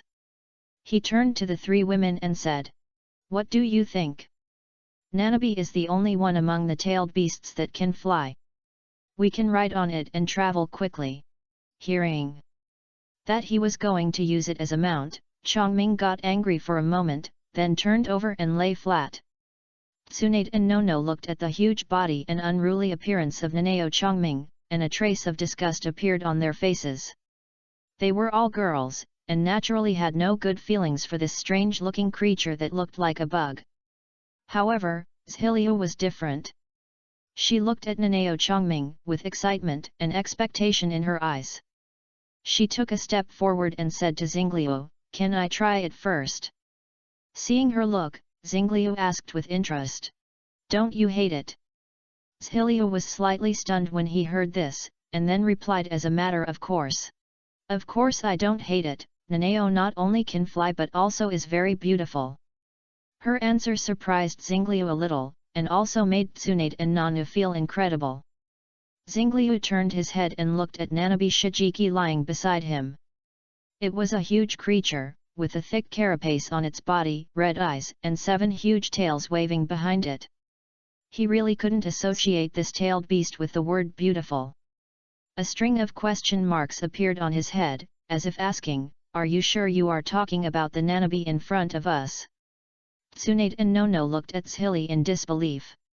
They really couldn't understand Xili's aesthetics. Xili saw their reactions and was a little confused. She pointed at Nanabe Shijiki and explained, "Isn't it a butterfly like this? Isn't a butterfly beautiful?" In Xili's eyes, although Nanabe Shijiki had a strange appearance, the 7 huge tails reminded her of the wings of a butterfly. That unique beauty made her want to get close. Xingliu was speechless. Xili's answer was really beyond his expectation. He glanced at the Nanabe lying on the ground and found that the tailed beast also turned its head at this moment and looked at Xili with red eyes. Its eyes seemed to reveal a complex emotion, as if it was touched by Xili's sincere words. Xili didn't think there was anything wrong. She walked to the side of Nanabe and gently stroked its shell, as if comforting a wounded child. Her movements were gentle and firm, full of kindness and respect. "My name is Uchiha Xili, what's your name?" Her voice was clear and gentle, as if it could penetrate Nanabe's hard shell and reach its heart. Nanabe didn't answer the question immediately, but just stared at Xili.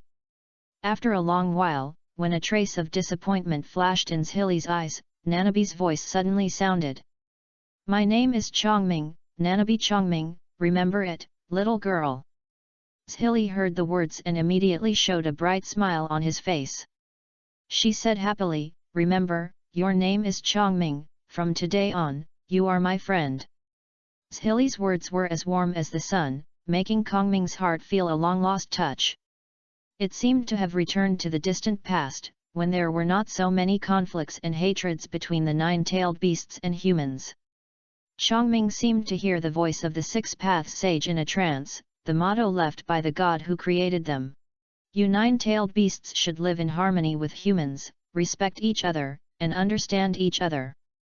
However, after betrayal and injury again and again, the tailed beasts lost trust in humans and gradually became cold and hostile. But now, the emergence of Xiliu has given Chongming hope again. Xingliu watched from the side and sighed in his heart. He knew that the premise of a perfect Jinchuriki was to get the recognition of the tailed beasts, but this was by no means a simple thing. After thousands of years of changes, the tailed beasts were full of hostility and distrust towards humans. Especially the existence of Jinchuriki is undoubtedly a great threat and constraint to the tailed beasts. However, Xiliu did this. She moved Chongming with her sincerity and kindness, making it willing to establish friendship with her. This pure power also shocked Xingliu, and even admired him a little. After all, he can only convince people with reason, and he can't do the same as Xili. After that, Zhongming let Xili slowly climb onto his body. After Xili sat down, its huge body shook slightly and then took off into the air. Zhili exclaimed at first, but when she felt the pleasure of flying, she immediately laughed happily. The laughter was crisp and pleasant, like a silver bell echoing in the air. Zhongming was also very happy to hear Zhili's laughter. Its huge body tumbled and danced in the air, as if showing off its flying skills. Zhili hugged Zhongming's body tightly, feeling the excitement and pleasure that he had never experienced before. Tsunade and Nono watched this scene on the ground with envious expressions. However, Zhili was after playing for a while, they let Nanabe fly down. "Come on, don't you want to get to the next place quickly?" Hearing this, Tsunade and Nono also excitedly ran to Nanabe's side, ready to board the plane. Xingliu smiled slightly when he saw this scene, and then followed their pace. "Today is over, and there are still 12 chapters left. I'm a little weak today, I really don't have the strength orts." Chapter 130. Something wrong happened. Xingliu and others rode Nanabe together, crossing the vast land at an astonishing speed, and soon arrived in front of a quiet town. Originally, they planned to land directly in the town, which was convenient and fast. But at this time Nono carefully reminded, "Nanabe's appearance may be too eye-catching. It's better for us to get off at a distance from the town and walk in." Xingliu also felt that it made sense. Although he could ignore other people's comments, he didn't need to cause unnecessary trouble because of his actions. So, he nodded and signaled Nanabe to stop at a distance from the town. After receiving the order, Nanabe slowly lowered its altitude and finally landed smoothly in a hidden forest. Xingliu and others jumped off Nanabe's back, patted its huge body, and then walked towards the town. After they left, Chongming kept looking at Zhizi's back, and turned into smoke and disappeared after they could no longer be seen. As soon as she entered the town, Tsunade rushed in with great interest, looking forward to seeing a scene different from Konoha. However, the scene in front of her made her feel a little disappointed. The streets of the town were narrow and deserted, the buildings on both sides looked dilapidated, there were few pedestrians on the road, and the streets and alleys lacked vitality. Tsunade looked around and found that it was not as lively and prosperous as she had imagined, but instead exuded a depressed and dull atmosphere. Tsunade frowned. She thought she could see a wider world and experience more customs and practices in this mission, but the town in front of her made her feel a little depressed. Xingliu looked around with a surprised expression on his face. He really couldn't understand why this town not far from Konoha was so depressed. According to common sense, the security of a place so close to Konoha should not be too bad. Moreover, due to the ability shown by Konoha in the last Chunin exam, many people from all over the world will come to entrust tasks, which will also drive the economic development of the surrounding areas. Therefore, this town should theoretically be quite prosperous and vibrant. However, the scene in front of her was very different from Xingliu's expectations. This made Xingliu very confused, and he didn't know what was going on here. He didn't understand, and the three women naturally didn't understand. Zhiliu looked at Xingliu with a glimmer of disappointment in his eyes. She was also full of curiosity and yearning for the outside world, but the scene in front of her made her feel a little depressed. She couldn't help but ask, "Xingliu, is the outside world like this?" Xingliu was silent for a while after hearing this. He knew that the three girls grew up in Konoha and didn't know much about the outside world. Moreover, Tsunade and Jiji, as princesses and granddaughters in the family, had a vague concept of money. They couldn't say that they were not short of money, but they were not interested in money. Only Nono might understand this situation, but she hadn't experienced too much. After thinking for a while, Xingliu decided to tell the truth. Although he was with them on this journey, they would also face many unknown situations and difficulties. If they were not mentally prepared now, it might be more difficult for them to accept it. So, he slowly said, "The situation here may be good." Hearing him say this, Tsunade and the others showed incredible faces. But then he changed the subject. "But the situation here is also wrong." As he said that, he told the girls his analysis just now. Seeing them thinking, Xingliu added. This is also the face of our Konoha. It's not good to leave it alone.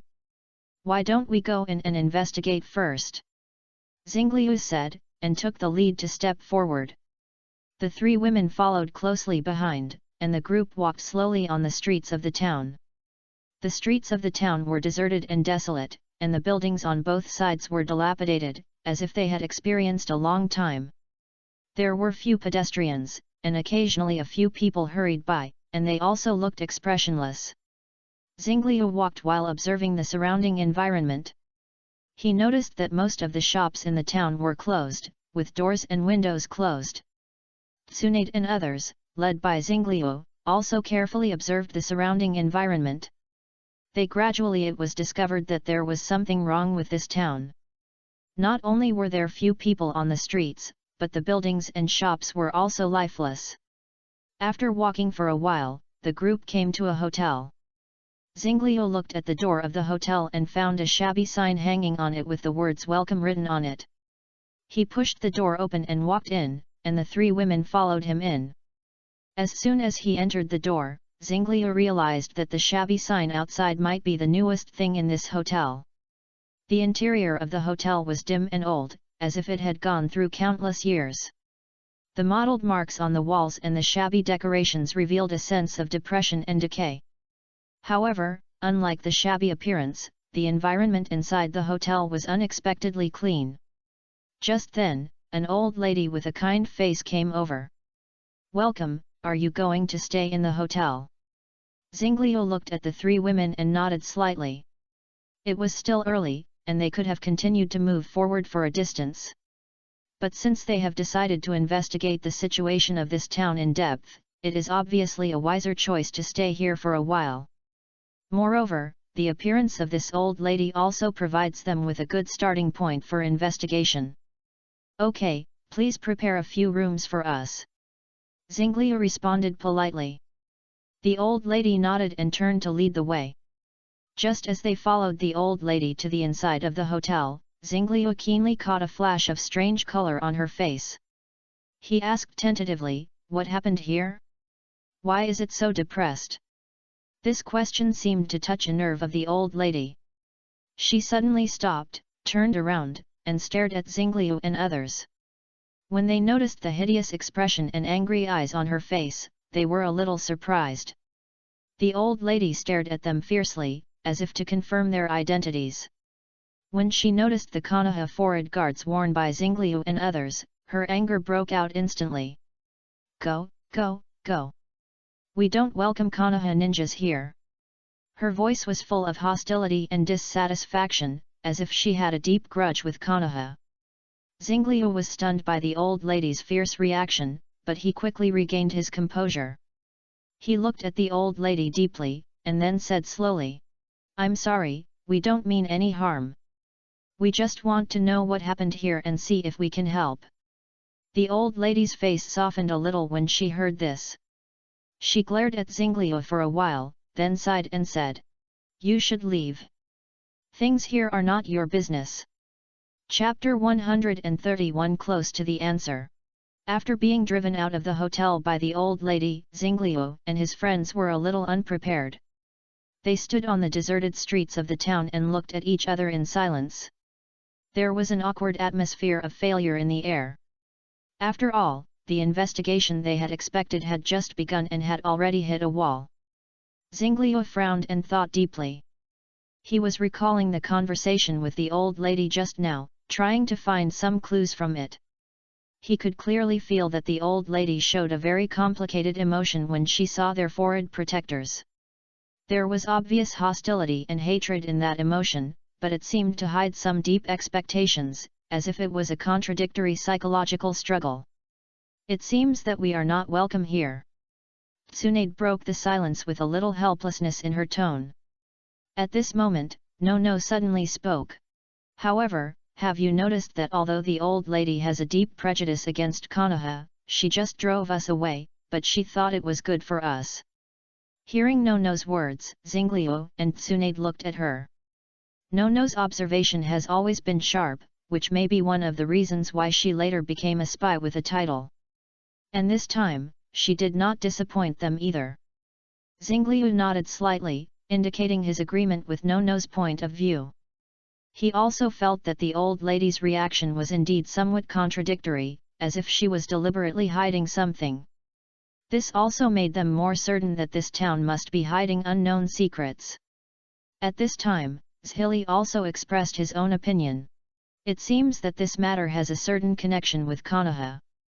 As she said this, she turned her head to look at Xingliu, with a hint of inquiry in her eyes. Xingliu, don't you usually work with Lord Mito? Don't you have any information about this town? Xingliu touched his nose awkwardly. He worked with Mito? Just kidding, that's called slacking off together. Tsunade and Nono clearly knew the inside story, and they laughed at Xingliu's appearance. But then Nono still stood up to help Xingliu out of the predicament.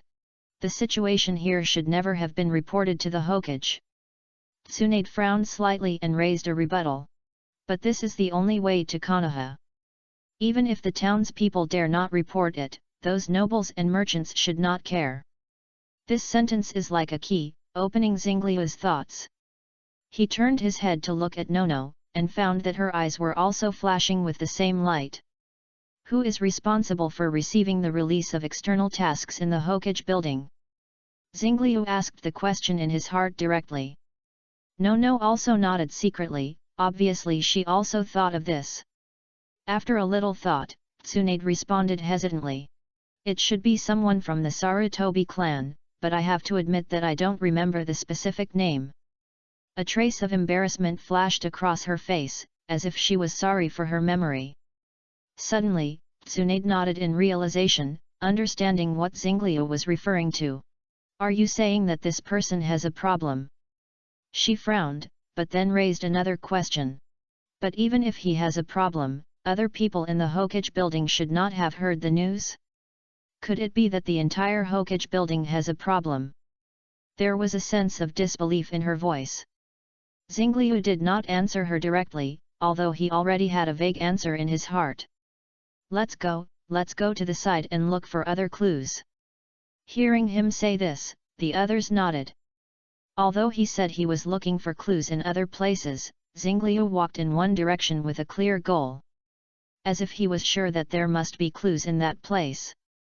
On the way, some townspeople showed disgusted expressions after seeing their forehead protectors. This made Tsunade and the others, who had never experienced such treatment, feel a little uncomfortable. It also made them more angry at the culprit who caused all this. Not long after, Xingliu brought them to the center of the town. The scene in front of them was completely different from what they had just seen. The buildings here were tall and magnificent, forming a sharp contrast with the shabby and low ones before. And the passers-by were cautious, as if they were afraid of disturbing the owner of this place. Xingliu took a deep breath. He knew that everything in front of him was enough to prove his guess.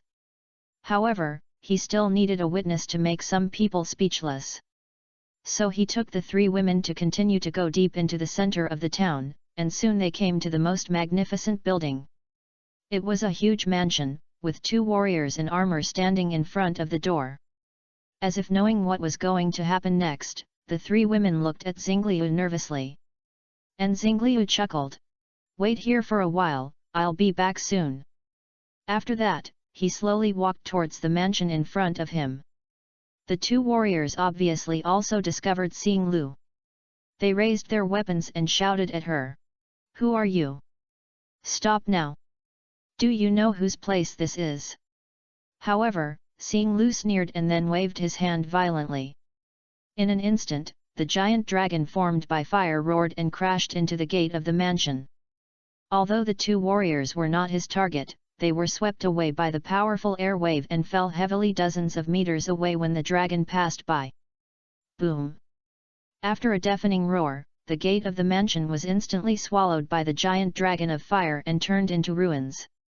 Dust flew everywhere, and the whole town seemed to tremble in the roar. As the dust dissipated, Xingliu's cold eyes swept over everything in front of him.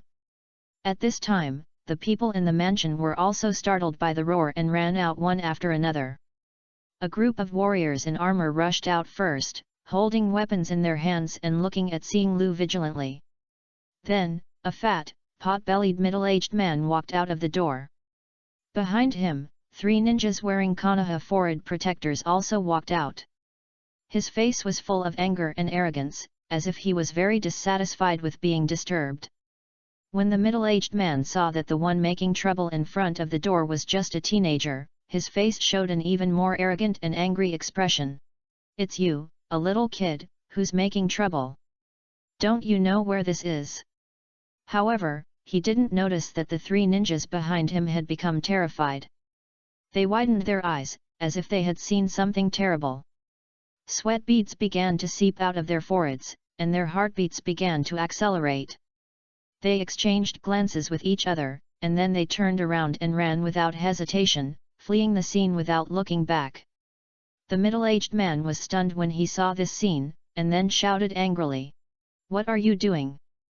Come back here!" Chapter 132, Senju is also involved, 11. However, the 3 ninjas had already run far away, leaving only the middle-aged man standing there with an angry and helpless look on his face. And Xingliu looked at all this with an indifferent expression, as if he was in control. He snorted coldly and said disdainfully, "Do you think I don't exist?" As he spoke, he snapped his fingers gently. At this moment, something strange happened. The 3 ninjas who had just been desperately running away suddenly appeared beside him. There was still some relief on their faces because Xingliu didn't chase them. However, before they could react, something terrible happened. Their legs fell off their bodies neatly, as if they were cut by an invisible force. All this happened in a flash, so fast that they didn't feel any pain. However, as the blood splashed, they let out a heart-wrenching wail. The middle-aged man was so shocked by the horrific scene in front of him that he took a step back involuntarily, and the anger and arrogance on his face were replaced by fear. The surrounding warriors were also shocked by this sudden change and looked at each other in bewilderment. At this moment, they only felt that the weapons in their hands had become extremely heavy. Looking at the 3 people lying on the ground wailing, Xingliu frowned slightly. Then a flame burned through the wounds of several people, and they looked at the flames on their legs in horror. But unexpectedly, they did not wait for the burning pain, but felt the wound warm, as if there was vitality surging. After a while, the terrible wound healed, and there was not even a scar left. This made them feel relieved, and one of them said to Xingliu while enduring the pain, "Master Xingliu, is there anything we did wrong?" Hearing this, Xingliu glanced at him lightly, and the indifference in his eyes made him sweat. "Is your surname Sarutobi or Shimura?" As soon as these words came out, the 3 people trembled all over, as if they were hit by an electric current, and their faces turned extremely pale in an instant. Then Xingliu didn't care about them anymore, and turned to look at the middle-aged man. Seeing Xingliu looking at him, the middle-aged man could no longer hold back the fear in his heart, and shouted in a broken defense, "What are you still looking at? Come on!" The warriors hesitated when they heard this and hesitated to move forward. Seeing the reactions of these warriors, the middle-aged man became even more furious. He cursed, "Have you forgotten your family?" Being threatened with their families, they had to obey. So, they clenched their weapons and rushed towards Xingliu with fierce faces. Xingliu faced the warriors rushing towards him without any expression on his face. But then, he showed mercy. He just raised his hand lightly, and an inexplicable wave suddenly swept across the whole place. This wave seemed to be invisible and imperceptible. Then, these warriors fell to the ground one by one as if they were asleep, unconscious. The middle-aged man stared at this scene in amazement, his mouth wide open in disbelief. Then he sat down on the ground, his face as pale as paper, his heart full of fear and despair, as if he had seen his own end. Xingliu looked at him and asked lightly, "Are you the mayor here?" Hearing this, the middle-aged man looked up in disbelief, looking at Xingliu with confusion in his eyes. The man in front of him didn't even know who he was, but he came to his door. He was eating hot pot and singing at home, and was robbed by bandits. Seeing his reaction, Xingliu laughed. You don't think I'm a wandering ninja? You don't know what you've done. The middle-aged man came back to his senses in shock, and then he noticed the Konoha forehead protector on Xingliu. This discovery gave him some confidence. He straightened his chest and said in a trembling voice, "Are you a Konoha ninja? Don't you know who I am? How dare you attack a noble?" His 3 questions were fired like cannonballs, trying to make Xingliu feel his majesty and fear. However, Xingliu scratched his ears nonchalantly, as if he didn't care about the middle-aged man's words. The expression on his face was still flat, without any fluctuation. This attitude made the middle-aged man even more angry, and Xingliu's disdain seemed to hit his self-esteem with a heavy punch. The fear in his heart was diluted a little, replaced by a blazing rage. He widened his eyes, revealing a kind of anger and fierceness in his eyes, and roared angrily. "Do you know that Konoha's Senju Daisuke and I are friends? How dare you do this to me?" Xingliu faced his questioning, but his face was not here was no change in expression. He said calmly to the 3 women who came over, "Did you hear it too?" Originally, the 3 women followed Xingliu's words and waited for him not far away. But after seeing that there was no movement here, the psychological worry about Xingliu prevailed. So, after they looked at each other tacitly, they came here together, hoping to provide help for Xingliu. But Tsunade didn't expect to hear such explosive news as soon as she arrived here. She really couldn't think that this matter would be related to Senju's people. But No seemed to have expected it, and nodded in understanding after hearing this name. As for governance, her mind was almost open. Xingliu didn't explain it to them directly, after all, he would have to explain this to another person later. "Okay, now that the witness is in place, let's go back to Konoha first." Tsunade and others were a little helpless when they heard that they had to return to Konoha immediately. They had just stepped out of the gate of Konoha, and they didn't expect to go back so soon. However, they also knew the seriousness of the matter, so they nodded firmly. Xingliu looked at their reactions and understood their feelings. This time, he did not use the 7-tailed fox to hurry on his way, but chose to teleport, bringing several women and witnesses directly to the Hokage's office. Tobirama looked at Xingliu and others who suddenly appeared, but he was not surprised, after all, he often made this scene. However, when he saw the 3 broken-legged ninjas and the middle-aged man with a big belly beside Xingliu and others, he couldn't help but frowned. He looked at Xingliu in confusion and asked, "Xingliu, what happened?" Hearing this, Xingliu nodded and said, "Yes, something happened." Then he told Tobirama everything he and others saw and encountered in the town. After hearing this, Tobirama looked at those people deeply. "Go and call Senju Daisuke over." As the voice fell, a figure flashed by. Not long after, there was a knock on the door. A voice outside said respectfully, "Master Tobirama, are you looking for me?" Chapter 133 The Truth of the Matter, 10. As soon as the voice fell, the door of the office was pushed open, and a middle-aged man wearing a jonin vest walked in. His face was resolute, and the years had carved deep wrinkles on his face.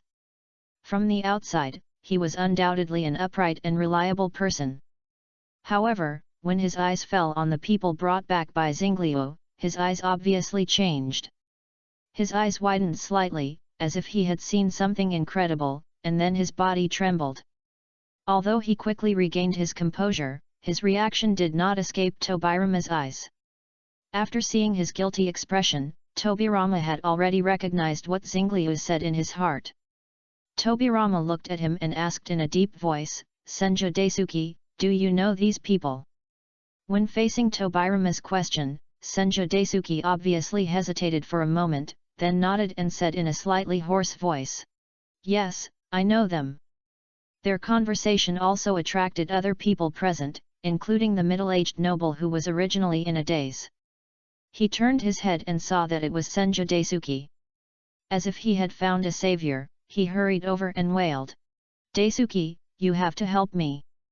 As he said this, he stretched out his finger and pointed at Xingliu tremblingly, his voice full of fear and anger.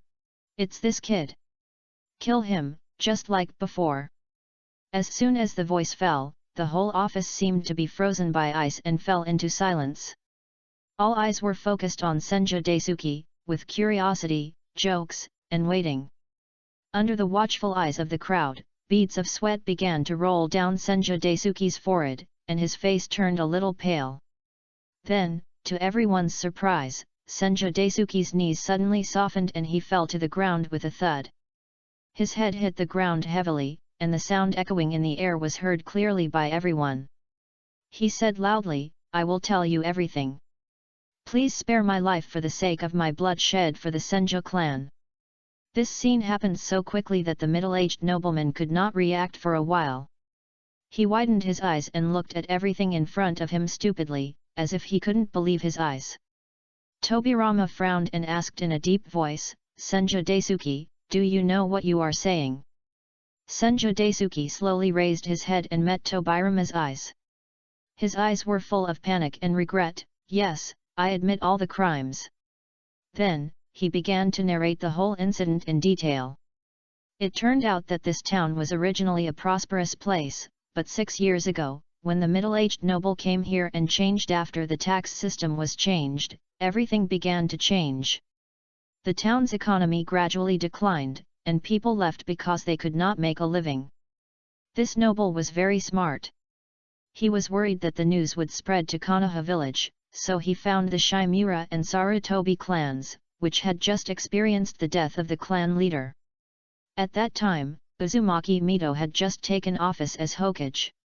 In order to ensure the stability of Konoha, she did not purge the subordinates arranged by the third Hokage, which gave Shimura and Sarutobi an opportunity. But they also knew that they could not cover up the news by themselves, so they found Senju Daisuke, hoping that he could eliminate all the news about the town.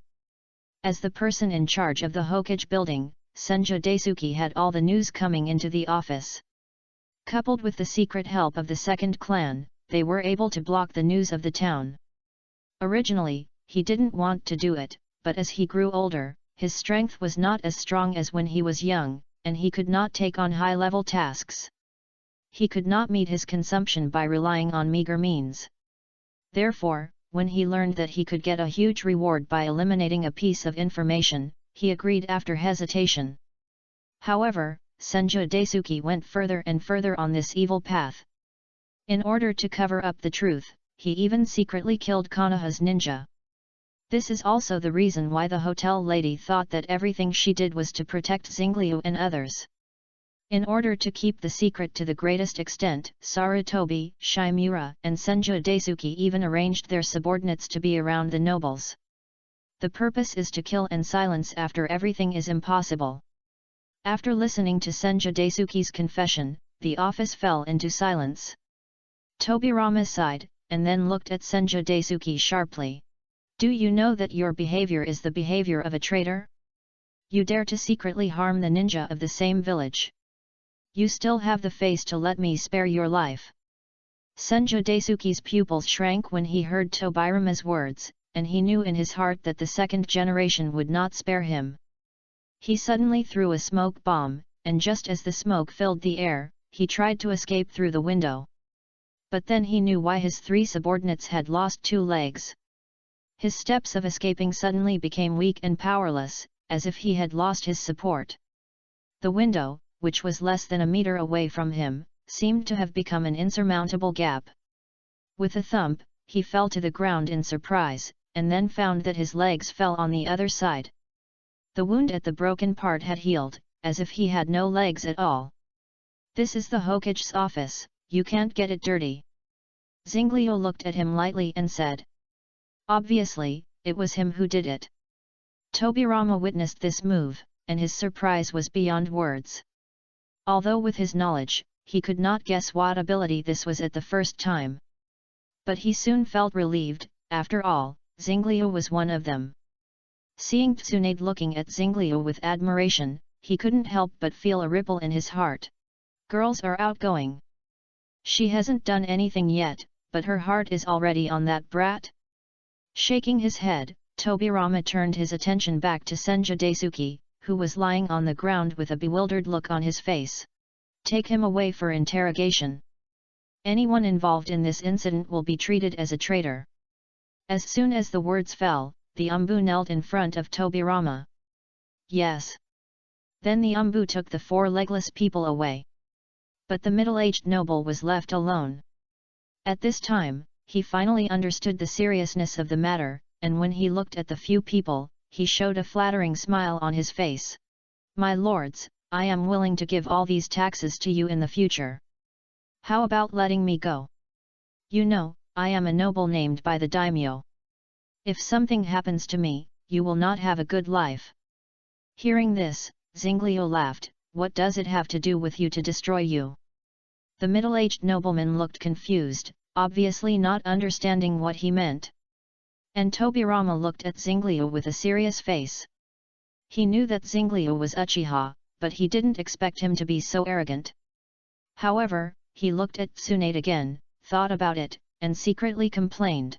Hiss, if one of my brother and Madara was a woman, wouldn't it be a different situation now? This thought flashed through his mind, and then he shook his head violently and put this idea behind him. Chapter 134 Thoughts. At this moment, the body of the middle-aged noble suddenly began to change. He howled in terror, his voice filled with endless fear and despair. His body gradually decomposed at a speed visible to the naked eye, as if being slowly devoured by an invisible force. The next moment, his voice suddenly disappeared. But Tobirama keenly noticed that the fat man was still screaming, but the sound was blocked by some mysterious force and could not be transmitted. This scene only lasted for a few seconds. 10 minutes, and then the middle-aged noble's body completely disappeared, not even the ashes were gone. Tobirama didn't care about the way the fat noble died. After all, Zinglio's methods had surprised him too many times, and he was a little tired of it. But some things in what the noble just said made Tobirama think. He turned his head to look at Zinglio and asked in a serious tone.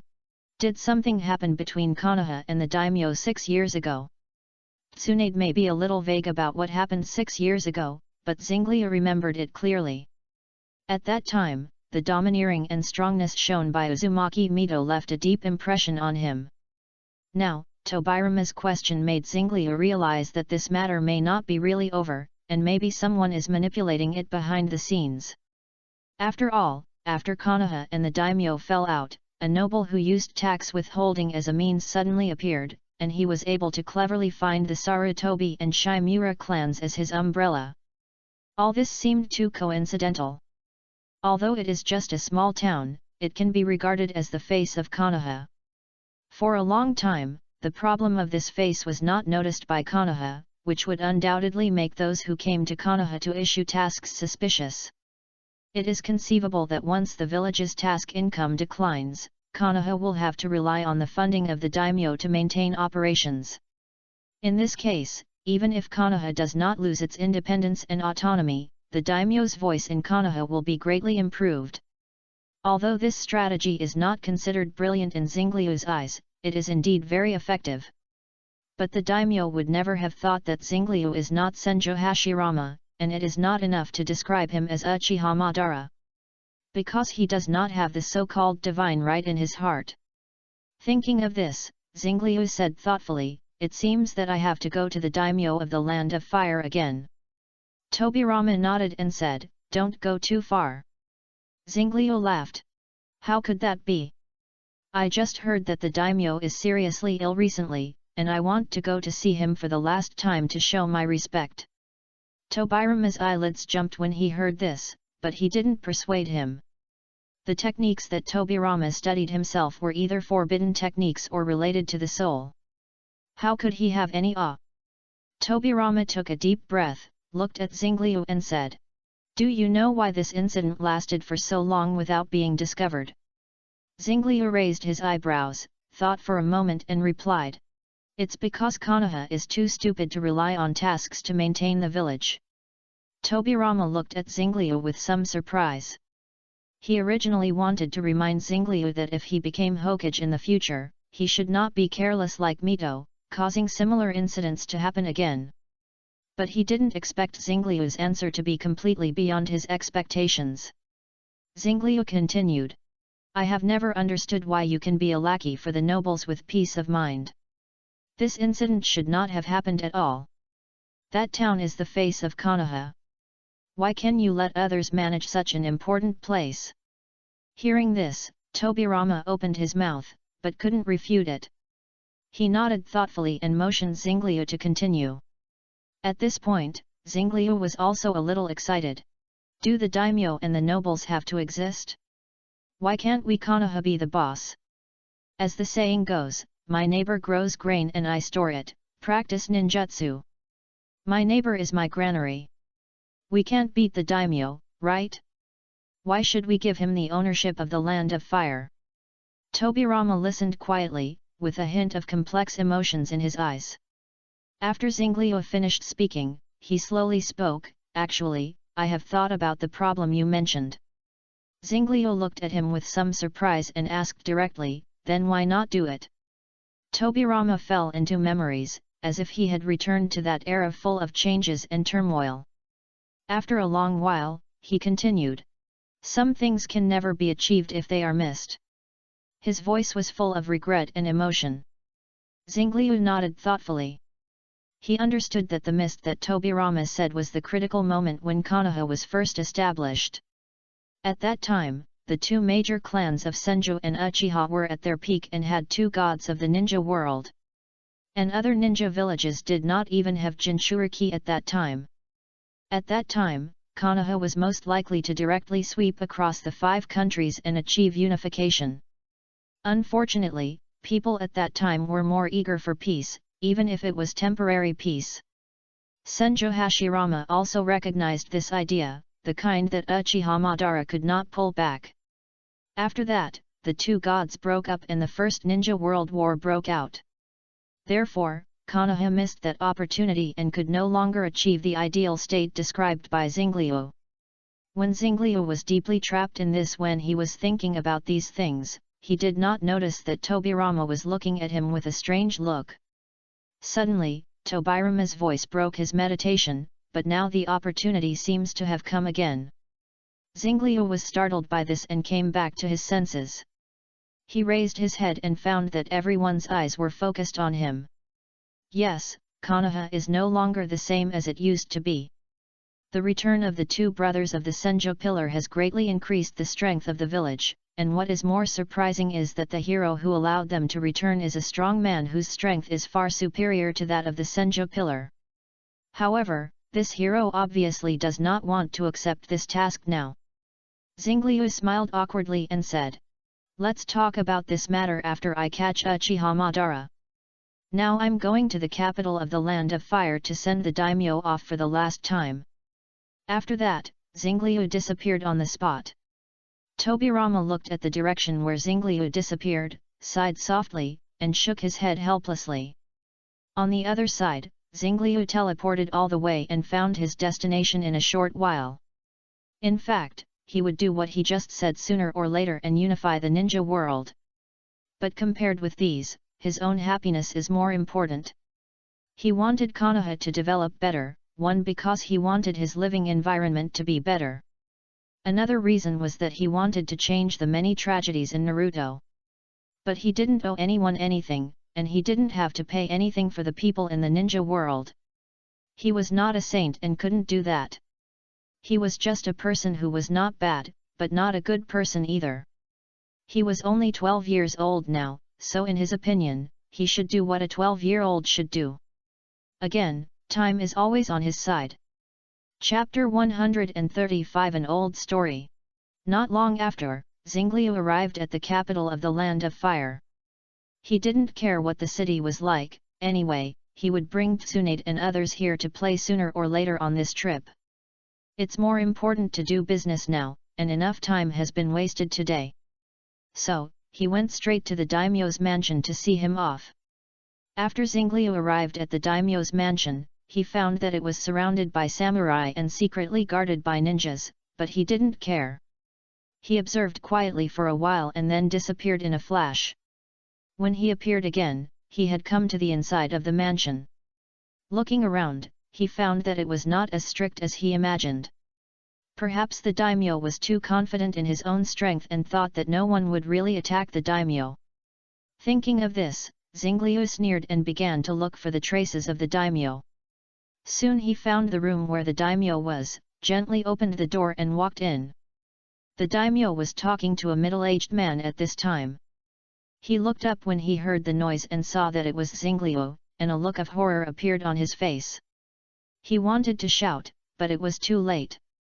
Xingliu's figure had come to his side and grabbed his neck. "You, what are you going to do?" The daimyo struggled and asked. "I'll send you off," Xingliu said coldly, exerting a little force on his hands. The daimyo's expression suddenly became distorted, and it became increasingly difficult to breathe. At this moment, the middle-aged man who had been talking to the daimyo before spoke calmly. "Sir, can you listen to me?" Xingliu looked at him with interest, and the force on his hands was slightly loosened. This made the daimyo look like he had survived a disaster, and then he began to beg for mercy. "You are Uchiha Xingliu, right? Do you still remember me? I saw you when you were a child."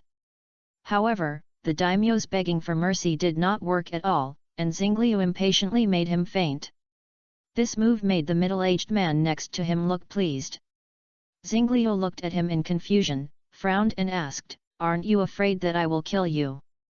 Sato Takeru smiled calmly and replied calmly, "I actually died more than 10 years ago. Since then, I have been just a ghost living for revenge." Xingliu was stunned for a moment, and then he suddenly realized that there must be a thrilling melon behind this person. So Xingliu decided to listen to Sato Takeru's past. The middle-aged man took a deep breath and began to tell his experience. It turned out that his name was Sato Takeru, and he was a staff member in the daimyo's mansion. More than a decade ago, he was a nobleman with a happy family, but because of the greed and cruelty of the daimyo, all his family members died. This story sounds very cliché. A down-and-out nobleman was jealous and coveted by the daimyo because he married a beautiful wife, which eventually led to the destruction of his family. Sato Takeru's tone was very flat, but the pain and hatred revealed in his language must be no less. For more than a decade, Takeru Sato has been secretly planning his revenge. He took great pains to gain the trust of the daimyo step by step, even at the cost of innocent lives. His goal was not only the daimyo himself, but to completely destroy the daimyo's entire family. Now, his plan is nearing its end. As long as the daimyo dies suddenly, he is sure to make the daimyo's children kill each other for power. Hearing this, Xingliu couldn't help but take a breath, and he suddenly felt that he was still a good person. No wonder Boss Cao always has Jiasu around him. It turns out that this is the purpose. As for the credibility of the story, Xingliu believes that no one can lie under his illusion. Then Xingliu looked at Sato Takeru twice more and asked, "Then why did you ask me to stop?" Sato Takeru chuckled and replied, "I asked you to stop because if he was killed like this, it would change my plan. So, please make the daimyo look like he died of illness." Xingliu looked at him in confusion, "Are you really not afraid that I will kill you? If you die, won't your plan be ruined?" Sato Takeru replied calmly, "Does your lord think that I am the only enemy of the daimyo?" Hearing this, Xingliu completely understood that Sato Takeru might have set up an organization targeting the daimyo. This made him more interested in this mission. He really didn't expect that coming here to kill a daimyo would actually bring unexpected gains. Xingliu asked curiously, "After your plan is completed, do you have other goals?" When Takeru Sato heard this, a trace of confusion flashed in his eyes, and he murmured, "Maybe, go find my Wako to reunite." Hearing that he was determined to die, Xingliu showed a vicious smile. "I just heard you say that you have been stained with the blood of many innocent people over the years. Aren't you afraid that those people will come to find you after you die?" However, his words did not have much impact on Takeru Sato. After all, a person who can endure for more than 10 years for revenge, how can his inner emotions be easily moved? Xingliu also understood that he could not convince Takeru Sato in a short time. So, he lost interest in continuing to persuade and decided to complete the task at hand first. Once he made up his mind, the daimyo's death was coming. The daimyo was still in a coma, but his cerebral blood vessels suddenly burst, and he lost his breath not long after. After noticing the silent death of the daimyo, Takeru Sato knew that Xingliu did what he said. He knelt on the ground respectfully and "Thank you for your help." Xingliu waved his hand in boredom and prepared to leave. Before leaving, he left a message. "My name is Uchiha Xingliu. If you don't know what to do after doing all this, you can come to Konoha to find me. I will unify the 5 major countries and become the god of this continent." Sato Takeru looked up in shock, but found that Xingliu had disappeared.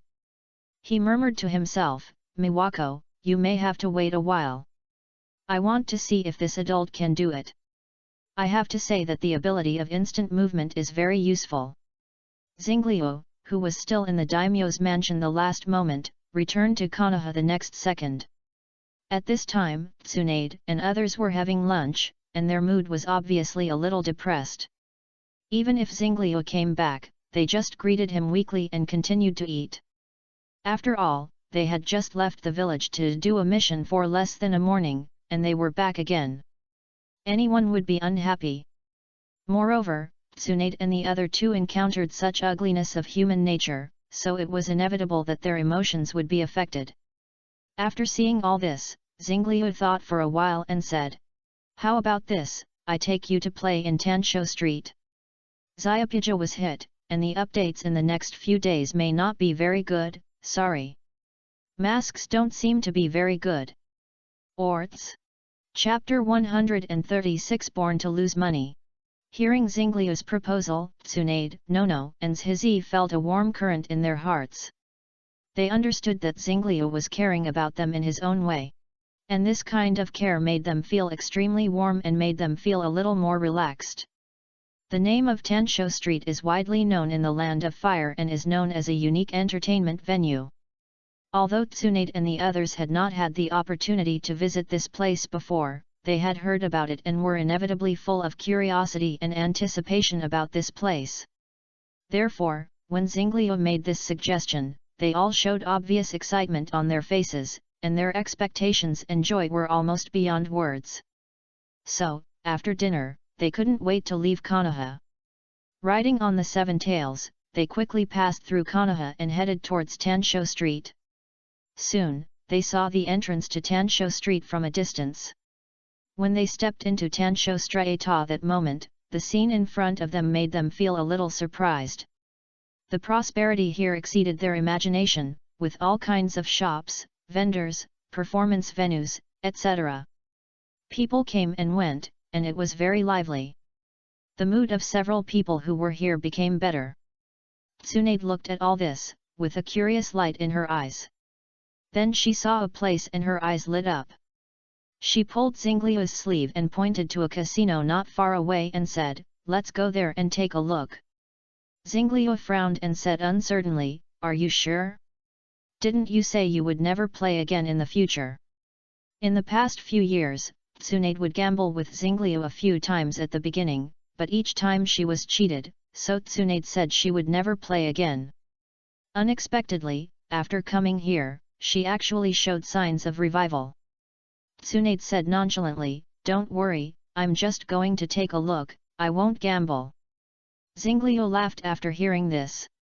"You are about to enter the casino, but you said you are just going to take a look and not gamble. What's the difference between this and I just can't get in?" However, he has never been to such a place before. Nono and Zhizi also have curious looks on their faces. So he sighed and took them into the casino together. As soon as they stepped into here, the noise of gambling, the collision of chips, and the shouting of people mixed together and all reached their ears. Tsunade looked very excited, her eyes sparkled, and she seemed to be full of curiosity about everything here. She looked around, looking at various gambling games, and a satisfied smile appeared on her face. The next moment, Tsunade, who had just said that she would not gamble, had already changed her chips. Xingliu saw it and changed his chips silently, followed Tsunade with Nono and Zhizi. Not long after, Tsunade started with excitement. Xingliu didn't buy the opposite immediately. He needed to let Tsunade realize that it wasn't that he had cheated her before, but that she had bad luck. Sure enough, in the bustling casino, Tsunade lost all her chips again, and her face turned slightly pale. She looked up at Xingliu, with a hint of unwillingness in her green eyes. "Can you lend me some chips?" Xingliu looked at Tsunade, with a hint of helplessness in his eyes, and said in a teasing tone, "You have to accept your fate. As long as it's gambling, you will never win." When Tsunade heard this, she immediately showed an unconvinced expression on her face. She stared at Xingliu with wide eyes. "Impossible, I was careless just now, I will never lose next time." Xingliu looked at Tsunade and almost laughed out loud. He knew Tsunade and knew that in the past few years, she was no longer addicted to gambling, but was just unconvinced that she had always been so unlucky. Thinking of this, he sighed softly, and then distributed the chips in his hand to Tsunade. "Then how about this, I'll buy the opposite of what you bet this time. If I win in the end, you won't gamble any more in the future, how about that?" Xingliu proposed a bet, intending to let Tsunade understand that her luck was fate and there was no cure. Tsunade looked at the chips in Xingliu's hand, and a hint of hesitation flashed in her eyes. She knew how lucky she was in gambling, and she also knew that she might not win. But looking at Xingliu's "that's it" expression, she made up her mind. "Okay. It's settled." So, Tsunade returned to the gambling table, and this time, her eyes were less frivolous and more determined. However, some things cannot be changed just because you want to change them. Not long after, the chips in front of Tsunade disappeared again, just as her happiness was short-lived. Her face gradually turned pale, and the chips in her hand became fewer and fewer, until only one chip was left. Tsunade trembled with her hands, tightly grasped the last chip, and put it hard on the table. "I don't believe it. Am I really born to lose money?" as Xingliu said. "This time I bet on big." At the same time, Xingliu's chips piled up like a mountain. He looked at Tsunade calmly, smiled slightly, and then pushed all the chips in front of him to small. The next moment, Xingliu raised his eyebrows slightly and looked at the dealer. He could feel that the dice that should have been small became big because of some mechanism. This cheating behavior made Xingliu feel a little unhappy, so he used his ability calmly and changed the result of the dice back. The dealer opened the cover calmly and said expressionlessly, 456 points, big. However, after he finished speaking, he found that everyone was looking at him in surprise, which made him feel something was wrong. So he hurriedly looked at the dice that had just been opened, and the result that made his eyes black was that the dice turned into 123 points, small. Seeing this result, the dealer murmured in despair, "Why, how is it possible?" His face was full of shock and confusion, as if he had seen a ghost. However, the next moment, he was quickly dragged away by the people beside him and disappeared from everyone's sight. The old man who replaced him looked calm. He glanced at the people present calmly, with an elusive look in his eyes. When his eyes fell on the pile of chips in front of Xingliu, he paused slightly, as if thinking about something. The old man explained lightly, "I'm sorry, the family member just now was sick, and I will play with you next." Except for Xingliu, no one present knew what had just happened secretly. They didn't care much about the change of the dealer, but continued to focus on the game on the gambling table. After Tsunade lost the last chip, she seemed to have lost her life. She returned to Xingliu silently, no longer speaking, with an autistic look on her face. However, Xingliu was not very worried. He knew that Tsunade just couldn't accept the fact that she was a bad luck. However, he wanted to leave after Tsunade was taught a lesson, but because of what happened just now, he decided to teach the casino a lesson. Chapter 137 Being Recognized. At this moment, the old man skillfully shook the dice, gently placed it on the gambling table, and then signaled everyone to place bets. Xingliu stared at the gambling table expressionlessly, and without hesitation, put all the chips in front of him on the 3sixs. This heroic act immediately attracted the attention of the whole audience. Everyone stared at seeing Lu in amazement, with all kinds of complex expressions on their faces, including surprise, envy, jealousy, confusion, and suspicion. They didn't understand where this young man got the courage to bet all his chips on one point. The old man looked at seeing Liu's actions, and a meaningful smile appeared on his lips. He sneered in his heart. No matter what the young man was up to, the result was already doomed, and victory belonged only to the casino. He calmly waited for the moment to open the cover, as if he had foreseen the dawn of victory. However, when the cover was slowly opened, the old man's smile froze on his face. He widened his eyes and looked at the dice on the gambling table in disbelief, as if he had seen a ghost. The points of 666 appeared in front of him, and he almost stared out his eyes. No way, he really bet right. Someone exclaimed. Yes, more than 100 times the odds, it's really enviable. Someone else sighed. Haha, I wonder if the casino will lose money. The gamblers around were caught up in the discussion for a while. Voices of envy came one after another, but there were also many people who gloated. They looked at Xingliu with complicated expressions on their faces, as if they were thinking about how lucky this young man was. After a brief shock, the old man quickly regained his composure. He looked at Xingliu deeply, and then gestured to the big man next to him. After the big man got the gesture, he immediately came to Xingliu's side and said with a fake smile. Excuse me, dear guest, our boss wants to invite you to sit down. He said it politely, but his expression and movements did not look like an invitation at all, but more like coercion. Tsunade and others had not figured out what was going on, but when they saw someone threatening them, they took out their weapons without hesitation and prepared to attack. Xingliu sneered, Who do you think we are? Will we be threatened by you? The old man looked at them wearing Konoha's forehead protectors and said jokingly. This casino is not a place where you can run wild as you please.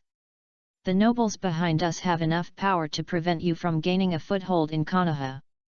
Hearing this, Tsunade and others laughed out loud in the back. They knew Xingliu too well and knew that this casino was doomed to fail. With Xingliu's strength and temper, how could he be threatened by a small casino? Xingliu smiled faintly, slowly raised his hand, and a ball of blazing flames condensed in his palm. The flames danced under his control, as if announcing the impending destruction. The old man's face changed drastically, and he finally realized that the young man in front of him was not a simple character. He was about to speak, but it was too late. Xingliu waved his hand lightly, and the flames cut through the sky like a sharp blade, instantly devouring the old man. Under the burning of the flames, the old man's figure gradually dissipated and finally turned into a pile of ashes. The whole process was so fast that people couldn't react, as if everything happened in an instant. Xingliu retracted his hand, and the flames dissipated.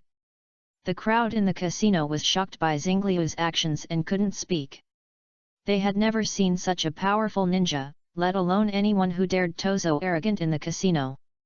For a moment, the casino was filled with a tense and uneasy atmosphere. Just then, the door of the casino was suddenly pushed open, and a group of ninjas in black rushed in. They were armed with weapons and aggressive, and it was obvious that they were not friendly. Are you the ones making trouble here? A leading ninja shouted loudly. His eyes swept over Xingliu and others, and after seeing that they were a few little ghosts, a cold smile appeared on his face. Xingliu and others did not speak, but just looked at the group of black ninjas coldly. Okay, okay. If you don't speak, then let me teach you how to be a man. The leading ninja said, waving his hand to signal his men to come forward and catch people. However, his men did not act immediately, but stood there, as if waiting for something. The leading ninja frowned, looked back at the door, and saw a figure slowly walking in. This man was wearing a white kimono and looked young, but his face was filled with an indescribable nobility and majesty. He walked to the side of the leading ninja, and the leading ninja's face changed when he saw him. Sir, why are you here? When the man in white first entered this place, there was still a trace of arrogance on his face that was not easily detected.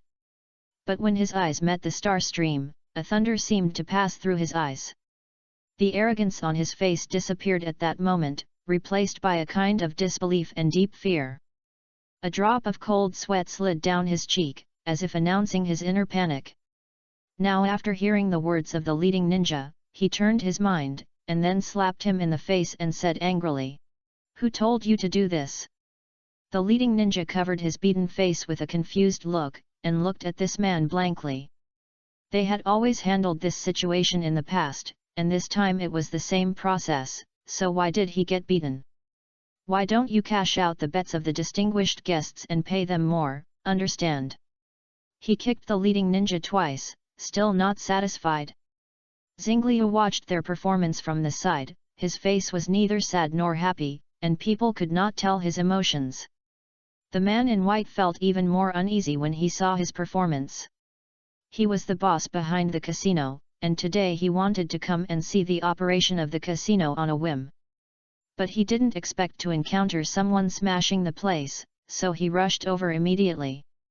He didn't care too much at first, after all, they had dealt with this situation many times.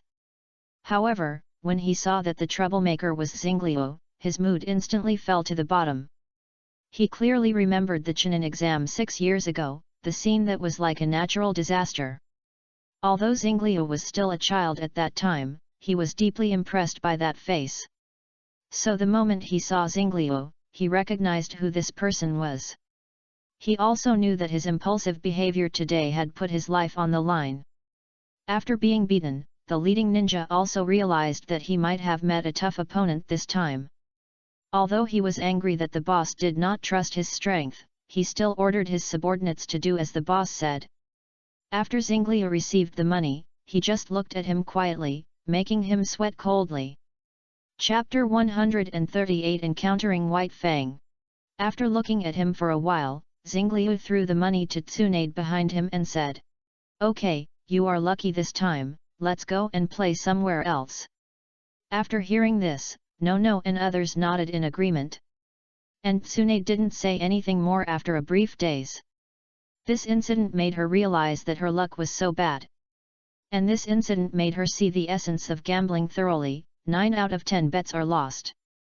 Tsunade now does not have the original experience, and there is no need to use gambling to distract the pain, so after understanding this, she has decided not to gamble in the future. Then the group slowly walked out of the casino. The man in white looked at their departing figures and secretly breathed a sigh of relief, feeling lucky that he had escaped. However, just when he felt a little comforted, the leading ninja suddenly turned into a wisp of ash without any warning and dissipated in the air. This sudden change shocked everyone present. They stared at the scene with wide eyes in disbelief. Fear and uneasiness spread rapidly among the crowd, and the man in white turned pale and was terrified. He knew that this was a warning from Xingliu. If he had not stopped the escalation of the conflict in time, the fate of this wisp of ash would be his future. The casino fell into a deathly silence, leaving only the faint ash floating in the air and the fear and shock in people's hearts. After Xingliu and his group left the casino, they began to wander around Tansho Street. This street is a famous entertainment street in the Land of Fire. There are many shops and a wide variety of goods, attracting countless tourists to visit and shop. They walked and stopped, looked at this, touched that, and had a lot of fun. No was very interested in a stall selling masks. He picked up a fox mask and put it on his face, which made Tsunade laugh. Zhizi became interested in a shop selling ninja tools. He carefully selected a shuriken, weighed it in his hand, and nodded with satisfaction. Xingliu watched them play silently on the side, and his heart was calm. After walking on the street for a while, they came to a famous ramen shop, so they decided to go in and try it. When the ramen was served, it was steaming hot and fragrant, which made them appetite. While tasting the delicious ramen, they chatted and enjoyed the rare leisure time.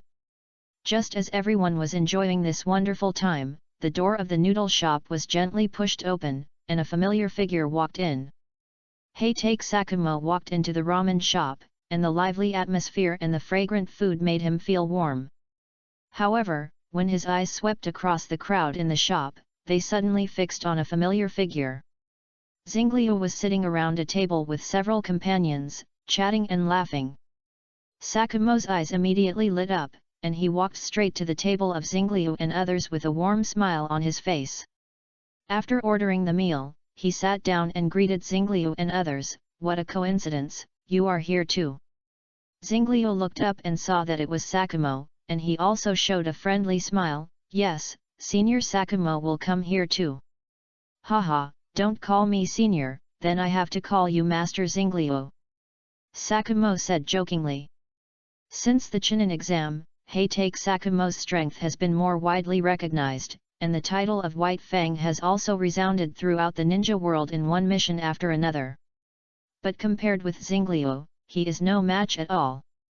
Xingliu performed too well in the Chunin exam, which means that there has been no movement in the past few years. But people who have seen that kind of scene will definitely not forget him.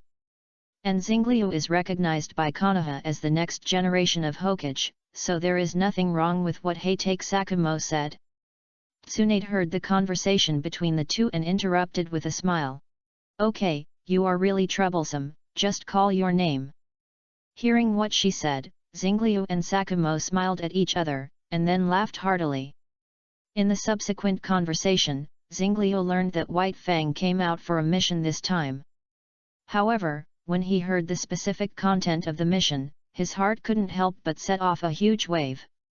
It turned out that White Fang's mission this time was to investigate what destroyed the Kusagakur village. This news shocked Xingliu. In his memory, Kusagakur village has existed until the beginning of the main drama. Even if his butterfly has a great influence, it won't blow away the Kusagakur village during this period. After all, he didn't specifically target Kusagakur village, and there is no large-scale war now, so how could Kusagakur village be destroyed like this? So Xingliu couldn't help asking, "Are you sure Kusagakur village was destroyed?" Sakamo nodded, and his eyes revealed a deep heaviness. "Yes, I saw the ruins of Kusagakur village with my own eyes. The whole village seemed to be destroyed in an instant by a powerful force, with houses collapsed, trees broken, and a mess." But he stopped talking here, and he didn't tell Xingliu the details of the mission. The destruction of Kusagakur village is news that cannot be concealed, and he can tell Xingliu about it. But the details are the content of the mission, so of course he won't tell Xingliu just like that. Fortunately, Xingliu was just a little shocked by this sudden change, and he was not really interested. Seeing that Heitake Sakamo didn't say anything more, he knew that he had some reservations, so Xingliu didn't ask any more questions. At this time, Xingliu's eyes suddenly fell on Sakamo's ninja bag, and he noticed the colorful cover exposed in one corner.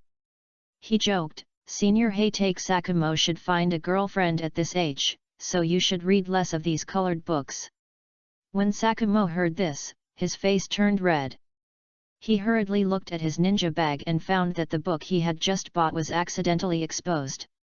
He smiled awkwardly, hid the book in a hurry, and explained to Xingliu, "This is just my occasional entertainment, don't get me wrong." Hearing this, Xingliu laughed and thought to himself, as expected of Kakashi's father, there is nothing wrong with the son following his father's footsteps. However, at this time, several curious eyes fell on him. Xingliu turned his head and found that Tsunade, Nono, and the three girls of Shizi were looking at him with inquiring eyes. Now he couldn't laugh anymore, these girls were so curious. Xingliu started rambling, trying to change the subject and get away with it. He told some insignificant jokes and talked about some recent interesting things, and finally managed to temporarily avoid this embarrassing topic. However, he did not notice the gleam in Nono and Tsunade's eyes. These two medical ninjas are knowledgeable and understand the mysteries of the human body more deeply than ordinary people. How could they not know the things between men and women? Only Zhili still maintained innocent curiosity and did not realize the deep meaning behind this topic. In this way, a cheerful atmosphere permeated the crowd. "I feel a lot better today, let's see if I can post more." Chapter 139 Undercurrents under Calmness. While Xingliu and others were talking happily, some people were struggling between life and death. In a dense forest somewhere in the ninja world, a short and frail figure carefully poked his head out of the dense trees. The surrounding trees are tall and dense, like a natural barrier, isolating this dense forest from the outside world. After confirming that there was really no one around, the figure suddenly disappeared with a bang. Then, the real figure walked out of the dense forest and set foot on the road to the outside world. She took every step carefully, and every movement was full of vigilance. This figure seemed to be carrying a great mission, and behind this mission was a contest of life and death. She slowly raised her head, a pair of reincarnation eyes slowly turned in her eyes, and her lavender hair fluttered in the wind. I must survive and find someone who can defeat him. After talking with Bai Ya, Xinglu and others separated. Bai Ya was going back to explain the task, while Xinglu and others were going to continue to travel around the ninja world and look for Uchiha Madara's traces. Due to the previous delay, their original plan to arrive in the snow country today had to be postponed. As the night fell quietly, Xinglu and others found a place to rest.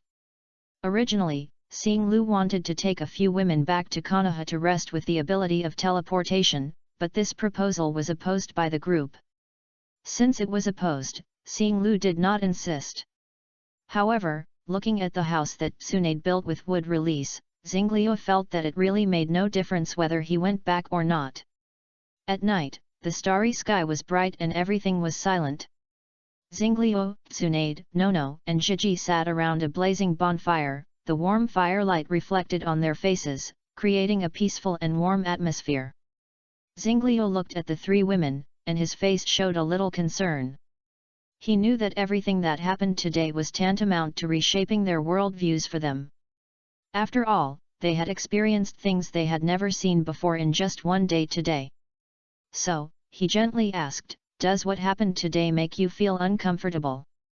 Tsunade smiled slightly, raised her head and looked directly into Xingliu's eyes, her voice gentle and firm. "Xingliu, you underestimate us too much. You should know that we are not vases." Nono also spoke up, with a hint of softness in her voice. "Yes, although you have always been our safe haven. Whenever we encounter difficulties or setbacks, you are always the first to stand up and protect us. But you can't think of us like this. We work so hard just to stand by your side one day. This setback can't defeat us." Zhili hugged Xingliu's arm, her face was filled with a happy smile. "Xingliu, you are my hero. As long as you are by my side, we will always be strong." As she said, she recalled the day she was captured by Uchiha Madara. Grandpa died in front of her, and she was also captured. The experience of that day almost made her collapse. Fortunately, Xingliu rescued her and brought his grandfather back. Listening to the three women's answers, Xingliu's heart was filled with emotion and warmth. He took a deep breath, then held their hands tightly. "It's my fault, I underestimated you. But you also underestimated yourself. In fact, you have helped me a lot." Yes, if it weren't for the bond of these people, Xingliu might have become a person controlled by power. On this quiet night, the light of the bonfire illuminated the faces of the four people. They snuggled up to each other. The next morning, as the first ray of sunlight shone through the treetops, Xingliu, Tsunade, Nono and Jiji woke up early. After a simple wash, they were ready to move on. As they gradually approached the snow country, the surrounding environment began to change. The originally lush trees were gradually replaced by silver, and a cool breath filled the air. The temperature began to drop gradually, and the exhaled breath condensed into white mist in the air. Not long after, snowflakes floated in the sky. This country is also like its name, a country of snow. The four looked around and saw the vast plain covered with thick white snow, silver and boundless. In this pure white world, everything seemed so peaceful and beautiful. The four walked down the seven tails, stepped on the thick snow, and left a series of deep footprints. Although Konoha had snowed before, they had never seen such a scene. For a moment, they stopped and became playful. They chased and played with each other, picked up snowflakes and threw them at each other, enjoying this rare childlike fun and joy. Tsunade even lay on the snow, letting the snowflakes fall on her face and body, feeling the cold and fresh touch. Xingliu suddenly suggested, "Let's make a snowman." This suggestion was immediately agreed by the other three. They started rolling snowballs and piled up the snowman's body bit by bit. Tsunade found some small stones and branches and installed eyes, nose, and mouth for the snowman. No took off his hat and put it on the snowman's head. Gigi contributed her scarf and wrapped it around the snowman's neck. With their joint efforts, a cute snowman was born. It stood on the snow, as if smiling and enjoying the beautiful snow scene. The four took a group photo around the snowman to record this happy moment. I don't know if there are cameras in the Naruto world, just assume that there are. After a happy snowy play, the four re-equipped and set off on the journey to their destination. Since they were already very close to the destination, they did not bother Nanao, but chose to walk forward. Walking on the snow-covered road, there was silence all around, only the creaking sound of the snow under their feet. However, this tranquility did not last long. As they gradually approached their destination, the population began to gradually become dense. Xingliu originally thought that in this country covered with ice and snow, people's lives would be quite difficult, and they might even be poor. But the scene in front of him was far beyond his expectations. Although the architectural style here is simple and unadorned, without the prosperous atmosphere of Konoha, it gives people a sense of order and peace and contentment. On both sides of the street, shops are scattered and various commodities are dazzling. There are so many varieties that you can't tell that this is a country covered with snow. There are pedestrians on the road in an endless stream. Although they are wearing heavy clothes, they are all smiling, and there is no bitterness due to the cold. Obviously, the people here have become accustomed to this cold climate and have found a lifestyle that adapts to it. Today's condition is indeed good, and there are one or two more in the evening. Chapter 140 The Special Features of the Snow Country. Looking at all this, Xingliu feels more and more strange. From common sense, such a harsh climate environment should lead to a shortage of materials and a difficult life. However, what he saw before him was a scene of order, abundance, and happiness, which made Xingliu very puzzled. After talking with the people here, he found that the prices here were even cheaper than those in the Land of Fire. This discovery really surprised Xingliu. As the center of the ninja world, the Land of Fire is rich in resources, convenient transportation, and naturally the prices are relatively low. But in this country covered with ice and snow, the prices are even cheaper than Konoha, which is simply unbelievable. Tsunade and Hizi don't know much about economic issues, so Xingliu gave the task of exploring this mystery to Nono, who was somewhat interested in it. He believed that Nono's insight and analytical ability would definitely be able to solve this mystery. And he took Tsunade to find a place to live, and it would be nice to experience the scenery of a foreign country. Xingliu, Tsunade, and Hizi shuttled between the streets, looking for a suitable place to live. Although this country is covered with ice and snow, the houses are built very solidly and the warming measures are quite in place.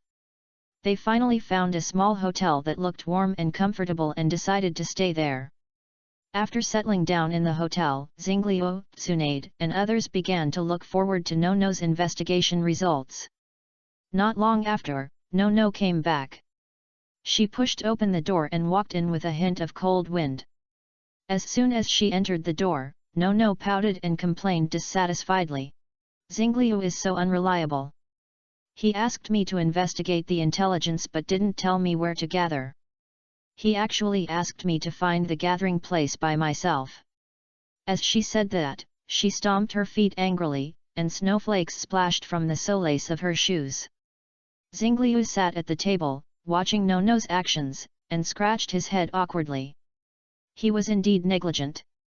Not everyone has his keen perception ability. In order to break the awkward atmosphere, Xingliu quickly stood up and changed the subject in a relaxed tone. Haha, sorry to bother you. But I believe Nono must have brought back some important news, right? We can't wait to hear your discovery. Listening to Xingliu's words, Nono's mood calmed down a little. She raised her head and looked at Xingliu's slightly apologetic smile, and the dissatisfaction in her heart slowly dissipated. She tidied up her clothes that were wet by the wind and snow and said, "Yes, I almost found out. Here, this news is not a secret." She paused for a while, sorted out her thoughts and continued. "Remember the things we usually use that require electricity? The snow country relies on exporting these things to maintain the stability of the country. Just like the camera we have been using for a short time, it was invented by people in this country. Although it is difficult to grow food here, the people are still rich thanks to imports and exports. Plus, there is only one noble here, the daimyo. The taxes set by this generation of daimyo are still very low, and there are even subsidies for daily necessities, so the prices here are lower than those in the fire country." After hearing Nono's explanation, Xingliu roughly understood the economic situation and stability of the snow country. He was not surprised by the level of technology here. After all, decades later, let alone the chakra armor, just the geothermal device that melts all the snow, this level of technology is simply ridiculous. However, another question emerged in his mind: if this place is so rich, don't other countries or forces have the idea of taking advantage of this place? Nono seemed to see Xingliu's thoughts, and she smiled and explained. Although this place exports a lot of things and makes a lot of money, the annual import of food and other necessities has spent money, and the price is even willing to be premium. Therefore, this place is protected by the 5 major countries by default. They understand that if the stability of the snow country is destroyed, it will affect their own interests. Therefore, the snow country maintains a delicate balance with other countries in economy and politics. Even Xingliu had not expected what Nono said. So he was very surprised and couldn't help asking, "Did you find out all this?" Being stared at by Xingliu in this way, Nono felt a little embarrassed. Her face flushed slightly, and in order to ease the sudden shyness, she gently pulled her hair. Then, she replied, "I didn't find out, I thought of it later." After hearing this, Xingliu couldn't help but have a new understanding of Nono's talent in this area. He exclaimed, "Nono, your insight and thinking ability are really outstanding. You have talents that I don't have." Nono was a little embarrassed by Xingliu's praise. She smiled slightly and said modestly, "Actually, it's nothing, it's just that I usually like to think and analyze problems. I believe that everyone can understand this kind of thing." As soon as she finished speaking, Tsunade and Zhizi rolled their eyes. Tsunade could barely understand their conversation just now, but Zhizi had already given up and was thinking about what to eat in the evening. Now Nono actually said that anyone could figure it out, which was simply unbearable. It was okay for Xingliu to pretend at ordinary times, after all, he was the person they liked, and they were even happy to see him pretend. But at this time, it was their little sisters and competitors who wanted to pretend. How could they tolerate it? So, they rushed towards Nono with a smirk. For a while, the room was full of laughter. Tsunade and Zhizi surrounded Nono and played with her. They gently pushed each other, laughing and dodging each other's attacks, and the whole room was full of youth and vitality. Tsunade was agile and grabbed Nono's arm at once, while Zhizi took the opportunity to tickle her. Nono couldn't help but let out a silver bell-like laugh. She tried to break free from the siege of the two, but she was helpless and finally lost. Xingliu looked at this scene, and the corners of his mouth couldn't help but rise. He stood aside, quietly admiring this joyful scene. The same snowstorm raged, but witnessed different fates. The small figure looked extremely thin in the blizzard, as if it could be swallowed by the snow at any time. For some reason, she didn't even dare to use too much chakra, which made her way forward more rugged and difficult. However, although her body was shaky in the snowstorm, her eyes were like bright stars, flashing a firm light. The bright eyes revealed an unshakable belief and determination. "Mr. Madara, Lord Minato, and everyone," she swore silently in her heart, "I will definitely find the person that the Toad Sage said and avenge you. No matter how difficult the road ahead is, I will move forward bravely and never retreat. She said this in her heart, but suddenly a gurgling sound came from her stomach, making her face flushed. At this moment, this small figure looked like a girl. Guess who this person is? The information that can be released is that this girl came from another time and space of Naruto to find someone. Chapter 141 Commission. Putting aside the hardships of the small figure, Xingliu became interested in this country after listening to what Nono said. The next morning, when the sun fell on the land of the snow country, Xingliu, Nono, and others continued their journey. They rode the characteristic of this country, the sled, leaving a series of deep traces on the vast snow field. After several hours of trekking, they finally arrived at the capital. But when Xingliu and others passed through the city gate and entered the city, they were surprised to find that this place was not much different from other cities in the snow country they had passed before. There are no luxurious buildings, no magnificent palaces, and no complicated and exquisite decorations. On the contrary, the buildings here are simple and unpretentious, similar to other places, giving people a sense of approachability. On both sides of the street are ordinary houses and shops, which are simple but neat and orderly. People's faces are filled with friendly smiles, as if everyone can feel warmth and peace in this land. Even the Damingfu here is only slightly better than other places. Although the Damingfu is taller than ordinary houses, it also does not have too many decorations and gorgeous appearance. Looking at these simple buildings and the smiles on the faces of the civilians of this country along the way, Xingliu has a good impression of the daming of this country. So he did not break in directly by teleporting, but took a few women to submit a request for a visit. They came to the door of the Damingfu and handed in the visiting post to the guard. While waiting, Xingliu and others did not stand quietly. They began to talk cordially with the guards guarding the daimyo's mansion, asking about the snow country and the daimyo. Although these guards were of humble status, their eyes revealed their love for the country and their admiration for the daimyo. In the relaxed atmosphere of conversation, Xingliu gradually learned the true situation of the snow country. The country was actually very poor and lacked resources. Even the nobles who owned fiefs fled to other countries after squeezing out the last benefits.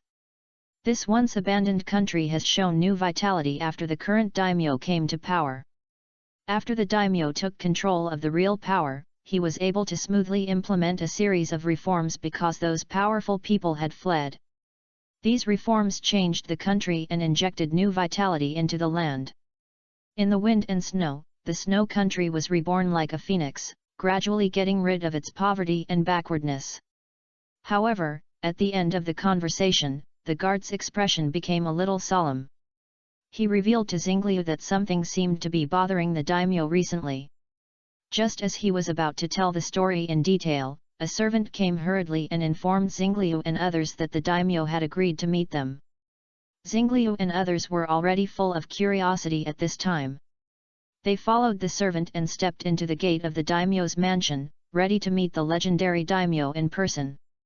When Xingliu and others stepped into the reception room of the daimyo's mansion, they were first attracted by the simple and exquisite decoration in the room.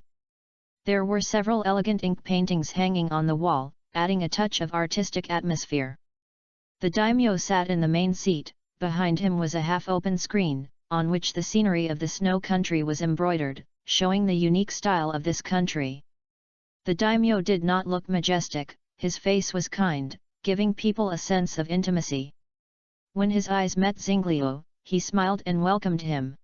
"Welcome to the land of snow, I am the daimyo here, Fenghua Kingxiu." Xingliu and others also responded politely.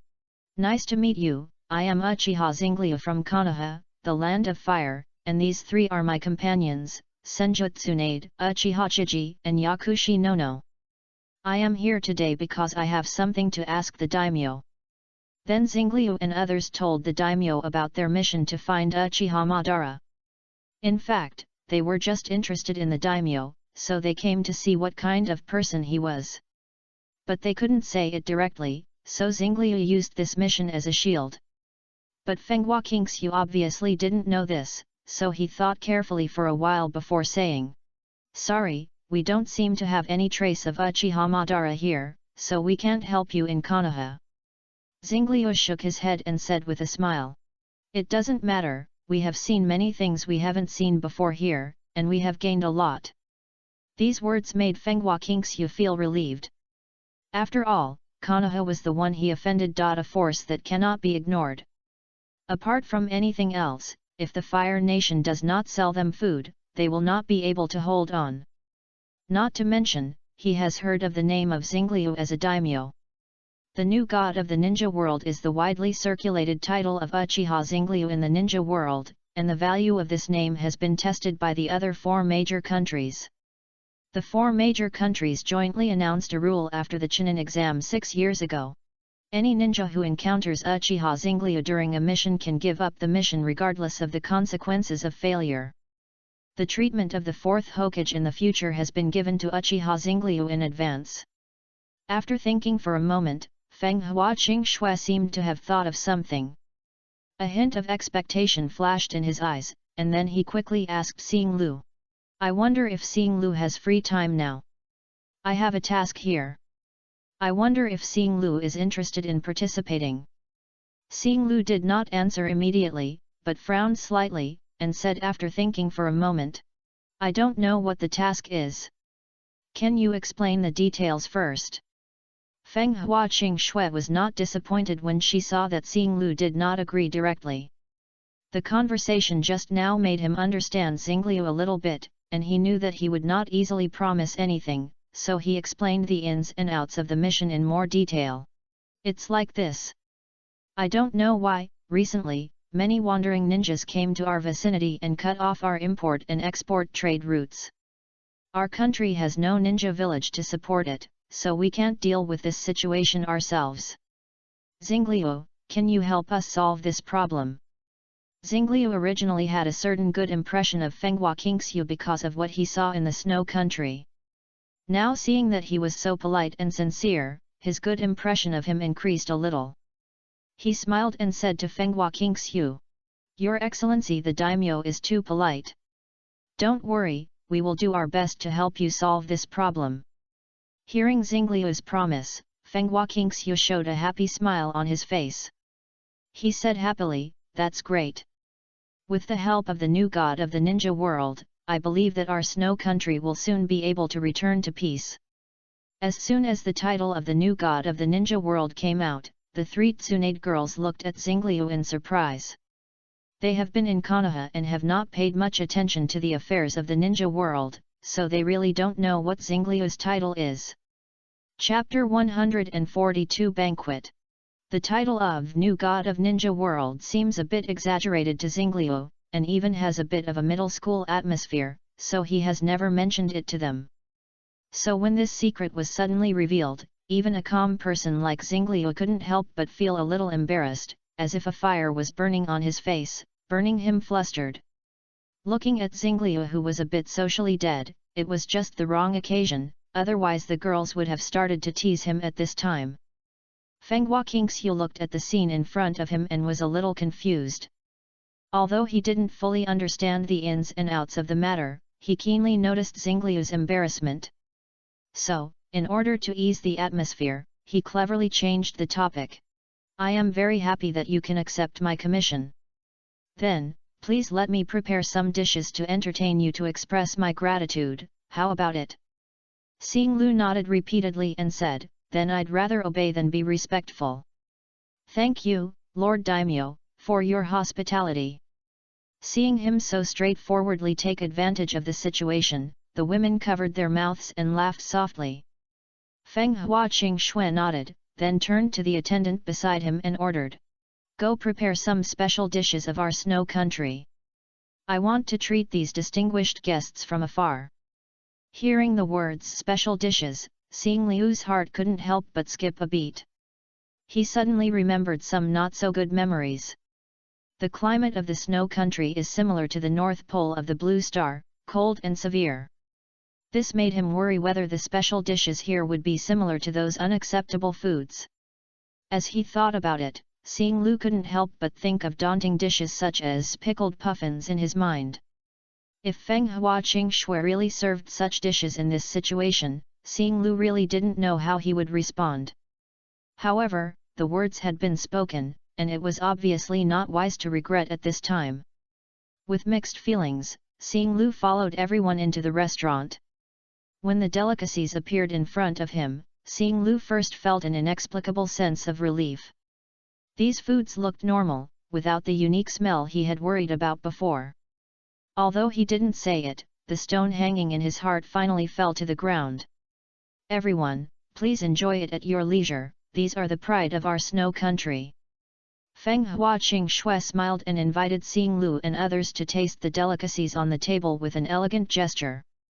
Hearing this, Xing Lu picked up the exquisite chopsticks and his eyes first fell on the fish in front of him. The fish meat showed an attractive milky white color, and the surface was slightly roasted to golden yellow, exuding a faint fragrance. He gently picked up a piece of fish and put it in his mouth, and immediately felt the fresh taste and delicate texture of the fish. The special sauce blends perfectly with the fish, and the taste is mellow and fresh. After tasting the fish, Xingliu tried several other dishes one after another. Each dish is unique, whether it is color, aroma, or taste, it makes people shine. His taste buds seemed to have experienced a carnival under the stimulation of these delicacies. Seeing Xingliu eating so intoxicated, Tsunade and others couldn't help but start to taste these delicacies. They shared their feelings with each other and praised every dish. While tasting, Zhili did not forget to politely thank Fenghua Qingxiu, "Thank you for your hospitality, Lord Daimyo." The atmosphere in the restaurant was warm and harmonious, and everyone was immersed in this wonderful time. The purpose of their group coming out was to experience the different customs of various countries. They were very satisfied with Fenghua Qingxiu's banquet this time.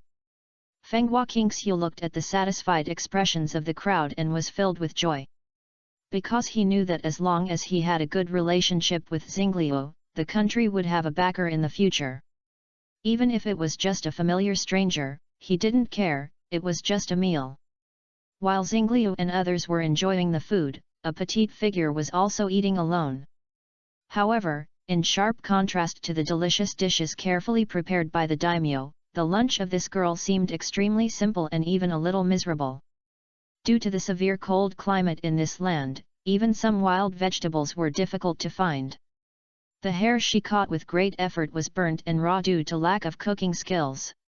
However, these difficulties did not defeat her, and she resolutely ate the food to maintain her strength. During the meal, her eyes gradually became moist and her thoughts drifted back to the past. In order to find the anomaly mentioned by the Big Toad Fairy, she has traveled through several worlds. Her goal is to defeat the person who destroyed her life with the help of this person. During the journey, she has also received help and care from many people. Those warm smiles, encouraging words, and selfless dedication made her feel extremely moved and grateful. However, every encounter is accompanied by separation and sacrifice. Those who helped her eventually left her and were brutally killed by the pursuers behind her. In fact, if that person hadn't been playing tricks on her, she would have been killed by her own strength. This time is the same.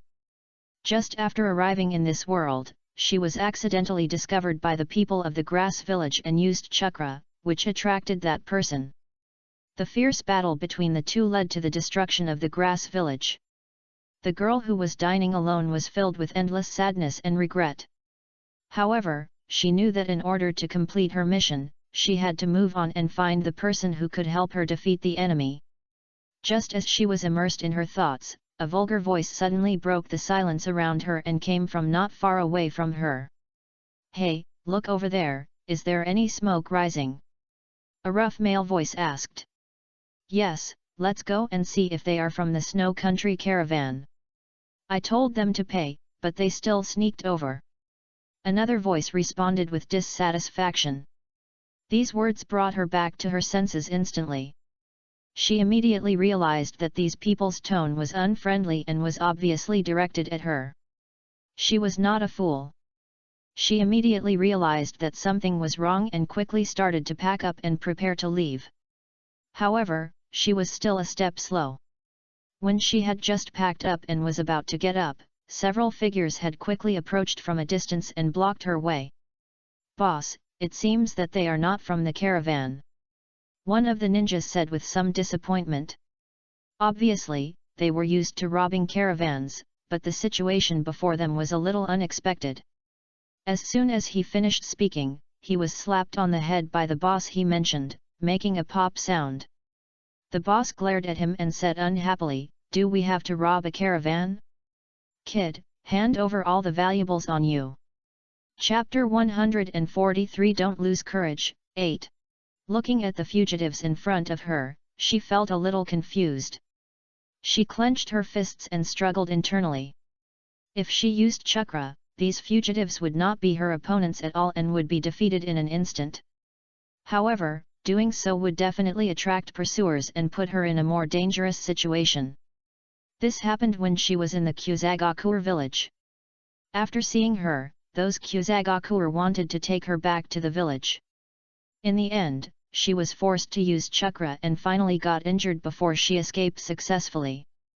Now her treasure that travels through the world is still. It was not suitable to use chakra again because the cooldown was not completed and she was injured. She looked around and tried to find a chance to escape. However, the group of ninjas surrounded her, leaving her with nowhere to escape. Her heart sank, knowing that she had no choice. "Boss, this is just a little girl, and she probably won't get much money. Let's let her go." Just as she was about to go all out and use chakra to fight this group of ninjas to the death, the ninja who had been beaten before suddenly spoke up, with a hint of hesitation and reluctance in his voice. "Boss, this is just a little girl, and she probably won't get much money. Let's let her go." Her heart moved as if she saw a glimmer of hope. However, this faint hope was soon broken by the cruel reality. "Pa!" A crisp slap sounded, and it was the ninja boss who hit the ninja who had just spoken on the head. "You are the boss and I am the boss. I haven't spoken yet, and you make the decision for me." The Langnan boss stared with his eyes and said fiercely. The beaten Langnan covered his head and stared at the boss angrily, but he didn't dare to attack in the end. This incompetent anger made the Langnan boss more arrogant. He took a few steps forward and kicked the Langnan fiercely. His feet were like a hammer, hitting the Langnan heavily. Every kick was full of strength, as if to vent all the dissatisfaction and anger on this poor Langnan.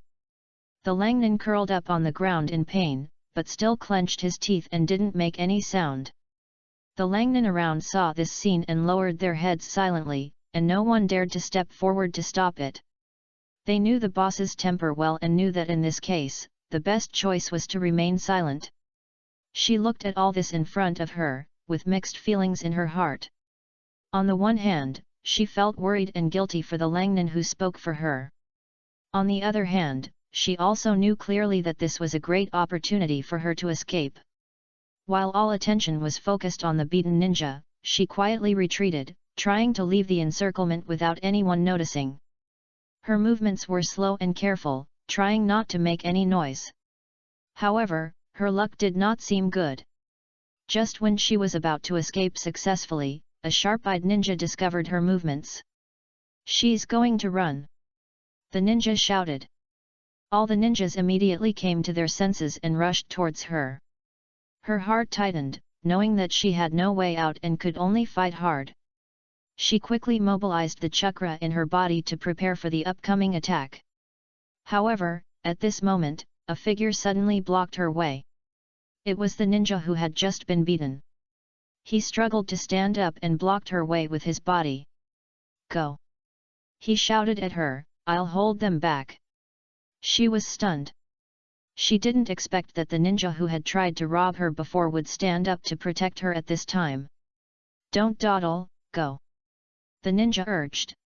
She gritted her teeth and turned to run deep into the woods. She knew that this was her only chance, and she couldn't let down the ninja's sacrifice. There were sounds of fighting and roaring behind her, but she didn't dare to look back, for fear that she would not be able to help but use chakra. However, as the distance got farther, her heart became heavier. Those who had helped her left her one by one, and their deaths appeared before her eyes. She couldn't bear to see someone die because of her again. Her heart was full of struggle and pain. This time, her enemies were just a few ninjas. Had she lost the courage to face them? No, she couldn't go on like this. Thinking of this, she turned around resolutely and rushed in the direction of those ninjas. However, fate always plays tricks on people. When she arrived at the scene, it was too late. The ninja who protected her lay quietly on the ground, no longer making any sound. When the ninja boss saw her coming back, he showed a mocking smile on his face. "Little ghost, why did you come back? Do you want to see how this idiot died?" His words were full of sarcasm and disdain. The people around him also laughed harshly with him. She stared at the arrogant ninja boss with her eyes wide open, her fists clenched, her nails deeply embedded in the flesh. The ninja might have just had a momentary repentance, or it might be for some other reason. But no matter what, he was the one who helped her. And now, as if it was a given, anyone who helped her would eventually die. Anger, sadness, guilt, and helplessness surged in her heart, but in the end they all turned into a strong killing intent. "Shinra Tensei!" She roared, and her chakra burst out instantly. The air around her seemed to be ignited at this moment, forming a huge air wave that spread all around. With a loud bang, whether it was the wave ninja or the surrounding trees and rocks, everything was shattered by this blow. The powerful air wave lifted layers of dust and gravel from the ground, forming a huge pit. The laughter around her also stopped abruptly under this blow, replaced by a dead silence. She panted and watched everything, and the samsara eye slowly turned in her eyes. When she performed the earth-shaking Shinra Tensei, somewhere far away in the Iron Kingdom, Atsutsuki Ishiki suddenly looked up. His eyes seemed to penetrate the barrier of space and time and looked directly at her. He showed a hint of interest on his face and whispered, "Oh little white rabbit, are you ready to face me again?" Not far away from him, Uchiha Madara looked at him with a heavy face. This weirdo suddenly appeared in his hiding place not long ago, as if he knew his whereabouts. After a brief fight, Uchiha Madara already understood that he was no match for this mysterious weirdo. The anger and unwillingness in his heart were like a surging wave, and he couldn't help but think of the feeling when facing the star stream 6 years ago. Damn, if only the samsara eye was opened. He thought silently in his heart, and at the same time he was already thinking about how to escape the pursuit of this weirdo. Unfortunately, the next second, he was knocked away by Atsutsuki Ishiki, and then passed through a black and red circular portal. "I have to go there quickly, otherwise what if the little white rabbit escapes?" Chapter 144 Uchiha Madara is not inferior to others in his life. Although this attack did not directly cause damage to Uchiha Madara, its powerful impact made him involuntarily pass through the space gate and appear in an unfamiliar environment. He quickly adjusted his body posture, stood firmly on the ground, and looked around vigilantly, trying to judge his current situation. At this moment, a surprised shout reached his ears, "Mr. Madara!" He looked in the direction of the voice, and the scene in front of him stunned him instantly. A little girl who looked only 10 years old was running towards him, and she actually had a pair of reincarnation eyes in her eyes. This discovery shocked Uchiha Madara's heart. The reincarnation eyes were the power that Uchiha Madara had dreamed of, but with his ability, it would take time to open this ability. However, it was unbelievable that such a pair of eyes appeared on such a young girl.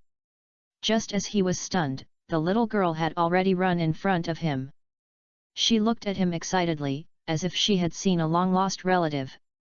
However, Uchiha Madara subconsciously took a few steps back and kept a certain distance from her. His eyes were full of vigilance and doubt, and he asked, "Who are you? Why do you have reincarnation eyes in your eyes?" Seeing Uchiha Madara's reaction, the little girl showed a lost expression on her face. She lowered her head, and her eyes gradually turned red. She laughed at herself in her heart, "Yes, Mr. Madara of this time and space doesn't know me. The Mr. Madara I know has died at Ishiki's hands." Uchiha Madara looked at her sad face coldly, but his heart was not moved. As a Shura who had experienced the Warring States period, he had witnessed too many life and death separations and cruel killings on the battlefield. In his eyes, a teenager is no longer an innocent existence, but can become a qualified killing tool. What's more, the little girl in front of him also has the superstandard power of the Samsara Eye. This power is enough to make people feel awe, and it also makes Uchiha Madara more vigilant. He knows the power and danger of the Samsara Eye, so he can't take this little girl with such power lightly. However, although Uchiha Madara was vigilant in his heart, there was a hint of doubt in his eyes. Is there any connection between the strange man who suddenly appeared and the little girl with the Samsara Eye in front of him? At this moment, a frivolous voice suddenly appeared in the air like a ghost. "Oh, did I disturb your gathering?" As the voice fell, Ishiki Itsutsuki slowly walked out of the space gate, with a playful smile on his face, as if he was enjoying a wonderful show. Ishiki Itsutsuki's appearance made Uchiha Madara's nerves tense instantly. At the same time, after seeing Ishiki Itsutsuki, the little girl also showed an expression of facing a great enemy. There was a firm light in her eyes, as if she was warning herself not to retreat. But her body was honestly trembling slightly, obviously trying her best to suppress the fear and anxiety in her heart. Uchiha Madara keenly captured the little girl's reaction, and he realized that the little girl really knew this strange people. Moreover, judging from the performance of the two, they are obviously hostile to each other. This discovery made him secretly relieved.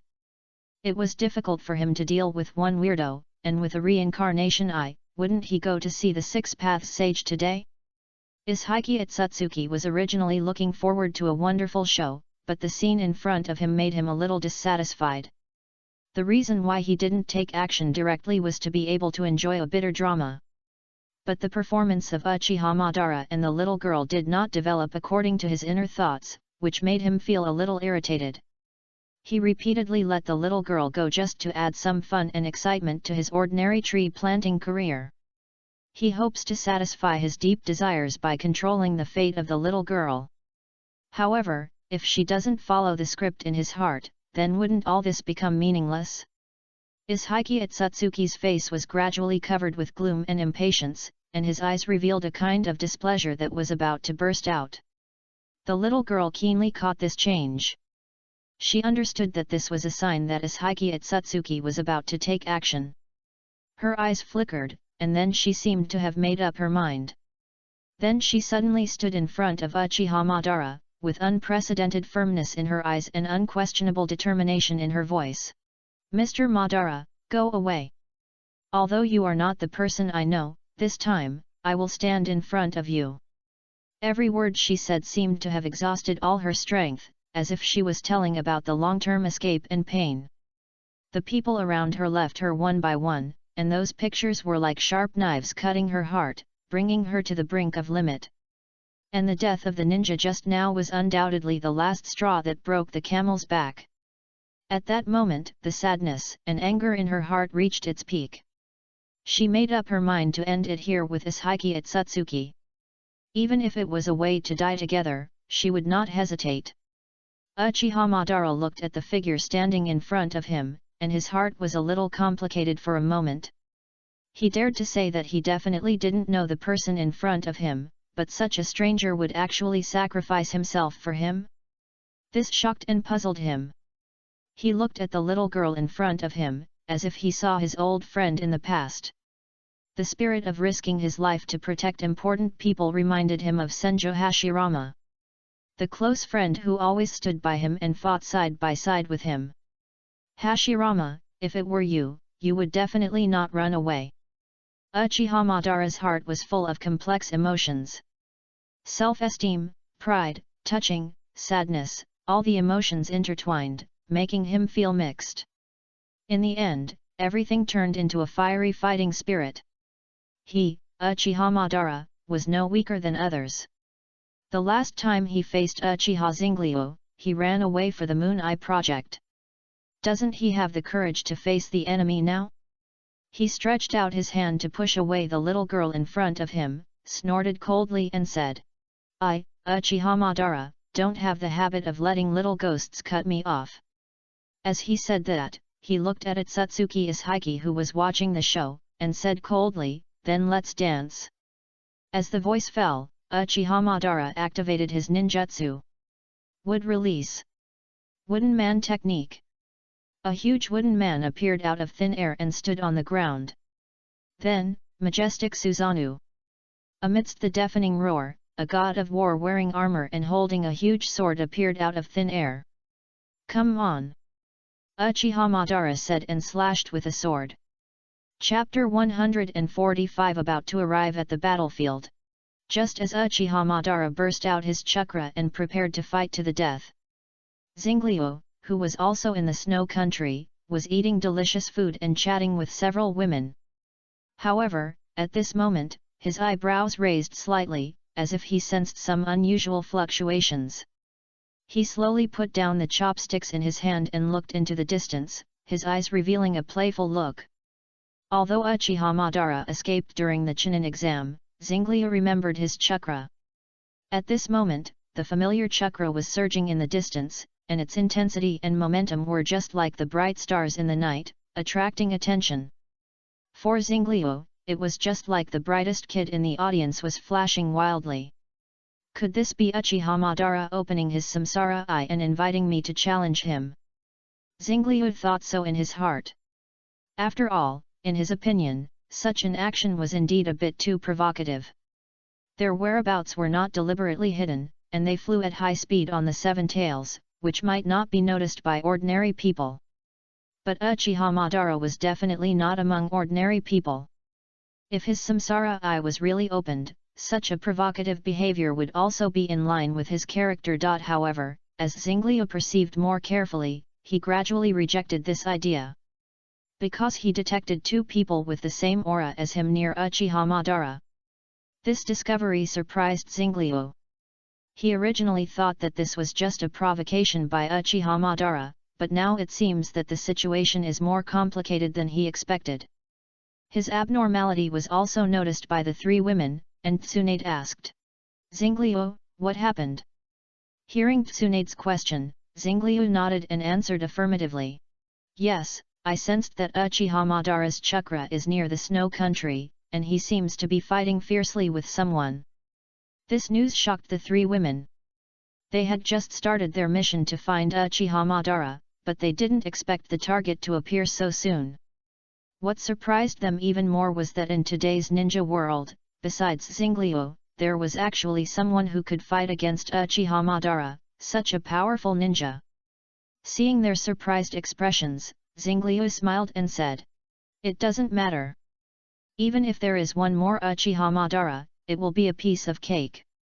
6 years have indeed brought earth-shaking changes to Xingliu. His strength has reached an unimaginable height. If Uchiha Madara could still escape from him 6 years ago, then now, as long as Uchiha Madara appears in his perception range, escape will become a luxury.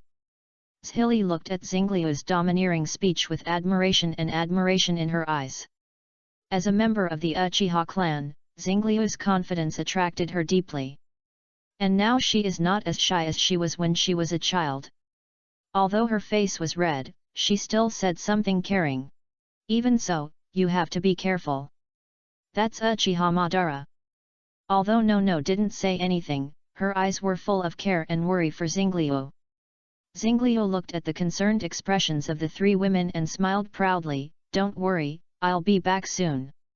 After saying that, his figure disappeared in front of the three women.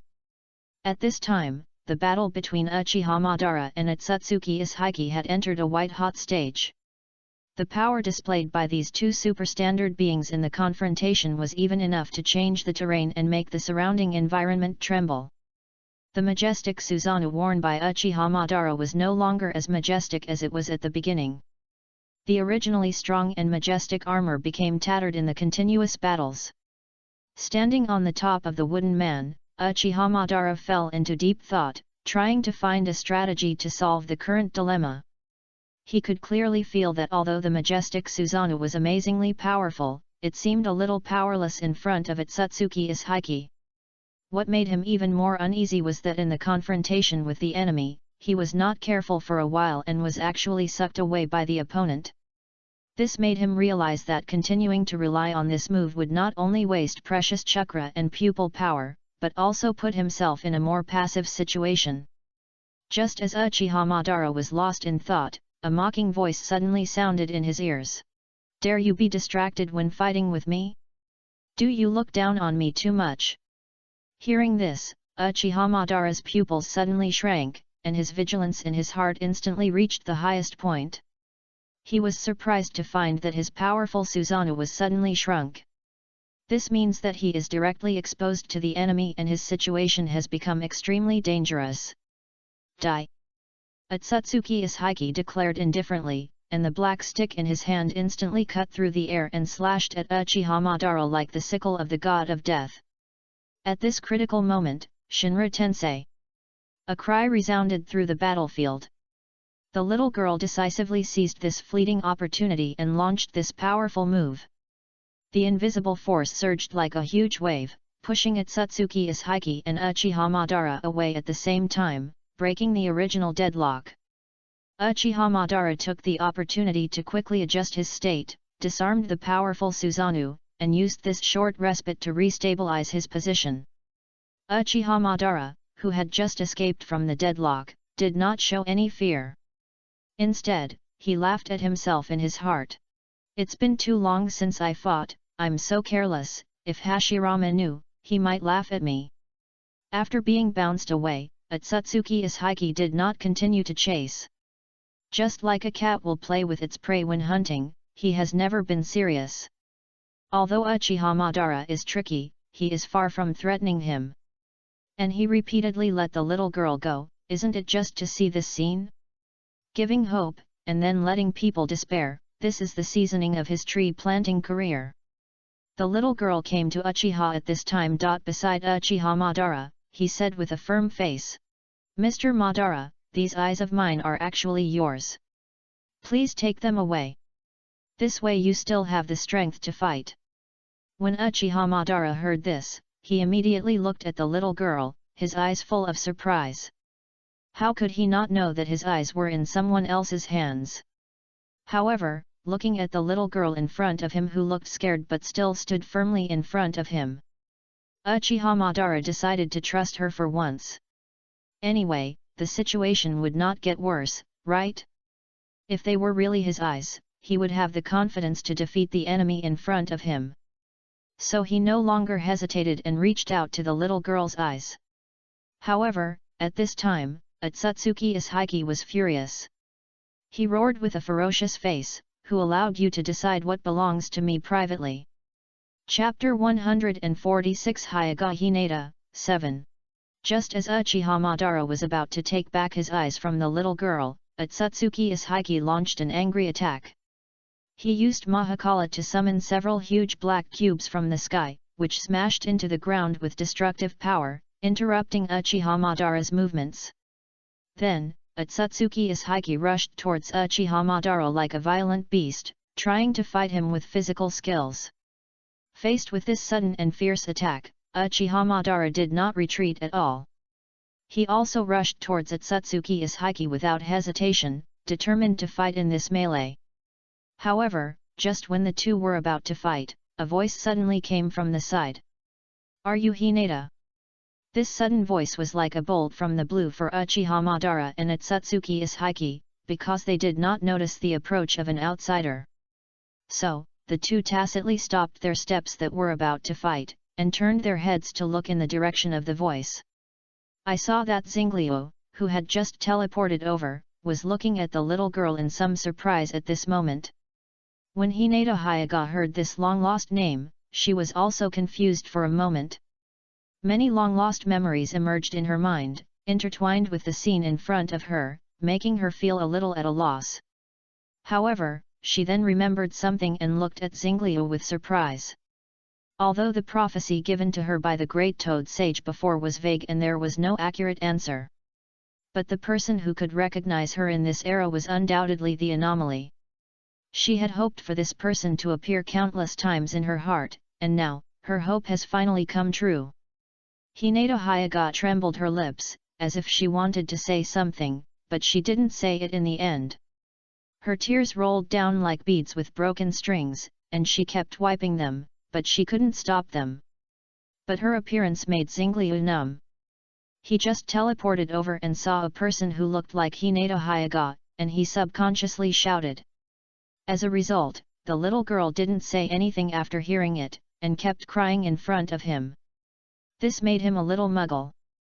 But now is obviously not the time to ask about this. Xingliu turned his eyes to the two people who were fighting. One was his old acquaintance Uchiha Madara, and the other seemed a little strange. However, judging from his appearance, Xingliu also roughly guessed his identity. This person should be a member of the Otsutsuki clan. After all, the characteristics of this clan are quite obvious. There are horns on the head, white eyes, and snow-white skin. There is no other race like them in Naruto. Otsutsuki Ishiki also became interested at this time. He has been chasing Hinata for so long, so he naturally knows what she is looking for. And looking at Hinata's current appearance, he understands that this new person may be the one that Hinata is looking for and can defeat herself. Oh, is he the person you want to find? You actually really believe what that old toad said?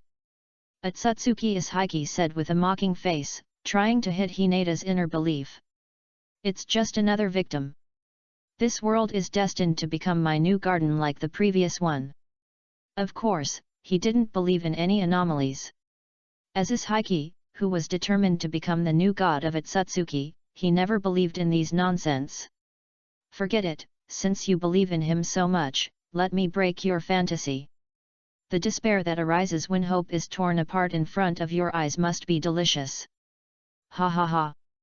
Ishiki's laughter echoed on the battlefield, and the cruel and cold tone made people shudder. However, this sharp laughter caused Xingliu's dissatisfaction. He frowned, waved his hand, and said dissatisfiedly, "What are you laughing at? Don't you know that your laughter is ugly?" Xingliu's action made Ishiki Otsutsuki step back like a frightened rabbit. Distance. His reaction was so fast that people could not help but sigh at his alertness and reaction speed. And at the moment he stepped back, a flash of dark flames passed by. This flame came and went quickly, but it brought great fear to Ishiki Otsutsuki. He looked at everything that had just happened in horror, his chest heaving violently, as if calming the storm in his heart. The arrogance and ridicule on his face had disappeared without a trace, replaced by lingering fear and uneasiness. At this moment, Ishiki Otsutsuki finally realized that the enemy in front of him was not a simple character. When Hinata Hyuga saw this scene, she was more certain that Xingliu was the person she was looking for. Uchiha Madara also looked at Xingliu with a serious face at this time. He could feel that the person in front of him was much stronger than 6 years ago. Cold sweat slid down Ishiki Otsutsuki's face, and he just felt that he had walked through the gates of hell. The dark flame made him feel an unprecedented threat. For some reason, he felt that the flame was fatal to him. This feeling made him feel very uneasy, because he had never encountered such a situation with the wedge. He wanted to retreat now, but like Hinata, his treasure was not cooled down well. And from the way Xingliu suddenly arrived just now, he obviously had spatial ability. This means that he might not be able to escape easily. Therefore, Ishiki was caught in a dilemma at this time. He tried to hide his uneasiness, forced a smile, and said to Xingliu, "I said the wrong thing just now. In fact, there is no grudge between us. Why don't we take a step back?" However, Xingliu did not give him this opportunity.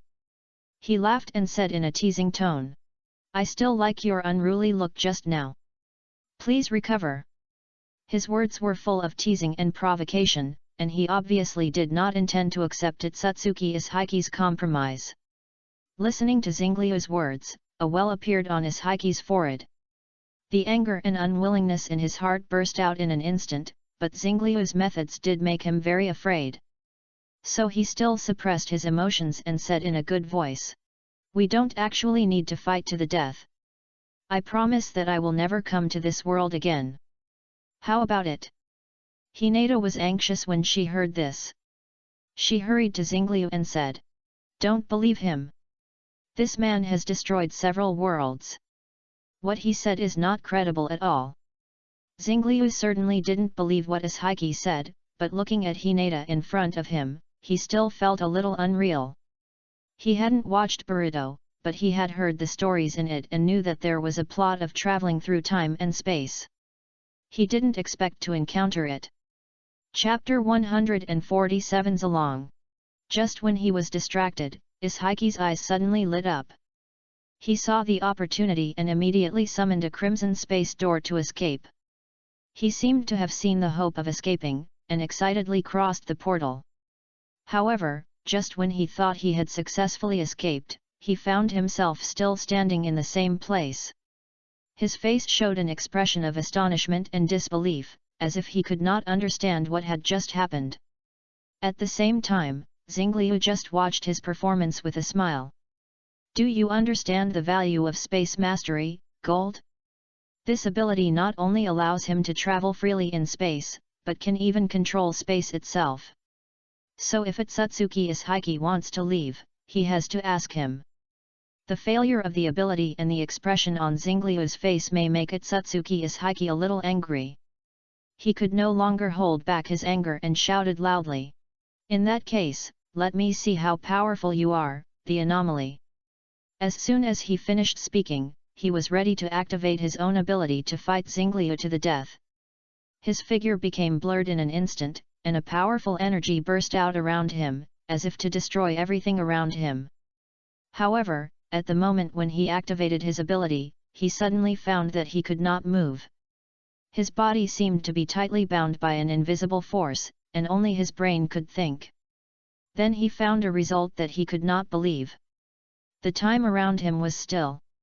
In his observation, the movement caused by his energy explosion just now was all still in the air, and everything around him was also still. The only thing that was not still was his thoughts.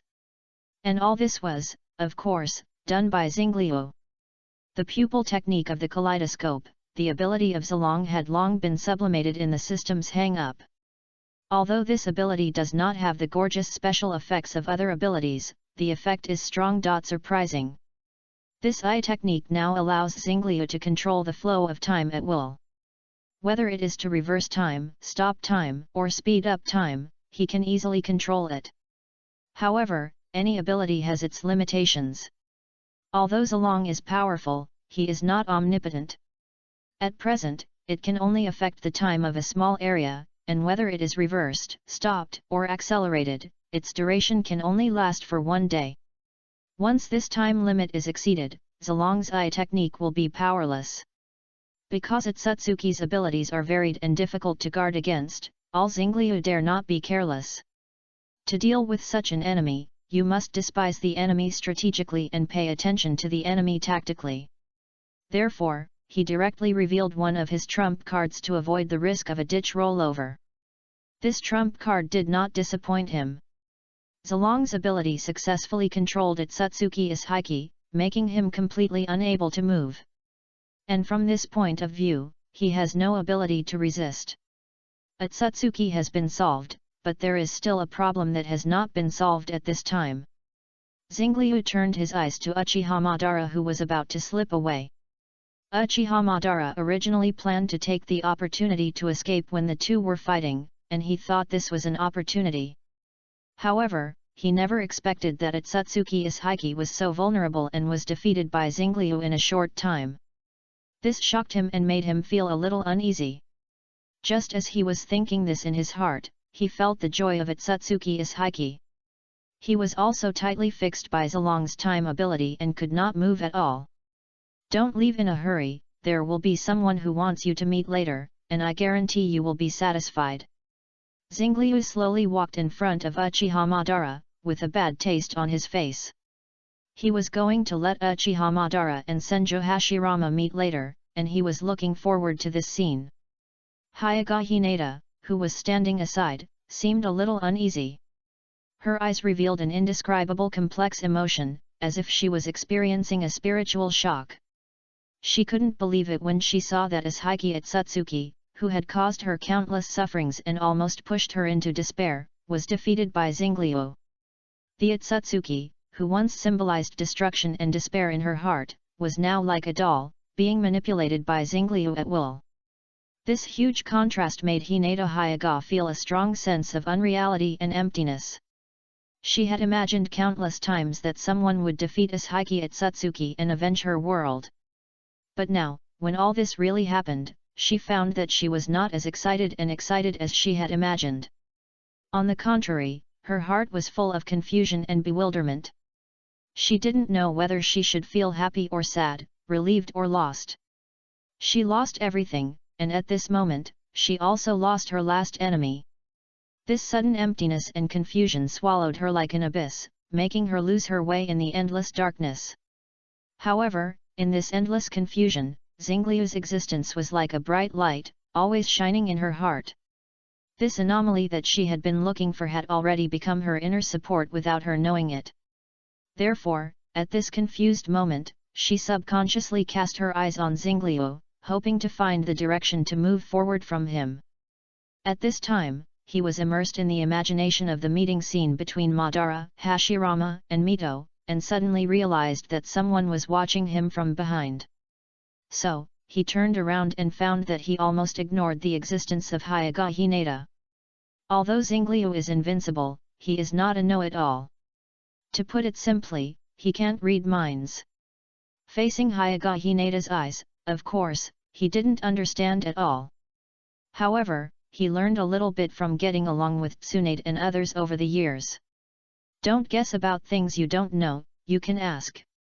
So, after transferring Uchiha Madara and Atsutsuki Asahiki to his own space, Xingliu turned to face Hinata Hyuga and asked gently, "Do you have anything else to say?" Hinata Hyuga was originally confused and hoped to find the answer from Xingliu. Now that she was asked this question, she felt even more helpless and confused. She was silent for a moment, and finally whispered, "I don't know, but I seem to have nothing." Hearing her words, Xingliu's heart sank slightly. Not sure if it was his illusion, he felt that Hinata had some suicidal thoughts. Although he didn't know Hinata, as a character he liked in his previous life, he didn't want Hinata to go on the path of self-destruction. So after thinking about it, he continued, "What are you thinking about? That Atsutsuki is not dead yet? Don't you want to take revenge yourself?" When Hinata Hyuga heard Xingliu's words, a light flashed in her eyes, and the idea of revenge reignited her inner's fighting spirit. The confusion that had been entangled in her heart instantly dissipated. Chapter 148 Hinata's Inner Change. Seeing Hinata Hyuga regain her spirits, Xingliu nodded slightly, and couldn't help but give himself a thumbs up in his heart. As expected of me, I can always help others at critical moments. He thought proudly in his heart. Then, he reached out his hand, gently touched Hinata's head and said, "Hinata, your suffering is not your fault, why punish yourself for it? You come with me first, and I will let you kill your enemy later." Hinata Hyuga was caught off guard by Xingliu's sudden intimate behavior. She was stunned for a while, and then a shy blush appeared on her face. She felt her heartbeat speed up, her head seemed to be smoking, and her eyes became blurred. Under extreme shyness, she actually fainted directly. Xingliu was stunned by this scene. He originally thought that the exaggerated performance in the anime was just fiction. "I didn't expect you to do it for real." He looked at Hyuga Hinata, who fell to the ground and felt a little embarrassed for a while. But soon, he reacted and gently helped her up, feeling a little helpless in his heart. Fortunately, Hinata woke up quickly, but when she found herself in Xingliu's arms, shyness surged in her heart again, causing her to fall into a coma again. This continuous fainting gave Xingliu a headache. In order to prevent Hinata from falling into an infinite cycle of fainting, he immediately used his ability to take her back to the Snow Country Daimyo mansion in an instant. After Xingliu left, Tsunade, Jiji and Nanoyu were obviously not in the mood to continue enjoying the banquet. They were worried about Xingliu's safety, but in order not to worry about him when he came back, they chose to stay in the banquet and wait. At this time, they were absent-mindedly fiddling with the food, and their thoughts had already drifted to Xingliu. Suddenly, Xingliu appeared in front of everyone with a girl. This scene surprised and confused Tsunade and the other two girls. Their brains crashed for a moment, and then a hint of unkindness was revealed in their eyes. "Didn't you say you were going to capture Uchiha Madara? How come you brought back a little girl?" Tsunade asked with a frown. Nono and Jiji also cast inquiring and dissatisfied eyes. Xingliu looked at their reactions and quickly explained, "Don't get me wrong, this is Hyaga Hinata." Then he told the girls what happened after he arrived at the scene. Of course, he didn't say anything about Hinata's life experience. This still needs Hinata to explain herself, otherwise he can't explain how he knew it. Just as Xingliu explained, Hinata had woken up. She opened her eyes. Seeing the unfamiliar environment around her and the scrutinizing eyes of Tsunade, Nono, and Jiji, she felt a little uneasy. But when she saw Xingliu, her uneasiness was slightly relieved. "Hinata, you're awake," Xingliu said softly. Hinata nodded and asked in a low voice, "Where is this? Who are they?" "This is the daimyo mansion of the Snow Country, and they are my girlfriends," Xingliu explained. Hearing this, Tsunade, Nono and Jiji showed joy on their faces. Although they had confessed to Xingliu, this was the first time Xingliu said such words in front of others. So, this made them very happy and satisfied. However, after Hinata heard this, a gloomy expression appeared on her face. Hinata's experience made her have infinite expectations and fantasies about the anomaly that could save her. And now these fantasies have really been realized by Xingliu, which undoubtedly makes her have a great liking for Xingliu.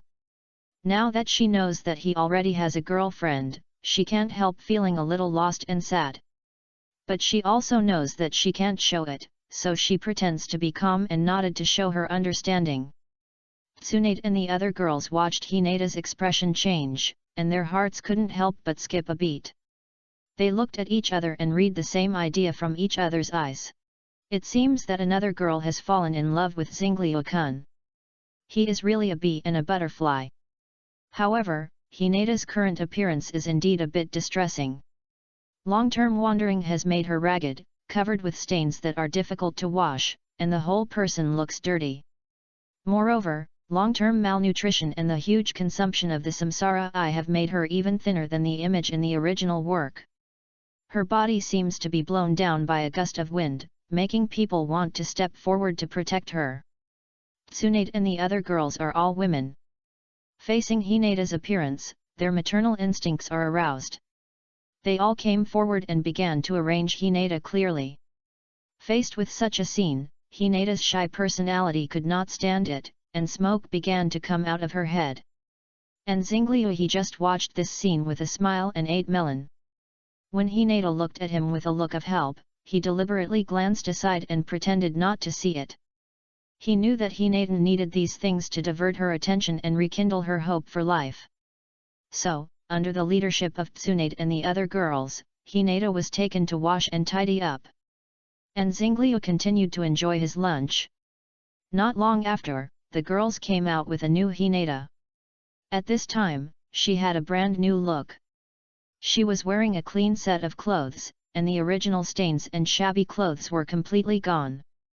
Her hair was carefully combed, hanging softly on her shoulders, exuding a faint fragrance. Her face also regained some color, looking more lively and lovely. Tsunade and the other girls looked at Hinata's changes with satisfaction, and their efforts obviously achieved remarkable results. Hinata no longer looked like the exhausted and worrying wanderer, but a graceful and youthful girl. Xingliu couldn't help but smile when he saw this scene. He nodded to Hinata to show his appreciation. Then he motioned her to sit down and share this sumptuous feast together. As for Fenghua Qingxiu, she had already left the scene after Xingliu left. At the table, Xingliu and Tsunade took turns to pick up dishes and pour drinks for Hinata, making her feel the warmth and care of home. Although Hinata was a little restrained and unaccustomed, she could feel the care and kindness, so she gradually relaxed and began to enjoy this wonderful lunch. However, as she ate, Hinata's eyes began to moisten. She tried hard to hold back her tears, but in the end she let them slide down. She couldn't remember how long she hadn't eaten so peacefully. In the past days, she always spent her time in wandering and loneliness, and every meal was just to fill her stomach. However, today, not only has her long-cherished wish come true, but Atsutsuki Ishiki has been defeated. She also felt the warmth of home here at Zingliu, which moved her deeply. Chapter 149 The desire to record a video was discovered. Hinata savored every bite of food, as if she wanted to extend the warmth that she had finally felt to every moment. Her movements were slow and serious, as if she was bidding farewell to the banquet, cherishing this rare tranquility and warmth. However, good times are always short. No matter how much she hoped that time would stop, the banquet would eventually end.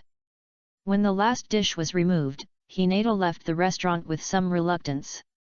She stood at the door of the restaurant, looking at Zingliu with anticipation. Zingliu understood the meaning in her eyes, which was nothing more than what he had told her, to let her understand Atsutsuki Ishiki in person.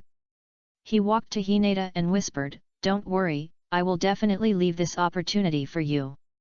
Hearing Zingliu's words, Hinata showed a firm expression on her face, and she nodded heavily, "Yes."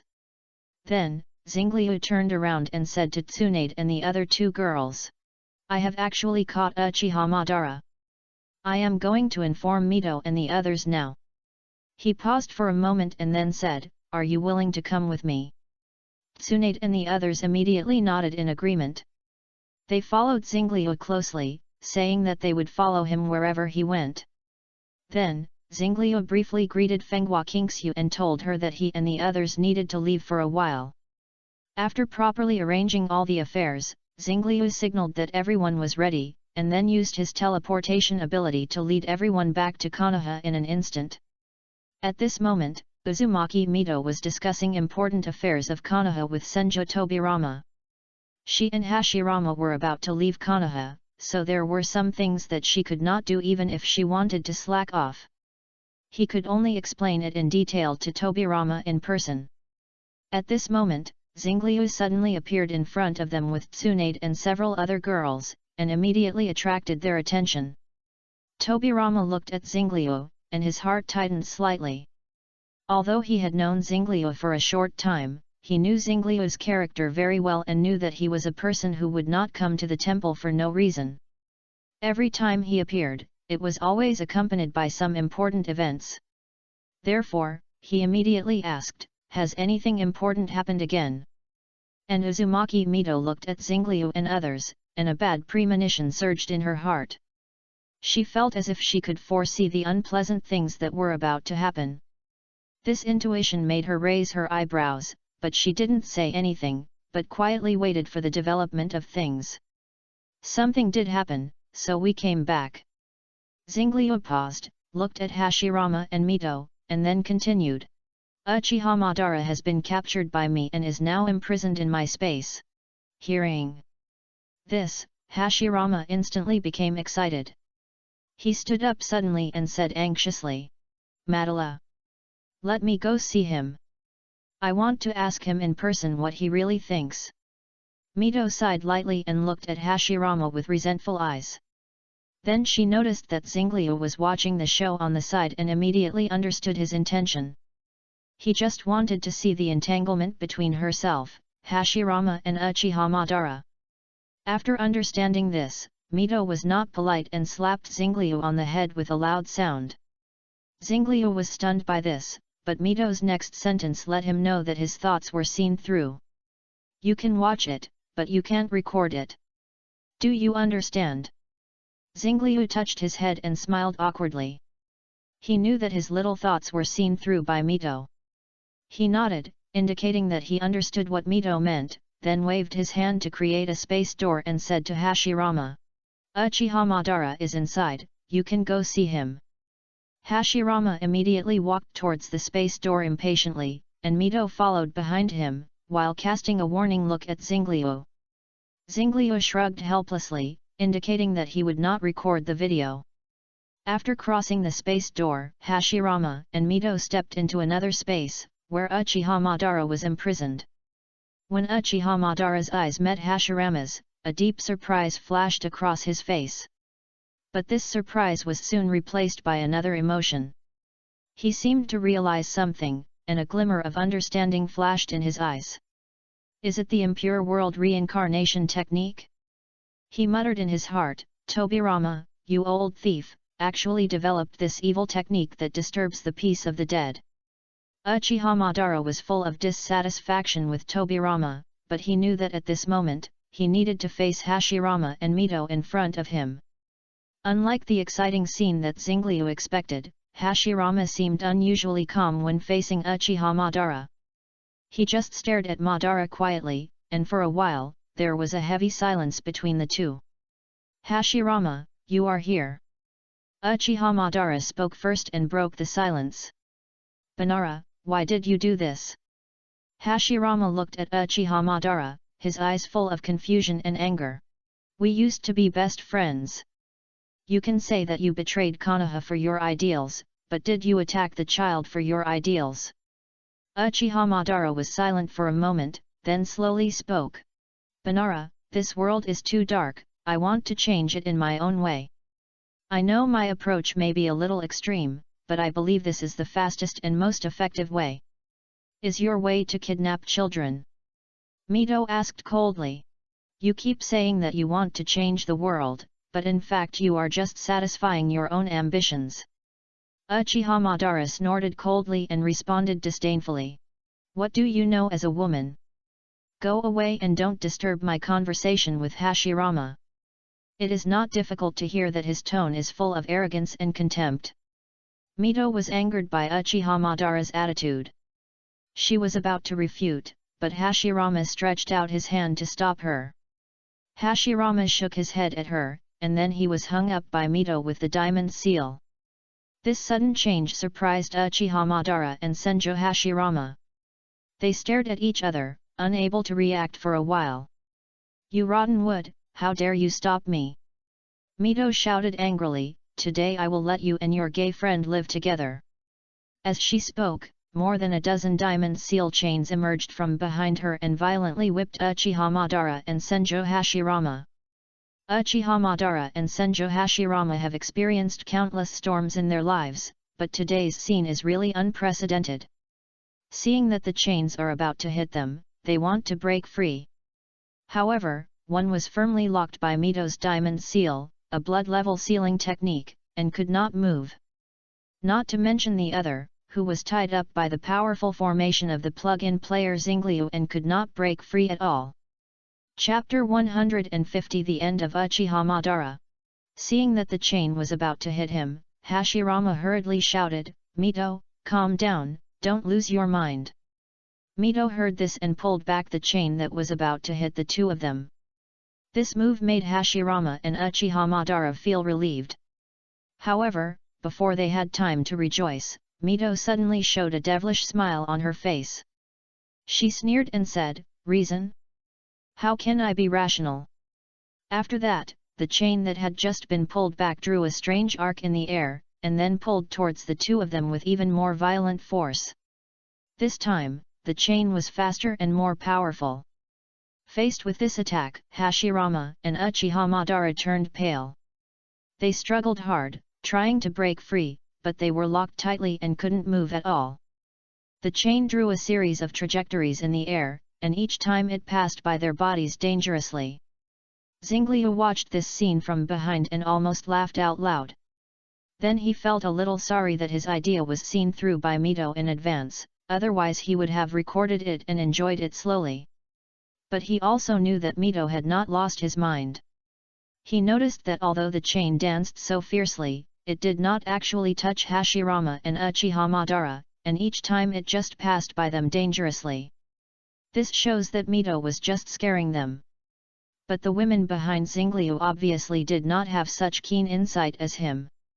Nono's face was full of worry, and her eyes were fixed on Mito, fearing that she would do something irreversible. Zhizi looked at Uchiha Madara with a look of satisfaction, as if he was looking forward to some good show. Hinata didn't seem to notice the movement here. Her eyes were focused on Ishiki Atsutsuki, who was controlled by time. She looked at him repeatedly, as if thinking about how to start later. As the granddaughter, Tsunade watched the farce in front of her with a mentality of watching the excitement and not minding the big things. Her face was full of excitement, and she was just missing some melon seeds. After watching the show for a while, Xingliu realized that it was time to intervene personally. He planned to give Mito a way out in case Hashirama and Madara saw through her bluffing just now. So he said, "Grandma Mito, Tobirama just sent a message that he has something to ask you." As soon as these words came out, Mito secretly breathed a sigh of relief. In fact, her anger had been vented almost, and now she needed a suitable excuse to end it. But if she just walked away without saying hello, it would be too embarrassing. Xingliu's words just gave her a way out. Mito looked at Xingliu and silently praised him.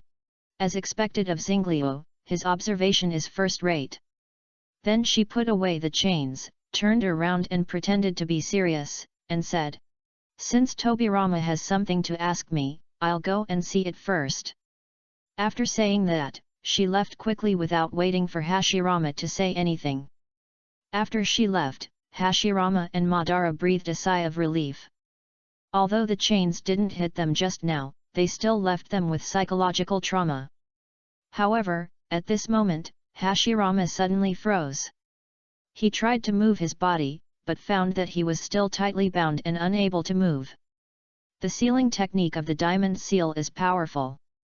Even Uzumaki Kushina, whose vitality is about to run out, can use it to control the nine tails. What's more, this time it was performed by Mito in her prime. This made Hashirama feel a little helpless. He found that he couldn't break free from the seal. Madara, who was standing aside, watched Hashirama's predicament, and the corners of his mouth could not help but rise, revealing a disdainful smile. "Hashirama, it seems that you have come to this day. I told you a long time ago that women will only slow down your speed in performing ninjutsu." Madara's tone revealed a little sarcasm. Hashirama heard this and looked at Madara angrily. "Then try to move. If you can't move, don't talk nonsense here." Uchiha Madara was angered by Hashirama's words, and he roared, "Hashi hot mom!" Hashirama responded subconsciously, "Motor." Then, the two began to quarrel in a repetitive manner, and Xingliu, who was standing aside, witnessed this scene, and a light flashed in his mind. He quietly approached them, and then suddenly shouted loudly, "Mito is back with the chain." This shouting made the two people who were immersed in the quarrel come back to their senses instantly. When they heard that Mito came back with the chain, their faces suddenly became ugly. So, both of them shut up and stopped talking. But after they waited for a while, they only heard a puff next to them. Xingliu couldn't help laughing after seeing this scene. And his laughter also affected several women, and they couldn't help laughing. For a while, the whole alien space was filled with a cheerful atmosphere. Hashirama was gentle and kind. Although he knew he was deceived, he laughed generously when he saw so many people laughing. However, Uchiha Madara couldn't stand this kind of teasing. He said angrily, "Enough, who do you think I am? Kill me if you want, don't insult me here." Zhili heard this, walked up, slapped Uchiha Madara fiercely, and said angrily, "Do you think you are a hero? Do you still remember me?" Uchiha Madara, who was slapped, wanted to be angry, but after seeing Zhili's face, he was a little lacking in confidence. Even for Uchiha Madara, kidnapping a child to threaten others is something that he still feels burdened with. Although he can hypnotize himself with the moon eye to do something that he would never do before. But the bottom line in his heart made him feel guilty when he faced the person again. Seeing Uchiha Madara like this, Zhili sneered, his tone full of disdain. "It seems that you still remember me, then you should know that what you did is just a villain. Even if you have strong abilities, you are just a weakling." Zhili's words were like a sharp sword, pointing directly at Uchiha Madara's heart. At this time, Zhili turned his head to look at Xingliu, but saw Xingliu handing her a kunao directly. This move made Hashirama's pupils shrink, and he immediately realized what they were going to do. He opened his mouth to plead for Uchiha Madara, but when he thought of what Uchiha Madara had done in the past, he couldn't say the words of pleading. Hashirama was very conflicted, as if he had returned to the moment of the duel with Madara in the Valley of the End. He didn't want to see Uchiha Madara get hurt, but on the other hand he was angry and disappointed with Uchiha Madara's behavior. At this moment, Tsuji took a kunai and stabbed Uchiha Madara's heart. Uchiha Madara looked at the kunai stabbing at his heart, and for a moment he didn't know what he was thinking, his eyes were full of confusion. Moon Eye, has it failed? Chapter 151. The next moment, he was alive again. 6. Uchiha Madara knew that in front of the star stream, even if he used Izanagi to escape, he would still not be able to escape the fate of failure. Therefore, facing the deadly kunai, he chose to quietly accept the arrival of death. When the kunai pierced his heart, he clearly felt the rapid loss of vitality. The world in front of him began to become blurred, and his consciousness gradually drifted away from his body. Uchiha Madara knew that this was the end of his life. In the last moments, a series of pictures flashed through his mind. The ubiquitous threat of death in his childhood, the family honor he shouldered in his youth, the joy of founding Konoha with his best friend, and the ambition of the Moon Eye plan. Finally, Hashirama appeared in front of him and smiled at him. All the grudges and hatreds seemed to be relieved at this moment. These memories flashed before his eyes like a revolving lantern, and then gradually disappeared into the endless darkness. Uchiha Madara suddenly felt an unprecedented relief at this moment. Death, for him, is not terrible, but a kind of relief. He no longer needs to suppress his nature in order to realize the Moon Eye plan, and no longer needs to bear the heavy responsibility of peace in the ninja world. He can put down all the burdens and really rest. At this last moment, Uchiha Madara found peace in his heart. He slowly closed his eyes, and a relieved smile appeared at the corner of his mouth. Tsuji looked at the smiling Uchiha Madara, and it was a bit complicated for a while. Facing this Uchiha legend, if it weren't for what he did to her, she might regard him as an idol. And Hashirama saw Uchiha Madara's smile before his death, and for a while he was relieved. The grudges and hatreds between them were resolved at this moment. After all, what entanglement can there be between two dead people? Hinata was also a little sad when she saw Madara's death. Once in a world, Uchiha Madara of that time helped her a lot. Even her eyes now are the treasures left to her by Madara of that world. So seeing Madara's death again now made her feel emotional. The other women also sighed when they saw the end of the legend, and only Xingliu showed a strange expression. After a moment of silence, he began to make a seal. Immortal reincarnation. As Xingliu's voice fell, everyone looked at him in astonishment. The appearance of this ninjutsu was completely beyond their expectations, and the scene fell into a strange silence for a while. But Uchiha Madara's body had begun to transform. The ability of the impure world reincarnation has been improved by the autoplay system, which is actually a little unreasonable. Not only does it not require sacrifices, but if it is transformed with the body of the psychic, it can even exert 99% of its own strength. In addition, it also inherits the characteristics of the immortality and infinite chakra of the impure world technique. To some extent, the Uchiha Madara who came out of the impure world like this is even more difficult to deal with than the real person. However, this ability is not perfect. The impure world body has lost the greatest advantage of living things, the ability to keep improving. Although it has great strength, it cannot keep growing and evolving like a real creature. This defect also makes the impure world reincarnation subject to certain restrictions when facing certain enemies.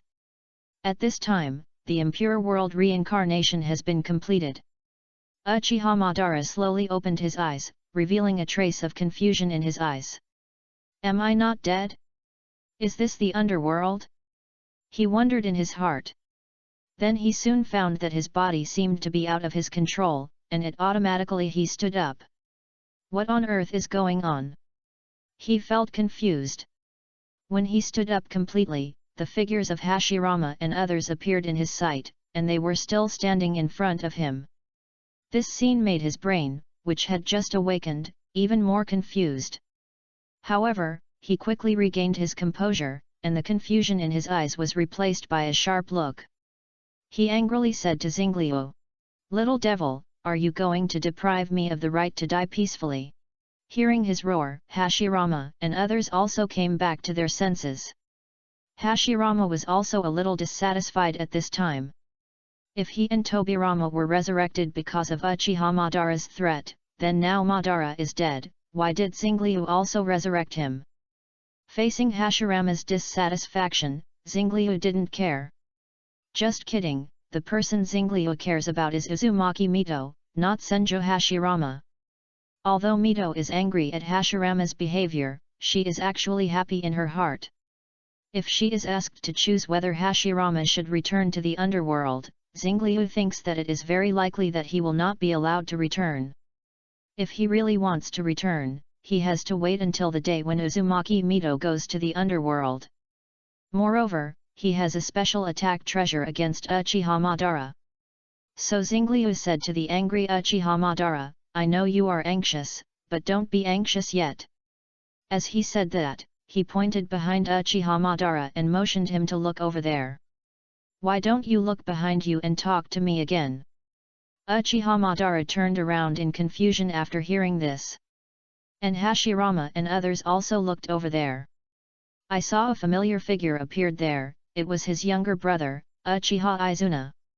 At this moment, Uchiha Madara was stunned, and Hashirama and others were also dumbfounded. Uchiha Madara simply couldn't believe his eyes. He had never thought that in this world, he could actually see his younger brother again.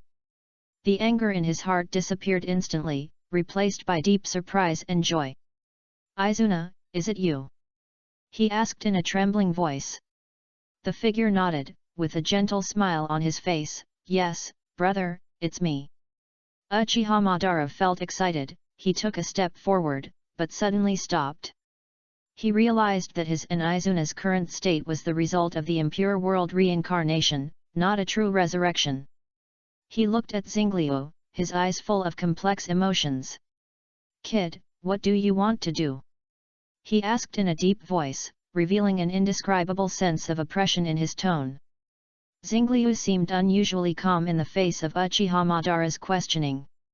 He smiled slightly, spread his hands and said, "Nothing, just giving you a chance to choose." Uchiha Madara frowned when he heard this, "What choice?" Xingliu continued to smile, but his smile revealed an unfathomable meaning. "Now your brother, I must let him survive in the world of the living. Do you choose to stay here and reunite with him, or return to the underworld alone?" Hearing this, Uchiha Madara fell silent. There were complex emotions flashing in his eyes, as if he was weighing the pros and cons of this choice. Hashirama also came back to his senses at this time. He couldn't understand Xingliu's intention. He couldn't hold back his anger anymore. He stepped forward and questioned. "Xingliu, what are you thinking? Why do you keep disturbing the dead's sleep?" Xingliu shrugged, his attitude seemed a little indifferent, even a little ruthless. "If I didn't have this idea, why would I improve this technique?" Chapter 152 Dealing with Otsutsuki is Heiki. Hashirama was shocked by Xingliu's words for a moment. But he had to admit that what Xingliu said made sense. If he didn't have this intention, why would he bother to improve this ninjutsu? However, Hashirama still couldn't understand why Xingliu chose to use this ninjutsu. In his opinion, disturbing the peace of the dead seemed to be an act of disrespect. In fact, Xingliu's purpose of using this ninjutsu was very simple. One was to slack off, and the other was to have fun. Even the Uchiha Izuna that he summoned now was not just for the purpose of controlling Madara. Although watching the fun is important, it is not comparable to slacking off. Madara and Hashirama are, to some extent, a perfect match.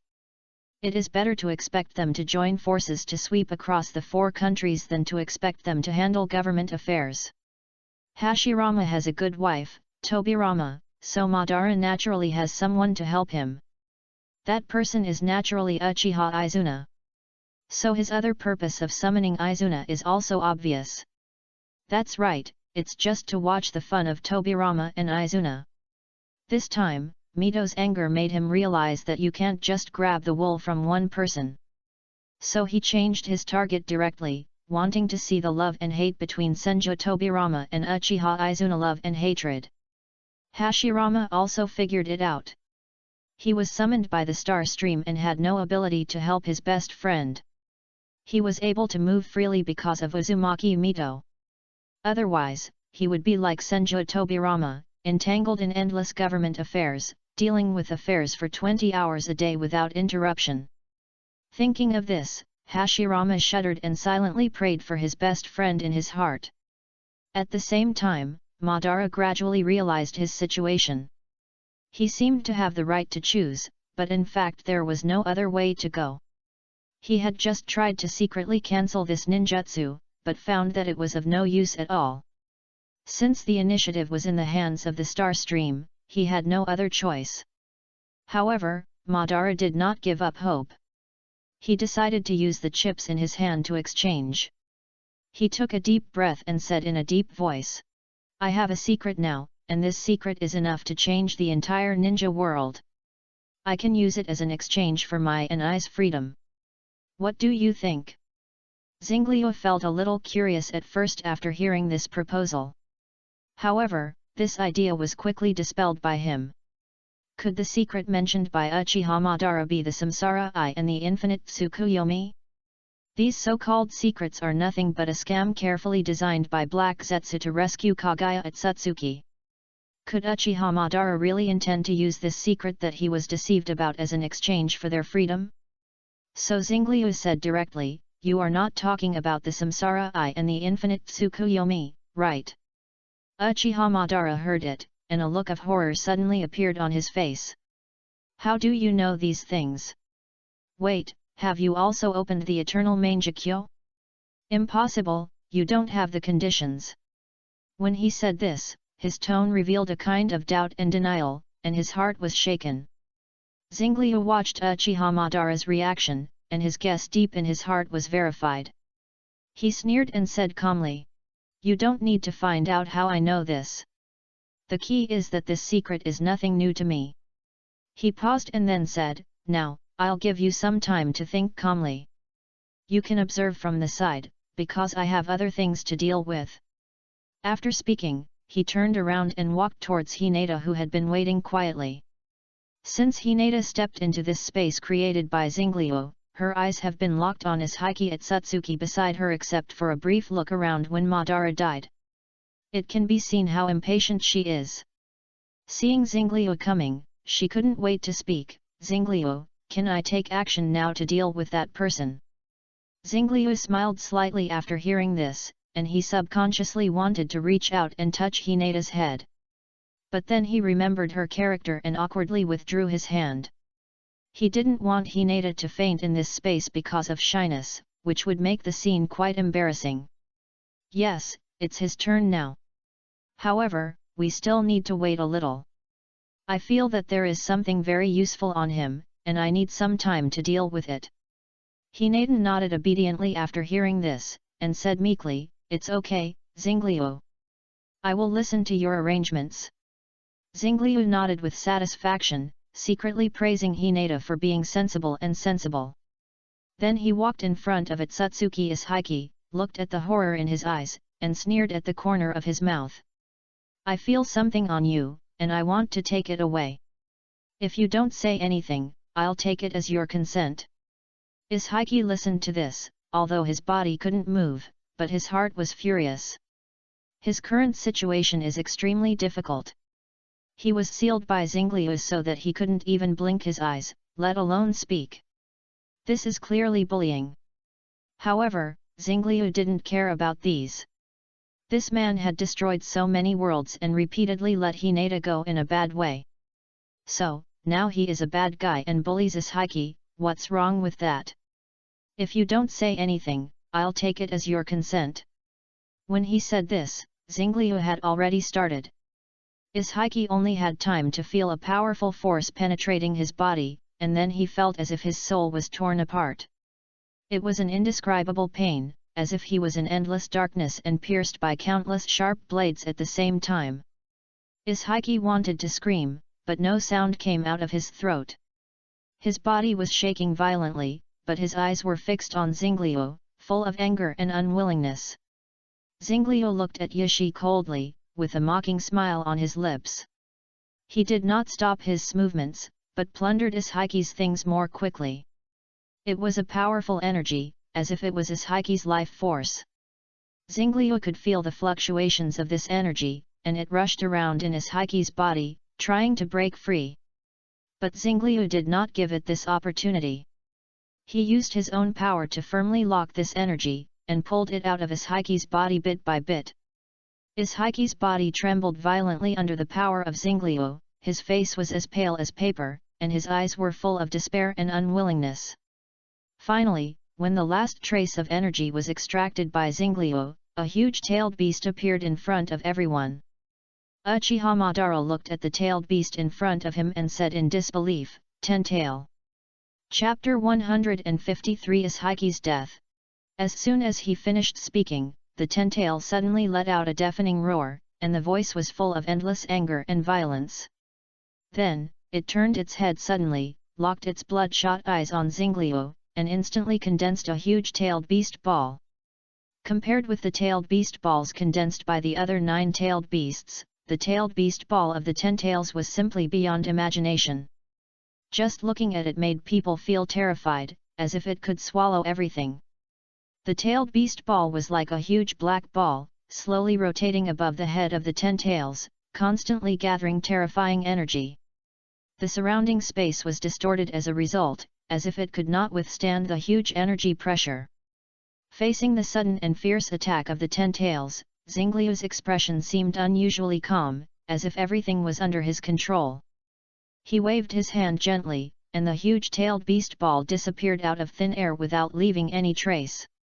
Then, far away from them, a mushroom cloud suddenly rose, which was the trace of the explosion of the tailed beast ball. The 10 tails was obviously confused by Xingliu's move. Its huge body stiffened in the air for a moment, as if expressing great doubts. How can such a big and powerful tailed beast ball just disappear? If you do this, where will its face be?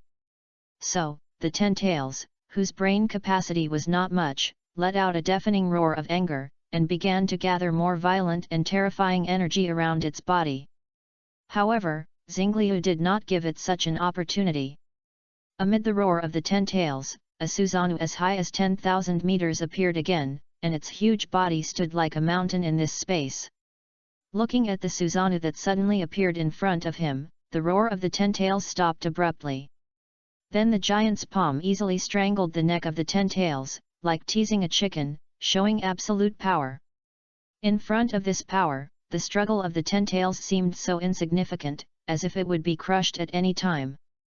Then, Xingliu seemed to think of something. He looked around and announced loudly, "The power of the 10 tails is too dangerous, I can't let it go."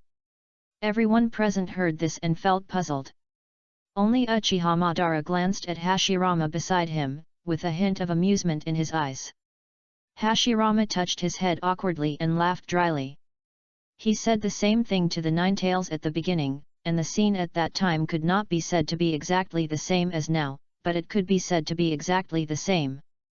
Now as a bystander, he deeply felt that this statement was indeed a bit unreasonable. After all, you said that the other party was too dangerous, but you easily defeated him. Who is more dangerous between the two of you? Fortunately, after playing this joke, Xingliu used a formation to seal the rioting 10 tails, which made Hashirama relieved. The 10 tails is indeed difficult to deal with now. Among the women, no one can become the 10 tails Jinchuriki. Because the conditions for becoming the 10 tails Jinchuriki are harsh, not everyone can meet them. Just like the 9 tails has always chosen the Uzumaki clan as the Jinchuriki, if the 10 tails is rashly sealed into their bodies, it may bring unpredictable dangers.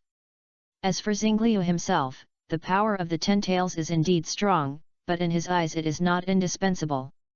Therefore, he decided to temporarily seal the 10 tails in the space he created, waiting for future needs. After dealing with all this, Xingliu once again cast his eyes on Otsutsuki Ishiki, who was sweating profusely and full of hatred in his eyes. At this time, he was bound by the seal, unable to move, and unable to speak, and could only express his inner anger and unwillingness with his eyes. Xingliu disdained his anger, and with his hands, a pitch-black long sword appeared in his hands out of thin air. He waved to Hinata, motioning her to come over. Seeing this, Hinata trotted over with a happy look on her face, looking at Xingliu expectantly. Xingliu smiled slightly, handed her the long sword in his hand, and explained, "I made this sword specially for you. It can burn the soul. The Otsutsuki clan has a special ability to be resurrected through the wedge, but this sword can directly destroy his soul, making him completely unable to be resurrected." Hinata was shocked after hearing this. With shining eyes, she carefully took the black sword. She held the black sword tightly, with a determined light in her eyes. She took a deep breath and then slowly walked towards the sealed Otsutsuki Ishiki. With every step, her heart became more determined. When she came to Otsutsuki Ishiki, Hinata raised the sword in her hand, and the tip of the sword pointed at the opponent's chest. She could clearly feel the powerful force contained in the sword, which was the power that Xingliu especially prepared for her, the power that could burn the soul. "Otsutsuki Ishiki, you teased my fate, and you never thought there would be such a day." Hearing this, Otsutsuki Ishiki's eyes were full of anger and unwillingness. He struggled desperately, trying to break free from the shackles of the seal, but everything was in vain. He could only watch the long sword in Hinata's hand pierce his chest. At the moment when the tip of the sword touched the skin, a powerful energy burst out from the sword. That was the power that burned the soul. It penetrated Ishiki Otsutsuki's body and surged into the depths of his soul. Ishiki Otsutsuki's body trembled violently, and his eyes were filled with fear and despair. He could clearly feel that his soul was being eroded and burned bit by that power. The pain was indescribable, as if he was in a raging fire with nowhere to escape. In the end, when the power completely dissipated, Ishiki Otsutsuki's body also completely lost its vitality. His eyes became empty and lightless, as if he had lost all his vitality. He was like a broken statue, lying quietly on the ground, unable to move any more. In the last moment of his life, his heart was filled with endless regret. He regretted that he had fiddled with the fate of a girl named Hinata Hyuga for his own bad taste, which led him to this road of no return. He regretted that he had not been more cautious at the beginning, otherwise he might have been able to replicate the glory of the god of Otsutsuki. However, it was all too late. His life has come to an end and can no longer be saved. Hinata retracted her sword and turned to walk towards Xingliu. Tears flashed in her eyes, but she still tried to keep herself calm. "I did it, Xingliu-kun," she said softly, with a tremor in her voice. Xingliu smiled and nodded. He walked to Hinata and patted her shoulder gently. "You did a good job, Hinata." Hearing this, Hinata could no longer hold back the tears in her eyes. She threw herself into Xingliu's arms and burst into tears. All the pressure and fear were released at this moment. And Xingliu gently patted her back and comforted her silently. Chapter 154 3 years.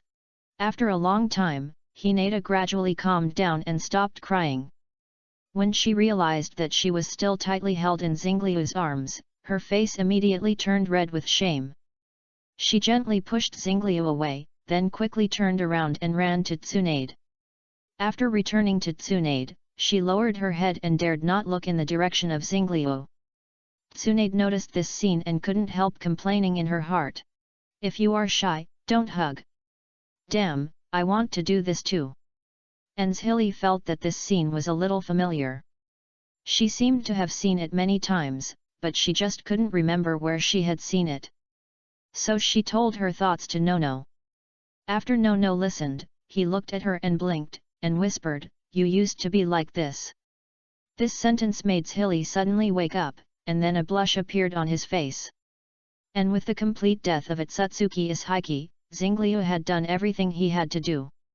So he took everyone back to the Konoha building. The moment Tobirama saw Uchiha Izuna, his eyes condensed slightly. As mortal enemies in the Warring States period, Uchiha and Senju, the relationship between Tobirama and Izuna is not like that between Hashirama and Madara. Their grievances are too deep.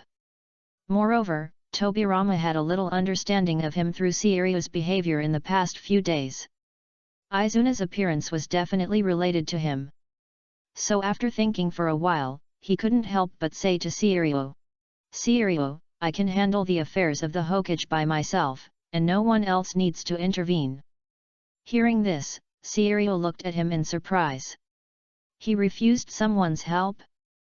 That is, the impure world body cannot die again, otherwise you would have died of sudden death if you worked so hard every day. And he could actually guess one of his purposes, worthy of being Tobirama Senju. One of his purposes was to free Tobirama to study things, and Izuna was a substitute.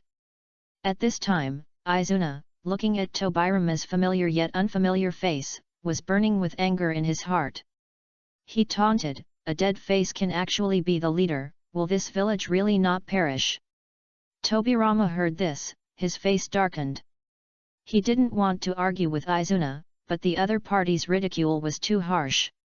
He looked at Izuna coldly and said word by word, "Red-eyed boy, you seem to have forgotten who sent you to death that year." Izuna's face changed. Of course, he remembered the decisive battle with Tobirama that year.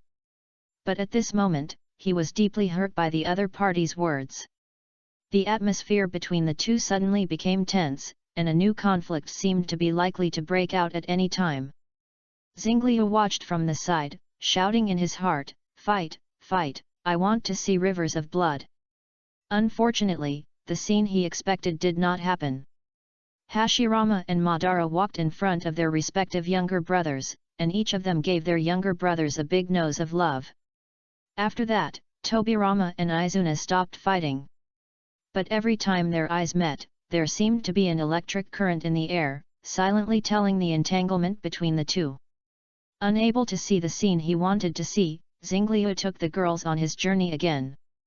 Although the task of finding Uchiha Madara had been completed, it did not affect his desire to see the ninja world. As for the things in Konoha, he felt relieved to leave them to Tobirama and others. Uzumaki Mito also had the same idea as him. After Uchiha Madara returned with the impure world reincarnation technique, she took Hashirama away from Konoha overnight and returned to the land of Whirlpool to visit relatives. At the same time, in the Iron Country where Uchiha Madara had originally been hiding, Black Zetsu sat alone on the ground, deep in thought. When it saw Itsutsuki Ishiki coming, it chose to flee out of fear. It thought that Madara and Ishiki would engage in a world-shaking battle, but the result was beyond its expectations. Both disappeared silently, which made it feel a little broken in its heart. And the subsequent gossip in Konoha made his heart collapse.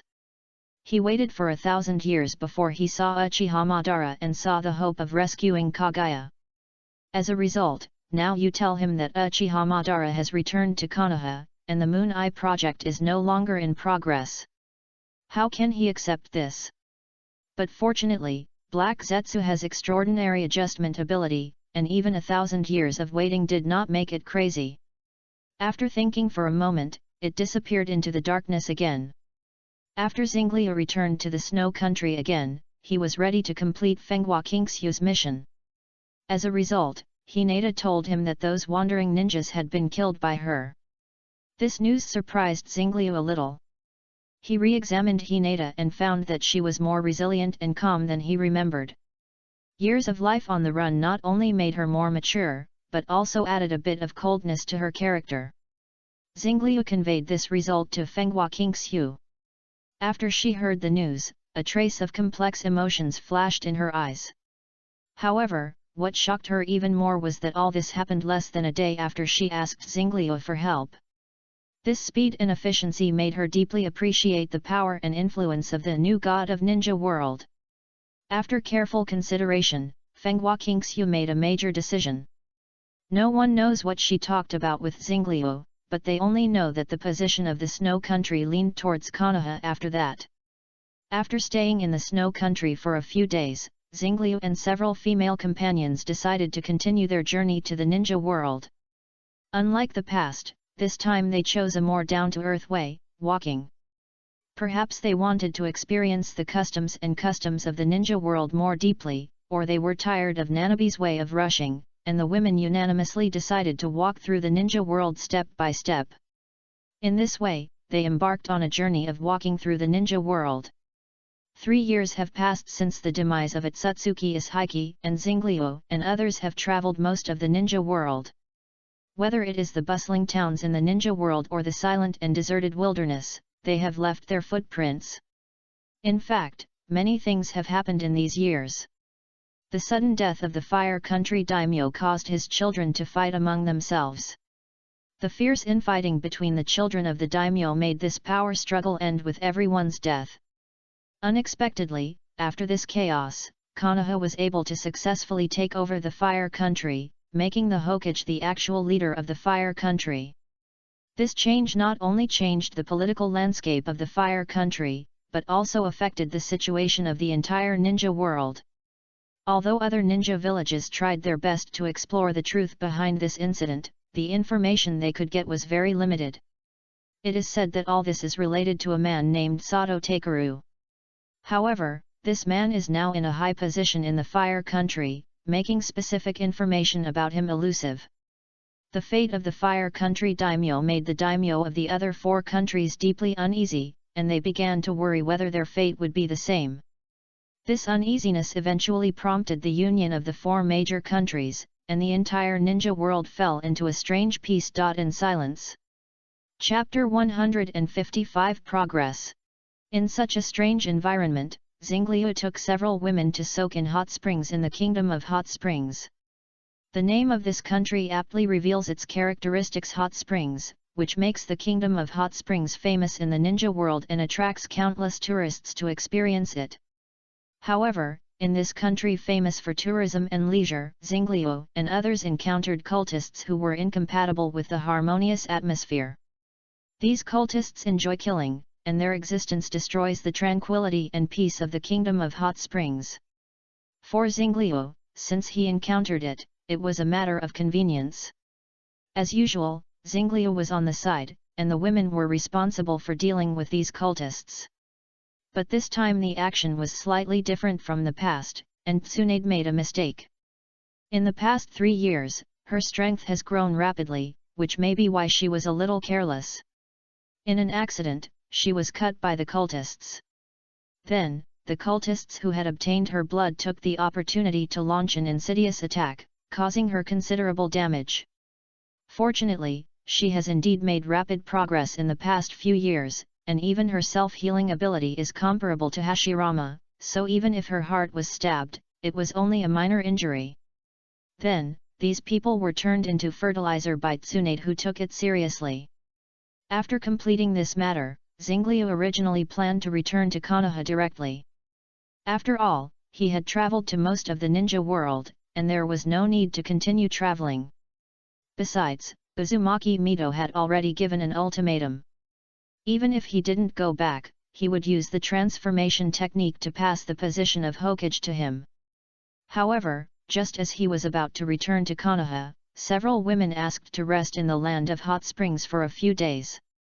Their reason was that Tsunade was injured in the previous battle and needed time to recover. Although Xingliu was a little helpless and didn't quite understand why they insisted, he still respected their decision. After learning that Xingliu agreed to stay for a few more days, several women cheered and jumped for joy, as if they had received some great news. They walked aside and gathered together to whisper, their voices so low that it was difficult to hear clearly.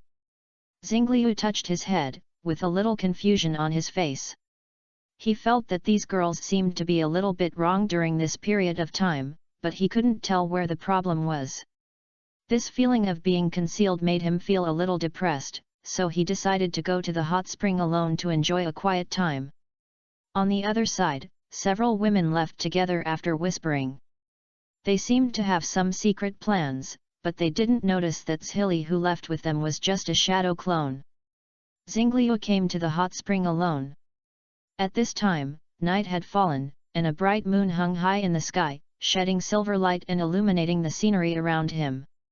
He took off his clothes and stepped slowly into the hot spring. The warm water wrapped around his body, taking away the fatigue and tension of the past few days. He closed his eyes, took a deep breath, felt the heat in the hot spring, and gradually relaxed his body and mind. The surroundings were quiet, with only the sound of insects and leaves rustling in the distance, adding a little liveliness to the quiet night. Xingliu let his thoughts ripple with the water. The experiences of the past period of time emerged in his mind, from the battle with the cultists to Tsunade's injury, to the mysterious actions of the girls. Everything flashed before his eyes like a movie. He tried to find clues from it to understand why the girls reacted like that.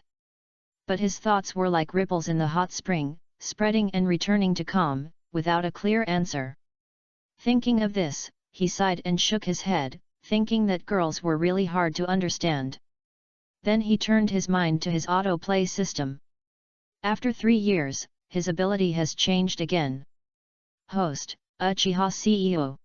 Skills, 6 Magatama Samsara Sharinan, Gold, LV8, Atsutsuki Bloodline, Gold, LV8, Space Mastery, Gold, LV8, Nuclear Escape, Gold, LV8, Formation, Gold, LV8, Alchemy, Gold, LV8, Orange and below abilities can be expanded with one click.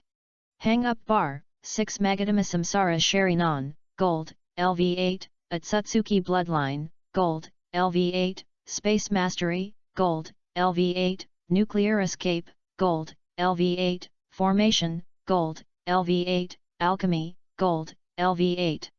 Combat Power, the vacancy of the throne of heaven is over. From now on, I will stand at the top.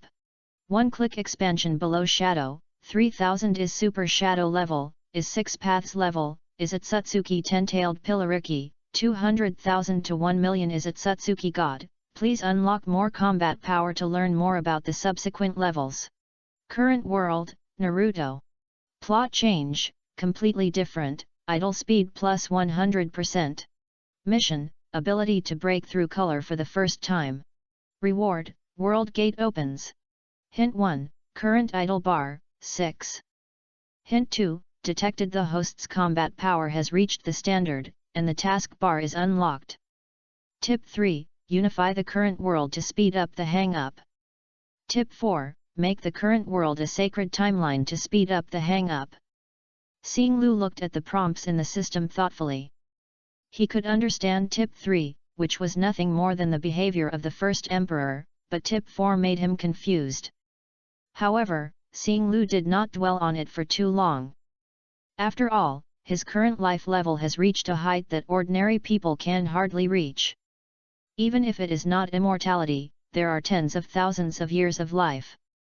Therefore, he believes that as long as the hang-up time is long enough, he will naturally understand the truth contained in Tip 4. Thinking of this, he emptied his brain, quietly soaked in the hot spring, and enjoyed the tranquility. I don't know how long it took, Xingliu felt that his body had completely relaxed. The nourishment of the hot spring penetrated deep into the skin, as if it could wash away all troubles and doubts.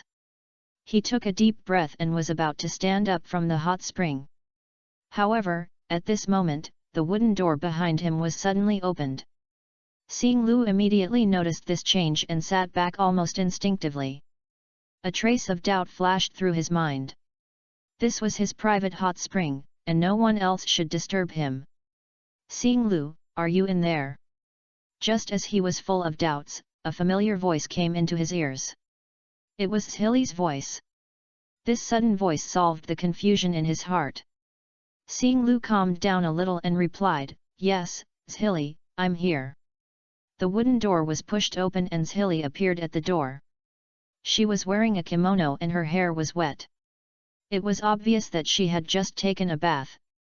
When she saw Xingliu, she smiled and then lowered her head shyly. This scene made Xingliu's heart jump, as if he understood something. Chapter 156 Growth, 5. He couldn't help but look at Zhili carefully.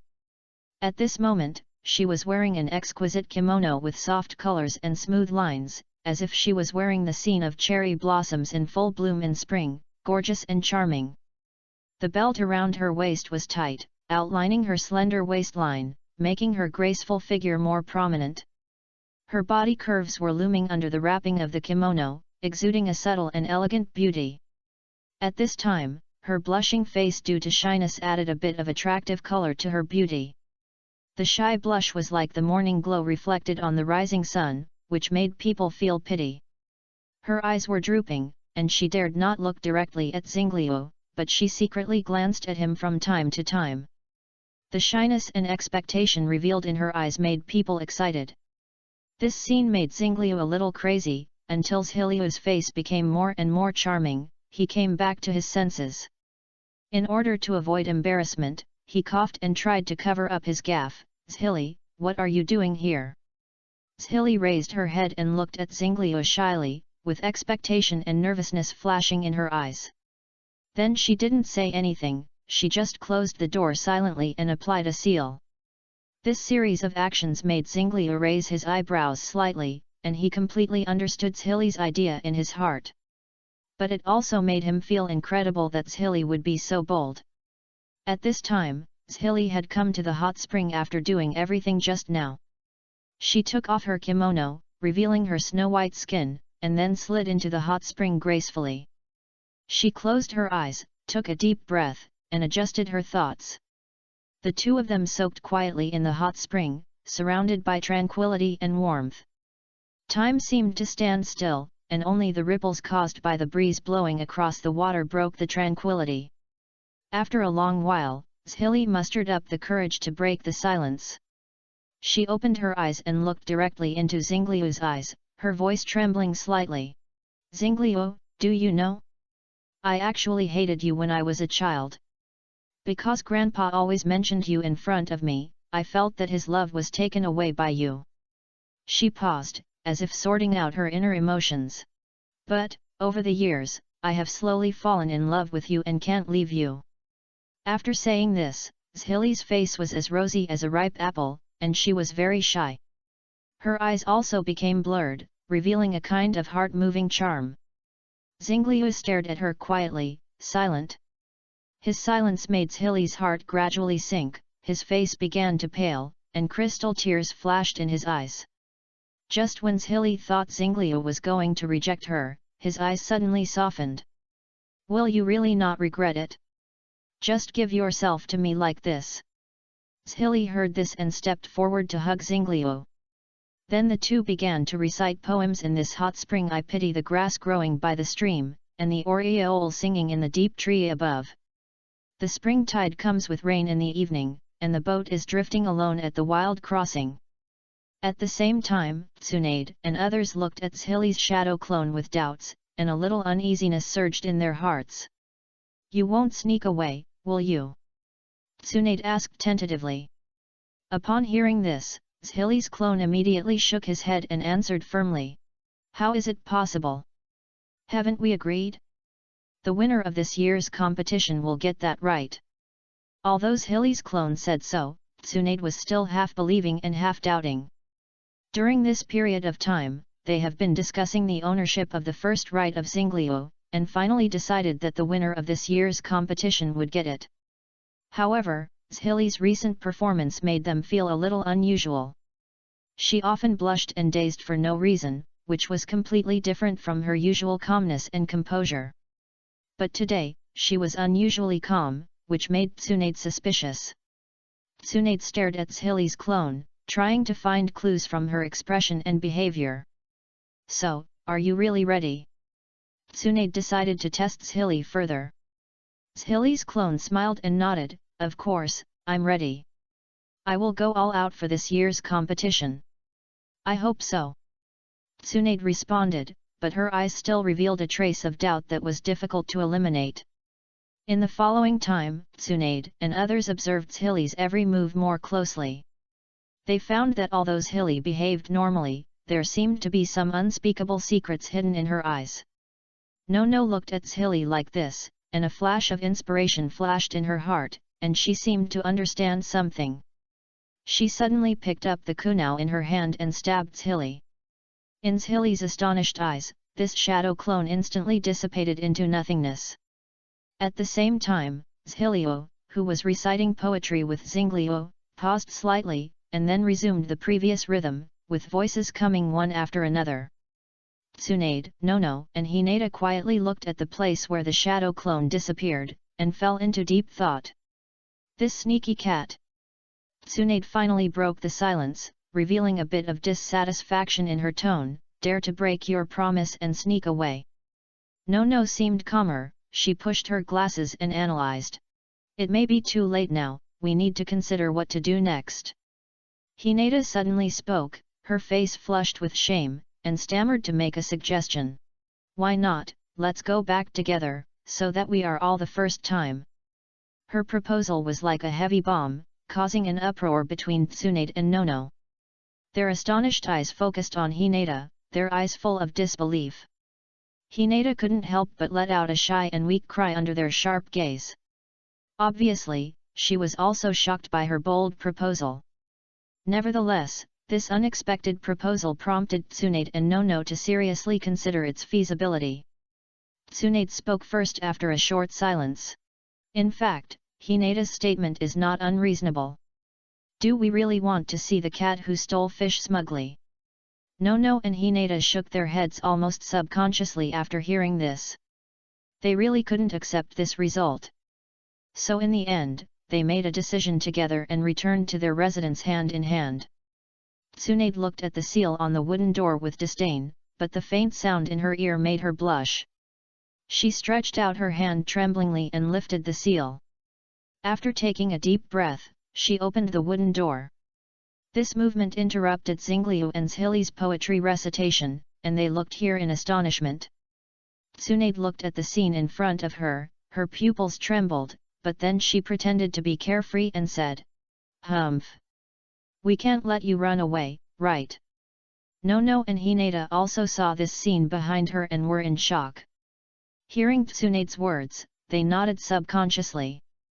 Then, the three of them joined in the poetry recitation. Chapter 157 Changes in Konoha. After a night of absurdity, when Xingliu opened his eyes in the morning sun, he still felt unbelievable. Last night, Zhiliu came to him first, followed by Tsunade and others. What happened that night was beyond his imagination. For this behavior, Xingliu criticized it in his heart, the more the better. While he was thinking this, Tsunade had also woken up. However, last night's experience made her close her eyes and pretend to be still asleep. But suddenly, a strange touch made her scream out, and then her face flushed, and she was too shy to raise her head. It turns out that star flow is very healthy, and there is a natural physiological phenomenon in the morning. Elephant. This exclamation also woke up several other women. They opened their eyes and saw Tsunade's blushing face, and immediately realized what had happened. Although they had experienced it before, they were still embarrassed to see it again. But Xingliu would not give them this opportunity, and the whole room was wrapped in the barrier again. Omitted 10,000 words. After the madness of that day, the few people who tasted the forbidden fruit for the first time naturally stayed in the country of soup for a while longer. The hot springs, food, and quiet environment there provided them with an unforgettable honeymoon time. However, the good times did not last long. On a sunny morning, Xingliu received a letter from an umbu. He opened the envelope and a beautiful invitation letter appeared in front of him. When his eyes touched the content of the invitation letter, his face instantly became strange. On the invitation letter, a few big words were written in golden ink. Uchiha Xingliu will officially succeed to the position of Hokage in 3 days. This news was like a bolt from the blue for Xingliu. Because it meant that the leisurely days he had originally planned had come to an end. Looking at the invitation, Xingliu was full of black lines. He sighed helplessly and handed the invitation to Tsunade next to him. Tsunade took the invitation, looked at the content on it, and couldn't help laughing. It seems that our Lord Xingliu's leisurely days are coming to an end. The teasing meaning in her words was too obvious, making the other women laugh. After hearing this, Xingliu threw the invitation in his hand, pounced on Tsunade, and said viciously, "I don't know who told me to be stronger, who was it, why can't I remember it?" Although his expression was unfriendly, his eyes revealed a hint of teasing and provocation. Tsunade blushed when she heard this, but she still said stubbornly, "That was in the past, what does it have to do with now?" She said this, trying to cover up her embarrassment and shyness. But Xingliu raised his eyebrows and said, "Since you don't want it, how about I don't take you with me?" As soon as these words came out, Tsunade was immediately anxious. Although she knew that Xingliu was joking, she didn't want to lose to other women in his affairs. So she immediately admitted defeat and said, okay, I know I was wrong." Seeing that she gave in so quickly, everyone present laughed even louder. After Tsunade's fuss, Xingliu's depressed mood due to the interruption of his vacation immediately disappeared without a trace. Then they packed up their things and prepared to return to Konoha. When everything was ready, Xingliu took them back to Konoha. He did not teleport directly back to the Hokage building, but chose to appear at the gate of Konoha. He wanted to personally experience this place where he had been away for several years and see what changes had taken place in Konoha. They appeared at the gate of Konoha, and Xingliu looked at the identical gate in front of him with a puzzled look. The gate seemed to have not changed at all, still towering, revealing a solemn feeling. He walked forward and gently touched the pattern on the door, as if looking for memories of the past. It seems that nothing has changed. Tsunade also walked forward, looked around, and sighed. Maybe the change is inside. No suggested. So, they walked into Konoha village. As soon as they entered Konoha, they were speechless by the scene in front of them. Konoha has undergone earth-shaking changes. They seemed to have stepped into a whole new world. Konoha now has tall buildings, and each one seems to be competing for height. And these modern buildings form a sharp contrast with the low houses of Konoha's tradition that have been preserved, giving people a sense of time and space interweaving.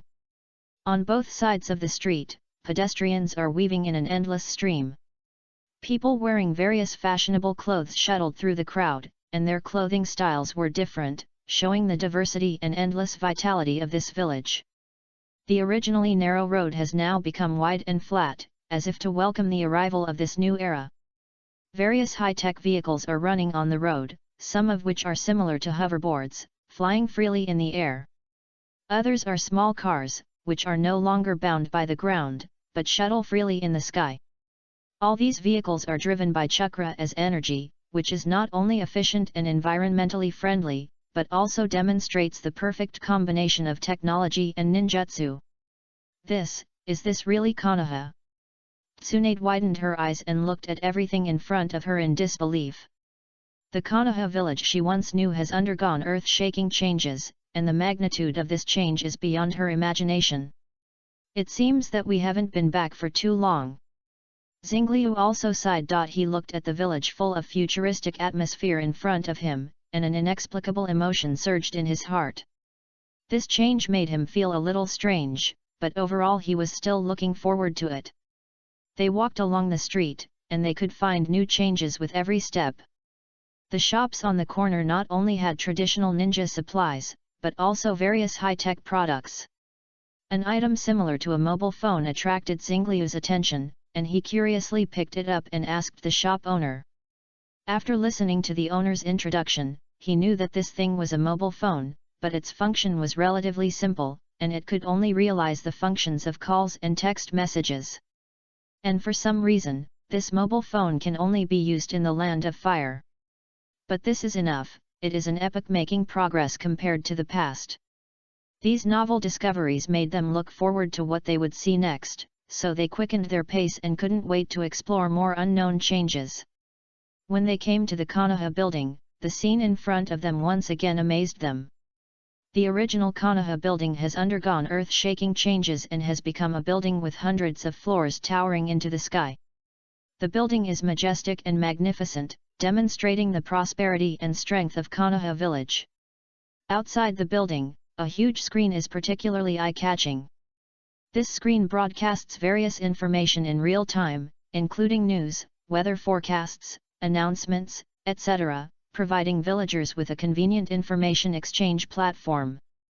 The content on the screen is rich and colorful, attracting many pedestrians to stop and watch. Chapter 158 Izuna, I can eat this for the rest of my life. It's so spectacular. Tsunade exclaimed sincerely, this place has really become completely different. Yes, the development speed of Konoha is really amazing. Xingliu was also deeply relieved. The changes he made were indeed not in vain. Then they walked into the building and found that the internal facilities had also been fully upgraded.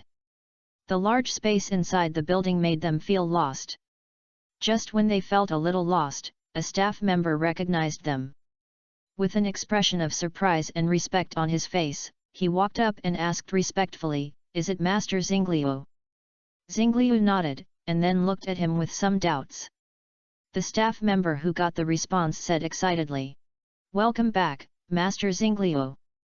I am waiting for you here under the instructions of Master Mito. Please allow me to lead you to the Hokage's office." As he said that, he made a gesture of invitation and led Xingliu and others to the depths of the building. Hearing these words, Xingliu nodded in understanding, and praised Grandma Mito's careful arrangements in his heart. Then, under the guidance of the staff, Xingliu and others came to the Hokage's office. Before they stepped into the room, they heard a burst of noise coming from inside. After listening carefully, they recognized that it was Tobirama's voice.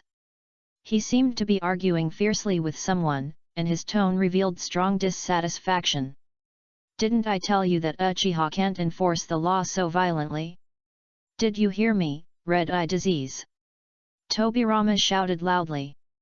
Then, a voice without any emotion came, and it was Izuna who responded, "Haha, your apprentice kidnapped the children in the village." Tobirama was furious after hearing this, and cursed Sarutobi Hiruzen 100 times in his heart. But he refused to admit defeat and continued to argue, "If you say so, you are still defeated by me." Izuna didn't seem to care about Tobirama's provocation, and still stated the facts calmly, "Your apprentice kidnapped the children in the village." Tobirama felt a little helpless and tried to persuade Izuna from another angle, "Can you change the statement?" After hearing this, Izuna was silent for a while, and then continued, "Your other apprentice silenced him." This sentence completely angered Tobirama, and he shouted angrily, "You?" Xingliu and others almost couldn't help laughing when they heard these words. They really didn't expect that Tobirama, who was known for his coldness and calmness, could be so angry that he broke down. Moreover, these words really made it difficult for Tobirama to refute. After all, it was just as Izuna said, his apprentice did something unforgivable, and even Tobirama himself was very angry. They estimated that this incident would become a handle for Izuna to tease Tobirama for the rest of his life, making Tobirama unable to raise his head in front of Izuna. Maybe the noise here was too loud, and the quarrel in the room suddenly disappeared. Then, the door of the Hokage's office was opened by Tobirama. His face looked a little gloomy, and it was obvious that the quarrel just now made him feel very bad. Tobirama's eyes swept over Xingliu and others, and he was a little stunned for a while, as if he didn't expect them to appear at this time. Then, surprisingly, his face turned red, which was rare. The Hokage, who was usually serious and cold, seemed a little embarrassed and uneasy at this moment. He quickly concealed his emotions and said with an excuse, "There is something going on in the laboratory. I'm leaving first." After saying this, Tobirama immediately used the Flying Thunder God technique to teleport away from the scene. His figure disappeared in the air, leaving only a slight sound of wind. Everyone looked at Tobirama's back as he left, looked at each other, and then finally couldn't help laughing. After laughing, they restrained their emotions and walked into the Hokage's office.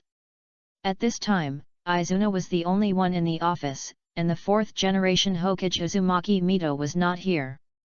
Obviously, she went to fish again. When it comes to fishing, she is an expert. After seeing Xingliu and others, Izuna showed a complicated expression. He was full of gratitude for being able to return to the world and see Uchiha Madara again. However, these 3 years of working life made his gratitude mixed with some gnashing of teeth. At first, Tobirama was determined not to let the evil Uchiha interfere in the affairs of the village, but it didn't take long for him to get his way. Before Izuna had time to enjoy a few days of leisure, Tobirama devoted himself to scientific research and teamed up with Orochimaru to explore unknown areas. Especially when the scientists from the Snow Country came to Konoha, Tobirama handed over almost all the affairs to them, and he was completely immersed in the world of science. Izuna was speechless when he thought of this. But then, his thoughts turned to the fact that Xingliu was about to succeed to the throne of Hokage. Perhaps, this means that he himself can also be freed from the heavy work? Thinking of this, he couldn't help but feel a little excited. Xingliu-kun came back this time to inherit the position of Hokage, right? He asked expectantly. Xingliu nodded and replied, I can't help it. Grandma Mito has issued the final notice. I have to come back. However, his next words instantly shattered Izuna's expectations. I summoned you just to let you continue to work, so even if I become the Hokage, it won't stop you from continuing to be a tool. Although Xingliu's tone was a little joking, Izuna couldn't help but feel a little disappointed. He originally thought that with the return and succession of Xingliu, he would also usher in a new chapter in his life. But now it seems that he has to continue to live the life of a worker. Just as Izuna was immersed in this loss, the door of the Hokage's office was suddenly pushed open, and Uzumaki Mito walked in. Her appearance immediately broke the tranquility in the room and pulled Izuna back to reality from his thoughts. When Mito saw Xingliu, a trace of joy flashed in her eyes. She walked straight to Xingliu and said straight to the point. You are back, why don't we do the succession of Hokage today? Her proposal caught everyone present off guard, and Izuna was even more stunned. He thought that Xingliu's succession to the position of Hokage would require some time to prepare and arrange, but he didn't expect Mito to be so decisive and wanted to hold the ceremony of the succession of Hokage immediately. Everyone looked at each other, not knowing how to respond for a while. In the end, Xingliu couldn't help but say, Grandma, your invitation letters have been sent out. It's not good to change the time at the last minute. Uzumaki Mito became visibly frustrated when she heard this. That's right, I should have set the time today. Her words made everyone present frown. Chapter 159 Dance Battle, 4. Seeing that she wanted to continue talking about this topic, Xingliu quickly tried to divert her attention. By the way, where is Hashirama now?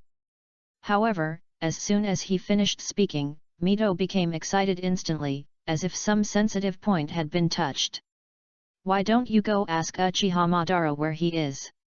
She said in a bad tone, why do you want to revive him? Isn't this just causing trouble? Mito's reaction was beyond Xingliu's expectations. He thought that mentioning Hashirama would ease the atmosphere, but he didn't expect that it would intensify Mito's emotions. Seeing her angry look, Xingliu was a little at a loss for a moment, not knowing how to deal with it. He had not been in Konoha for the past few years and didn't know what had happened between them, so now he didn't even have the direction to persuade them. The women were the same as him, so he looked to Izuna for help. Izuna smiled helplessly and shrugged to show that he could not help. At this moment, Mito seemed to realize her own loss of composure. She took a deep breath and calmed down her inner fluctuations. Then, she complained and said the reason. It turned out that after Uchiha Madara was resurrected, Hashirama went to him whenever he had something to do. That was fine. After all, Hashirama was like this when Konoha was just established. But recently they were actually obsessed with fighting dances and danced whenever they had time. This made Mito unacceptable. After hearing her explanation, Xingliu became even more confused. Although it is a bit abstract that Madara and Hashirama like dancing, it is a personal hobby, what's the problem? At this time, Izuna suddenly realized something, and he explained with a smile. Mito-sama is talking about an event held by the villagers of Konoha recently, which is a dance competition. This competition will be played on the big screen in front of the Konoha building in a loop. The dance videos of Hashirama-sama and Uchiha Madara may have been selected and will be played all the time. After hearing this, Xingliu suddenly realized something, and he couldn't help laughing when he thought of this scene. He could imagine how embarrassed Mito would be when he went out or met friends in the future. When someone talked about this matter as soon as they met, it was like a public execution. No wonder Mito was so angry. However, Xingliu still had a question, so he asked directly. Mito Grandma, you are still the Hokage now, shouldn't you have the final say on what to play on that screen? Mito stood up suddenly and said with sudden realization. Yes, shouldn't I still have the final say on what to play on that screen? No, I'll go find the person in charge now. After that, she left the office in a hurry. Looking at Mito's back as she left, everyone smiled helplessly. Uzumaki Mito is still the same character as a few years ago, without any change. After Mito left, Xingliu and Izuna started talking. From him, I learned about the specific changes in Konoha in recent years. First, there was the Fire Country Daimyo incident, and Sato Takeru completed his revenge as he said. Then he came to Konoha to find Xingliu, and then met Tobirama and had a secret talk.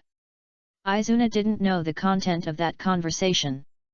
All I know is that after that, Tobirama suddenly announced that Konoha would become the capital of the Land of Fire, and the Hokage would become the head of the Land of Fire. In this process, all opponents were eliminated, either openly or secretly. Then the daimyo of the Land of Snow visited Konoha and reached a cooperation with Konoha with the agreement left by Xingliu. After the cooperation was reached, the Land of Snow sent many talents to Konoha. Orochimaru and Tobirama established the research center of Konoha with these talents. And the research center did not disappoint, their products made Konoha enter a state of rapid development. Not to mention all kinds of high-yield seeds, even the technological products that require electricity have been improved by them to be driven by chakra. So now Konoha still accepts tasks, but the village's finances are no longer supported by this. Excellent products are enough for Konoha to make a lot of money. As for many other details, Izuna did not tell them one by one. Just tell Xingliu that you will naturally understand these after you become Hokage. After saying this, Izuna pressed his temples a little tiredly, and then said, "Go back quickly, and relax for a few more days, otherwise you will be busy for a few days even if you can slack off after becoming Hokage." Xingliu nodded after hearing this and left with the girls. And Izuna looked at their leaving figures with complicated eyes and said, "Will this kid realize the dream that his elder brother has not realized?" Xingliu took the girls back to the Senju mansion, and the familiar environment made him realize that the passage of time has made him no longer a child. Although every corner of the mansion is full of memories, now these memories are more like scenery belonging to the past. He has grown up, his shoulders are broader, and his vision is farther. And most importantly, he already has someone he loves deeply in his heart. This makes the Senju mansion, the former safe haven, seem a little small now. So, in his heart, an idea gradually arises: find a new residence for him and his lover. This is not only for the convenience of life, but also to give each other a space of their own, a place where they can create more memories together. This matter was put at the top of his mind. Just as he was immersed in his vision of the future, a familiar voice suddenly came from the courtyard. It was the voices of Hashirama and Madara, and the two were arguing about something. "Hashirama, you can't beat me with this kind of dancing," Madara said confidently. "Madara, it's too early to say that," Hashirama responded unyieldingly. The conversation between the two echoed in the courtyard, attracting Xingliu's attention. He walked into the courtyard and saw Hashirama and Madara dancing. This scene stunned everyone, and they all stared at the two people dancing wildly. The arrival of the crowd did not affect them at all, but instead aroused their fighting spirit. "Motor!" Hashirama shouted, his dance steps became more elegant, and every movement was as smooth as flowing water. "Hashirama, you can't beat me with this kind of dancing!" Hashirama shouted, and his dance steps became more elegant, and every movement was as smooth as flowing water. "Hashirama, you can't beat me with this kind of dancing!" Hashirama shouted, and his dance steps became more elegant, and every movement was as smooth as flowing water. "Hashirama, you can't beat me with this kind of dancing!" Hashirama shouted, "You, Mom!" Ban was not to be outdone, his dance became wilder, as if he wanted to release all his strength. Just when they were dancing to the climax, a golden light suddenly flashed, binding them tightly. It was the power of the King Kong blockade, which made them stop instantly. "I told you, don't dance here!" The voice came, and everyone turned their heads to see that Uzumaki Mito was standing not far away. She looked at Hashirama and Madara with a headache. Obviously, she felt very helpless about the behavior of these two people. Chapter 160 The Fifth Generation Hokage, Uchiha CEO. Looking at the two people who wanted to say something, Uzumaki Mito had obviously reached the limit of her patience with them, and she took decisive action. She frowned slightly, then instantly concentrated her strength and threw the two people out with lightning speed. The two people were like fired shells, drawing a long arc in the air, and finally disappeared in the distant sky. The crowd in the manor was silent for a while, and they were all stunned by this sudden action. Then, Mito turned to face CEO and others, and her expression instantly softened, as if everything that had just happened had nothing to do with her. She greeted them warmly, "Come on, don't stand outside, everyone has been waiting for you for a long time." Xingliu and the others smiled at each other, feeling a little embarrassed. However, they still followed Mito into the house obediently. As soon as they entered the door, Noeke ran towards them happily. But when his eyes fell on Uzumaki Mito, he immediately turned around and wanted to slip away like a thief caught. "Noeke, have you finished your homework?" Unfortunately, Noeke's actions did not escape her eyes. After hearing this, he frowned and admitted helplessly, "Not yet, I'm just about to do it." Mito smiled gently, "Today Xingliu and the others are back, I'm in a good mood, you can go and play." Hearing this, Noeke's face immediately showed a child's unique bright smile. However, before he could be happy for long, Mito slowly added, "Homework will be doubled tomorrow." Rope Tree's smile instantly froze on his face. Tsunade watched this scene from the side, as if she had returned to her childhood. At that time, not only Mito was like this, but even Xingliu would occasionally trick her. Thinking of this, she unhappily hit Xingliu lightly. Then, she decided to give Rope Tree a complete childhood and tutor him in person tomorrow. Xingliu was laughing with gloating, and was hit by Tsunade unexpectedly. He was a little dazed, scratched his head, and showed a confused and innocent look. His reaction made Tsunade couldn't help but chuckle, and the little dissatisfaction in her heart instantly disappeared. She looked at Xingliu, her eyes full of love and pampering. Uzumaki Mito quietly observed the interaction between the two behind them, with a glimmer of relief in her eyes. She looked at Xingliu and Tsunade, and silently sighed in her heart, "They have achieved the right result." Then, she turned her eyes to the other women present, and added a bit of worry in her heart, "It's just that there are too many people." After this episode, they walked into the living room. At this time, many people had gathered in the living room, and it was very lively. Tsunade's parents and Jiji's family were present, and they were obviously invited by Uzumaki Mito. Jiji saw her grandfather and father at a glance, and her eyes were moistened. The long separation made her miss her family like a tidal wave. However, when she saw the teasing light flashing in her grandfather and father's eyes, her face flushed. Kinjo Yasuk patted Xingliu's shoulder and sighed, "The child back then has grown up now, and I will leave Tsunade to you." Even though Tsunade has a carefree personality, she couldn't stand hearing this. She lowered her head shyly, not daring to look her father in the eye. Then she secretly looked up at Xingliu and found that he was also looking at her, with tenderness and smiles in his eyes. She immediately lowered her head again, feeling sweet and shy. Seeing this scene, the other people in the living room couldn't help but laugh kindly. Then, Uzumaki Mito said, "Since you have all grown up, we, the older generation, should also give you a gift." She smiled, took out a key from her hand, and handed it to Xingliu solemnly. This is the property we bought together, and now we give it to you as your new home." Her voice was full of blessings and expectations. Xingliu took the key, his eyes flashing with excitement and gratitude. He didn't expect that just when he thought of this, Uzumaki Mito and others were already prepared. This thought is more precious than this house. That night, a grand celebration dinner was held in the living room. The family sat together, enjoying food and laughter. They shared each other's stories and experiences, and talked about future plans and dreams. Finally, night fell, and the laughter in the living room gradually faded away. Xingliu and the girls also walked out of the Senju mansion and came to their new home. Here, they spent a ridiculous night. In the following days, everyone was immersed in their own busyness. Xingliu was preparing for the upcoming Hokage succession ceremony. Even if he wanted to slack off, it would still take some time. He couldn't really use the shadow clone.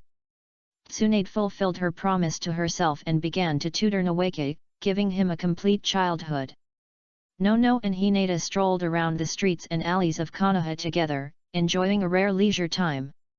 Shizi returned to his home and spent precious reunion time with his family. In this way, time came to the day when Xingliu succeeded to the Hokage. Unlike the previous Hokage succession, Xingliu's ceremony was not only attended by people from the Land of Fire. Even the other 4 countries sent special envoys to participate. Konoha has been so popular in recent years, not to mention the new god of the ninja world, Uchiha Xingliu. Uchiha Madara and Senju Hashirama did not hide their whereabouts at all, so their existence was also known to other countries. God knows how sweaty they were when they learned the news. So, whether it was to show goodwill to Konoha or to try to reduce Konoha's vigilance by participating in this event, these countries sent representatives to participate in Xingliu's Hokage succession ceremony. And the development of Konoha in recent years has made the Land of Fire more prosperous. Therefore, this Hokage succession ceremony became the most grand one in history, attracting countless people's attention. On that day, the sun shone all over the earth, and the cloudless sky was blue and clean. Konoha village was carefully decorated, colorful flags fluttered in the breeze, and the crowds were bustling and lively. As the scheduled time arrived, the huge screen on the Hokage building slowly lit up, attracting everyone's attention. The figure of Xingliu appeared on the screen. He was wearing the same Hokage robe as the 4th Hokage and sat in the center of the Hokage's office. "I am Uchiha Xingliu." His voice was steady and powerful, and every word was clearly heard throughout the entire Konoha village. "From today on, I will officially take over the position of the 5th Hokage." He paused, and his eyes seemed to sweep across everyone in front of the screen. "Anyone who openly offends Konoha will be punished no matter how far away. We have no rivals in front of us. I don't know if this is just the flu or air yang. Coughing is fine, but why is my waist so painful?" Chapter 161, Holding the Chunin Exam Again, Declaration of War. Xingliu's lofty ambitions were as surging as a storm, deeply shaking the hearts of every Konoha villager. His voice stirred up endless waves in everyone's heart, as if igniting their beliefs and enthusiasm together. The people of Konoha were boiling, and the cheers rose and fell like waves, merging into a deafening wave of sound. They clapped excitedly, their faces filled with pride. In contrast, the representatives from other countries showed complicated expressions on their faces. When a country has absolute power, you'd better pray that the country is kind. But it is obvious that Xingliu's words are not very kind. When their hearts were intertwined with worries and uneasiness, Xingliu on the screen spoke again. "Then now, I will issue my first order to become the 5th generation Hokage." His words showed the meaning of a new era storm, making everyone present hold their breath and wait for his next words. "I am going to have a second Chunin exam with other countries, and this time the bet is the existence of your country." His tone was understated, as if he was just talking about something very ordinary. However, in the ears of those representatives from other countries, this sentence was like a heavy bomb, detonating the shock and panic in their hearts. They stared at Xingliu on the screen in disbelief, as if they wanted to see a trace of joking on his face. Unfortunately, Xingliu's expression was serious, without a trace of joking. He continued, "Yes, if you still can't win this time, then there is no need for you to exist." This sentence was like a cold steel needle, piercing the heart of every representative. They understood that Xingliu was not joking, he was serious. The whole square instantly fell into a suffocating silence. The people of Konoha, who were originally immersed in the joy and pride of Xingliu becoming Hokage, were now speechless by this sudden heavy news. They stared at looking at Xingliu on the screen, his face showed a complex and shocked expression. This news was too shocking and too unexpected for them to digest for a while. At the same time, the representatives of other countries were pale, and their hearts were filled with despair and fear. They knew that this bet was beyond their ability to bear. The strength and confidence revealed in Xingliu's words made them feel an indescribable pressure. Even so, Xingliu had not finished speaking. He added lightly, "Don't panic, people from Konoha. If they lose, I will personally wipe them out." As he said, he pointed to the forest not far away, "Just like that forest, I will wipe them out completely." As Xingliu's voice fell, he snapped his fingers lightly. The next moment, something happened that excited the people of Konoha and terrified the representatives of other countries. The originally lush forest disappeared without a trace in an instant, as if it had been erased by an eraser. There was no trace left, as if the forest had never existed. Space exile. This stunning display not only showed everyone present the great power and determination of Xingliu, but also reiterated the strength and status of Konoha village. The people of Konoha cheered, and they were proud to have such a powerful and confident Hokage. The representatives of other countries were pale, and their hearts were filled with fear and anxiety. They knew that this exam would be a life-and-death contest, and they must do their best to win. "Now, do you have any objections?" Xingliu's voice sounded again. However, in the face of such powerful strength and ruthless threats, the representatives could only choose to remain silent. They did not dare to look Xingliu in the eye, or even look up at the erased forest. They knew that any opposition or protest would be futile and would only bring greater disaster to their country. Xingliu nodded with satisfaction, and then continued. "Very good, since there is no objection, the second Chunin exam will be held in a month. You can go back and prepare. I hope you can show your true strength by then." As Xingliu's voice fell, the picture on the screen gradually blurred and finally turned into darkness. But the atmosphere in the square was still tense, and no one dared to break the silence easily. The people of Konoha began to whisper, and they excitedly discussed the upcoming Chunin exam and Xingliu's powerful strength. The representatives of other countries stood there for a while and then left in a hurry. They knew that the next month would be a critical moment for the survival of their country, and they couldn't afford to waste a moment.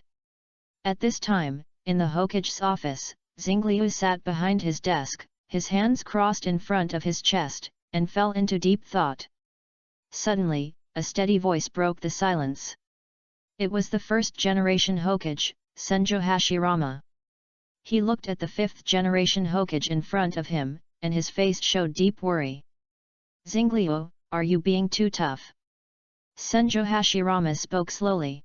"Should we consider a gentler way to establish relations with other countries? Such threats and oppression may lead to greater conflicts and resistance." "Gentle." Xingliu turned his head and looked directly into Senjo Hashirama's eyes and said, "In this world where the weak are the prey of the strong, gentleness will only make us weak." Senjo Hashirama wanted to say something, but Xingliu waved his hand to stop him from speaking. He took a deep breath and continued. "I understand your concerns, Senjo Hashirama. However, every era has its own things to accomplish. You brought the era into the era of the ninja village and created peace and prosperity. Now, it's time for me to bring this era into unification." Hearing what Xingliu said, Senjo Tobirama also nodded in agreement. "Xingliu is right. The era led by my elder brother did not achieve peace. New changes need to be made. Uchiha Madara looked at Zingliu with complicated eyes, as if thinking about something, and his eyes were full of unspeakable emotions. At this time, Uzumaki Mito gently pulled Senjo Hashirama, who wanted to continue arguing, and said gently, "Okay, Wood, you are all dead now, why are you still worried about these things?" Senjo Hashirama was choked by this, and then said a little discouraged, "I know." Mito was right. He was no longer a decision-maker in this era, but a bystander. Chapter 162, Rain Country Declares War, 3. Within a few days, this shocking news spread like wildfire throughout the other ninja villages. After learning about this, the 4 Kages were initially a little incredulous and even suspected that it was just a rumor or some kind of misinformation. However, after each of them sent out their umbu members after the members went to the forest that was easily wiped out by the star stream, they had to face a cruel and shocking fact. The once dense forest is now only an empty flat land, without even a trace left. This discovery made the 4 shadows fall into deep silence. They realized that the strength of the 5th generation of Hokage star stream has surpassed their previous cognition and reached a point that is difficult to predict and imagine. This silence is full of anger, unwillingness, and deep fear. They are angry at the tyranny and threat of the star stream, unwilling to accept the weakness and inability to resist their own country, and even more afraid of the existence of such a powerful and uncontrollable force. Finally understood that the current situation of the 5 major countries is not how strong they are. But it is Senjo Hashirama who pioneered the era of the ninja village that is tolerant enough. And now, not everyone is like Senjo Hashirama. The storm of the new era has swept towards them, and they are facing unprecedented challenges. In this urgent situation, the 4 Kages decided to meet secretly to discuss how to deal with the threats from Konoha and Star Stream. The 3rd Tsuchikage Onoki arrived at the venue first. Since he learned that Uchiha Madara had returned to Konoha, he has been in deep anxiety. The Star Stream incident was like the last straw that broke the camel's back, making him restless and anxious. Fortunately, he did not have to wait too long, and the Kages of the other 3 major countries also arrived at the scene one after another. In this meeting, a new face was particularly eye-catching, that is, the 4th generation Mizukage Karatachi Yagura.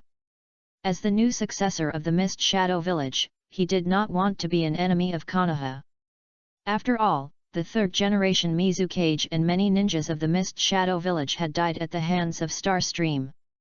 He knew the horror of this person and the consequences of being an enemy of him. However, he had to come this time, because this time it was not him who was an enemy of Konoha, but Konoha who was going to be an enemy of them. After the meeting started, the hot-tempered 3rd Raikage was the first to speak.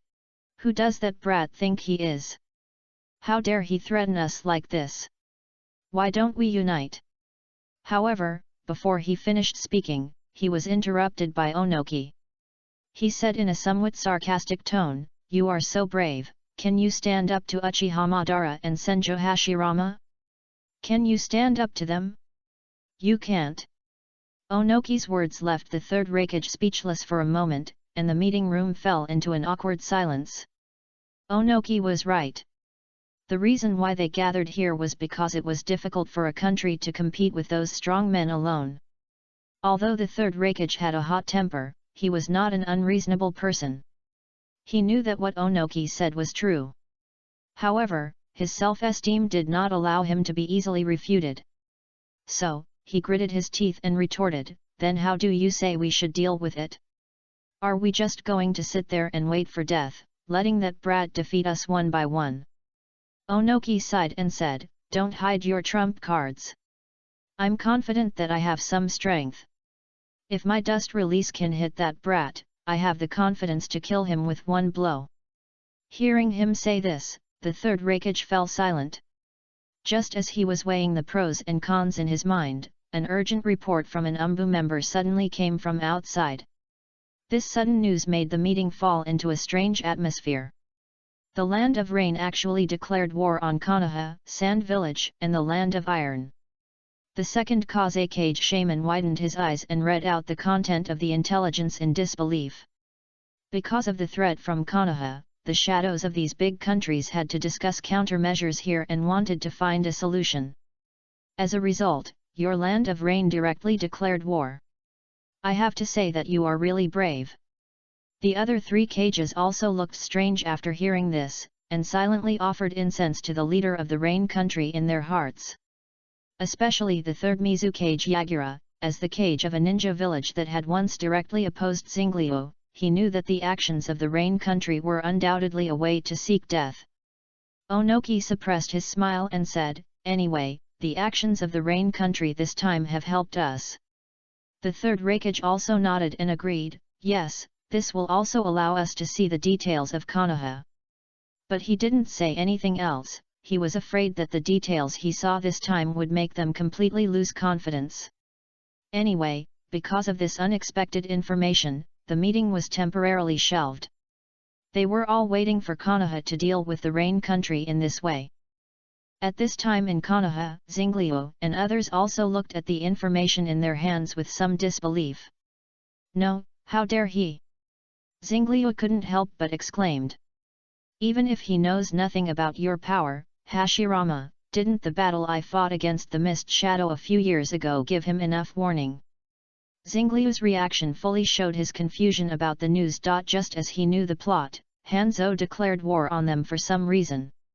Moreover, intelligence showed that they had successfully defeated the Iron Country and were marching towards Konoha. Hashirama heard what Xingliu said, smiled bitterly and said, "Just say it, don't always bring me along." Everyone couldn't help laughing when they heard what Hashirama said. Then, Uchiha Madara said coldly, "Hi, in that case, let me go and see how he dances." Xingliu nodded. Didn't he use the impure world reincarnation just to be able to fish? So, he was very satisfied with Madara's autonomy. "Very good, then let Madara deal with them," Xingliu said. "Don't annihilate them all this time, otherwise who will promote Konoha?" The reason he said this was because he guessed that the reason why Hanzou dared to provoke Konoha was because he had annihilated the Mist Shadow before, which made this matter seem a bit incredible. Hanzou might be like those who don't believe in the story of the 2 gods in the ninja world, and don't believe that Xingliu can do this. That's why he dared to declare war on Konoha so boldly. If Hanzou knew that Xingliu could destroy the Mist Shadow with one blow a few years ago, even if he had 10 courage, he would not dare to declare war on Konoha easily. Uchiha Madara nodded slightly upon hearing this, and agreed to this matter. And since Uchiha Madara was going to deal with this matter, there would naturally be no problem. So everyone left after chatting for a while. Uchiha Izuna was left alone, looking at the reports piled on the table helplessly. Chapter 163 The 4 Kingdoms made their choice. The next day, the 4 cage-level strongmen gathered again at the place of yesterday.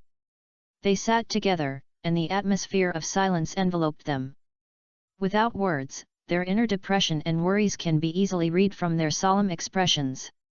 Yesterday, we learned that the Rain Country declared war on Konoha, but only one day later, the Rain Country was defeated.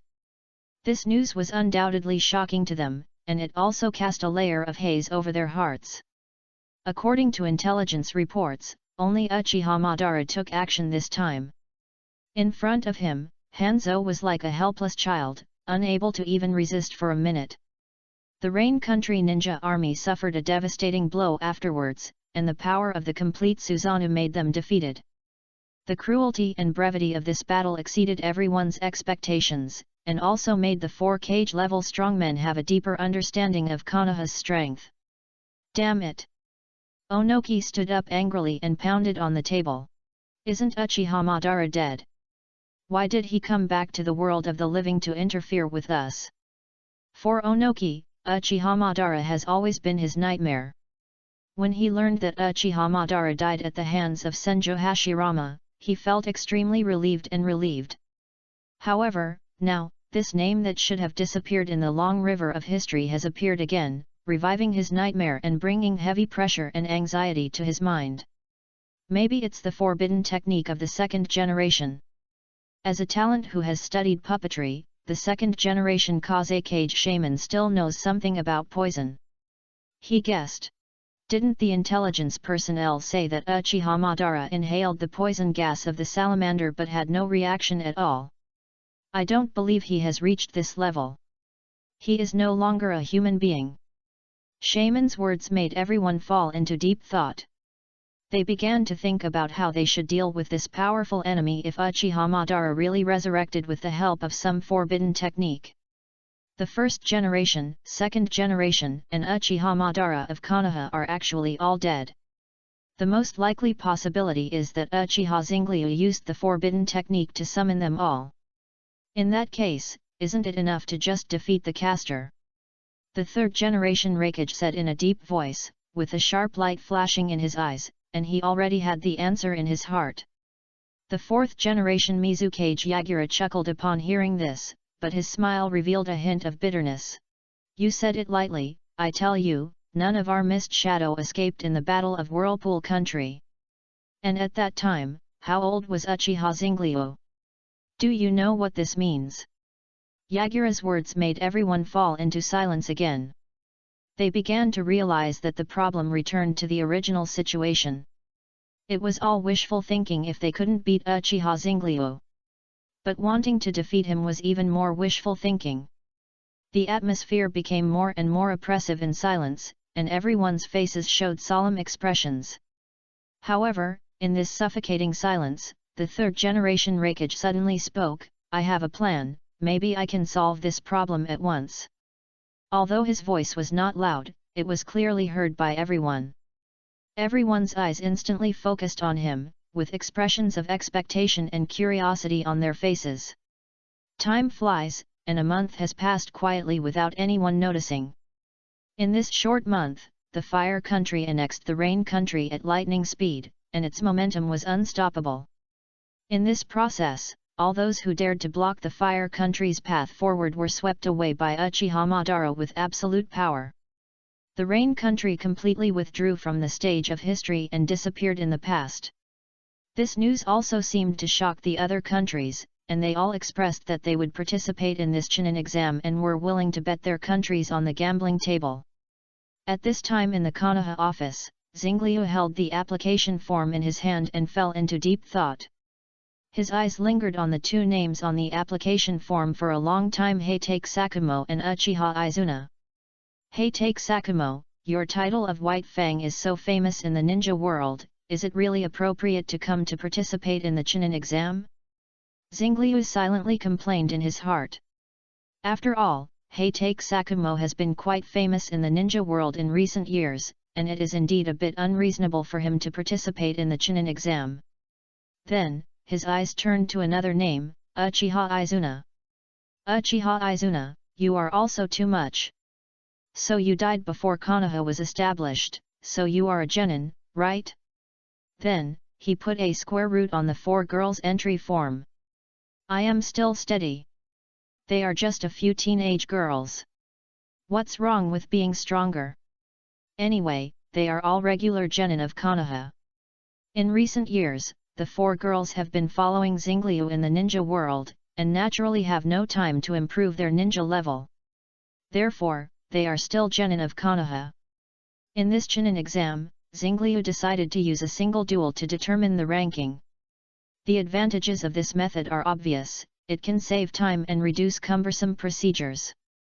But Zenglyu's considerations are far more than that. This method can also effectively destroy the possibility of other countries joining forces to fight Konoha. Single-player duels mean that ninjas from each country will fight alone, and it is impossible to form effective teamwork and strategic arrangements. In this way, the chances of the four countries joining forces will be greatly reduced, which will help Konoha to occupy a more advantageous position in this exam. Although Zenglyu did not think that anyone could defeat the four powerful women, he still chose this method. After all, why not do something that is convenient? In fact, he had already thought about forcing the other four countries in this way. If the four countries are willing to participate in this event, it means that they may still accept the concept of peaceful reunification.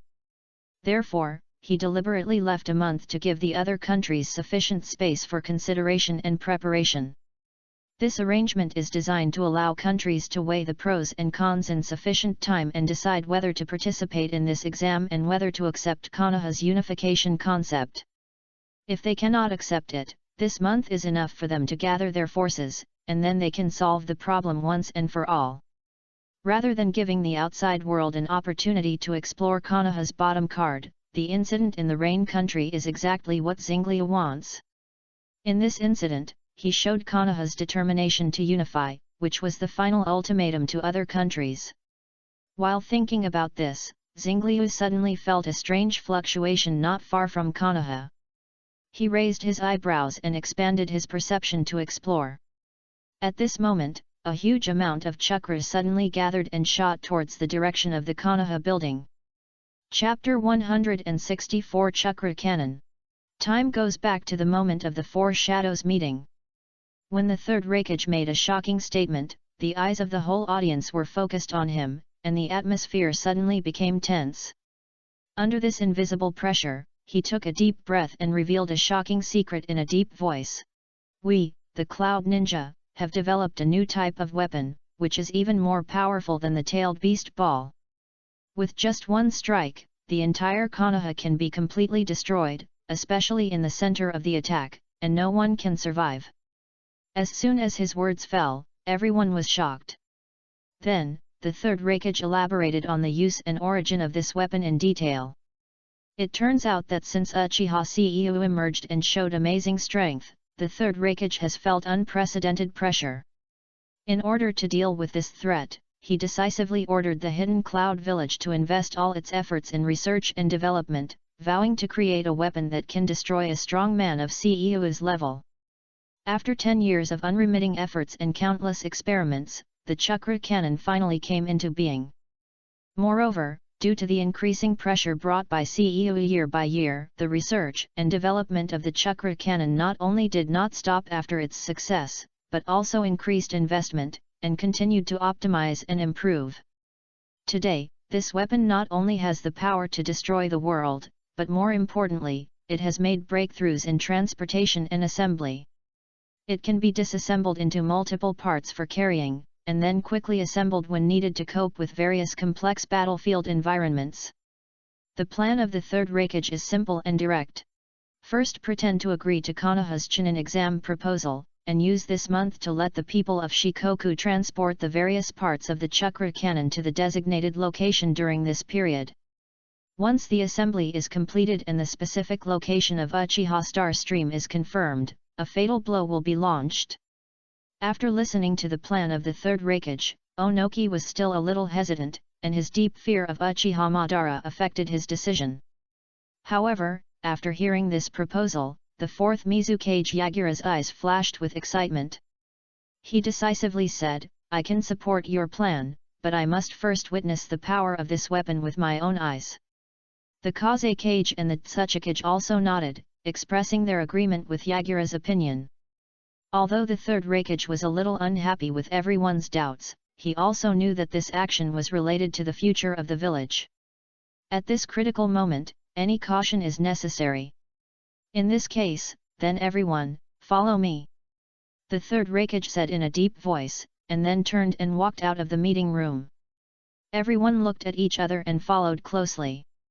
In a secret base in the Cloud Ninja village, the third Raikage showed everyone the assembly process and power demonstration of the chakra cannon. Following his orders, a group of elite ninjas quickly and orderly assembled the various parts of the cannon. Soon, a huge chakra cannon stood in front of everyone, emitting a chilling energy wave. This is the full picture of the chakra cannon. The third Raikage pointed at the cannon and said, "Its power is enough to destroy a mountain, not to mention a small Konoha." Everyone was shocked by the huge weapon in front of them. The fourth Mizukage Yagura's eyes flashed with excitement, and he seemed to be eager to witness the power of this cannon. "Then let's try it," he said, and at the same time signaled to the third Raikage that it could start. The third Raikage nodded and immediately gave the order to launch. With a deafening roar, the chakra cannon fired a thick energy beam straight into the sky. The speed of the beam was so fast that people could not react, and it disappeared from everyone's sight in the blink of an eye. After a while, a deafening roar came from the mountains in the distance, followed by a shaking earthquake. Everyone looked at each other, with shock in their eyes. Is this the power of the chakra cannon? Onoki murmured to himself, it is indeed extraordinary. The fourth generation Mizukage Yagura was also full of amazement. He turned his head to look at the third generation Raikage and said solemnly, I agree with your plan. The power of this cannon is indeed enough to change the situation of the war. The Kazekage and the Tsuchikage also expressed their agreement. They were all shocked by the power of the chakra cannon. The third generation Raikage showed a satisfied smile. Since everyone agrees, let's act according to this plan. So, there is the current scene. The chakra cannon lived up to its name and showed amazing power. When Xingliu just noticed the gathering of chakra, the cannon had already completed charging, and a thick energy beam instantly cut through the sky and flew rapidly towards Konoha. Its speed was so fast that it flew over Konoha in almost the blink of an eye. The third generation Raikage stood in the distance, witnessing this scene with anticipation and excitement in his heart. He seemed to have seen the scene of Konoha turned into a ruin under the bombardment of the chakra cannon. However, at this moment, something incredible happened. When the energy beam was about to hit Konoha, a transparent barrier suddenly appeared out of thin air, tightly wrapping the entire Konoha. The energy beam hit the barrier, making a deafening sound, and then it was bounced into the sky, exploded, and turned into a dazzling light. The smile on the face of the third generation Raikage froze instantly, and he widened his eyes, his face full of disbelief. This? How is this possible? He cried out. The other cages around were also shocked by the sudden change and were speechless. They originally thought that the chakra cannon's attack was enough to destroy Konoha, but they didn't expect that at the last moment, Konoha would show such a powerful defense. The transparent barrier flashed a mysterious light in the sun. It was like an indestructible barrier, protecting Konoha firmly behind it. This? What kind of barrier is this? It can actually withstand the attack of the chakra cannon. The fourth generation Mizukage Yagura couldn't help asking. The Kazekage and the Tsuchikage also looked at each other. They had never seen such a powerful defensive barrier, and they were a little at a loss for a while. You don't have to be surprised. This is the barrier I modified based on the four red yang formation. A voice sounded leisurely, with a hint of playfulness and disdain. Your so-called chakra cannon is really a barrier. The Kra cannon is just a trick. My barrier can easily resist even the 10-tailed beast ball.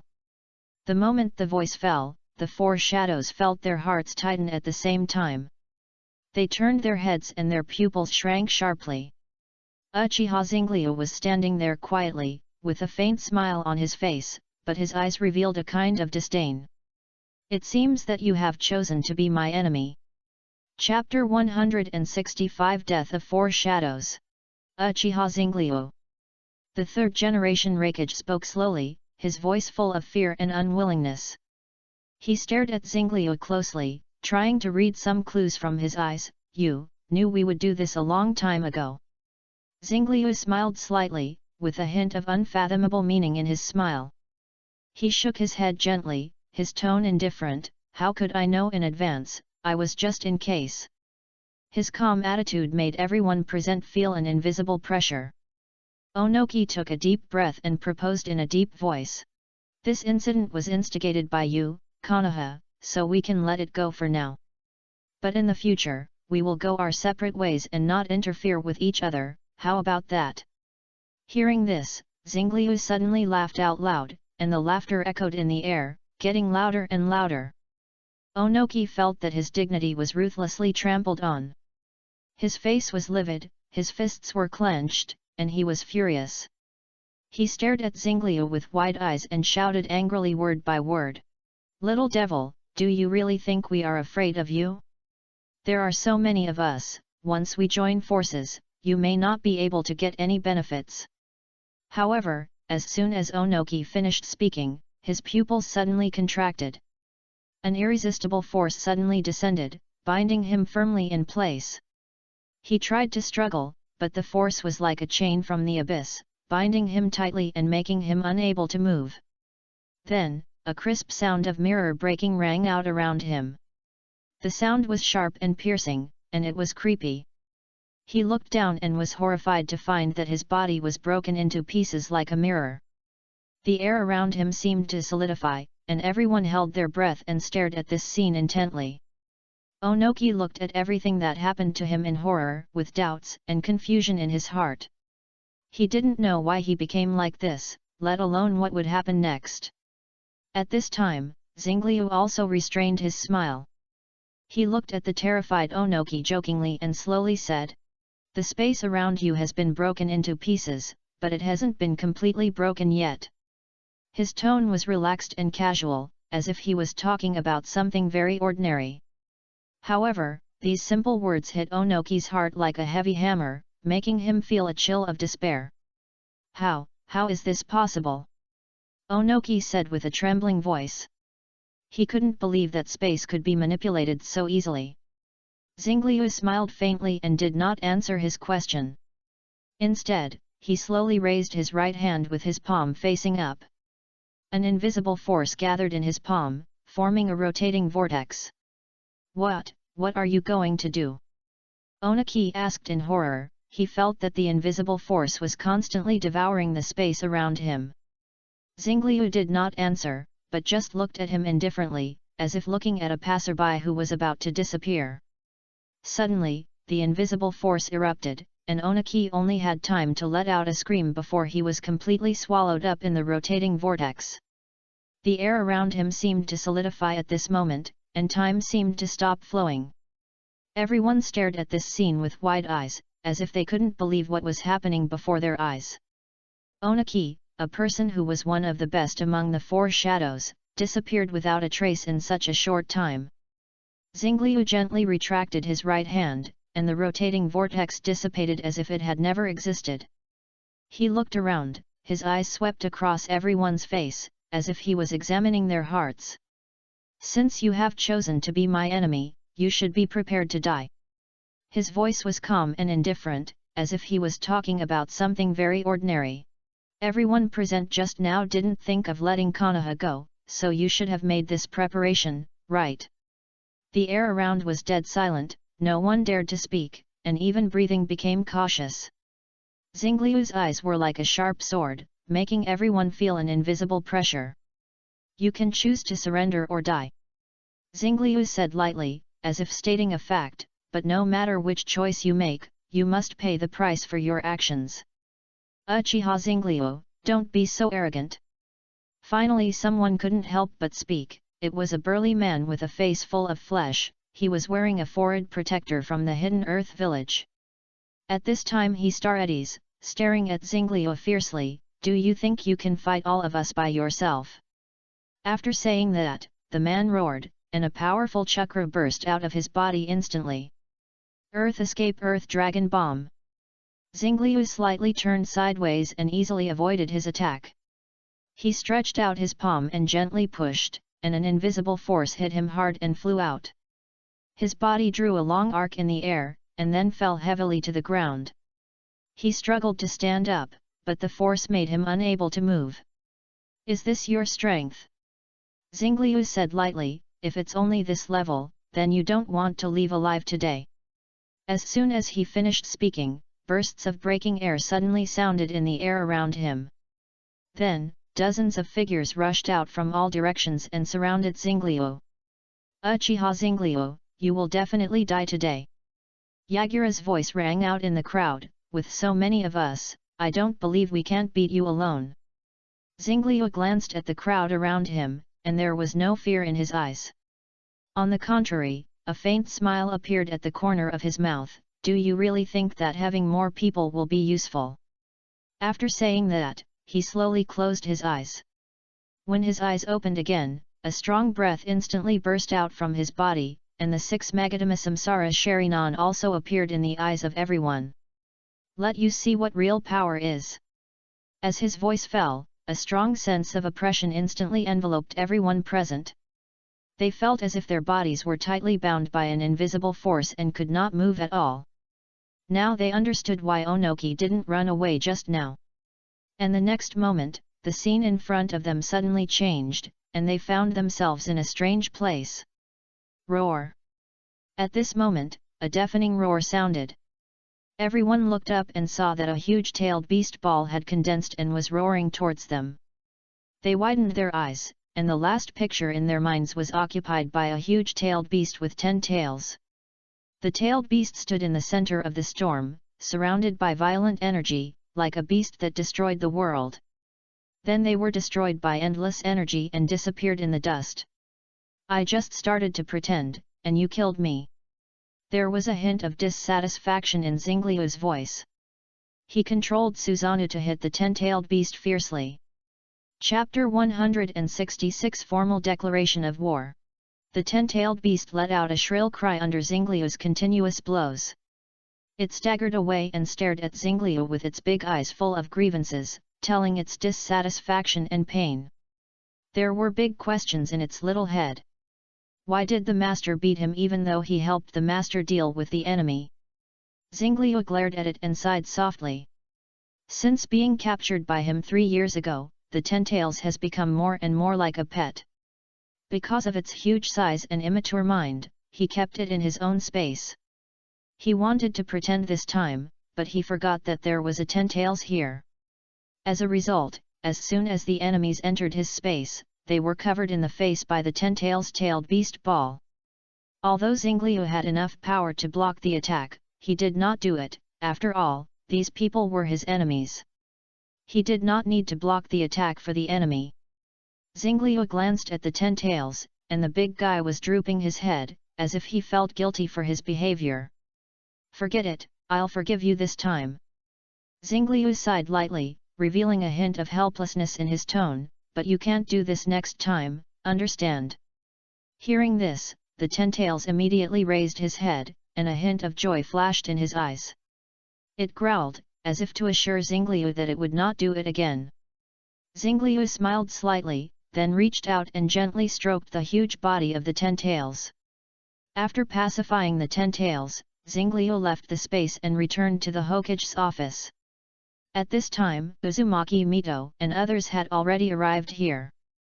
When they saw Xingliu coming back, they all showed worried looks on their faces. What just happened? How could there be such a strong chakra fluctuation? Uzumaki Mito asked anxiously. Others also looked at Xingliu with curiosity, waiting for his explanation. Looking at the anxious expressions of the crowd, Xingliu smiled slightly, and then calmly told what had just happened one by one. He did not exaggerate or hide any details, but just narrated the matter truthfully. When he heard that Xingliu had pressed all the 4 shadows to death, Uchiha Madara's body suddenly shook, and then he leaned back and burst into a wild laugh. Hashirama, did you hear that? I won after all! He declared loudly, his face full of it was a proud smile, as if the victory at this moment was his long-cherished wish for many years. The 5th generation is closer to my thoughts than yours.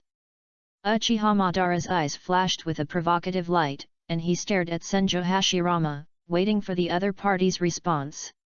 For Uchiha Madara, this sentence is not just a simple declaration of victory, but also a summary of his decades of entanglement with Senjo Hashirama. Since they met, the two of them have been in a state of competition and contest, and they have never stopped colliding in terms of strength or ideas. At this moment, Uchiha Madara felt that he had finally gained the upper hand in this long contest. He felt an unprecedented sense of joy and satisfaction, and all his efforts and hard work were rewarded.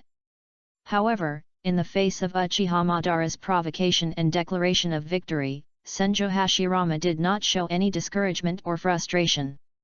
On the contrary, he also laughed, "Ban, you won this time." There was no hostility or dissatisfaction in his laughter, but instead revealed a kind of calmness and acceptance. Then, Hashirama Senjo and Madara Uchiha looked at each other and smiled knowingly. Uzumaki Mito rolled her eyes at the interaction between the two. Although she had long been accustomed to their fights and competitions, she still felt a little speechless every time she saw them like this. She turned her head, looked at Xingliu, and asked, "What should we do next?" The Chunin exam can no longer be held, right? Xingliu smiled and said indifferently, it doesn't matter. The purpose of this exam is to see the choice of the 4 countries.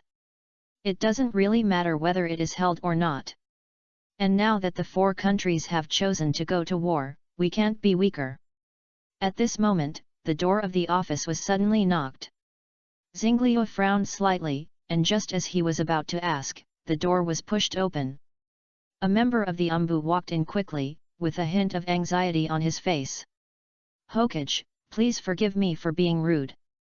He lowered his head and handed over a sealed intelligence with both hands. There is urgent intelligence. Xingliu took the intelligence and nodded slightly to signal the Umbu members to withdraw. He opened the intelligence and quickly browsed through the contents, and the expression on his face gradually became strange. He murmured to himself in a low voice, a fight for life? Have they really decided to do this? Then, Xingliu gathered his mind and looked at everyone and said, I just received news that the 4 countries have officially declared war on the Fire Country. He paused for a moment to let the news settle in everyone's mind. Then, he continued, the armies of the Earth Ninja, Cloud Ninja, Mist Ninja, and Sand Ninja have already arrived at our border, and this intelligence is to request our support. The atmosphere in the office suddenly became tense, and everyone's face showed a solemn expression. Uchiha Madara spoke first, the 4-nation alliance. They actually dared to invade the border of our Fire Country. They are simply courting death. His tone revealed strong anger and fighting spirit, and he was obviously very dissatisfied with the provocation of the 4 countries. Then, he snorted coldly, and the chakra around him instantly surged, like a beast about to be released from a cage. Let me see how strong this 4-nation alliance is. Xingliu smiled and said, I'll trouble you to go to the Rain Village. Why don't we let the young people move this time? As he said that, he turned his eyes to the 4 women in the office, Tsunade, Nono, Hinata, and Jiji. Do you have the confidence to defeat them? Xingliu asked, his eyes full of trust and expectation. Tsunade smiled proudly, her smile was full of confidence and strength. No problem, we will definitely let them see the power of the 5th Hokage's wife. Nono also nodded, her tone was flat, but revealed a firm belief. Although my strength is not as good as my sister's, I still have confidence in dealing with them. Hinata smiled shyly, her voice was soft and firm. Xingliu, if you want, even I will try to defeat them. Enzhizi looked at Xingliu quietly, her eyes slowly turned into the eternal Mangekyo Sharinon. Xingliu, please look at me carefully. Her voice was low and powerful, I will definitely bring you victory. Uzumaki Mito witnessed all this, her heart was full of relief, but at the same time she was also entangled with a trace of worry. She knew that Xingliu was powerful, and she knew that the women who followed him must not be weak. But one person against a village, in the past only Senjo Hashirama and Uchiha Madara could do it. Therefore, although she fully trusted the strength of the girls, she still felt a little worried. Chapter 167 4 Girls Go to Battle, 2. Xingliu, are they really okay? She couldn't help but ask Xingliu for confirmation. Hearing this, Xingliu turned around and looked at Mito and said, Grandma Mito, please rest assured. They are not only my cherished companions, but also my beloved ones. I will never put them in danger. Every word hit Mito's heart like a promise. Mito looked into Xingliu's eyes, but only saw confidence. I believe you, Xingliu.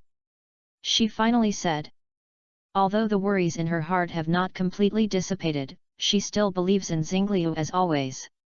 Xingliu smiled slightly when he heard it, and he knew that words seemed so pale and powerless at this time. So, he picked up the crystal ball beside him, let the women transfer a little chakra, and then said, I have recorded their chakras. When they rush to the battlefield, we can see their situation through this crystal ball. If there is any danger, I will rush there as soon as possible. Mito stared at the flickering light in the crystal ball, and the worries in her heart were gradually replaced by an inexplicable sense of peace.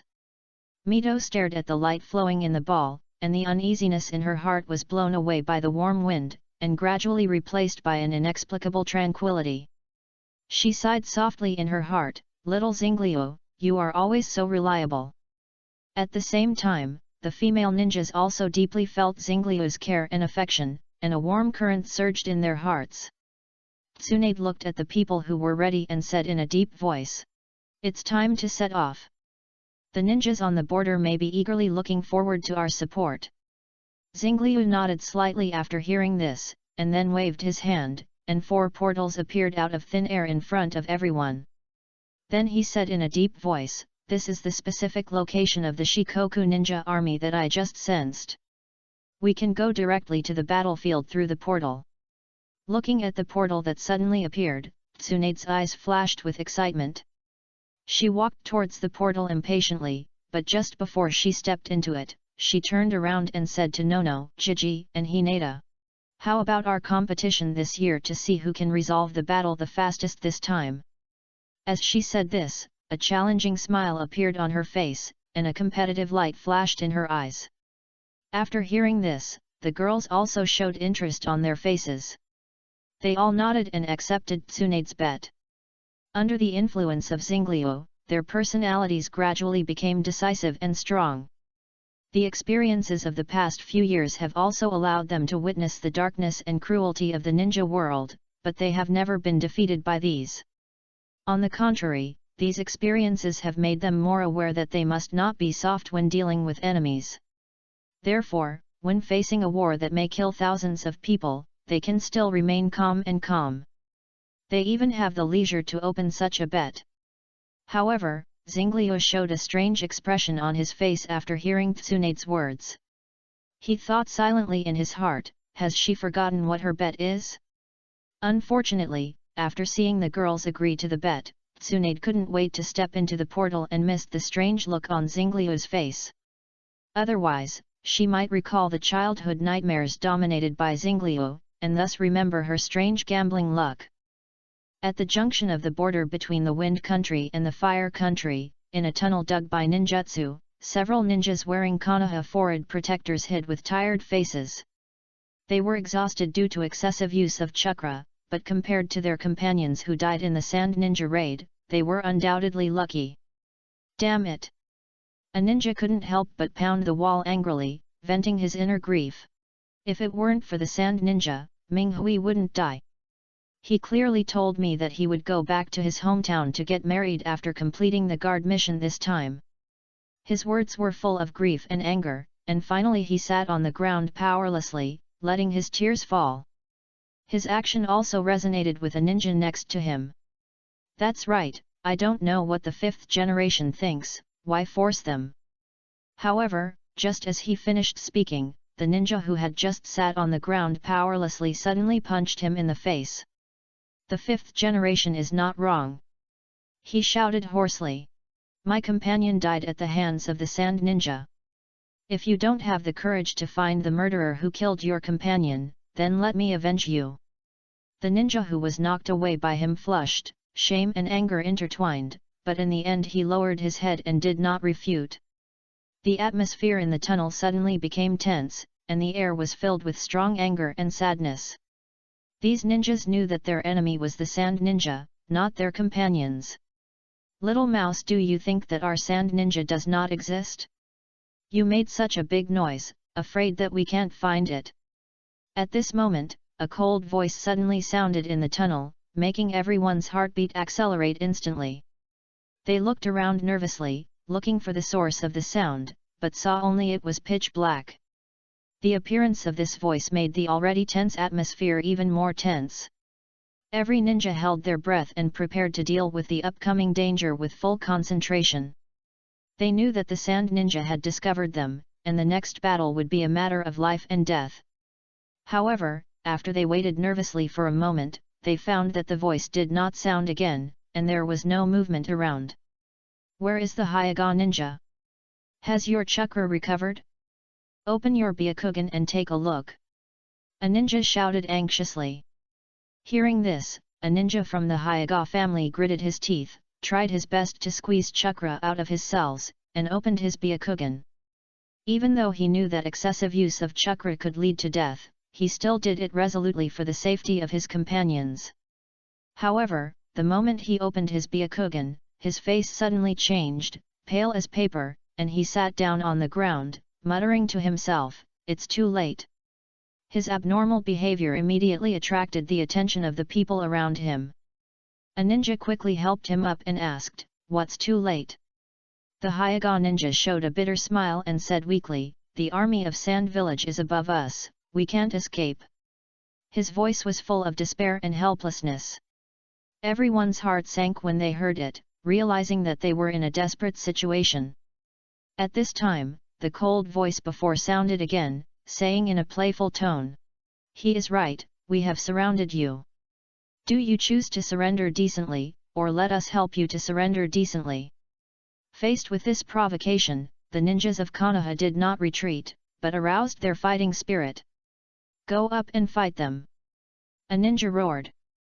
"That's right!" Another ninja also responded, "Kill one and we'll get back our money, kill two and we'll make a profit. We won't just sit there and wait to die." Just as they were excited and ready to fight to the death, a loud noise suddenly came. Along with the loud noise, there was also the scream of the provocative voice. "Yes, you are worthy of being my Konoha."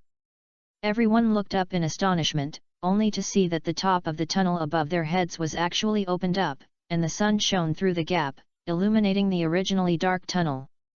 In the sunlight, Tsunade, with blonde hair, stood at the entrance of the tunnel. She looked at these ninjas with admiration, with a light of pride in her eyes. At this moment, the despair and helplessness in the hearts of the ninjas disappeared in an instant, replaced by endless joy and excitement. Chapter 168 Tsunade's Battle. Lady Tsunade. When Tsunade appeared at the entrance of the tunnel, the ninjas shouted excitedly, their faces filled with joy.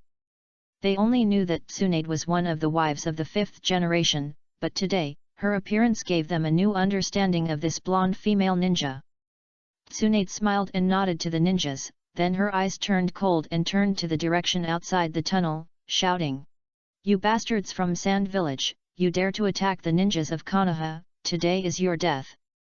At the same time, the scene outside the tunnel was also revealed. Thousands of soldiers from the Sand Village have surrounded this area, and their eyes are all focused on Tsunade. "Tsunade, the wife of the 5th generation of Konoha? How come you are here?" Kurosha, as the candidate for the next generation of Kazekage, is currently leading this sand ninja army. When he saw Tsunade, his brows were furrowed, and he seemed a little puzzled. However, soon, he seemed to have thought of something, his face changed, and he asked anxiously, "What did you do to Shaman-sama?" Tsunade heard this, and a sneer appeared on the corner of her mouth, "You will soon be reunited with your Kazekage." As soon as she finished speaking, a majestic momentum burst out from her body, and visible chakra energy surged around her. Then, she rushed towards Haisha at lightning speed and kicked him hard. Haisha's reaction speed was also very fast. At the critical moment, he successfully performed the instant body technique to avoid the attack. However, just when he was just feeling a little relieved, the ground where Tsunade's foot landed suddenly changed like the collapse of the sky and the earth. I saw that the ground where Tsunade landed instantly sank, and then the surrounding area of dozens of meters collapsed as if it was torn apart. The huge impact force shook Haisha far away. Even if he avoided Tsunade's direct attack, he was inevitably affected. Haisha rolled in the air, trying to stabilize his body. When he stood up again, his face was covered with dust, but his eyes were still as sharp as an eagle, staring at Tsunade closely. "As expected, you are worthy of being a colleague of the 5th Hokage, Tsunade, you are really strong." Haisha wiped the blood from the corner of his mouth and said in a deep voice. Tsunade stood proudly, her golden hair shining brightly in the sun. "You, the wind shadow of the Sand Village, dared to openly attack the 5th Hokage. Today is the end of you." The surrounding sand ninja troops immediately fell into a commotion when they saw Kurosha injured. They exchanged glances uneasily, as if they were weighing how to deal with the powerful enemy in front of them. However, Tsunade's strength made them feel daunted, and no one dared to act rashly. Kurosha took a deep breath and calmed the surging blood in his body. He looked up at Tsunade, with a firm light in his eyes. Tsunade, although you are powerful, our sand village is not a lamb to be slaughtered. And you are only one person. It is still unknown who will win the battle today. After saying that, he waved his hand, and the surrounding sand ninja troops rushed towards Tsunade like a tide. They each performed their own ninjutsu, and for a moment, fire, water columns, and wind blades intertwined and whistled towards Tsunade. Tsunade faced this overwhelming attack, but she was not afraid at all. She moved, like a golden lightning across the battlefield.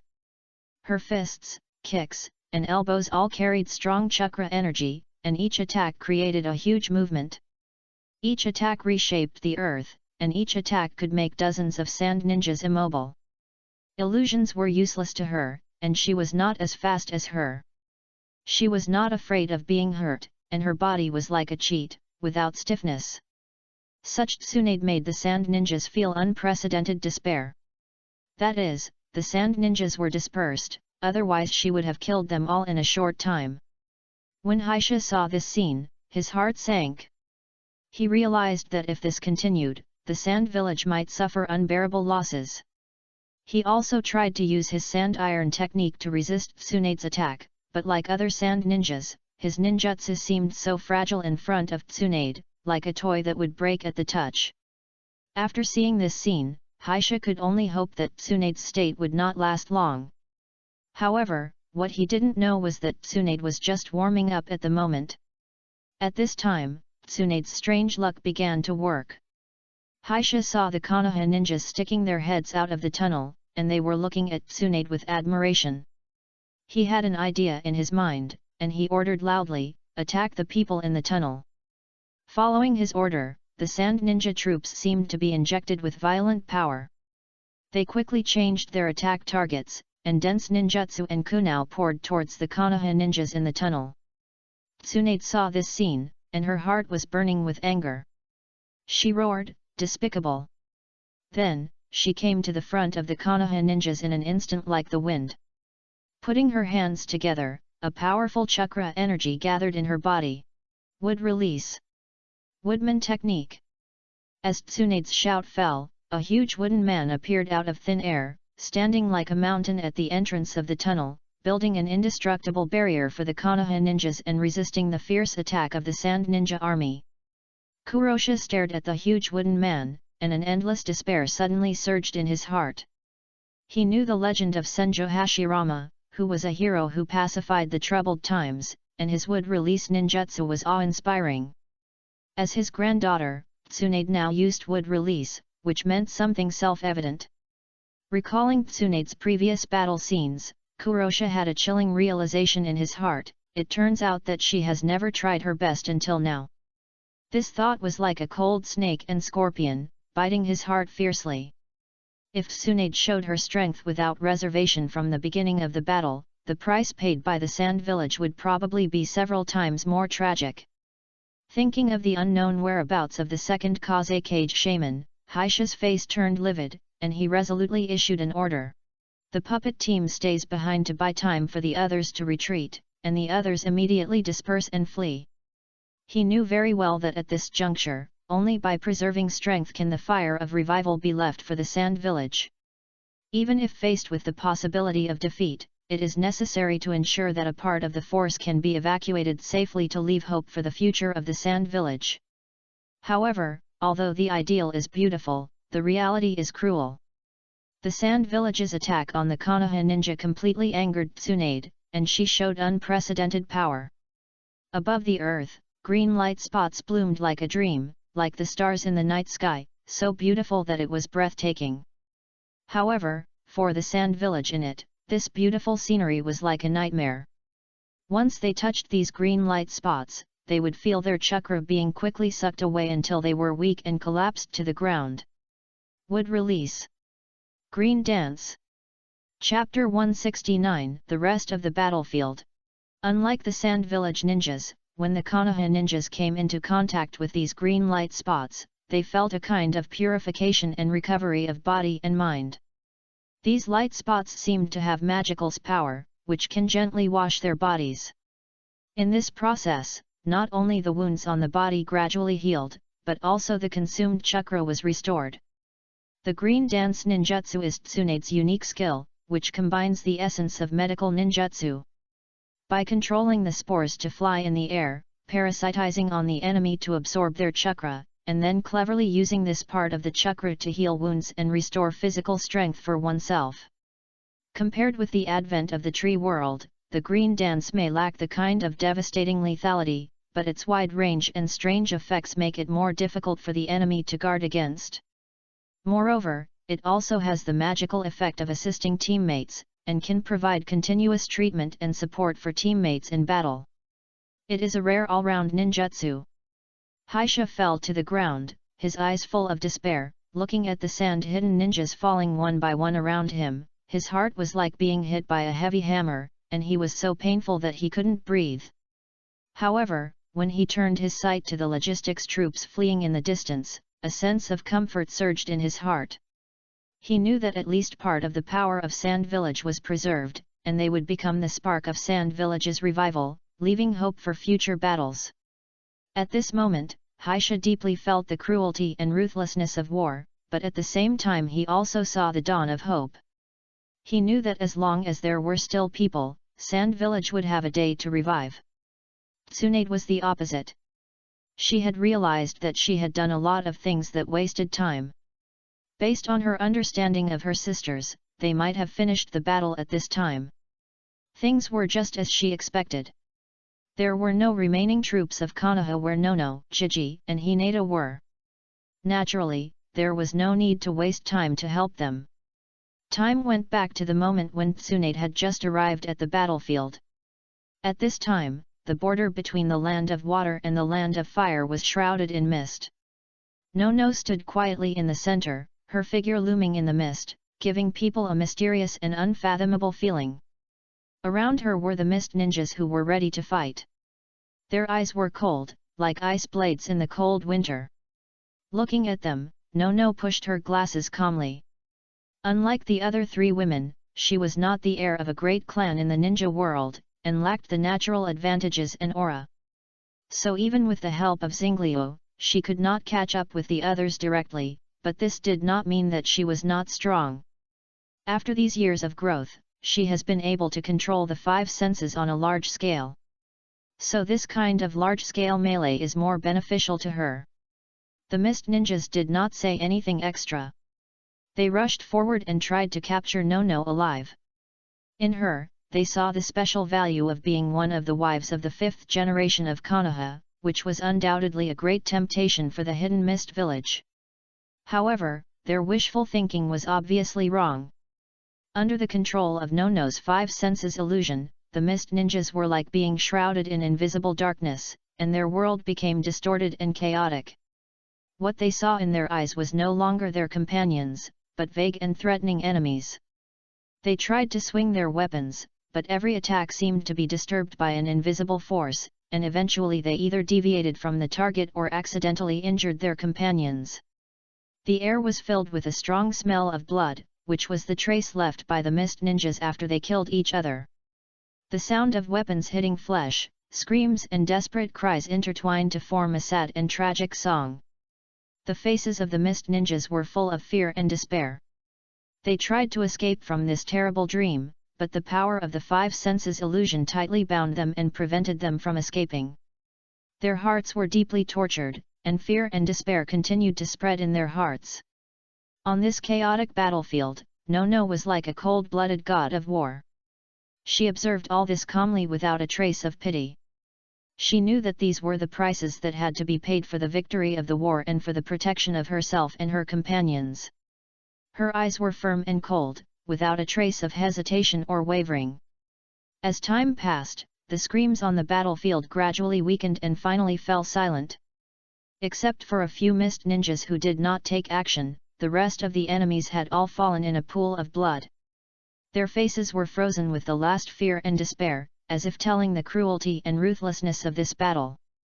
Although Nono's background and strength were not as good as those of Jiji, Tsunade, and Hinata, she was the fastest to resolve the battle. This also made Seeing, who was watching the four women behind the crystal ball, smile with relief. He knew that Nono had not given up on herself, had been growing up, and had not become a vase.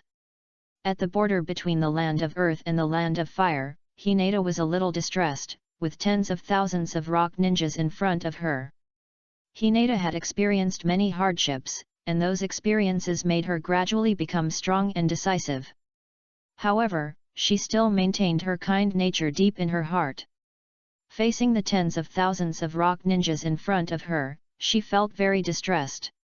She didn't want to see so many people lose their lives in a meaningless battle, so she tried to persuade them to give up the battle.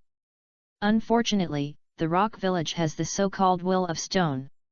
So Hinata's persuasion not only did not work, but made the rock ninjas more united and determined to fight her.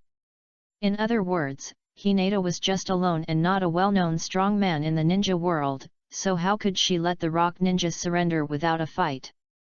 As the most incomplete ninja village among the 5 major countries, the current rock village relies on large-scale joint earth escape. This kind of ninjutsu requires multiple ninjas to perform together, and the power of earth escape is gathered together through seals to form a powerful attack or defense. I saw multiple rock ninjas seal together, their figures merged into one in the Kaki light, and they performed a joint ninjutsu together. Earth escape. Earth flow wall. As they shouted, a solid wall suddenly rose around Hinata, trapping her tightly inside. The rock ninjas had the same idea as the mist ninjas. They all wanted to capture Hinata, the wife of Konoha's 5th generation, alive. Hinata, who was trapped in the earth flow wall, sighed, knowing that she still couldn't persuade him this time. The next moment, countless blue lights appeared in her eyes, and it seemed that countless lightning flashed in her eyes. Shinra Tensei. With a loud bang, the earth flow wall was blown up and flew everywhere, and the fragments drew sharp trajectories in the air. Many rock ninjas suffered from this sudden attack. But at this moment, the rock ninjas obviously had no time to deal with these injured companions. Hinata's figure slowly rose in the blue sky, her long hair and dress fluttered in the wind, like a goddess. Chapter 170. The 4 ninja troops were completely destroyed. The rock ninjas looked up at Hinata, who was gradually rising in the sky, and their faces all revealed tension and solemnity. Although Hinata's reputation in the ninja world was not loud, her identity as Xingliu's wife was enough to attract their attention. What's more, Hinata's ability to fly in the sky at this moment made the rock ninjas feel uneasy. They had only seen this ability in their own shadows. It can be said that ninjas who can fly are definitely not weak. The rock ninjas knew that facing such an enemy, any underestimation and carelessness could lead to irreversible consequences.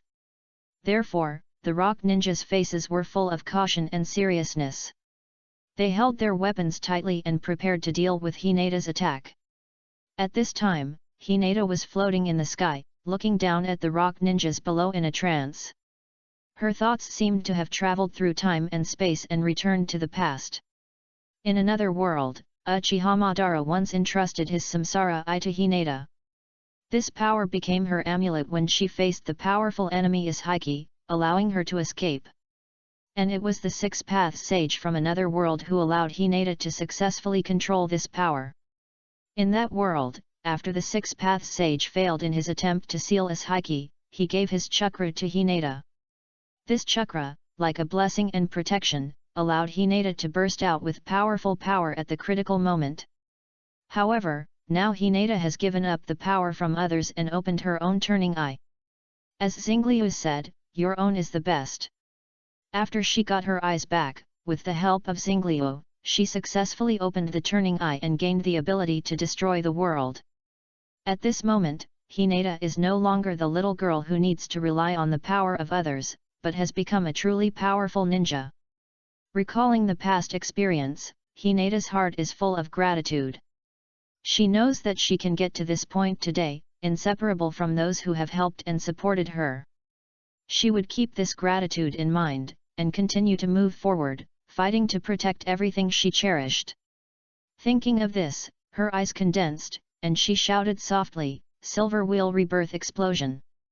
As she called, a huge storm gathered in her palm, roaring like a silver tornado and rushing towards the rock ninjas below.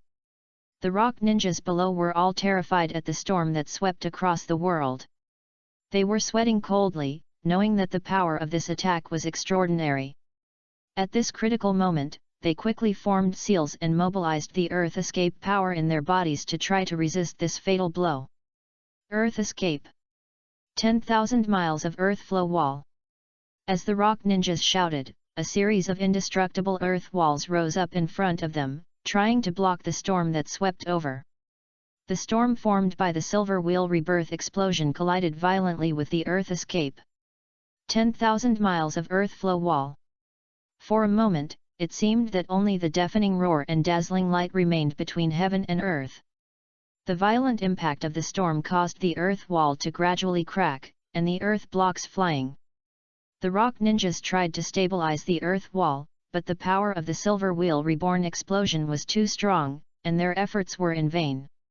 Seeing this, the rock ninjas' hearts sank, but they still stood firmly in place, trying to use their last strength to maintain the integrity of the earth wall.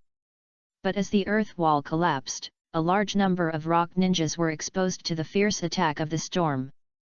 They had no time to dodge, and were cut all over by the sharp wind blades in the storm. Some were even blown away and fell heavily to the ground.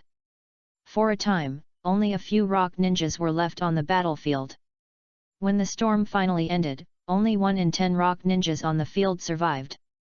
And those who survived the rock ninjas had lost their will to fight. They looked at Hinata in the sky in horror, their eyes full of fear and anxiety. Hinata's strength had far exceeded their imagination. They knew that they had lost, and the rock ninjas had also lost. At this moment, Hinata was suspended in the air, overlooking the battlefield below. There was no expression on her face, but the light in her eyes revealed a deep sense of pity. The kindness in her heart made her feel that the death of the rock ninja was not worth it, but she also knew that war was so cruel and ruthless. So she just watched it all silently, with mixed emotions in her heart. And at the junction of the land of fire and the land of lightning, governance was raging here. Unlike the other 3 women, when the space gate opened, she was like a flash of lightning that broke through the sky and instantly appeared in front of the Cloud Ninja army. Then there were no extra words, she directly opened Susanoo. The air around her was instantly dignified, a golden light surrounded her, and Gundam stood here. The Cloud Ninjas were shocked by this sudden change for a moment, but they quickly came to their senses and launched a fierce attack. However, these attacks seemed pale and powerless under the solid defense of Susanoo, like an ant trying to shake a tree, and could not shake the golden giant at all.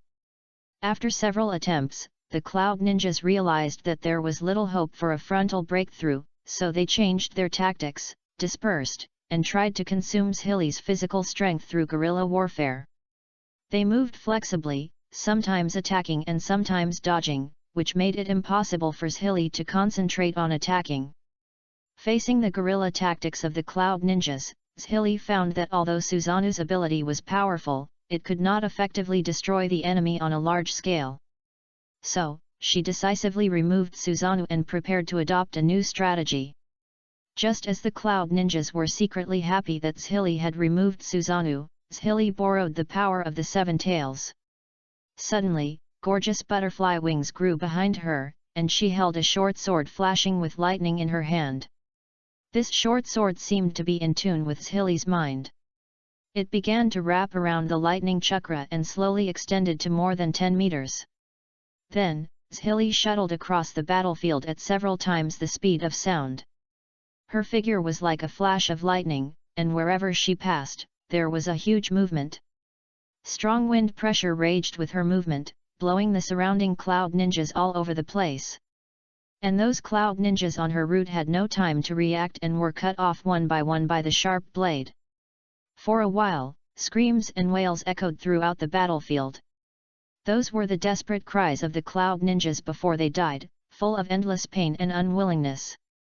Not long after, the Cloud Ninjas could not withstand the shadow of death that followed them like a shadow. They began to flee, trying to escape from this place of death. However, their escape was in vain. Zhili's speed was too fast, and even the elite among them could not escape her pursuit. The speed of several times the speed of sound made Zhili descend behind the cloud ninjas like the god of death. Just the aftermath of her movement was enough to kill those cloud ninjas who tried to escape. In the end, none of the cloud ninjas here escaped, and all fell at Zhili's feet.